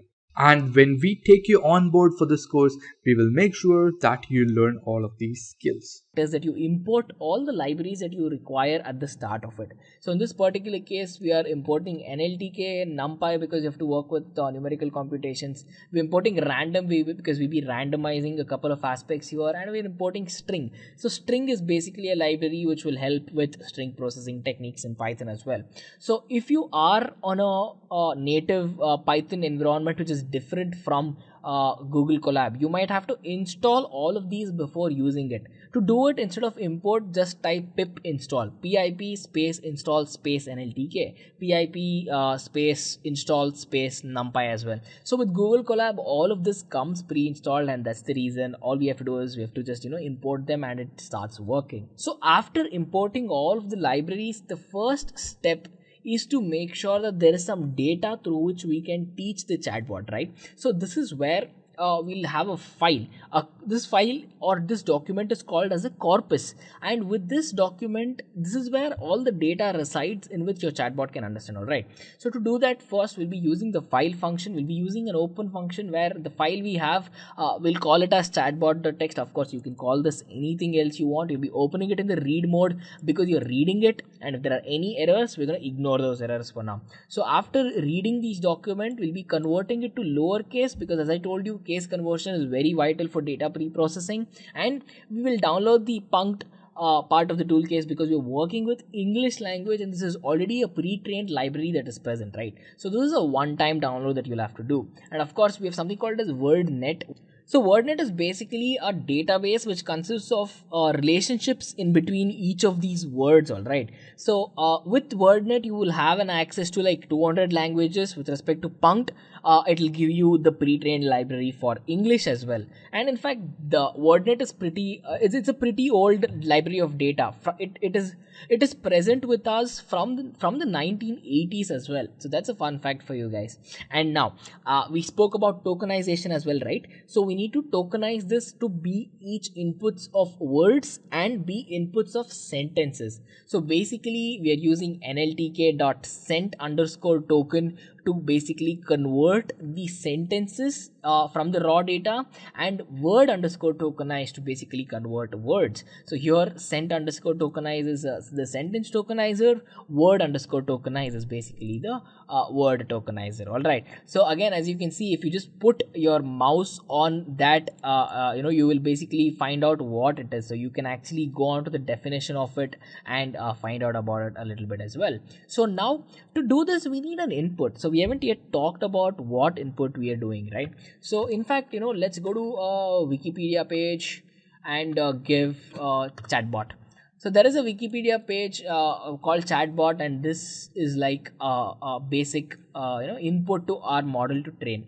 So what we'll actually do is, we'll take everything here, just hit Control A, in fact, copy all of this and basically put it to a file, create a file called as chatbot.text and just put all of this there. So, you will have something like this, and this is like a text file through which your chatbot can learn something. All right. It's simple as this. After that, save it, call it whatever you want, but then you have to remember the name because you have to input this, right? So now coming back to the input, as soon as I hit play, now it's going to say an error because it does not know where my chatbot.text is. It's on my desktop and we're running it on the Google Cloud. So let me quickly upload the file here, chatbot.text, and as soon as this is uploaded, I can run it again, and now it sees my chatbot.text file. It will convert everything to lowercase. It will download everything that's required. It will convert it into sentence tokens. It will convert everything into word tokens. So we did all of this by making use of 5-6 lines of code, and it's this simple, guys.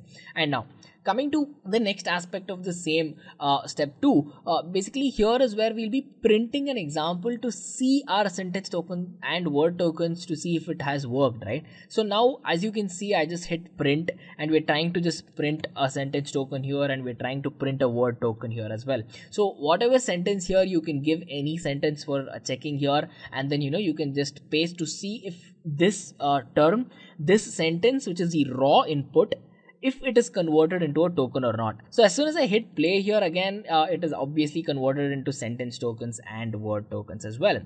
So coming to the next step is basically pre-processing and handling your data.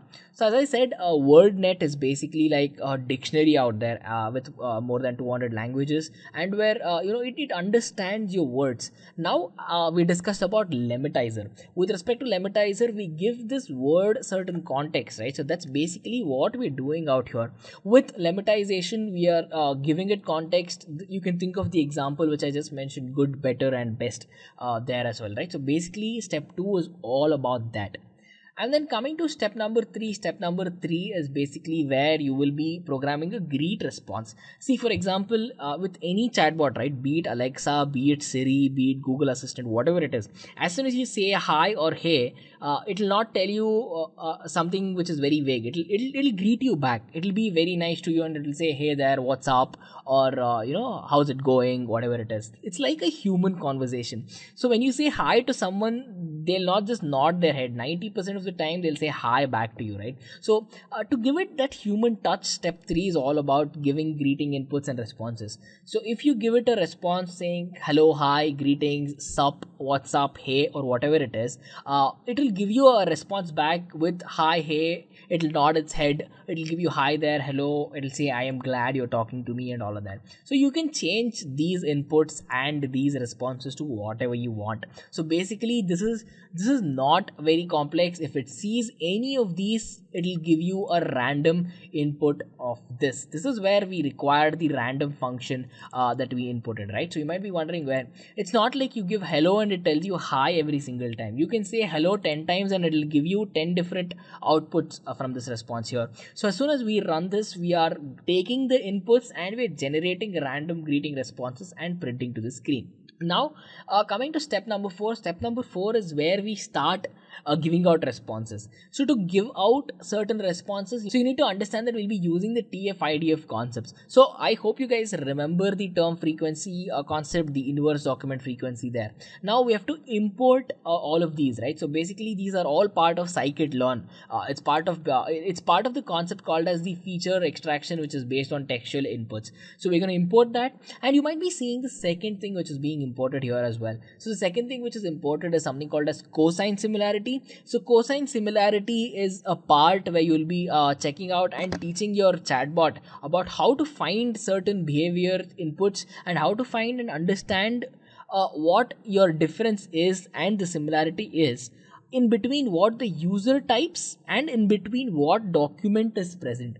Do you understand that? So in our case, the document is the Wikipedia article that we took up, and the user input might be something where it has to learn and map this user input to the document. So that is where cosine similarity is used as well. Of course, we can discuss the TF-IDF concept or cosine similarity in a lot of depth, but then I do not want to overwhelm you guys with loads of information here. All right, so we're trying to keep it simple, and as you can see, it's just a couple of lines, and we have almost built our chatbot.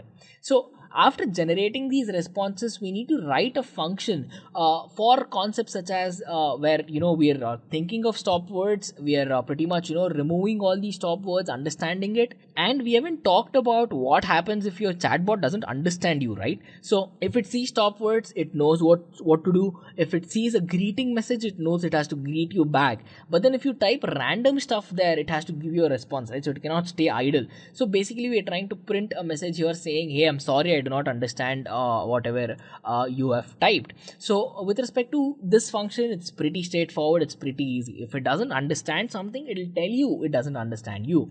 And step 5. Yes, step 5, or probably we can call this step 6 as well. So this is the last step where you will be programming the start point and the end point. So starting when you run the chatbot, instead of greeting it, it'll probably say, hey, my name is this, I can help you with this, and I want to quit. No, and if you want to quit, just type something, type bye bye or whatever. So in fact, there's actually a tiny mistake here which I will clear, which is a spelling mistake, which is can. I mean, come on, everyone does spelling mistakes. All right, now so basically what I'm trying to tell you guys here is that as soon as your chatbot starts working, it'll print out this message. It'll say, chatbot, hi, my name is samplebot, I can help you with chatbots if you need. This will be anything else, because we randomly picked a Wikipedia article for chatbot. You can pick up anything. It doesn't have to be a Wikipedia page. You can make it learn on a blog of your choice and then give you responses to the questions you ask. And then if you want to come out of the loop, this is basically working on a while loop where it's constantly waiting for your input. If you want to quit, you can just type bye, and if it sees a bye in the input section, it'll say thank you or thanks, and it'll basically quit. So as soon as we go ahead and run this, it says, chatbot, my name is samplebot, how can I help you? If you want to quit, type bye anytime. So let's say hi to our chatbot. It'll say hey. Again, as I mentioned, it is a random response that it is giving to us based on the greeting pool, right? So I can say hi again, and it will say something else apart from hey. So it says hi there. Another time, let me say like hey or something. it'll say something else. So as you can see, it's not giving you the sample a response that it is supposed to give. So it is generating random responses and it's giving it to you out there. Now let's just say we want to quit. All you have to type is bye, and as soon as it says bye, it's like, okay, thank you for talking, bye bye. And it's pretty simple like this, right? So even this we achieved with like 5 or 6 simple steps in Python, which is really amazing. And in fact, let's run again. So in the chatbot article, there's this person called as Alan Turing, who is considered to be the father of intelligent machines. So let's ask the chatbot, who is Alan Turing? Let's see if it can find that out. Of course, the responses will be pretty vague. It will not be very accurate. It says there is a stop word which came here as well. Of course, apart from that, it gave you the answer. It says Alan Turing was a British scientist and he was a pioneer in computer science. See, I asked it a question saying, who is Alan Turing? It figured out that I'm asking a who question. It found out everything about Alan Turing and it gave me a sentence output there saying Alan Turing was a British scientist and a pioneer in computer science as well. So basically, this you might be expecting like a 2-liner, 3-liner output, but our chatbot, this simple chatbot, is intelligent enough to find this for you, and it's amazing. So basically, we didn't write hundreds of lines of code here. We probably wrote like 100 lines in total, or less than that, in fact, to build our own chatbot to do this, right? So it's as important as this, and it's as fun as this. So we can check out a case where it doesn't understand. So if I go on to type some random stuff, it'll say, so, see, I'm sorry, I did not understand you. So this pretty much covers all of the cases. We checked out greeting, we've generated response where it does not understand you, and it pretty much analyzes your document and gives you a valid response of whatever is in the document as well. So you can type something else as well which is not in the document and it will say I do not know, because it has not gone through these words in the document there as well, right? So again, pretty simple, and I hope this demo was pretty much understandable to all of you guys. So there are many other complex demos which I can use and show with respect to NLP, probably by making use of very, very complex data, and by creating like a very nice use case, by making use of a very nice user interface, by using TK Inter and whatnot. But then again, to keep it simple, so this was what I had in mind.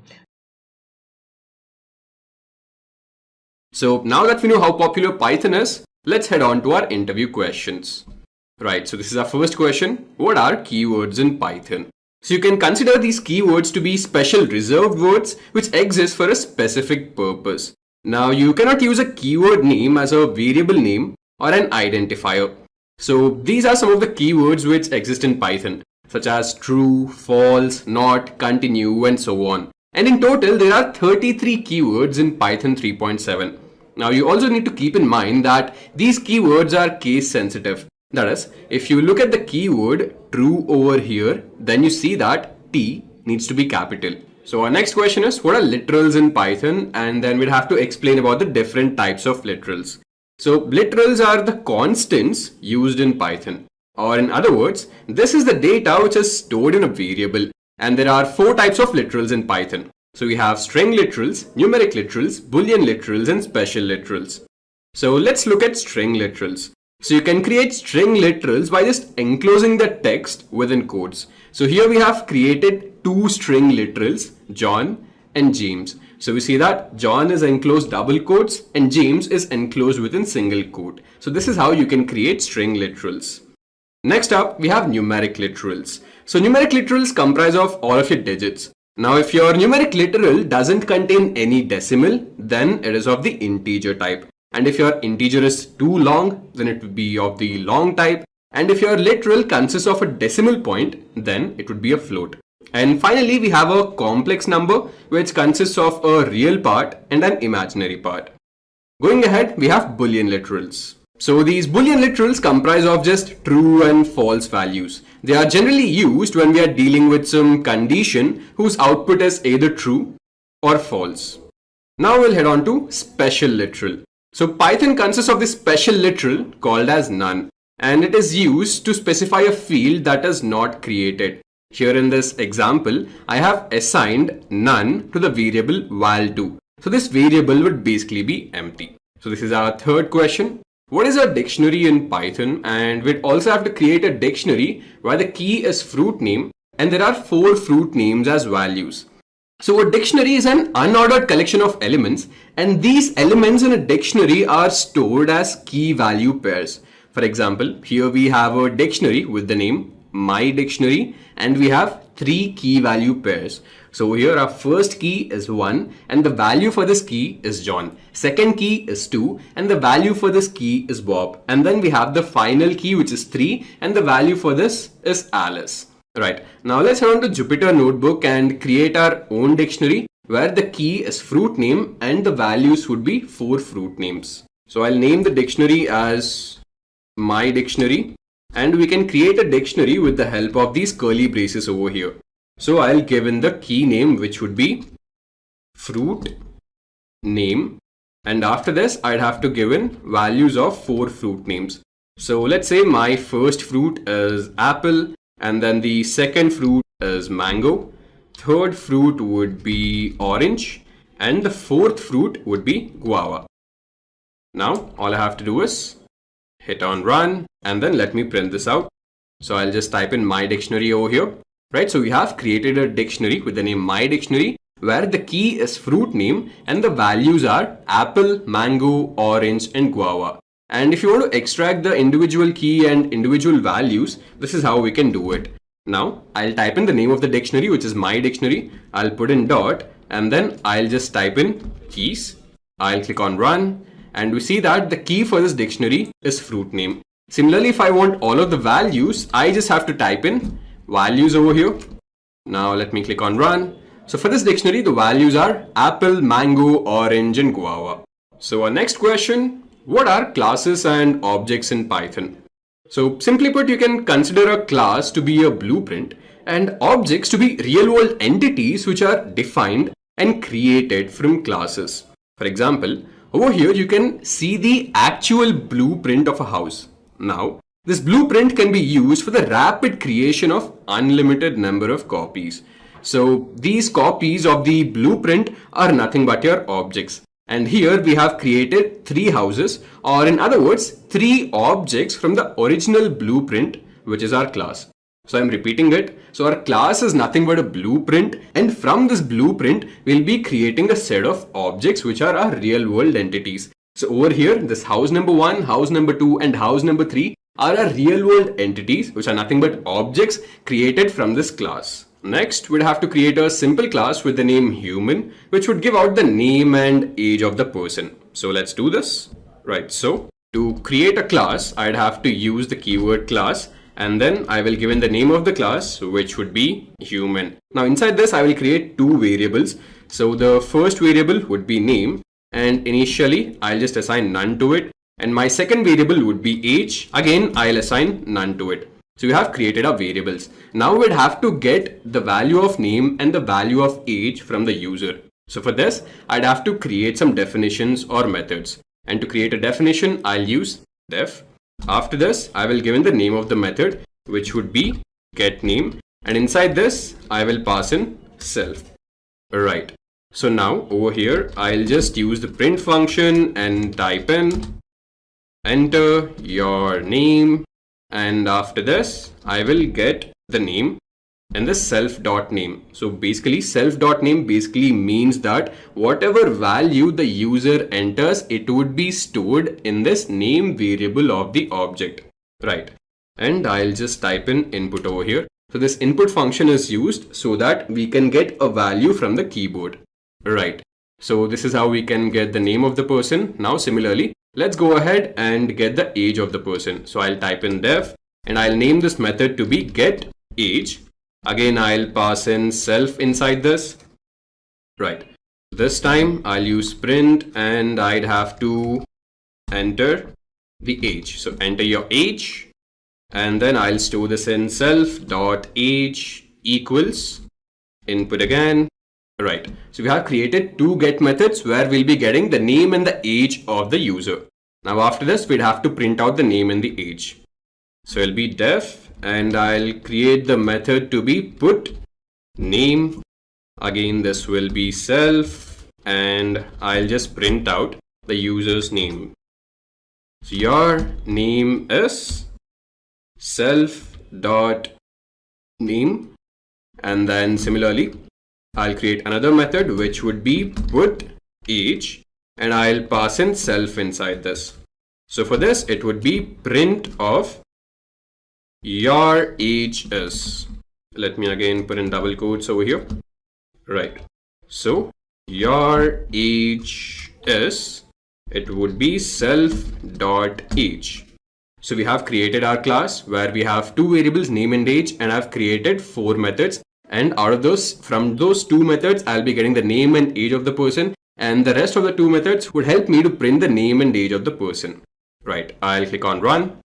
So we have created this class. Now once we create our class, which is basically our blueprint, we'd have to create the objects from this class. So let's say I create an object and name that object to be person1. Now this would be our first instance, and I just have to call in human. So I'm creating a person instance of the human class. Now from this person object, I will invoke the get name and get age methods. So person1 dot get name. Let me click on run. I'd have to enter the name of the person. Let's say the name of the person is Sam. Right, so now it's time to get the age of the person. So I'll type in person1 dot get age. I'll click on run, and let's say the age of the person is 28. So now I have successfully fed in the name of the person and the age of the person. Now it's time to print out both of those. So it'll be person1 dot put age and person1 dot put name. So person1 dot put name. Right. So your age is 28 and your name is Sam. Right. So we have successfully created our class which would print out the name of the person and the age of the person. Right. So next question. What do you understand by the init method in Python? And after that, we'd have to give an example of it.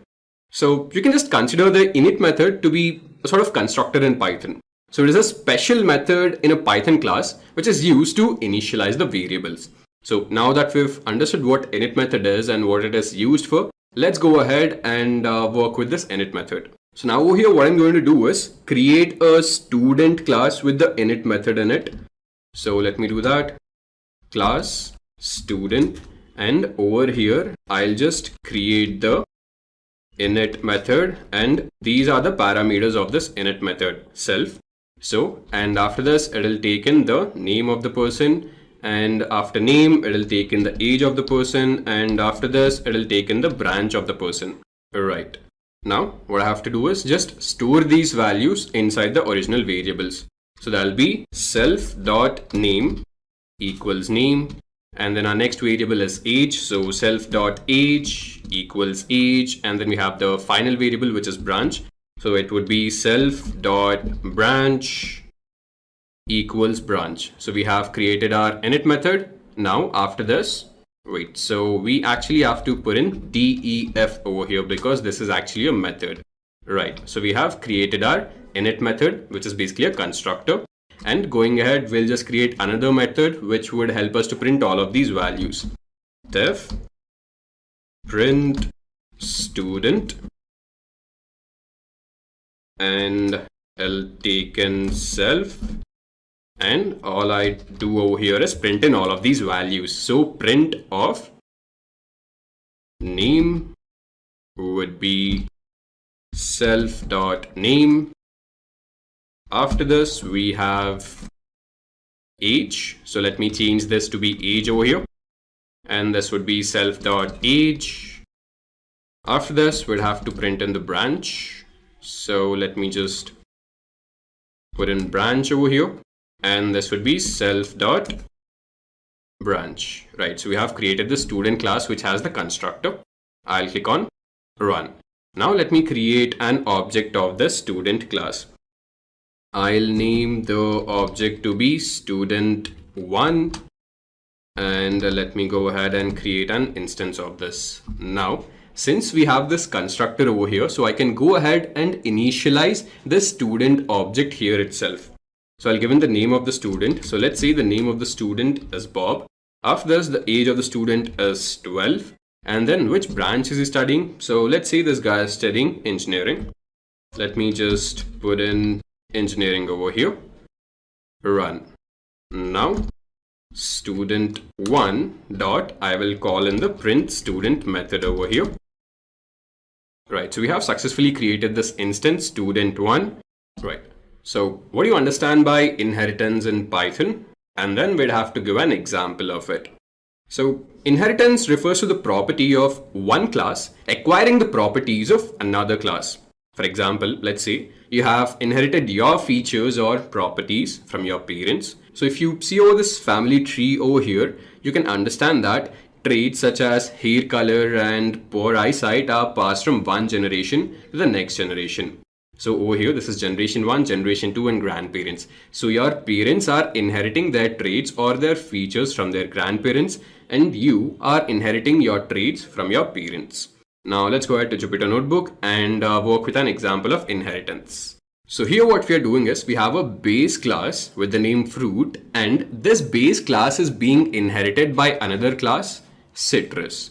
Now this is our base class fruit, which has a constructor, and this constructor just prints out I am a fruit. Now after this, what we are doing is we are creating another class with the name citrus, and this class inherits from the fruit class, right? So if a class has to inherit another class in Python, we'll just give the name of the base class as a parenthesis inside our new class. Now again, inside the citrus class, we have created another constructor, and inside the constructor of the citrus class, I am using the super method. So with the help of super method, I can invoke the variables and functions from my super class, right? So over here, I want the init method from my super class. So I'll just use the super method, and I'm invoking the init method from this fruit class. Now, apart from this init method from the fruit class, I would also print something else. So over here, I am also printing I'm citrus over here, right? And I'll create an instance of this class citrus, and I'll store it as lemon. Now the result is I'm a fruit, I'm citrus. So this value I'm a fruit is coming from the super class, and this value I'm citrus is coming from our new class or the child class. So this is how we can do single level inheritance in Python.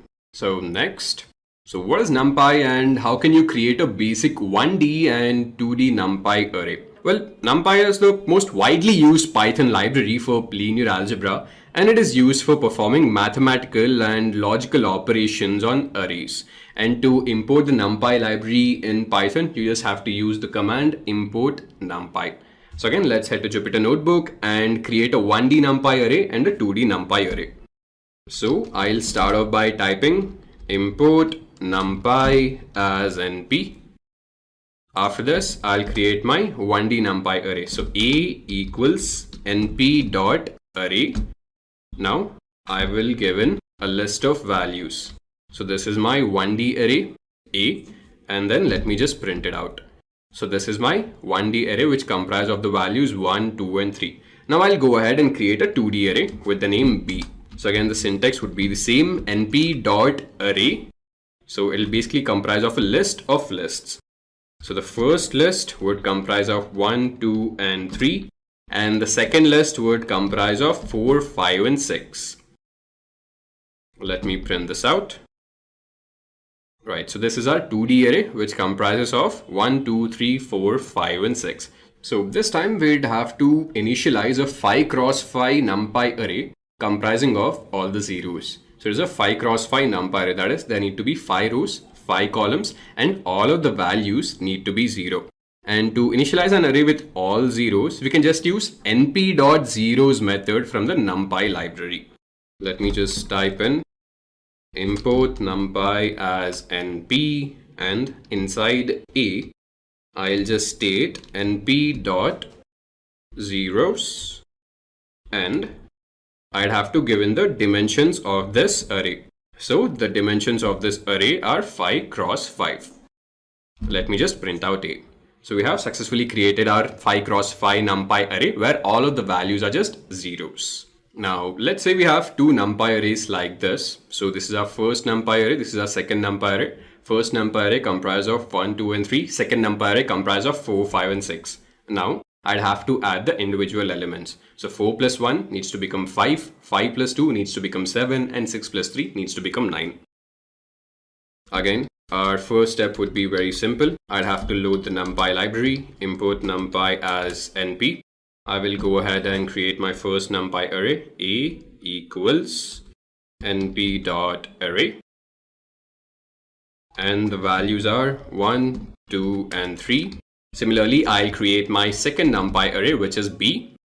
I'll change this variable to be equal to B, and the values are 4, 5, and 6. Now, to add the individual elements, I'd have to use the np.sum method. Now, inside this, I'd have to give in my first parameter. So my first parameter would be the NumPy arrays, which I'd have to add. So I want to add A and B, and I will set the axis to be equal to 0. So when I set the axis value to be equal to 0, this would individually add the elements. So this will do 4 plus 1, 5 plus 2, and 6 plus 3.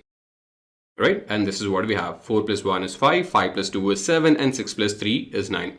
Now let me actually change the axis value to be 1, and let's see what do we get. Right? So when I change the axis value to be 1, then the addition happens across the row. So when you do 3 plus 2 plus 1, you get 6, and when you do 6 plus 4 plus 5, you get 15. So now we'd have to get the n largest values from a NumPy array. So this is our NumPy array over here, and this comprises of 1, 2, 3, 4, 5, 6, 7 elements, 12, 43, 200, 54, 5, and 68. And I'd have to get the first two largest values, which over here are 100 and 68. Now let's go to Jupyter Notebook and let's see how can we do this. Right, so again, we'll start off by importing the NumPy array, import NumPy as NP, and I'll create this array. X is equal to np.array, and I'll give in all of these values. Now to get the indices of values which are arranged in ascending order, we can use the np.argsort function. Now, what I'll do is I'll actually insert a cell below, and I'll go ahead, I'll do Control X, I'll do Control V. So we have successfully created our NumPy array. Let me just print in X over here. So this is our NumPy array. Now what I'll do is I'll just copy this np.argsort of X, and I will print it over here, and let's see what do we get. So what we get over here are index values. So 0, 1, 2, right? 0, 1, 2, this is our lowest value. And then we have 5, so element at index number 5. 0, 1, 2, 3, 4, 5, right? 2, 5, and then we have 0, which is 12, and then we have 43, right? So we basically have the indices of the values arranged in ascending order. So 2, 5, 12, 43, 54, 68, and 100. So this is how it goes. Now if I want the indices of the first two highest values, then I'll just put in -2 colon over here, and I have 6 and 3, right? 0, 1, 2, 3, 4, 5, 6. So 68 is the second highest value, and then we have 3, 0, 1, 2, 3, right? So 100 is the first highest value. Now what I want to do is I want to arrange this in descending order. So to arrange this in descending order, again, I'll put in braces over here, I'll put double colon, and I'll put in -1 over here, and I have sorted the indices in descending order. Now if I take all of this, I'll cut this, and I will paste this inside of X. I'll click on run, and this is how I get the first two highest values from this NumPy array. So 168 are the two highest values from this NumPy array. So now we'd have to give some examples for creating a data frame from list and dictionary. So this is a very common and easy question which is asked in most of the Python interviews, right? So first we'd have to go ahead and create a list, and we'd have to convert that list into a data frame. Similarly, we'd have to create a simple dictionary and convert that dictionary into a data frame.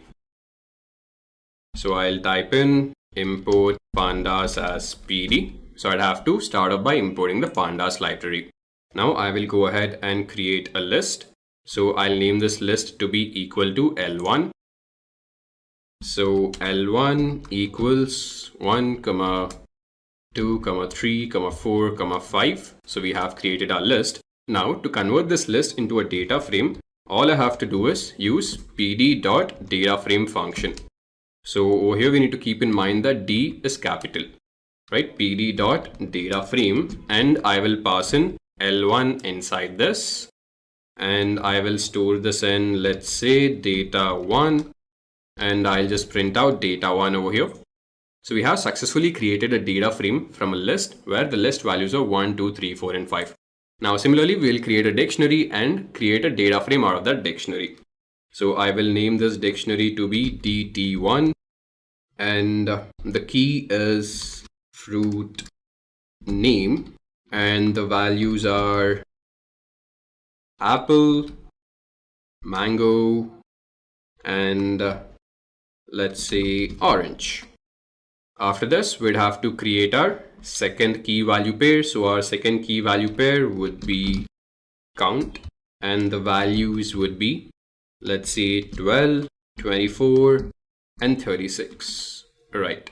So we have created this dictionary. Now again, to convert this dictionary into a data frame, we'd have to use pd dot data frame, and I will pass in dt1 inside this.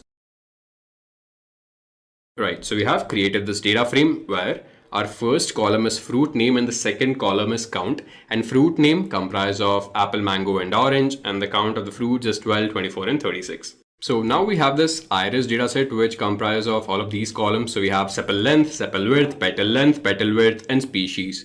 Now out of this, we'd have to extract some specified rows based on a condition. So we'd have to extract only those records where the sepal length value is greater than 5 and the sepal width value is greater than 3. So I'll start off by loading the pandas library, import pandas as pd. And after this, to load a CSV file, I'd have to use the pd.readcsv function. And I'll give in the name of the file. So the name of the file would be iris.csv, and I'll just store this in a new object and name that object to be equal to iris. Now let me have a glance at the head of this dataset. Iris.head. So this will give me a list of the first few records, right? Sepal length, sepal width, petal width, and species. Now let's see how can we extract only those records where sepal length is greater than 5 and sepal width is greater than 3. Right. So I'll start off by giving the name of the data frame, and I'll put in these braces over here, and I'll give in the first condition. So the first condition is again iris, and from this I'd have to select only those sepal length columns where it is greater than 5. So sepal dot length, this value needs to be greater than 5. So I've given my first condition. After this, I'll go ahead and give my second condition. And this time I'd have to extract only those records where sepal dot width. Let me type this out. And this needs to be greater than 3. Now let me also put this inside these braces over here. Let me cut this and let me paste it over here. I'll click on run. Right, so this is our list of values where sepal length is greater than 5 and sepal width is greater than 3. If I scroll down, you'll see only those values where sepal length is greater than 5 and sepal width is greater than 3. So what we do is, we give in the first condition where sepal length is greater than 5. After that, we'll use the AND operator, and then we give the second condition, which is sepal width is greater than 3.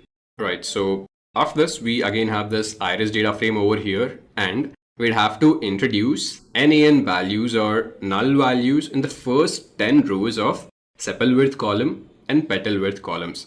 So if you see this original data frame over here, you see that these two columns comprise of some values. But then again, we'd have to fill the first 10 rows of these two columns with NaN values. So I'll start off by loading the required packages, which would be pandas and numpy. So import pandas as pd and import numpy as np.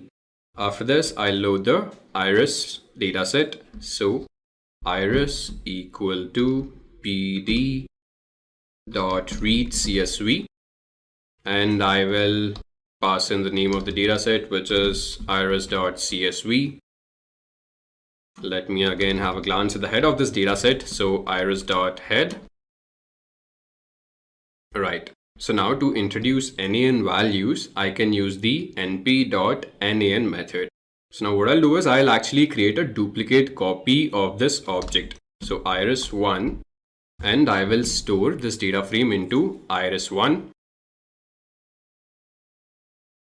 Now I'll type in iris.ilock, and I would want to make changes in the first 10 rows and the second column and the second column, right? So first 10 rows and the second column. So the index of the second column would be 1. And what I'll do is I will introduce all of the NaN values. So np.nan, let me put an equal to over here.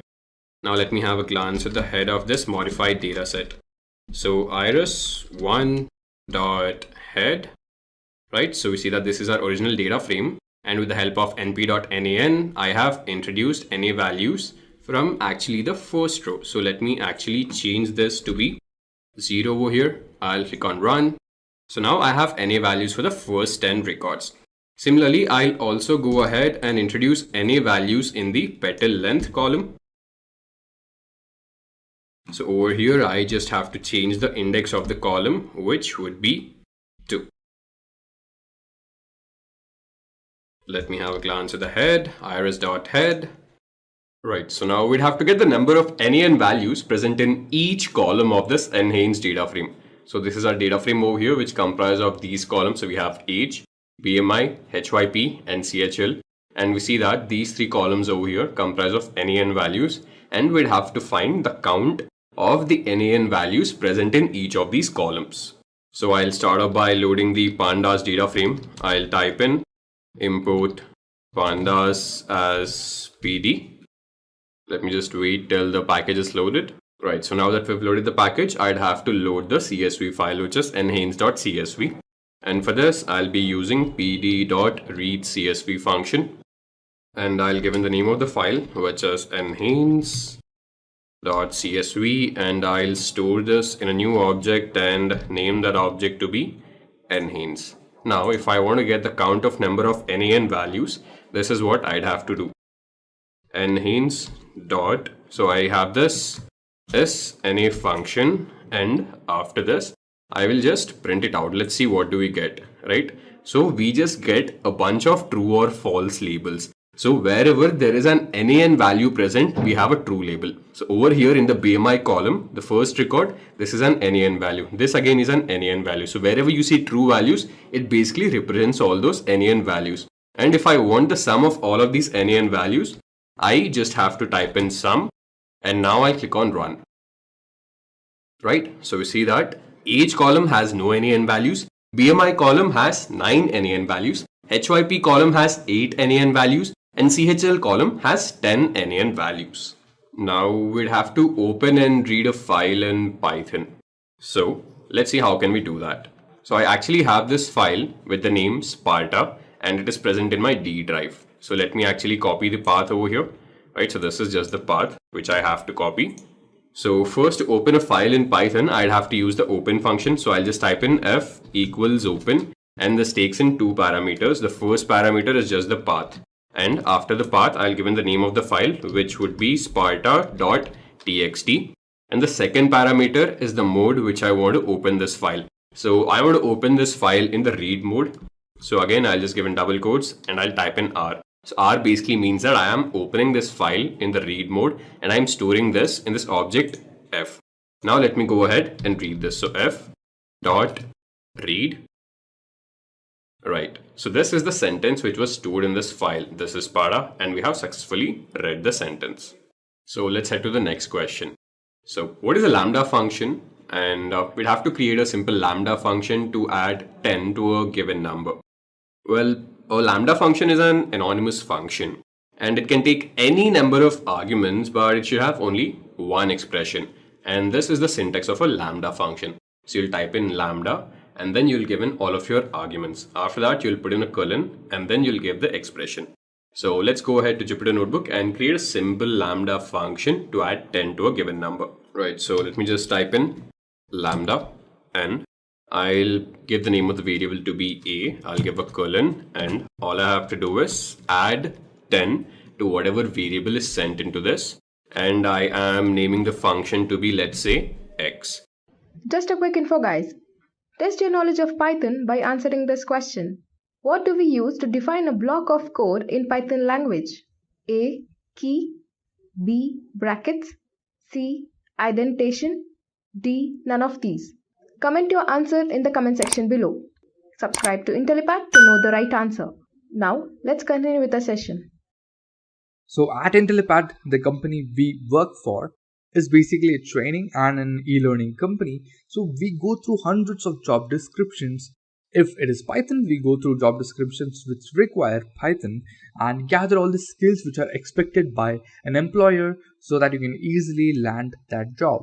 Also, as a training company, we do not use trainers, we rather use working professionals who are working in this particular industry and also gather details and information from them and what was asked to them by their own employer and also what should be taught to our trainees so that we can make them a better programmer and also how to make them basically get a job really easily.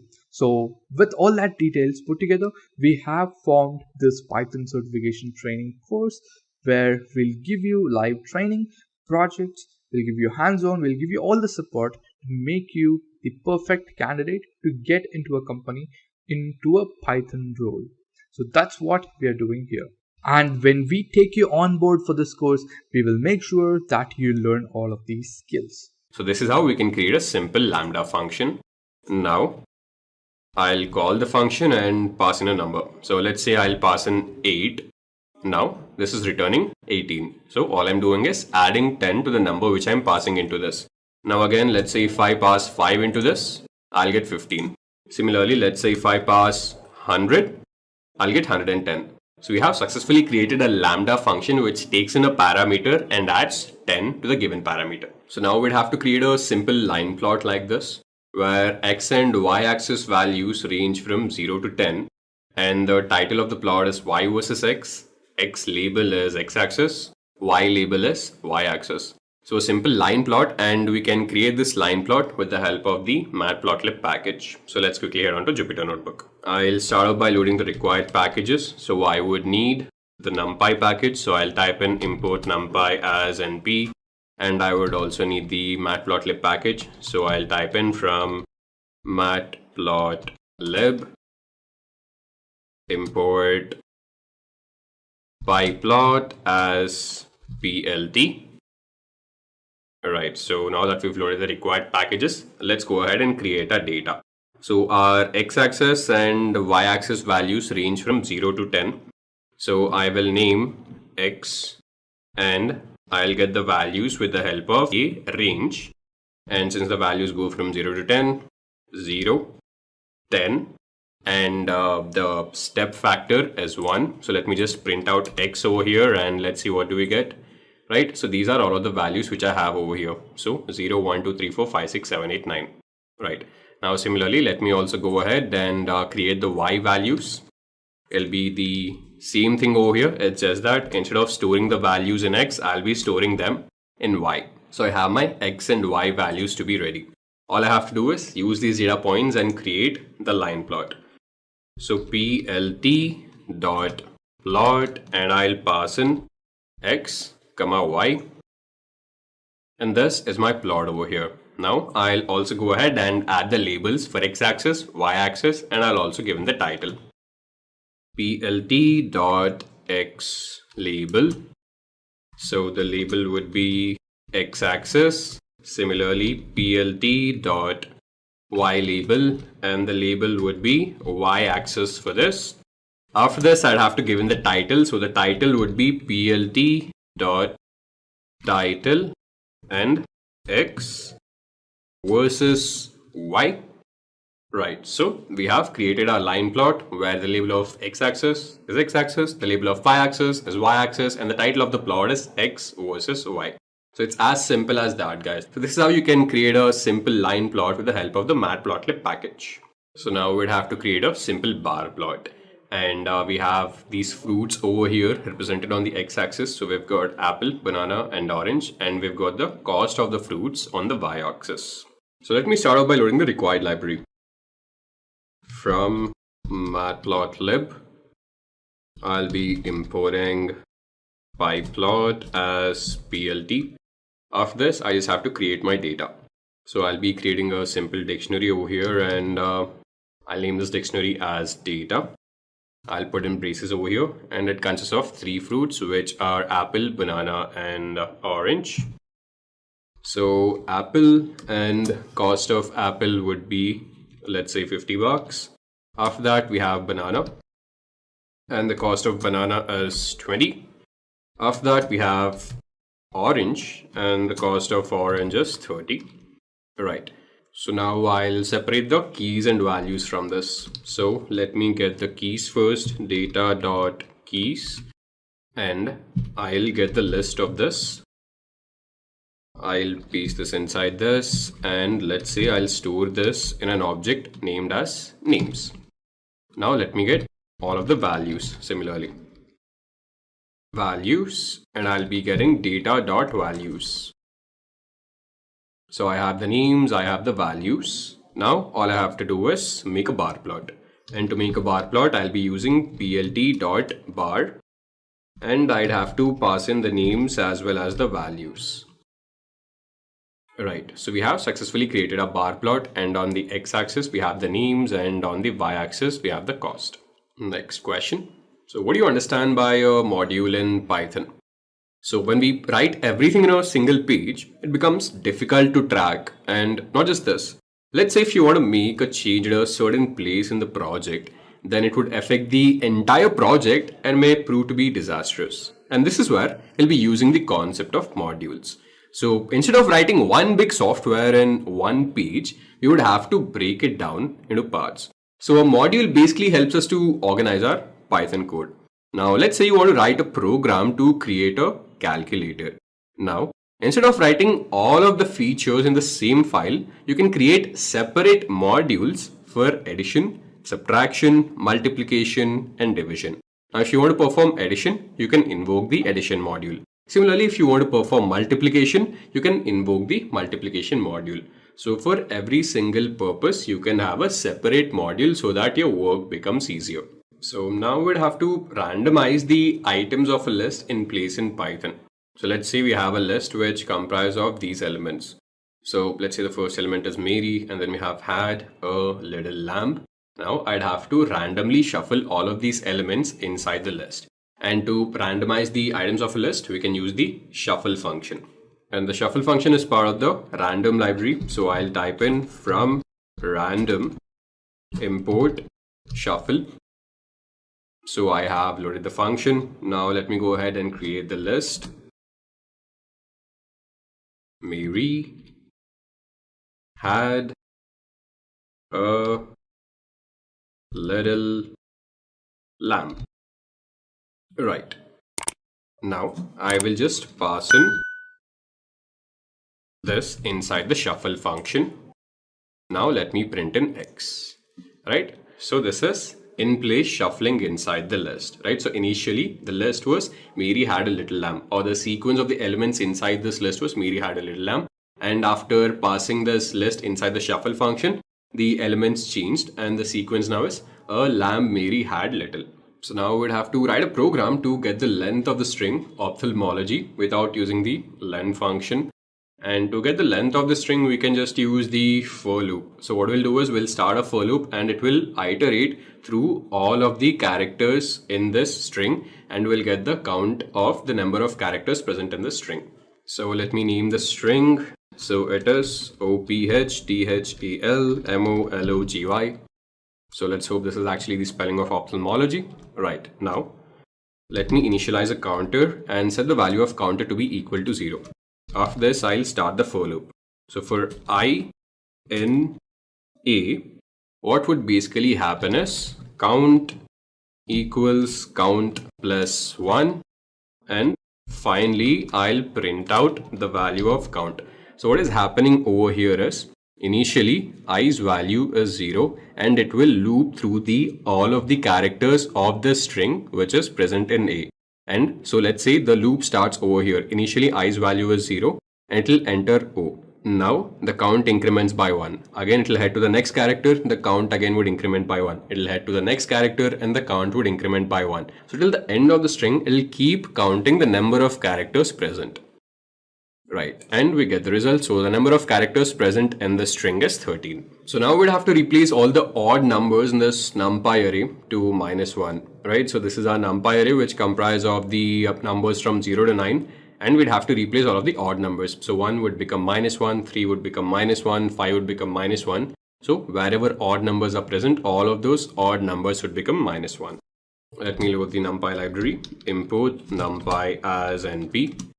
After this, what I have to do is create my numpy array. So arr equals np.arange, and it will go from 0 to 10. Let me just print out this numpy array over here. This is my numpy array. Now let me go ahead and replace all of the odd values with -1. So what I'll do is I will basically divide each element with 2 and see what is the remainder. So arr percentage 2, and if it is equal to 1. So what I'll do is I will divide 0 with 2, I'll check the remainder. Similarly, I'll divide 1 with 2 and I'll check the remainder. I'll divide 2 with 2 and I'll check the remainder. So wherever the remainder is equal to 1, those elements I'll be changing it to equal to -1, right? So first I'll divide 0 with 2 and I'll check what is the remainder. And since the remainder is not equal to 1, nothing will happen. After this, I'll divide 1 with 2 and I'll check the remainder. So if the remainder is equal to 1, I'll replace this with -1. Similarly over here, if I divide 3 with 2, the remainder which I'll be getting is 1. And again, this value would be replaced with -1. Right, so the changes have been done. Now let me print this. This was my original array. After performing this step over here, all of the odd values have been replaced with -1. 1 has been replaced with -1, 3 with -1, 5 with -1, 7 with -1, and 9 with -1. Now we'd have to perform an operation so that we get the common items between two numpy arrays. This is our first numpy array. This is our second numpy array. Now let's actually check the common items. So if we look closely at these two arrays, we see that 2 and 4 are the only two common items present among these two arrays, and I'd want to extract these two. Right, so we have created our arrays over here. This is the first numpy array and I'm storing it in A. This is my second numpy array and I'm storing it in B. Now to get the common elements, I have the np.intersect1d method. So np.intersect1d, and I just have to pass in the two numpy arrays inside this as the parameters. So A, comma B, I'll pass in these two, I'll click on run. Right, so I've got the common elements present in these two arrays. Right, so we have a pandas series over here, and we'd have to convert each of these elements into title case. So Mary had a little lamb, so we see that all of this are in small cases. Now I'd have to convert all of these elements into title case. So let me start off by loading the pandas library. Import pandas as pd. Now I'll create the series pd.series, and I'll pass in the values, which are basically Mary had little lamb. Right, so this is done, and I'll store this in, let's say, ser. So I have created my series. I'll just print it out now. Right, so this is my pandas series. Now I'd have to convert all of these elements into title case. That is, M needs to be capital, H needs to be capital, A, L and L needs to be capital. Right, and as I've already told you, we'll be using the map method, which helps us to replace or substitute values or all of the values inside a pandas series. So ser.map. Now inside this, I'll use a lambda function to convert all of these elements into title case. So let me type in lambda over here, x, colon, and I just have to convert this into title case. So let me just put in title over here. Now let me click on run. Right, so we have successfully converted all of these elements into title case. Now let me store it back to ser. Now let me print ser over here. Right, so all of these elements have been converted into title case. So now we have the same pandas series. So Mary had a little lamb. Now I'd have to calculate the number of characters in each word of the series. So this is 1, 2, 3, and 4. So there are 4 characters present in the word Mary. There are 3 characters present in the word had. This is a single character, right? So we'd have to find out the total number of characters present in each words or each of these elements inside this pandas series. Import pandas as PD. Let me again create the series. Ser equals pd dot series, and I'll give in all of the elements. Mary had a little lamb. So now to get the length of each of these words present in this pandas series, I'll have to use the map method. So ser dot map, and inside this I'll again create a new lambda function, lam bda a colon, and since I have to get the length, I'll use the length function, and I have to get the length of each of these elements inside a. Right, so we see that the length of the word Mary is of 4 characters. In had there are 3 characters, A is a single character, and in little there are 6 characters, and in the word lamb there are 4 characters. Time for next question. So again we have this iris data frame, and we'd have to change the column name sepal length to s underscore length. Let me load the package. Import pandas as pd, and I'll also load the file. So pd dot read csv, and the name of the file is iris.csv, and I'll store it back into iris. Let me have a glance at the head of this data frame. So it'll be iris.head. So we have all of these columns over here, and I'd have to change the name of the sepal.length column to s length. So to rename the columns of a data frame, I have the pandas.rename method.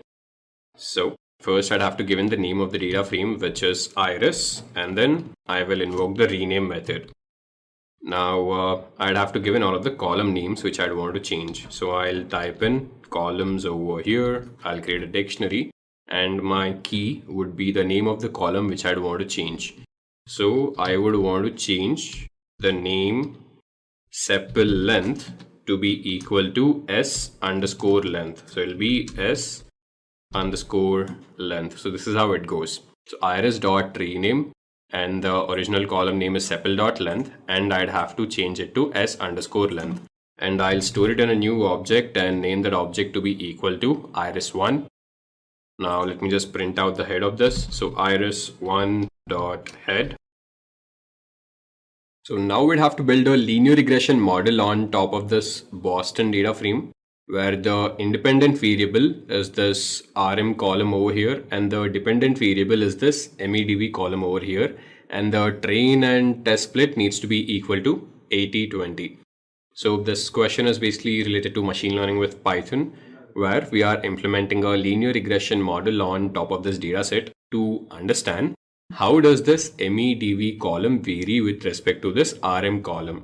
Or in other words, MEDV column is our dependent variable and RM column is our independent variable, and we are trying to understand how does MEDV change with respect to RM.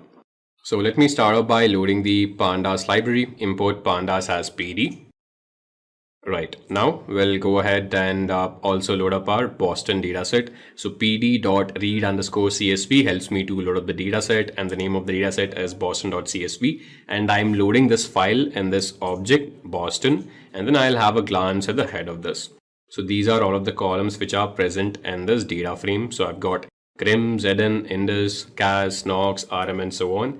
And MEDV is my target and my feature is RM, or in other words, MEDV is my dependent variable and RM is my independent variable. Now I'll separate the feature and the target, right? So pd.data frame, and so from this entire Boston data frame, I am selecting only the RM column and I am storing it into the X object. Similarly, from the entire Boston data frame, I am selecting only this MEDV column and I am storing it into this Y object. So X would have the feature values and Y would have the target value. So now I've extracted the feature and the target. Now it's time to divide this dataset into training and testing set. So the train test split needs to be 80-20, or in other words, 80% of all of the records would be present in the training set and 20% of all of the records would be present in the testing set. And to do this, I'd need the train test split from sklearn.model selection. So I'll type from sklearn.model selection, import train test split, and this method takes in these parameters. So first I'd have to pass in the features and then I'd have to pass in the target. So x comma y, and then I'd have to give in the test size. So the test size is 0.20. So this again means that the test set would comprise 20% records and the train set would comprise of the 80% of the records. And the values would be stored in xtrain, xtest, ytrain and ytest. So xtrain would comprise of all of the training values or all of the training records for the features. And xtest is basically the test set for the features. Ytrain is the train set for the target and ytest is the test set for the target. So we have our training and testing sets ready. Let me click on run over here. Alright, now it's finally time to build the model on top of the train set. So from sklearn.linear model, I will import the linear regression and I'll create an instance of this. So I'll name that instance to be regressor and I will fit this model on top of xtrain and ytrain, or in other words, I'm fitting the model on top of the train set. Right. So now that we fit the model, it's finally time to predict the values on top of the test set. And to predict the values, I'll use regressor.predict and the parameter which I'm passing inside this is x underscore test and I'll store this in y underscore pred. Now, once we predicted the values, I have to find out the root mean square error. So I'll import metrics from sklearn and this is how I'll get the root mean squared error. So metrics dot mean squared error, and this takes in two parameters ytest and ypred. So ytest comprises of all of the actual values and ypred comprises of all of the predicted values, and I will pass these two inside mean squared error. Now when I do this, I'll get only the mean squared error, but I want the root mean squared error. So I'll use np.square root. So I would also have to import the numpy library over here. I'll type in import numpy as np. Now I'll click on run. So now we've arrived at our final interview question, and we'd have to build a decision tree classifier on top of this iris data frame, where the dependent variable is the species column and the independent variables are the rest of the column. So sepal length, sepal width, petal length and petal width would be the independent variables, and your species column is your dependent variable, and the train test split is 70-30. So I'll start by loading the requisite packages, which are numpy and pandas. So import numpy as np and import pandas as pd. Then after this, I'll load my data set. So pd.read_csv. I'll pass in the file name iris.csv and I'll store this in the iris object. And we have a glance at the head of this data set. So these are all of the columns present in this data frame. We've got sepal length, sepal width, petal width, and the species column. Now out of this, the species column is our dependent variable, and these four columns, the numerical columns, are our independent variables. So now I'll go ahead and separate the features and the target variable. So these are all of my features, these first four columns. So I'll just extract sepal length, sepal width, petal length and petal width from this iris data frame, and I'll store that into this X object. Similarly, I'll extract only the species column from the entire iris data frame and I'll store it into Y object. So I have my features and the target ready. Now it's time to divide this entire data frame into train and test split. So I'd have to import train test split from sklearn.model selection, and this takes in these parameters. First parameter are the features, second parameter is the object which comprises of the target label, and the test size is 0.30. So 30% of the records would go into the test set and the rest 70% of the records would go into the training set, and I am storing the results into xtrain, xtest, ytrain and ytest. So xtrain is the training set for the features, xtest is a test set for the features, ytrain is the training set for the target, and ytest is the test set for the target. Now we'll import decision tree classifier from sklearn.tree. So I will go ahead and create an instance of this decision tree classifier, and I'll name that instance to be classifier, and I will fit this classifier on top of the training set. So classifier.fit, and I'll pass in xtrain and ytrain inside this. So we have successfully fit the model on top of the train set. Now we'll go ahead and predict the values on top of the test set. So classifier dot predict. So I'll store the result into ypred. After this, we'll calculate some metrics. So we'll get the confusion metrics and we'll also get the accuracy score. Right. So this is my confusion metrics and this is the accuracy. So the left diagonal which you see in this confusion metrics, all of these are the values which have been predicted or classified correctly. So this first row represents the species of Setosa, second row the species of versicolor, and the third row the species of virginica. Right? So you see that all of the species of Setosa have been classified correctly. When it comes to versicolor, 16 of them have been classified correctly and 2 of them have been classified incorrectly. And when it comes to virginica, 13 of them have been classified correctly and 2 of them have been classified incorrectly. So to get the accuracy, we'll have to add 12 plus 16 plus 13 by all of the values. So let me just do that. 12 plus 16 plus 13 divided by 12 plus 16 plus 13 plus 2 plus 2. So the accuracy is the same and it comes out to be 91.11. So at Intellipaat, the company we work for is basically a training and an e-learning company. So we go through hundreds of job descriptions. If it is Python, we go through job descriptions which require Python and gather all the skills which are expected by an employer so that you can easily land that job. Also, as a training company, we do not use trainers, we rather use working professionals who are working in this particular industry and also gather details and information from them and what was asked to them by their own employer and also what should be taught to our trainees so that we can make them a better programmer and also how to make them basically get a job really easily. So with all that details put together, we have formed this Python certification training course where we'll give you live training, projects, we'll give you hands-on, we'll give you all the support to make you the perfect candidate to get into a company into a Python role. So that's what we are doing here. And when we take you on board for this course, we will make sure that you learn all of these skills. So, guys, we have come to the end of the session. Hope you all enjoyed it. If you have any doubts, please put down in the comment section below. We will try to answer it as soon as possible.